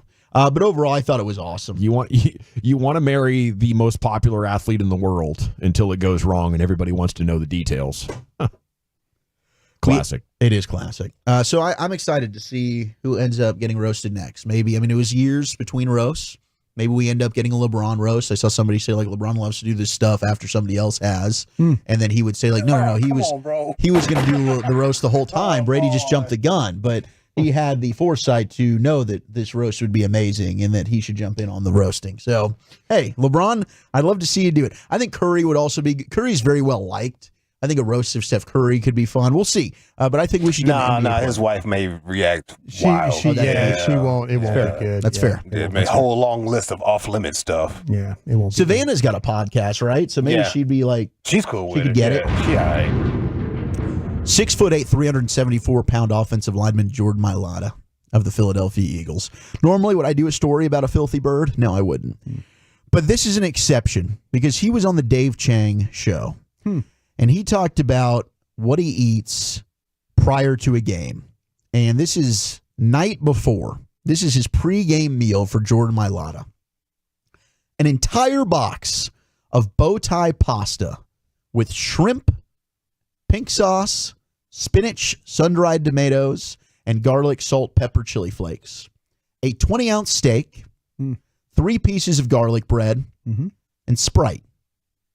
In addition to that, in the morning, he eats an 8-egg omelet, 4 eggs, 4 egg whites, with spinach, mushrooms, cheese, avocado, sometimes. 4 to 8 pancakes. I said, Mama, give me 8 of them pancakes, depending on the size of the pancake. And then he also has some orange juice. That is what a 6'8", 374-pound offensive lineman is digesting prior to his pregame meal. So when we ask, like, hey, what do you eat before a game? This is the type of info I'm looking for here from Jordan Mailata. That's a lot. There's some guys that just don't eat at all. Nerves, the bubble guts. Yeah, just too nervous and they can't even eat. But yeah, I've seen guys. The funny thing was, I always told you guys the stories about Jim McMahon, like at halftime, like Brett Favre. Oh, I did it to you.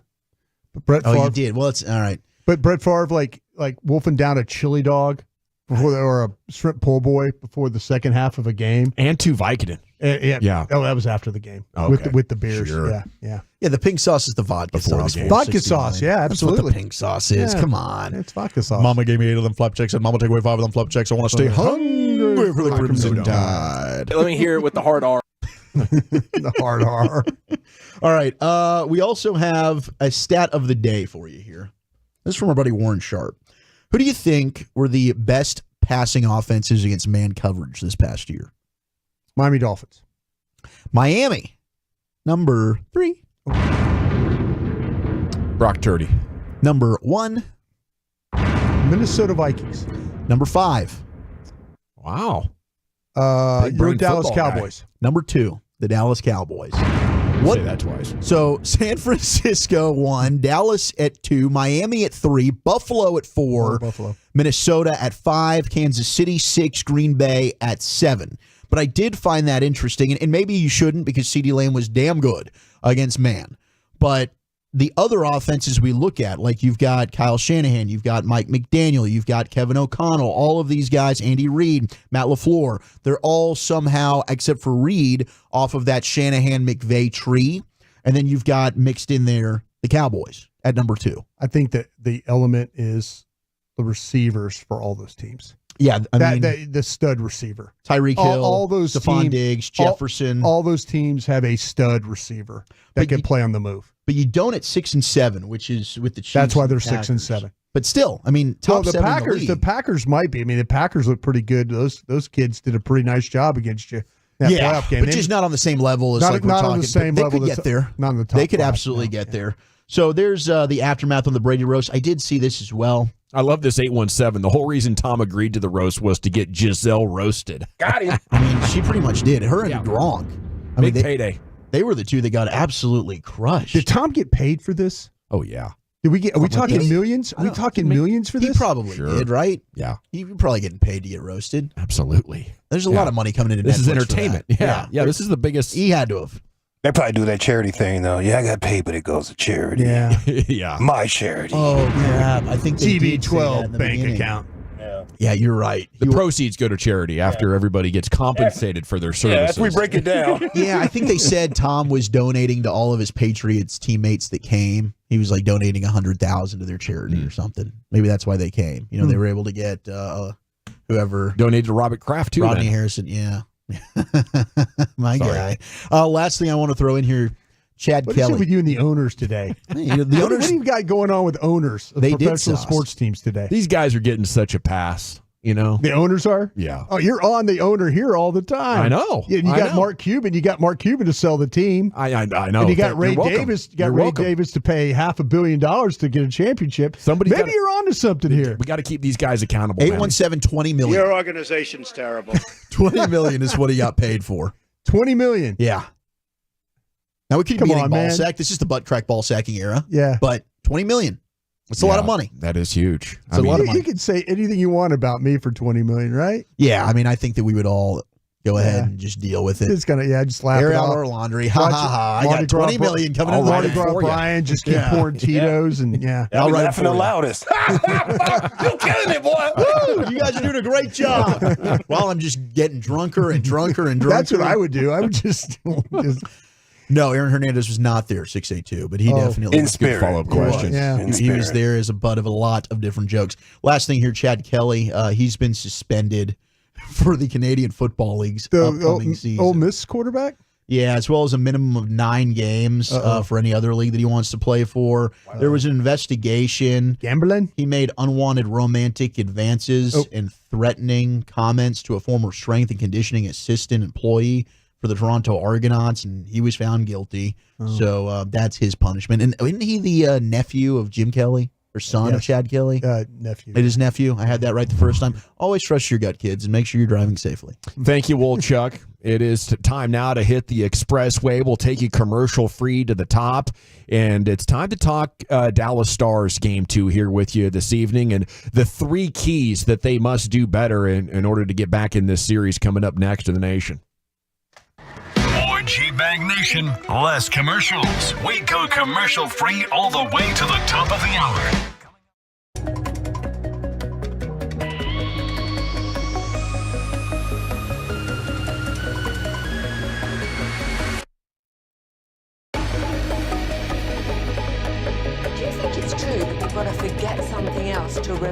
that Uber Eats has groceries. No, that's absurd.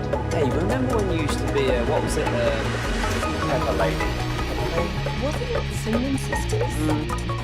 Razor Babes. Saffron Squad? Nutmeg Maidens? Pre-Curb? No. Nutmeg Maidens. I just said that. Was it Spice Girls? Doesn't sound right. Was it Saffron Squad?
DFW Security. If your system is older than 5 years, it's time to upgrade. Get DFW Security, your local experts for over 30 years. DFWsecurity.com.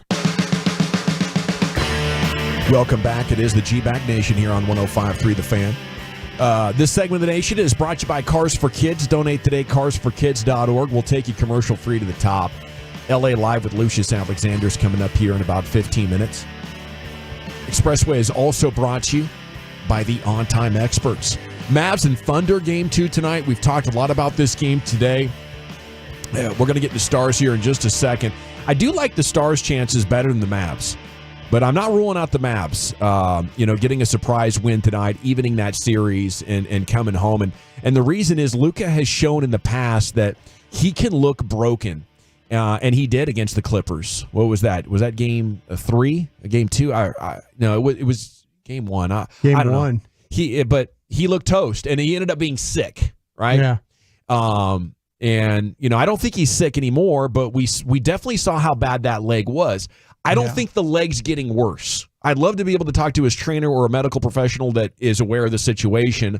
I just think it can be kind of tricky, and depending on how the body is reacting to the most previous game, and how much you got the inflammation down, how good your therapy's going, I think he could be totally good this game, and then on Saturday afternoon be back to the broken version of Luca.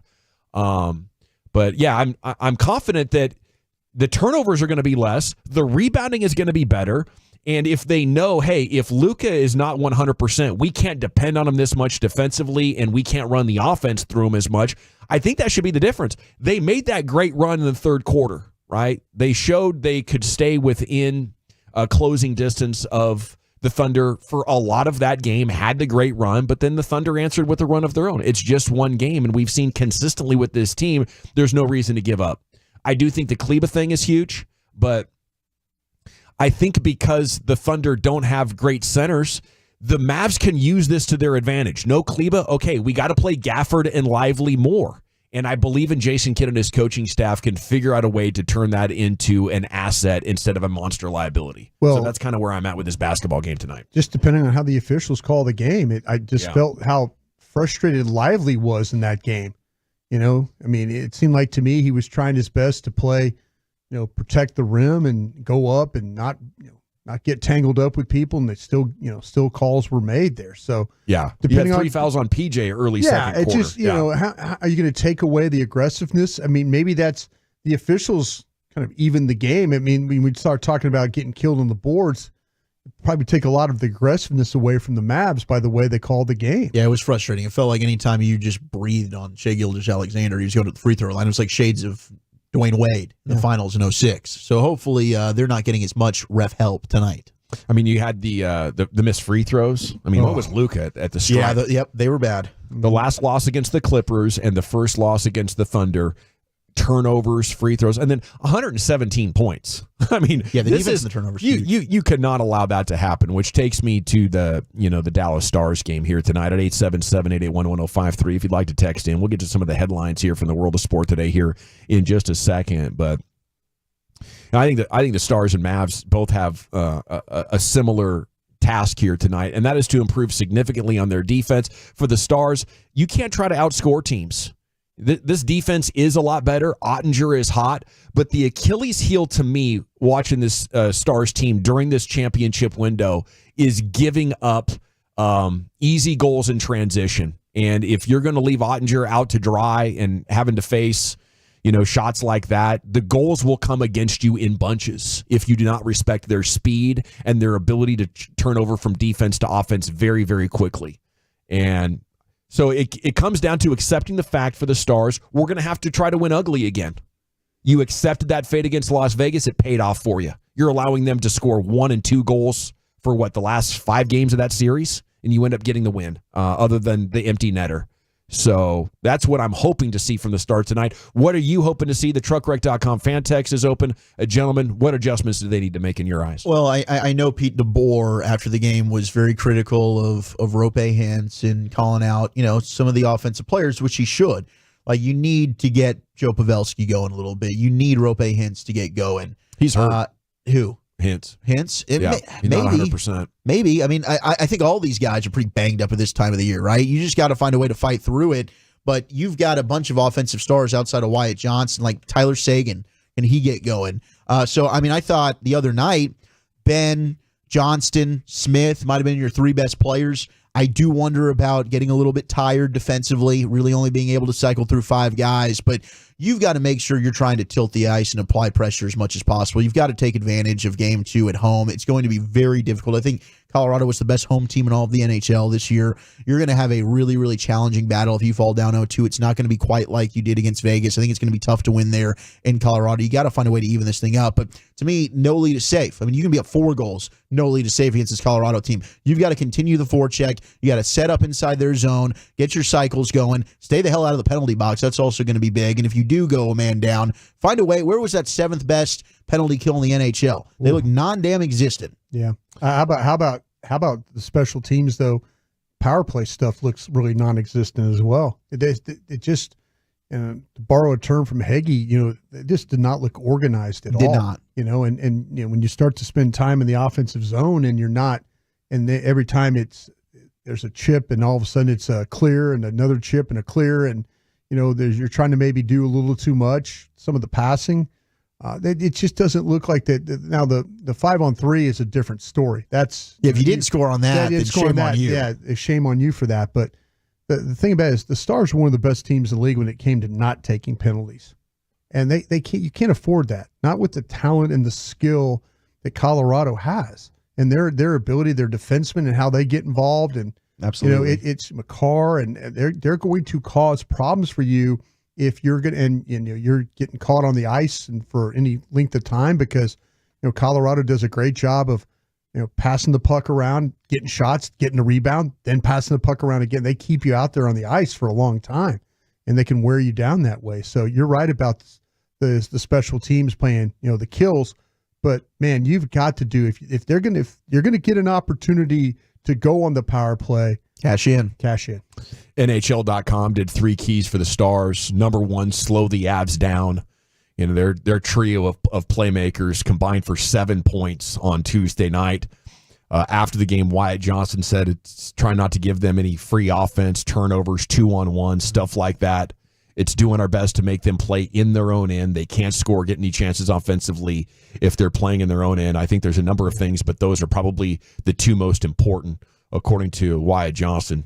I know this is going to sound terrible because he was one of the top point getters for this team, but Joe Pavelski has been non-existent in these games. He has, and it's very clear that I thought maybe with a little bit of different with the change in the with the seat with going now into the second round with Colorado, maybe a little bit different. He just doesn't look the same guy, and I think that Father Time is finally catching up with him because of some of the things that he hasn't been able to take advantage of being in front of the goal like he normally is, the tips that he normally gets. There's been some giveaways. There's been some times where he's had to get back on defense and he's been, slow to get back. To me, I'd love to talk it into existence of Joe having one of those great games. When I talked about Garcia, needs to be a little bit more pitch selective. And then all of a sudden he goes on a run. I hope that by talking about Joe a little bit, but he's looking his age right now for your Dallas Stars. I think with Joe, I mean, the one thing is with Pavs is he's always capable of having that Fox-alike game-winning moment in Game 7. I mean, it can just happen at any point, but certainly he has not been that postseason playmaker that we were accustomed to seeing. Yeah. Pavelski says you can score doing it the right way. It's not about cheating.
This is where the apps come in, the ESPN apps and the notifications. If there's a goal and stuff, I usually hate it, but I found myself watching the hockey from the jump. I did. I had the sound on for the hockey, and then like the last 4 or 5 minutes when it went to intermission, then you could focus on the Mavs. Right. It's unbelievable that the networks have decided this is the best way for them to go about their business and send us through a personal sports hell. Trying to figure out what we should be watching. Yeah, I was wrong. I thought it was going to be cool. It's really not cool. Zay Jones. Hard to do. It's really difficult. Zay Jones visited the Cowboys yesterday. Brian, what are we hearing? Yeah, the thing with Zay Jones is, all the things that I heard from the Jacksonville folks were positive about the person, the type of locker room guy he was, how much of a helpful teammate he was. When trying to, get Calvin Ridley and all on the same page with what was going on offensively. Had some scouts tell me, the route running. One particular team told me they felt like that he was a better route runner than what you were dealing with Michael Gallup. And then I had another scout said, maybe not the kind of a limited route tree with this guy. But he doesn't run all that great, but catches balls, can torch for balls. One team saw him more as a fourth than maybe a third. So that's kind of where you're at right now. And, like we talked about earlier, there used to be a time where if the Dallas Cowboys wanted one of these guys and they brought him in, they could close the deal. And, now he's on to Kansas City, and we'll see what happens from there. I just think they're not willing. They're not flexible at all in the amount of money that they're going to spend. And I would say, if you don't want to spend anything significant for Zay Jones because it's not like he's going to push you over the top. But we'll see. It is interesting. The Cowboys are at least acknowledging they're interested in another wide receiver after the draft. Yeah, and that to me now you have to wonder, if you're Jalen Tolbert, with them drafting a receiver, even though it was late, and then them going and looking at a veteran receiver that has had some success. If you look at zone, you get some playoff success. People in Jacksonville are saying, hey, when they started kind of making that run a couple of years ago for the playoffs, that Zay Jones played a big part of that. That was his best season. Yeah. I mean, he had like 150 receiving yards. It was a season high in catches for him. So otherwise, he's really been kind of hit or miss. Like I understand. You're right. They haven't had as much success in free agency. I'm not in a panic mode over not signing at Zay Jones, to be honest, but he would help you. He would add a lot of depth. Well, if he's the fourth guy, then you feel good about it. Well, that's competition for the guys that they currently have. But if you were immediately say, "Oh, I see this guy's a 3," well, then that would be the upgrade right there. But maybe these teams don't feel that. CD working out on his own while waiting for an extension. That's one of the Cowboys stories from this week that we didn't get a chance to talk about over the last couple of days. I always find that's like, I get it. You want your contract and do whatever you want to do with that. However you think you need to handle your own business. But like the team knows that. How often when these guys kind of like hold out and do that stuff, I don't know. Like, does it make that much of a difference? The team knows you want the deal. Yeah, they're going to cave. They know you want the deal. Go practice with your guys. It's just weird. I think it's agents agenting. Yeah, like is there stuff if you get hurt in the facility? But are I don't those like reasons this. why? It's back-to-back off seasons. Micah Parsons and now CeeDee Lamb. Like, why don't they want to be there? That's an issue. They sat there and talked on Micah's podcast about they need to change the culture, the leadership. Yeah, those are the two guys you'd like to be there. Like they're two of your best players. So I loved when they said it at the time. We're just not really seeing that be spoken into action right now. Well, they've seen it the last few years with Ezekiel Elliott holding out and Zach Martin. They kind of figure like, okay, don't show up and don't be around, and next thing you know, you're gonna get kind of what you need out of the contract. So I don't blame these guys for not. Now, Micah Parsons is a different story, but that's the way Micah Parsons has operated. And maybe that's why Micah Parsons rubs a lot of people wrong in that organization. But they've also seen Dak do everything and still get paid. You don't have to do this to get Terrence paid. Steele. I think, to me, and this might sound a little off, I think the quarterbacks are a different animal when it comes to not showing up.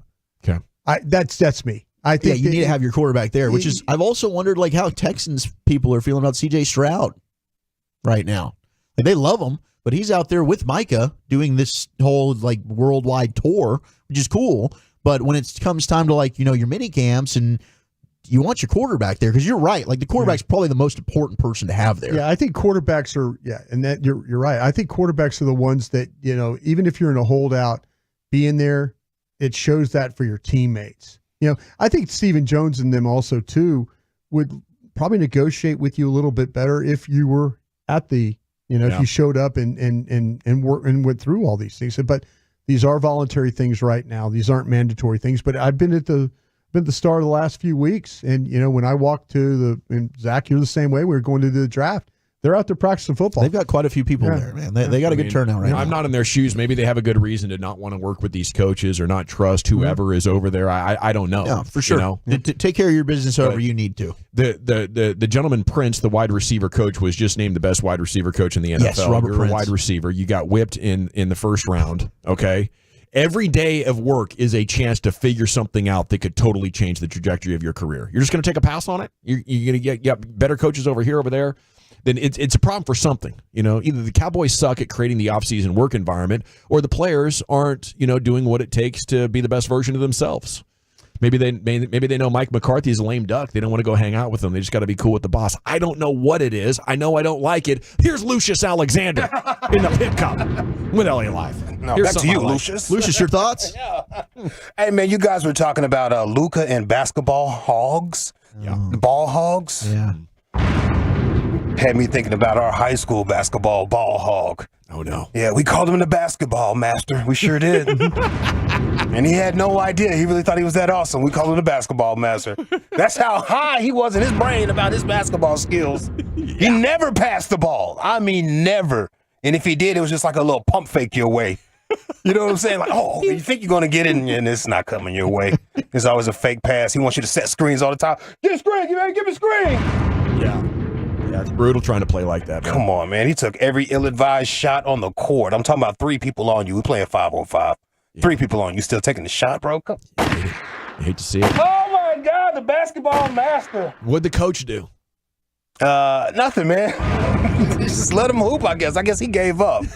He gave up on the basketball master. And, hey, when he did pass you the ball, he wanted that right back. Yeah. As soon as he passed you the ball, you hear, come on. Like, I'm open. You just pass it to me, Dan. Just got the ball, man. You know what? You go ahead and take it. I'm going to go play at the park with my buddies. Yeah.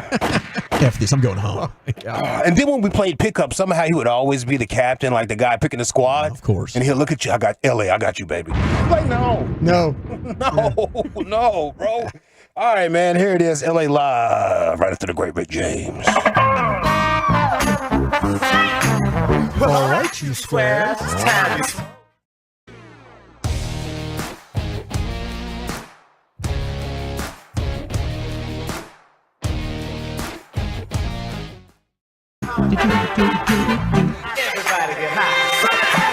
Ladies! Sick of you women in the comment, man, yeah, that's where he get. That's why y'all single now. That's why you're single and bigger and overweight. Now you want to run down nigga Planet Fitness right quick for the summertime and try to get in shape. It ain't gonna work. You addicted to Rotel dip. You addicted to seafood balls. Then when you get a good man, you don't want to act right. But you'll go down nigga Miami and pop it for them pimps on them boats. Make it make sense. Storm coming.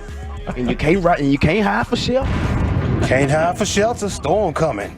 It's LA Live for Thursday, May 9th, 2024. It's a Thirsty Thursday here in LA Live, which is sponsored by Kissable Dental. And their no-bill guarantee. Book online at kissabledental.com. Your kissable journey begins today. There was a shooting at Drake's house the other day. Oops. Yeah. Shots fired. Yeah. Listen. Lots of questions tonight about a security guard who was shot outside the mansion of the rapper, I should say, Drake in Toronto. Certified pedophile. Sorry, that was my P. Diddy story. Trying to strike a chord. And all y'all heard was A minor. Yeah, I don't know why they did him like that. I thought I'd just play that for you real quick. I don't want to talk about it too much. G-Bag the Day, we do it every weekday here on the Fan at 2:30. If you see anything floating out there, don't be afraid to hit me up at Lucky Lucius P on social media. Lucius Alexander on Facebook, or you can follow us all if you find G-Bag Nation on Twitter. Our winner, former WFAN radio host, Joe B is what we decided to call him. Yeah. Joe B. He has technical difficulties while trying to do his podcast. This is an older gentleman. He's from the East Coast, got the East Coast accent on him, you know, one of those old school radio guys that yell all the time and get mad about something. I love this dude. Just a tremendous job. This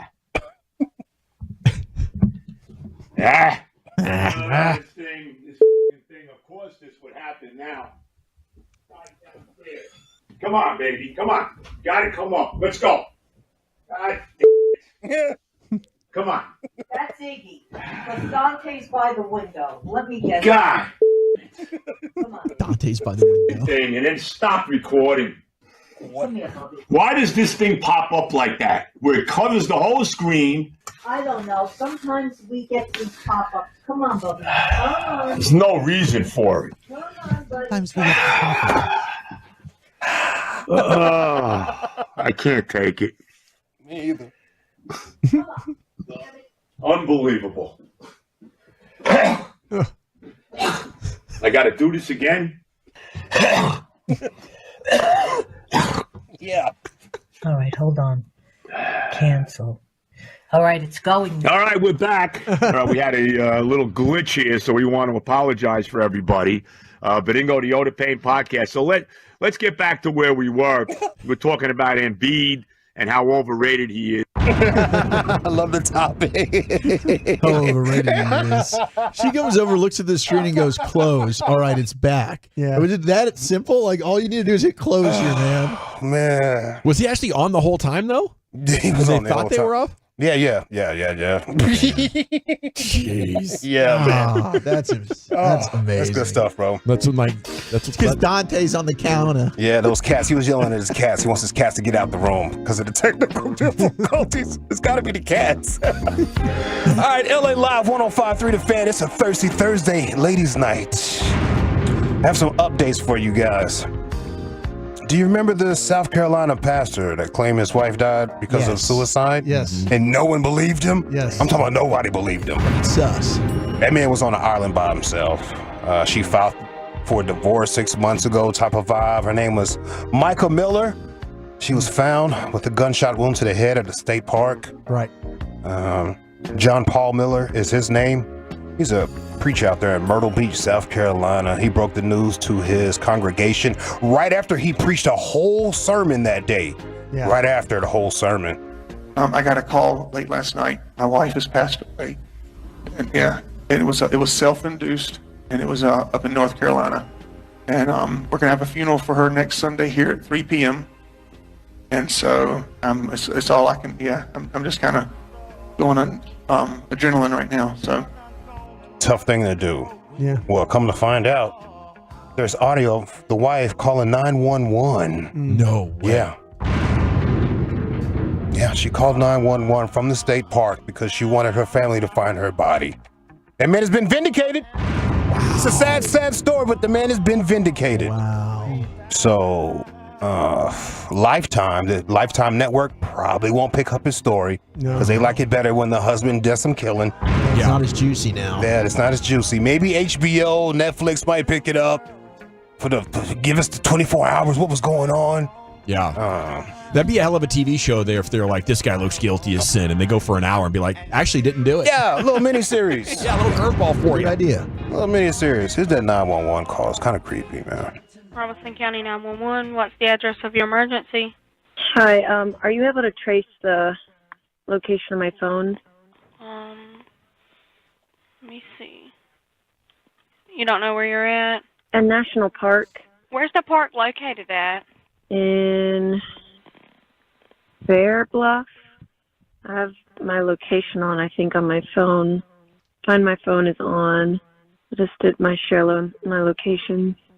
Yeah, the Lumber River State Park. Yeah, that's where I am. Tell me what's happened. I'm about to kill myself, and I just want my family to know where to find me. Oh, God. Okay, ma'am. Just listen to what I'm saying, okay? Let me make sure I got the exact location where you're at, okay? Just 1 minute. I want them to find you. Oh, no. Yeah. That's a sad story. Pastor's vindicated. Wife's no longer here. Clearly, she was going through some mental stuff. Like the pastor said. He did say that. He did say that. Yeah. A lot of people are mad at the 911 operator. She did not. We don't know the whole thing. Yeah, I'm not sure. Like, how should she handle that? Are they trained to do that? I mean, when they talk you off. I think personally she was stalling. Yeah. Well, let me see where you're at. Trying to kill time for you so we can get somebody out there. Maybe a three-way calling the 911 or for the suicide prevention that makes hotline, sense, right? Yeah. Yep. So brutal, dude. You never know, man. LA Live 105.3 The Fan, Thursday. Another follow-up story right here. Do you remember that audio of a Houston pastor? His name is Keon Henderson. He was hushing a woman. Yes. He even snapped his fingers. Hey, hush.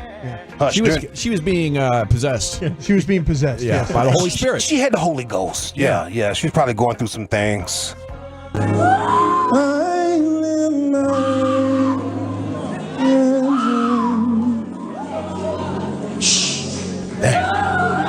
Hey. Stop her. Stop her. I actually heard that at a yoga and meditation retreat that I went to about 3 or 4 years ago. It was sweet.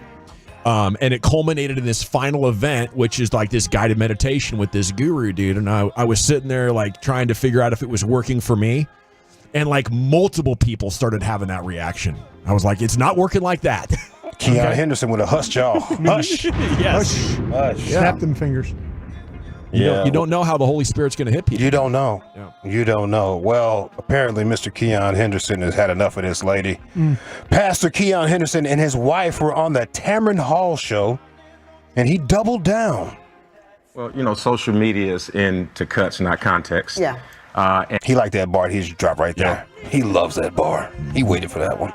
Well, social media is into cuts, not context. Yeah.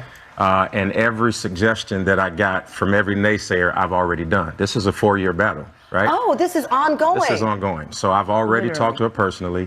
I'd already had ushers go up to her. I've already had prayer warriors. I've had everything. So she did it publicly after being asked not to. What is she crying? Is an emotional? Well, as a pastor, I know the difference between disturbance and worship. And what people have to understand is that every time you hear a noise in church, it isn't worship. And so there has to be order. For instance, it's okay to applaud in this room right now. But if somebody got up and just started clapping right now, I'm sure somebody would bring order to the room. Yeah. And so what I did is I brought order to the room so people could hear God and not her. And I'd do it again if I needed to. Woo! Yeah, she needs to go ahead and leave that church, baby. Yeah. Go ahead and leave that church. Pastor, Because that's a really strong response. If that's how the pastor wants it, you got a great point. Just go find a different one. Find a whole other church. He said he'd be battling for 4 years with her, catching the spirit. Like, man, I don't know, man. She might want one of those snake handling churches. Oh, those Pentecostals up there in the woods. Yeah, they'll let you get loose. Yeah, they'll let you get hella loose. Man, I love those little church clips where it shows people dancing, but the song is not the song that's in church. Oh, yes. They be getting off, bro. Yes. Yeah, I love that. Here come the hot step. Yeah. Now, Pastor Henderson out of Houston, his wife. You guys know his wife? No. Shaq's wife. Ex-wife, excuse me. Shaq's ex-wife, Shawnee O'Neal. Okay. Now Shawnee Henderson. Shawnee, who was dating Shaq in the 90s, married him in 2002, divorced in 2009.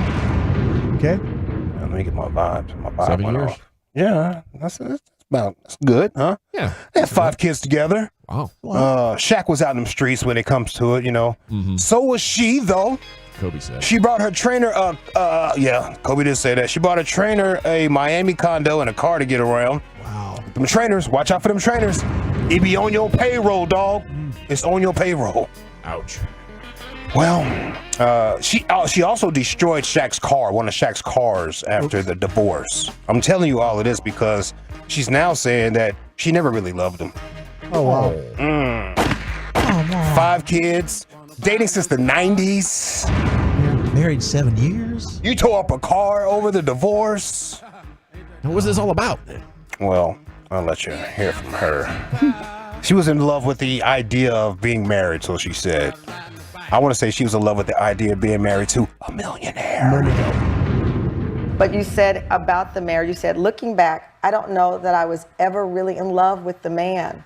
Made me want to cry. Yeah. But I was in love with the idea of being married to the man I had a family with. I was in love with the idea of building a life together. Absolutely. I was in love with the partnership that I never got. I didn't experience partnership in a relationship until now. Hurt people, folks. Yeah. I don't believe her. I don't either. That's my opinion. No. I just don't believe her. I don't believe her. Yes, you were hurt. Yeah. Track record of dishonesty, I feel like. And she's from Wichita Falls. That's all you need to know. That's all you need to know. Be careful with the Wichita Falls girls. I got 2 L's in my life, and they both say Wichita on their birth certificates. I'm telling you right now. Stay frosty. Yeah, I bet she's just trying to soothe the other guy who's not a 7-foot superstar named Shaq, the greatest big man to ever dominate the game. Yeah. It's okay, honey. I didn't really love Shaq like I love you. It's a real partnership. Yeah, I like that, Dawson. I think that's pretty good right there. Well, if you want to go pick up her book is coming out, and you can hear all the gossip and the tea about Shaq and her and how it fell apart. Hopefully, she talks about that trainer that she bought all that stuff for. Yeah. Hopefully. Speaking of Shaq, was he high-key hating on the Joker for getting his MVP, folks? Yeah, he was hating. You think so? I mean, look, I understand him advocating for Shea, but he was definitely hating. That was Joker's moment right there, right? Yeah. Joker, as the president of the Big Man Alliance, you are the president of the Big Man Alliance. You know I love you, the best player in the league. I want to congratulate you, but I want you to hear from me first. I thought the SGA should have been the MVP. That's no disrespect to you, but congratulations. And what do you guys have to do to get back on track versus Minnesota? It wasn't even necessary. Thank you, Shaq. We don't judge people here, so that's fine. It's your opinion. I'm joking. Hey, all good. I love you. I love your brothers. One thing we always going to do is keep it real with each other. I think he shoehorned his opinion in there, if you ask me. Yeah, I feel like that wasn't It necessary. wasn't even necessary. That was his moment. Yeah. I believe it should have been somebody else. But maybe congratulations to you. But maybe he took the opportunity to let the Joker know how he felt. So if sometimes you could go through an interview, and then the next thing you say is, "But yeah, great guy, but I don't think he deserved it." I think he's trying to say, "Listen, I'm about to say this. I'm having an opinion. Yeah. I don't think you deserved it, but you're going to hear it from me. You're not going to have to hear it somewhere else. Yeah. I'm going to tell you." So I think Shaq was just trying to be up front that, listen, I love you as a player. I don't think you deserve the MVP. And in that way, it's not coming from somebody else. It's coming from the horse's mouth. Okay. I can smoke a bag of that, bro. Yeah. I can smoke a bag of that. I'm motivating you. I don't know if it's motivated, but I just sometimes we hear stuff from people say something about you, and you're like, They said Shaq said you shouldn't even be the MVP. So let me go ahead and say it now while you're talking to me. Exactly. But he probably could reach out to him individually instead of in the interview where you're giving him the I don't know that was the right place or time for that. But Shaq knew he was going to talk about Shea after they got done with this interview. Yeah. It was going to come up, and he was going to say, and I think he was trying to kind of put it out there before it actually. Be honest to him. Yeah, exactly. Look, you brought us over there shooting Shaq some bail. I got you, big Shaq. LSU guys. That's what it is. Always. I got you, bro. Always defending that. Shaq and I are the same. We live in that same athletic dorm together. I got you. All right, y'all. Lord willing and the creek don't rise. That's my time. Y'all be careful out here. Watch that weather.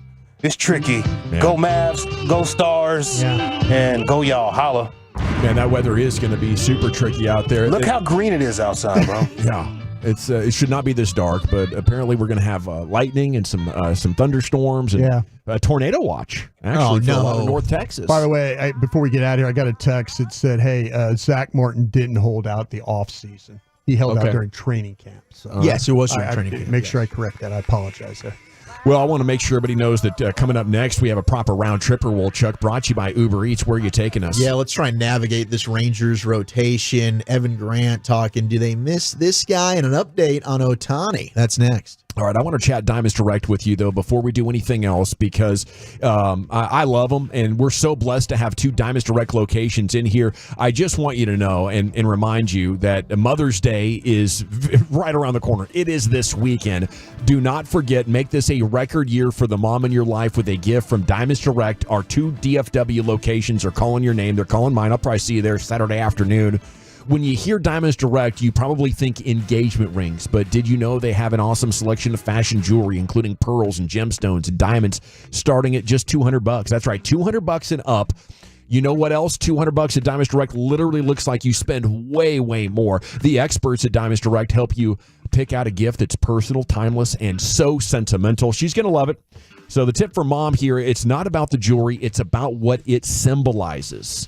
Okay, so whatever it is, a necklace with a birthstone, you see these kind of ideas all over social media. Now is the perfect time to take that concept and go into the best place to get jewelry here in North Texas. That's Diamonds Direct. 2 locations, as I mentioned, Preston Road and Sherry Lane in Frisco Stonebriar Mall. For the best quality, price, and shopping experience, there's no better choice than Diamonds Direct. Salute. It's Afternoons with the G-Bag Boys on 105.3 and the Odyssey app. Proudly presented by Comerica. This Odyssey Sports Minute is sponsored by Bosch Power Tools. What hard workers deserve.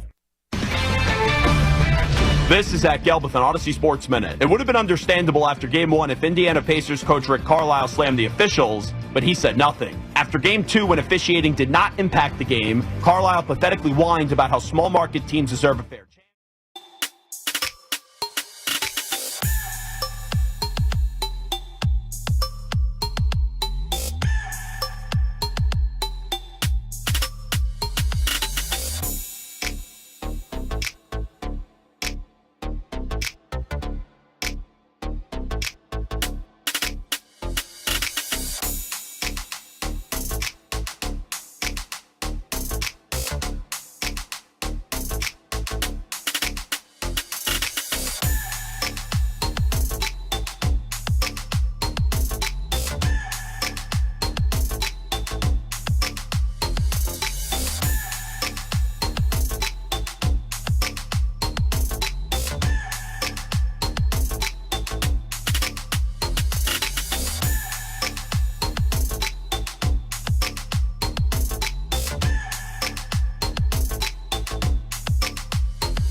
Uber Eats have Lola V products? I gotta remember that. Well, you know, they say in order to remember something, you have to forget something else. Okay, now that is a very cute haircut. That's like a little shag. I've never seen it before.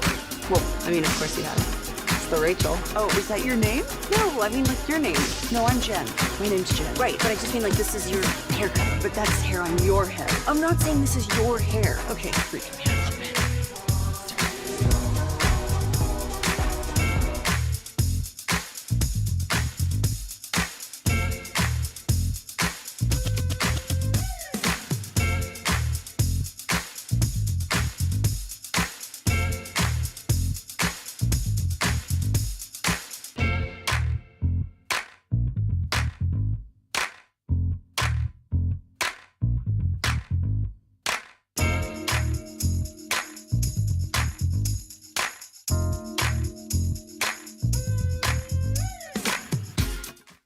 Got Uber Eats, we love you. Rangers off tonight.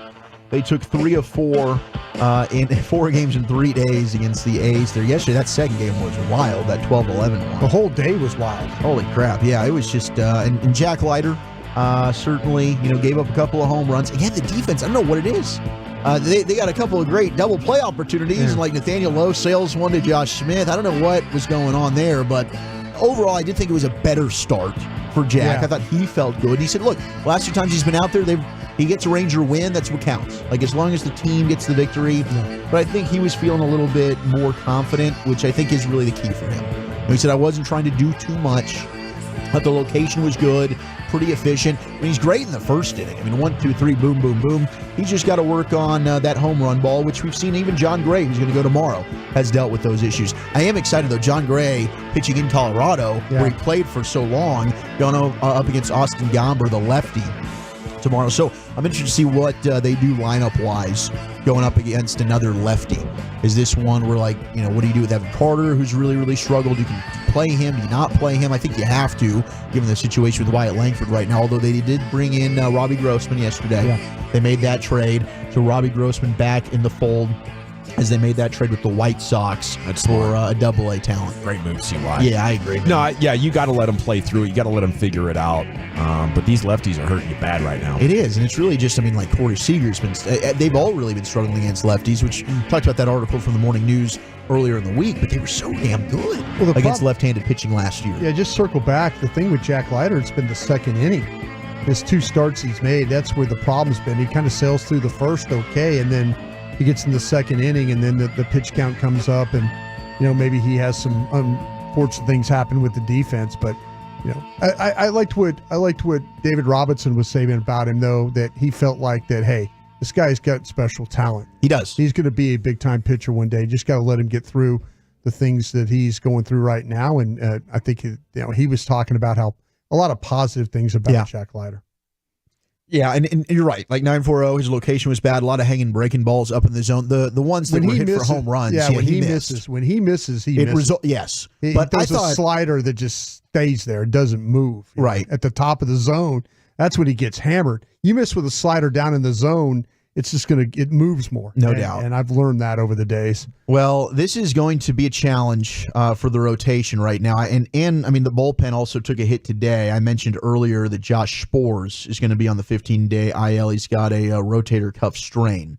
Now, they haven't made a corresponding move. They will tomorrow. Evan Grant reported that probably Grant Anderson ends up being the guy. But you have Dane Dunning, who has joined Nathan Eovaldi on the 15-day IL. He's also got a right rotator cuff strain. And, the bullpen, we mentioned what happened with Spores. So now you're looking at your starting rotation. You've got Michael Lorenzen. You got John Gray, who's going to go tomorrow. You've got Andrew Heaney. Jack Leiter's probably going to end up getting another start. You go with Jose Urena, who ended up giving you 5 innings the other day after they ended up getting a massive, what happened here? God, I'm sorry. Lucius was showing something on the video. I thought I said something stupid again. This guy just made a go-kart out of a coffin. He turned that thing over on the side. He smashed his face right into the pavement, bro. It's like the Pharaoh races? What is going on? What they're doing is, I think it's like it's the soapbox derby, but you could actually sit in the car. Yeah. And they're making them go over these jumps, and they're trying to wreck the cars is what they're trying to do. It's like a real life soapbox race. Yeah, it's soapbox racing, but are there motors in there, Lucius? Or are they pedaling? It's downhill. It's downhill. It's hysterical too, because the steering is violent. Oh, he's hurt. Oh, he's okay. He's waving to the crowd. The steering is horrible on these things. These guys are just looking to get decapitated. Dude, there's no roll bar. There's just no protection. It's very like 1938, right? Yeah. This is terrible. It's kind of like a bobsled. Now they're chicken suits. But the thing about it is they're making them go over these jumps, and they're trying to break the car, but then they land on the other side. Oh, right in the hay bales. See, that's the smart move. You want to go into the hay bales in the first 50 yards before you start picking up speed and tump over and break your jaw or your neck. Man, goodness gracious. The steering the steering is just awful. That is insane. They get wild overseas. This, and then when they chase that cheese down the hill. You ever seen that? The cheese whiz.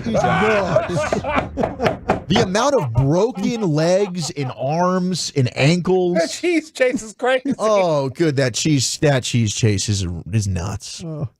Back to you, Zach. Thank you, buddy. I apprody that. Man, I can't stop watching now. I didn't realize what was happening, but hey, that's good reason to get distracted. So you got Lorenzen, Gray, and Heaney. You're probably going to get Cody Bradford hopefully back in 2 to 3 weeks. But yeah, they're going to have to find out a way to fill out this rotation. Owen White, is he a guy that maybe ends up getting a start? I don't think so. I don't really want to see that. He's been the last 2 times out. He hasn't been very good. Goodness gracious, but good God. I'm a little bit concerned. I mean, the injury bug just won't go away. You've got Scherzer, who's also been shut down. You got to cross your fingers and hope that ends up being good. So Evan Grant on foul territory today. And they just, they had to ask because Monty gets another win yesterday with the Arizona Diamondbacks having a hell of an outing. Yeah. Any regrets? Should they have signed Montgomery? Just asking for a Ranger fan that I know. Well, so here's the thing. I love that. Listen, I think they should have signed Jordan Montgomery. I think it should have been prior to the end of spring training. I did think that once spring training kind of started, and he was going to have to appear in games without much of a training camp, it might be a slow start for him. On the other hand, they signed Michael Lorenzen with a week left to go in camp, and he's been perfectly fine. So I don't know exactly how I feel about it. They needed another body. I think they needed to get more depth options. I'm not so much talking about big-time free agents. They needed more depth options than what they ended up with. They needed both Monty and Lorenzen, is what it turns out. Yeah. I mean, goodness gracious, yeah, you're hoping Malley comes back. Maybe you get Scherzer back. Maybe you get DeGrom back. Right now, I don't think you can rely on either of those things. I'm sure Scherzer's going to pitch at some point this year, but it's scary. The owner, Ray Davis, did a great thing when he came out on opening day and said, listen, this was my call. Yeah. Because I think everybody in the organization wanted Monty back. Some people passionately. Some people, I believe, fought hard for him. But in the end, I kind of see what Ray was getting at. We have acquired so much great pitching. They're all hurt. We don't need to spend $20-25 million on a pitcher right now. What we need to do is draft better as an organization, develop better as an organization, and hold the fort down for 3 months until this, $100 million of pitcher that I've paid for are healthy. And then we're going to be fine. And I particularly like the part where he was aware that, listen, if we become repeat taxpayers, we're going to lose draft picks. And it's not sustainable unless we draft and develop. So I think Ray has the big picture in mind. And if you need another pitcher to, try to win the World Series again this year, maybe it's not your year. Maybe you're just going to have to do like the Giants and win it every other year. Well, and as rough as it seems right now, I mean, they're still at 22-17, and they're a game and a half up. Mm-hmm. Yeah. So they're doing okay. He's right. Yeah, and how about the cellar dwellers, the Astros? Gosh, I mean, at 12-24, the Astros are way worse off than you are. I was reading an article today on CBS Sports. Their GM, he's already being asked, are you guys going to be sellers at the deadline? He said, I can't envision selling at the deadline, but it seems like I don't see them really riding the ship here at all. No, they're beating the Yankees 4-2 in the 7th today. So let's see if Josh Hader blows another save. They're high priced. Alvarez hit one about 480 feet at Yankee Stadium. I just love this idea that the Rangers broke them in the ALCS. That's a hell of a topic right now. I don't think they did. I think it was just coincidence or timing that as the Astros were kind of falling apart, they had their biggest collapse, and maybe that signaled that they've gotten old, and now their pitching staff is banged up, and I don't think they're going to get off the mat. Well, it was interesting. ESPN put out how each team has met expectations to this point in the season. I don't know if the Rangers have met your expectations or not. I think being 22-17, first place in the division, for me, like how they've gotten there, maybe a little bit more of a crazy ride. But for the most part, where they're sitting right now, results-wise, I think, this is about what I expected. Well, the hitting is finally coming around a little bit, too. That was something that they didn't have earlier. But it looks like to me, you knew eventually that was going to come around. The game in Kansas City, they got a bunch of runs, so they've kind of figured some things out. And the A's, they were in that A's series, they were knocking the ball around pretty well. Now the A's don't play great defense. No, but man, they were, you look throughout the lineup, guys. Boy, Ross Stripling, he had a tough one. Yeah, every guy's got 3 hits, it seems like. Yeah, they're batting around. It was fun to watch that. And I think the bullpen has certainly played above expectation. Yates and Robertson have been fantastic. You're getting something from your young guys. That Robertson's amazing. He really is. I mean, he came in yesterday. Colvin's been good. He came in when Josh went out. I mean, he came in, no warm-ups, basically, got loose. Next thing you know, inherit a 3-1 count, and then, gets a walk, but then just lights out from that point on. Gets himself out of it. Yeah. Crazy how much a week can change things, Wolchuk, because a week ago I would have said, no, not satisfied. Yeah. But you go out and win 5 of 6, and now you're a season-high number of games above 500, back in first place. It's turned around very quickly, and now, yes, I'm satisfied to fight through this much headwinds and be in first place, be 5 games over 500. This is fantastic. It is. 7-3 in your last 10, to your point. They wrote what was expected of the Rangers, a slow burn title defense. So far, that's exactly what you've gotten. They said perhaps more than any other team, the Rangers have been largely what we thought they'd be. We also thought they'd get better through the season, become once again a tough out at playoff time. All of that very much still on the table for the defending champs, as much of the anticipation is to be getting a lot of their injured arms back for a late season push. So I'm with you guys. We did get developments today on the Shohei Otani gambling situation. And his interpreter, Ipe Mazahara, is going to plead guilty. Mail fraud? So, he's pleading guilty in the gambling scandal, which he was accused of stealing $17 million from the baseball player Shohei Otani and using it to place illegal bets.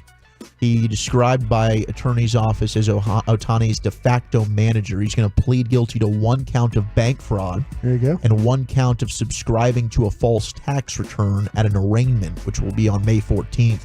Faces a maximum sentence of 33 years in prison, 5 years of supervised release, and a fine of $1.25 million. So 39 years old. This is a sad deal for Ipe Mizahara. And in fact, surprise, surprise, Lionsgate is developing a TV series on the betting scandal involving Shohei Otani's former interpreter, Ipe Mizahara. The untitled project is described as a story of trust, betrayal, and the trappings of wealth and fame. That sounds very interesting. Saranara. Man, I wonder how much jail time you really get for this. Is it a year? There's no way 2 he gets years? close to 33 years, right? I mean, maybe he gets the 5 years supervised. I mean, if you steal from the banks, yes, 35 years. But he just stole from another person who was his friend, and there was... You think they're still friends? Yeah. Yes. I think so, too. Yeah. I don't think that relationship... I think he has to distance himself from him, but I would say there's probably a I agree. relationship there. It seems like Shohei's a forgiving guy. Yeah. You know, I mean, he was about ready to just let it go at like $4 million until the story kept going for a couple of more days. And, you know, but yeah, it seemed like they had a real bro-y type relationship going on. Saturday, we're going to get the debut of Paul Skenes, Brian. How about that? Go Tigers. Oh, yeah, Paul Skenes. Who are the Pirates playing that He's day? getting called up against the Cubbies. Oh. So Paul Skenes against the Cubs on Saturday. That will be a fun one. He's made 7 starts at AAA. His ERA is sub-1. Yeah. He's got an amazing strikeout-to-walk ratio. He struck out 43% of the batters he's faced this far this season. It's going to be one to remember on Saturday. Paul Skenes getting his first MLB start. I know you love him, Brian. I do. You feeling a little bit allegiance towards the Pirates? Is that your NL team now? Oh, I would absolutely pull for Paul Skenes and the Pirates. Yeah, sure. Your guys. All righty. Well, thank you. Proper round tripper most evenings at 6 o'clock here, brought to you by our friends at Uber Eats. Next Wednesday, we're going to be at Southern Leisure. You want some fan gear? We're going to have hats and T-shirts, and it's going to be the Battle of the Brands Hot Tub and Swim Spa Expo. So you're going to want to join us at Southern Leisure in Flower Mound next Wednesday for all that fun. Okay, when we come back, believe a sports hodgepodge is going to close this thing out. Well, Chuck, where are you taking it? Yeah, Austin Rivers has set social media on fire. We'll talk about that next, but I do want to tell you about Trajan Wealth. Trajan Wealth is a fiduciary firm. As fiduciaries, they always put the client's needs first. When you make more money, they make more money. Trajan Wealth is family-owned and veteran-led. They've got offices conveniently located in Frisco, Arlington, Southwick, Fort Worth, and McKinney. Combined, Trajan Wealth advisors have decades of experience in the financial service profession. They focus on helping people in or nearing retirement better understand and prepare for the challenges associated with an ever-changing financial landscape. So the good folks at Trajan have the hearts of teachers and would love to talk with you about your financial goals. They can help you develop a plan that gives you peace of mind. Consultations are complimentary, so why wait? Call 469-579-3500. That's 469-579-3500, or visit their website at TrajanWealth.com. That's TRAJAN Wealth.com. Advisory services offering through Trajan Wealth LLC, and SEC registered investment advisor. Paid advertisement. This nation is growing, and it's thanks to you. Let your friends know that the hottest afternoon show in town is G-Bag Nation on 105.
Uber Eats has low V products? I gotta remember that. Well, you know, they say in order to remember something, you have to forget something else. Okay, now that is a very cute haircut. That's like a little shag. I've never seen it before. Well, I mean, of course you have. It's the Rachel. Oh, is that your name? No, I mean like your name. No, I'm Jen. My name's Jen. Right, but I just mean like this is your haircut. But that's hair on your head. I'm not saying this is your hair. Okay, forgive me.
To our Blizzard treats, we help turn family meals into memories. Stop by your local DQ today.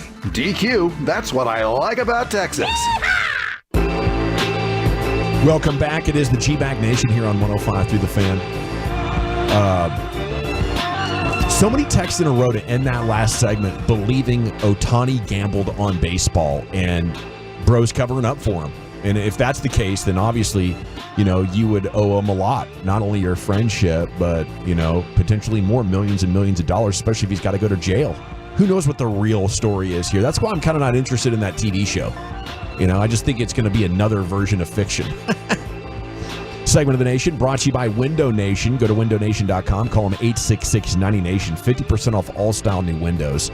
It's brought to you by the Frankels as well. Life is unpredictable. Accidents happen. Franklin Frankel, the go-to attorneys for car and truck wrecks and DFW. If you or a loved one's been in an accident, contact the Frankels for a free consultation, 214 or 817-333-3333. Go to frankelfirm.com. Zach, what kind of a sports hodgepodge are we looking at tonight?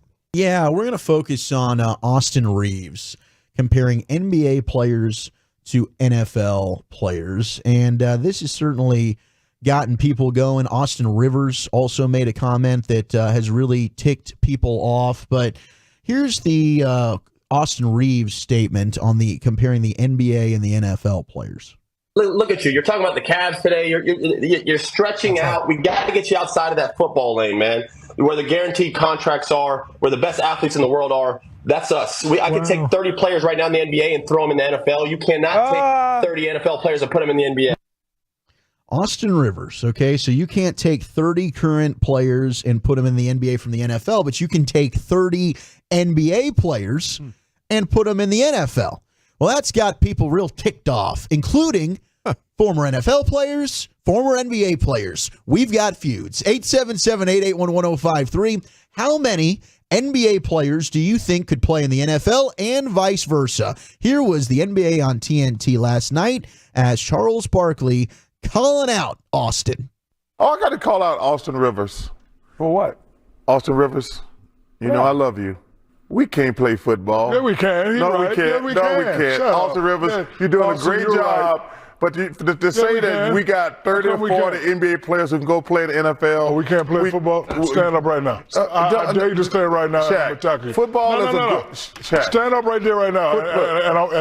Football is a grown man sport. Stand up We're right now. Let me show you. Shaq, we got something for you. Okay, so he's saying, Austin Rivers, you're a damn fool. Here's James Jones on the talk. And James Jones going right at Austin Rivers for saying 30 NBA players could play in the NFL. Let's just get this straight. Number one, they put in a flop rule in the NBA because you guys are soft. Oh, no. Oh, God. See, now you guys started. You guys started a trend of rest games. That's what y'all started. And now y'all want extra votes and all that type of stuff to win the MVP because you only play 22 games out of 82. Y'all started that, so y'all all saw. Number two, you said 30 dudes. If you would have said one dude, maybe Anthony Edwards could play safety or something, I'd have listened to you or something like that. You said 30 dudes. No. Number one, put respect on our sport. That's number one. It is not just run and catch the ball and turn around. It ain't just hand the ball off and do that. It takes a lot of work at your craft to do what we do on the football field. And Austin Rivers, if you stepped on the football field, homeboy, you wouldn't make it. We know that right now because you barely made it in the NBA. And I'm just keeping it a buck. Football is not an easy game, dog. That's why a lot of football players, basketball players that stepped on the football field, step right back on the basketball court because it's not an easy game. It's a lot that goes into the NFL. And you're not about to walk into the NFL and think you're just about to catch and turn around. Try again, homeboy. Do your research on the NFL, man. Watch some football games, old games, new games, whatever you want to watch, and catch up on it, man, because 30 dudes in the NFL and the NBA ain't doing that, homeboy. Drop the mic. May 8th, Drop the mic. 2024, James Jones, day to go in. You know, I think a lot of it is noise. It's very entertaining noise. But, you know, really what it comes down to is what would be easier, right? Like there's tough guys in the NBA. There's soft guys in football. You know, and you would adapt to the demands of the game as a great athlete. I mean, what it comes down to is a lot of positions in football are significantly less skilled than basketball. You're not going to go learn basketball and figure out how to be a player at all. Okay, that ain't happening if you don't know how to play. You can be an explosive, strong athlete with size and figure out how to rush the passer. You know, you can figure out the game of football quicker than you could figure out the game of basketball because you don't have to pass and catch. You don't have to. You can just get in people's way or push people over. And those are fairly, you know, simple skills to learn, although there is an incredible amount of footwork I'm sure Brian Broaddus could tell us about for each position. That's just a lot easier to learn than all that footwork and how to throw a basketball in a rim 20 feet away. It's just an absurd skill level to play that game compared to football. Yeah, I mean, I think it's going to be tough to have crossover for either of these. I think there's a select few guys that could do it. Yeah. Like we've seen, you know, LeBron famously was amazing in high school. Yeah. And Tony Gonzalez, Antonio Gates, like these are guys that played college basketball, then make it as elite tight ends, Hall of Fame tight ends. So I think there's certain positions, but to just like 30 of these, the difference maybe in 10. And Will Compton of Bussin' with the Boys, courtesy of Barstool Sports, it ticked him off because his big case was, I don't know how many NBA guys could even make it through an NFL training camp. Like both sports physical. NFL's a little bit different when it comes to the physicality. Like you are running each other over every single At play. NFL training camp, every basketball player can make it through that. You think so? Yes. I don't know, That's man. Nothing. Okay, then you got to go to height. Like there's not many guys bigger than 6'7" in football, and they are giant, wide bodies. The guy that I feel like I just was writing names down that you think could do it. just name just body types. I thought LeBron James, Paul George. I think Jimmy Butler could be that type of a player. Edwards, of course, from the Timberwolves. Jalen Williams from the Thunder. I think he could be 6'5". I think he'd be a wide receiver. He's like 6'5", 195. That guy, that might be a wide receiver. Right there. Miles Turner. Now, there's a guy that's 6'11" and 250 pounds, but his ability, the footwork he has to play what position, like a tight end. I mean, I hear you. I But mean, there are guys that don't have like as a blocker, probably not. But even that, I don't know, man. Going and getting the ball.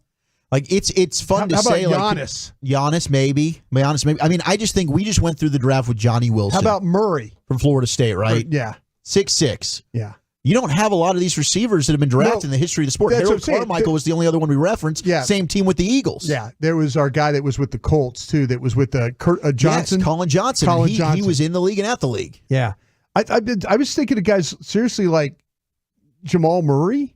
Maybe Jamal Murray. I think Anthony Edwards is a great one. I think he could. Zion was one that came to mind for me. I think freak athlete. Yeah, to me Franz Wagner. I think some of these super tall guys, like I don't think so. I think the height.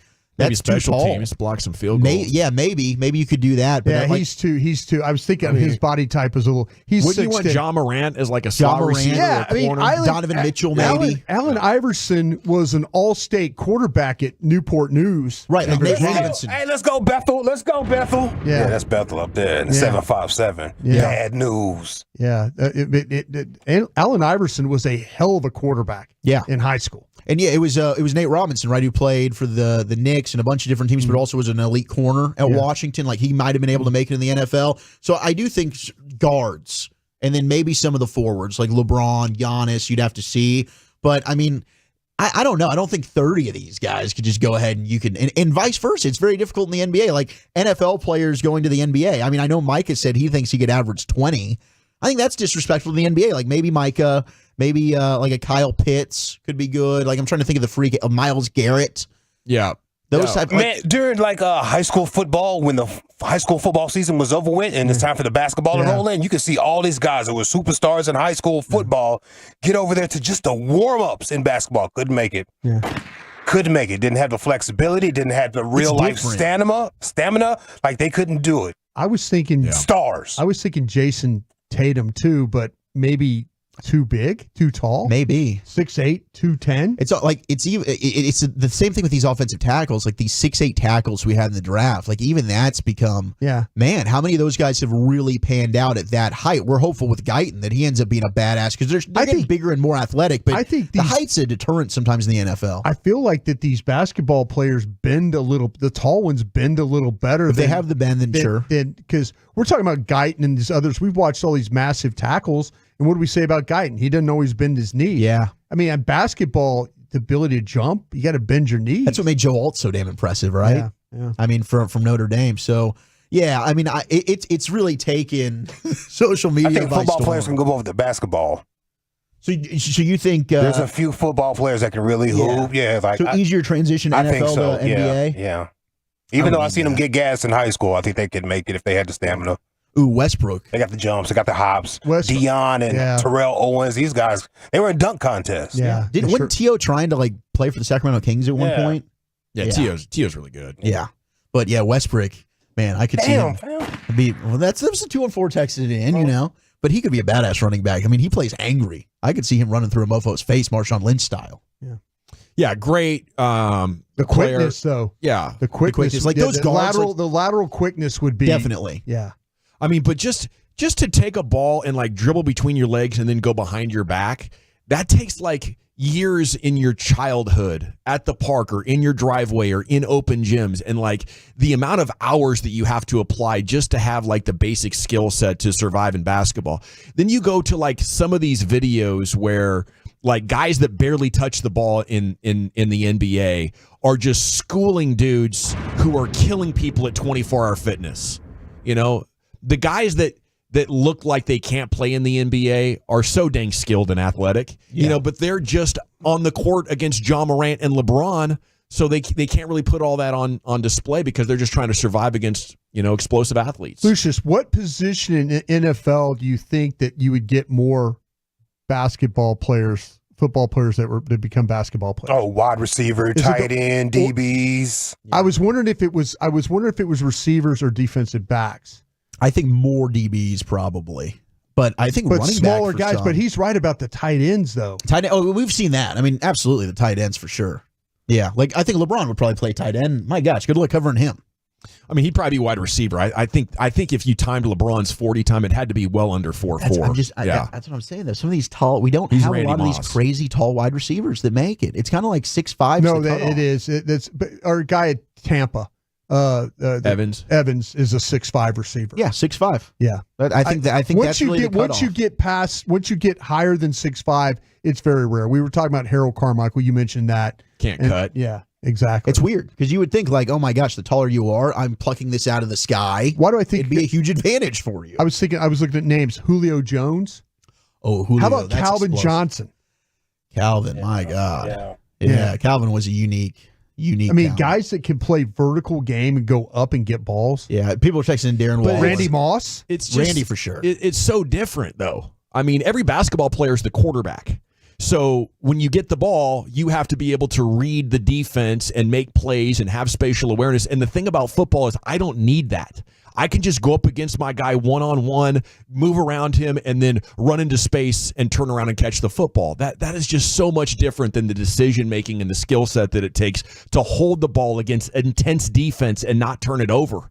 I mean, again, most basketball players are like quarterbacks with their decision-making. Yeah, I mean, that's a fair point when it comes to just constantly having the ball in your hand, trying to decide like where you're going to feed it, but we do have one example of this right now. Former wide receiver Devin Funchess, who has Michigan, right? Played in the NFL. Yep, Michigan, was with Carolina and then tried to kind of bounce around the league. He's at 29 years old. He's agreed to a deal to play professional basketball with the Caribbean Storm Llaneros of the Professional Columbia Basketball League. So here's a guy who's actually Sound like doing a party this. to me. He's making history. It probably is a party. Devin Funchess, longtime NFL player, played in a Super Bowl. Panama's had some pretty good basketball over the years. Good for them, man, Yeah. and good for Funchess here getting out here and hooping. Devin Funchess, Panthers. Devin Funchess, yeah. He was a big, thick guy. I mean, but tall. I mean, he wasn't a small guy. Some say he ate himself out of the league. Yeah. Because he was trying to be like turned to maybe tight end, and then that didn't work. He didn't want to do that. 817's Gavin's definitely biased when it comes to basketball. LOL. I just think I'm paying more attention, man. Like literally, your quarterbacks and wide receivers are the only players on the entire football field that have the required hand-eye coordination to have a chance in HE double hockey sticks of stepping onto a basketball court and having success. Okay. And that's only if they played from like 6 years old until they were seniors in high school. I do think one thing we underestimate is the mental NFL side of things. You see these playbooks, you hear a play call. It's way more challenging than we give it credit for. Like, you can't be dumb and be a successful NFL player. I agree with that. Unless maybe you're a running back or something. There might be like a linebacker can be a little crazy. But the understanding, the comprehension, you got to be an intelligent person to be able to play an NFL game. I was thinking another basketball player, Steve Smith, the little wide receiver. I think Steve Smith did play a little bit in college. But he's like 5'9". But he's explosive. Like Nate Robinson, tiny guy. Yeah. I think the tiny guys benefit here. Yeah. I think anybody that actually had the ability to play both positions, unless you could be quarterback, you got to choose basketball. Okay, well, who are your quarterbacks? Who are your quarterbacks you think could do this? If you think what quarterbacks in the league could be, and don't say that guy in Houston. I watched him throw a baseball. Yeah, Stroud, I think even said himself, no, thank you. Yeah. Lamar Jackson has the speed and the coordination to be a point guard. Yeah. Josh Allen, maybe the same thing. Mahomes?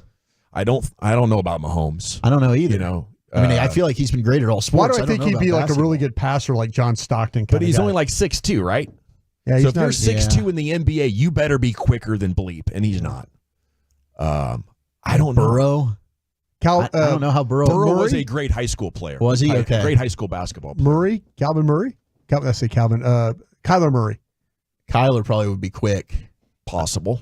I don't think he played at Allen, though. I know he was baseball, football. Yeah. I don't know if he played basketball at all in Allen. But yeah, that'd be interesting. I mean, Romo was awesome at basketball. Yeah. We thought he was going to play for the Mavs for a second. He got to dress out. He did. Yeah. It's a fun conversation, man. It is, man. It is. Thanks for bringing it up. There you have it, a sports hodgepodge here in the G-Bag Nation. We'll come back and cross with the Get Right, see what they have cooking here this evening on 105.3 The Fan. I want to chat D&M Leasing. Before we do that, though, are you on your way home in a vehicle? You would prefer it to be a different vehicle. Well, it's time to call D&M Leasing. They can make it happen right there as you're behind the wheel. 972 or 817 and then 35 lease. Call up D&M Leasing and ask them to put you on the Easy Lease program. It is so great. It's the most consumer-friendly lease in the market.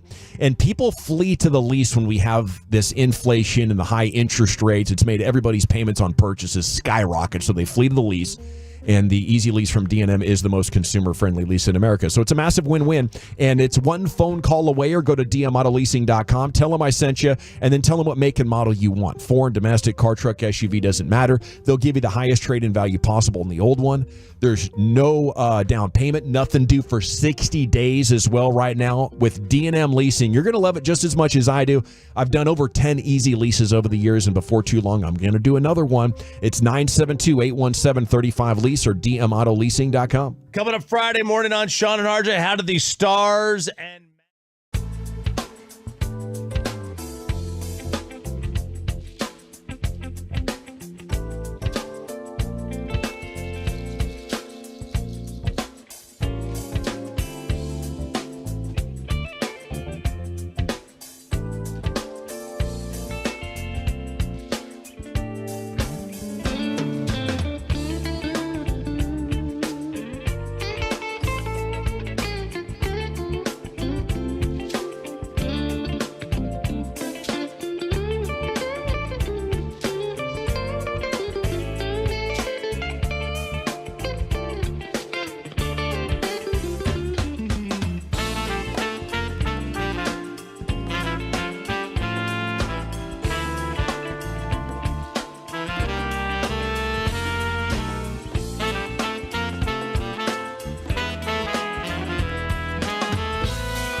Fun are going to charge you almost $5,000 for the same program. Kissable is looking out for your smile and your bank account, so let's get you Kissable. Book now at kissabledental.com. Your Kissable journey starts today. For all of our fan contest rules, go to 1053thefan.com/rules. Classic Chevrolet in Grapevine. They are the #1 Chevy dealer in the world with more Silverados than anyone else. Go see them today or visit ClassicChevrolet.com.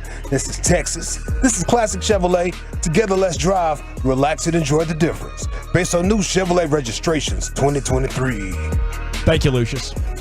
All right, I've been reviewing these texts. The 225 General's coming off as the dumbest person I've ever heard talk about football. What is going on? Y'all need to stop. Appreciate that, 225.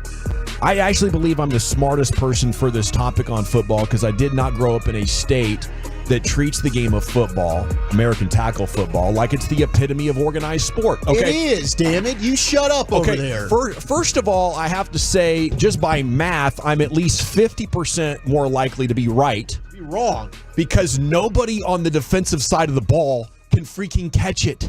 Okay, that's number one. Oh, tell that to Deron Bland, General. They're already over there for a reason, okay? Not good enough to Trayvon Diggs, damn it. Okay, that's good. That's a good point. There's two guys in the league that play corner like they're damn wide receivers. Cowboys happen to have both of them. You're right, they do. So shout out to the scouts. So I'm happy about that, but I just don't think most Texans understand how complicated of a skill game basketball is. It is very complicated. You know, when you go watch it live, you can see that.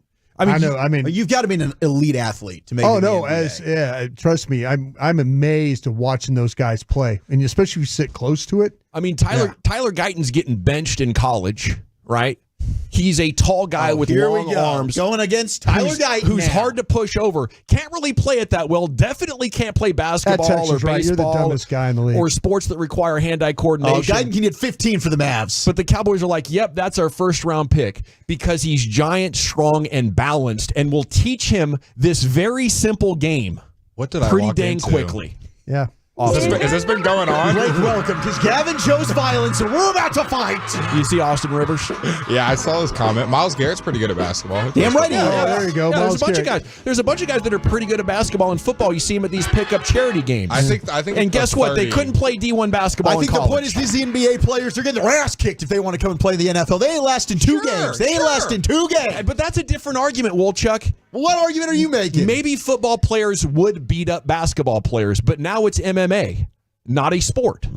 Oh, don't say MMA is not a sport. Okay, not an organized team sport. It's a combat sport. Yeah, it's an individual sport. It's a combat sport. And in that world, all right. How do we get there on that? Hey, I'm totally cool talking some UFC. Really? Yes, I love the UFC. He made the point. If basketball players tried to play football, they would get beat up. I think the physicality of it would be a little too much for them. A lot of them would, but there is a lot of basketball players out there that would stack up very impressively when it comes to all the measurables against football players. Well, it is Alec Blake. What do you guys think? I'm with Dawson on the skill part of basketball. Go F yourself, Medford. No, I'm Don't being listen totally 7 honest. to 11 tonight. Turn it off. Leave it off tonight. Because what you saw when you did turn it on to leave it on 2 nights ago is we watched Shai Gilgeous-Alexander go to the free throw line, 11 times in the first half? Yeah, it felt like annoying. 1,000,000. But 9 seconds. I feel like there's a lot more to learn in-game. In the game of basketball, that I do think the IQ element would come into play and maybe prove a disadvantage to the football players, because it's the same in football that ref crews are going to give you different looks every time. They're going to call different things different ways. But in basketball, you have to learn that whistle within 5 to 10 minutes of the game or you're screwed. And you saw that in OKC 2 nights ago. So you think there's more nuance in basketball than there is football? I think there is, yeah. Okay. At least in today's game. What's coming up on today's show, gentlemen?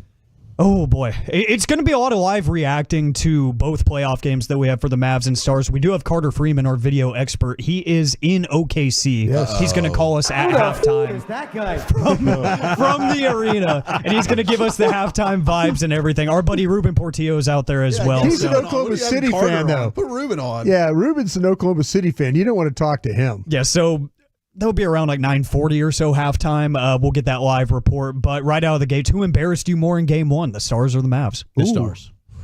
That was tough. That 3-0 lead to give that up. I think it's got to be Stars. Me and Alec both predicted a Mavs loss game 1. We wanted to win, but we predicted a game. So why the hell we listen to your show? I said game because we're realistic. I said game 1 and game 3 Mavs lose. They win the rest. I picked Avs in 6 and hockey. You did. You should pipe down over there.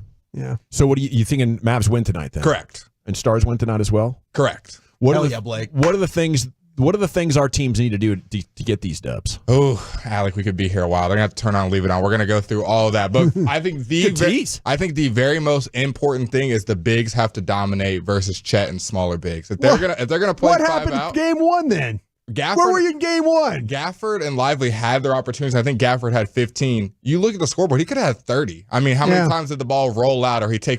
I think both of them were a little nervous, weren't patient enough, take one extra dribble and dunk it, take one extra dribble and kick it out. I think they were both rushing. And I think if they can dominate, then Oklahoma City has to change their game plan. If you want to run 5 out and run up and down and shoot threes, Oklahoma City is going to beat you every time. Both games, both sports. Turnovers. That's agreeable. I cannot stand the amount of turnovers that something is. And it's not just Luca. There were some pretty ugly turnovers by some other players. But Kyrie had 4 in the first quarter. Exactly. Yeah. And we know that Kyrie in the playoffs, he's been showing up in the second half, so I'll kind of let that slide. But you already have an ailing Luca Doncic. You can't afford those kinds of turnovers. You know, we don't need the quarterback 50-yard Hail Mary touchdown pass full court. We don't need all of those looks. They're fun. They're fun, and they're going to make Sports Center later on in the night. But damn right they are. Yeah, but I don't need all of that in the playoff games to win. And then for the Stars, one thing that I would like to see change, the power play. The power play is something that they've been really good at this season. And in the postseason, they've been abysmal. I mean, I think it was their second power play in game 1 against the Avs.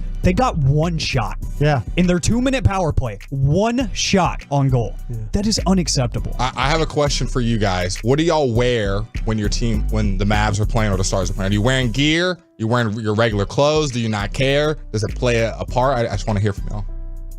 I'm whatever I've worn the rest of the day. Yeah. Okay, so you're not putting on special gear. I'm not going to put on extra. My special gear. Okay, so I will say this: 0-2. Why don't you change that shirt when you get home? Maybe the baby will poop on that shirt. Rip off the shirt. We're going skin to skin with baby girl. There we go. Can we get the Gary Patterson halftime color change? If things go wrong. Totally down to do that. Okay. Well, and I've got a little bit of tighter shirts that I can wear in private that I'm not going to wear in public because I'm trying to, get my summer bod back on the soda train. Do you have special gear? No, I actually put on a Clippers shirt for game 1. What? Just to kind of do some reverse psychology, but it didn't work. Why do you own that?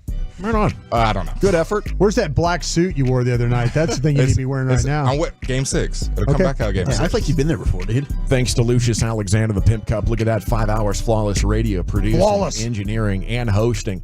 Thanks to Carter Freeman, who coordinated your video for a few 10 minutes. And then he took off. Probably on the clock. Tonight. Thanks to Wolchuk. Send Chia follow some love on social media. Thanks to Broadus. I'm Gavin Dawson. Till tomorrow at 2, you're going home with the nation. At ease. Rolling home with some laughs, fellowship, and quality sports conversations. It's the G-Bag.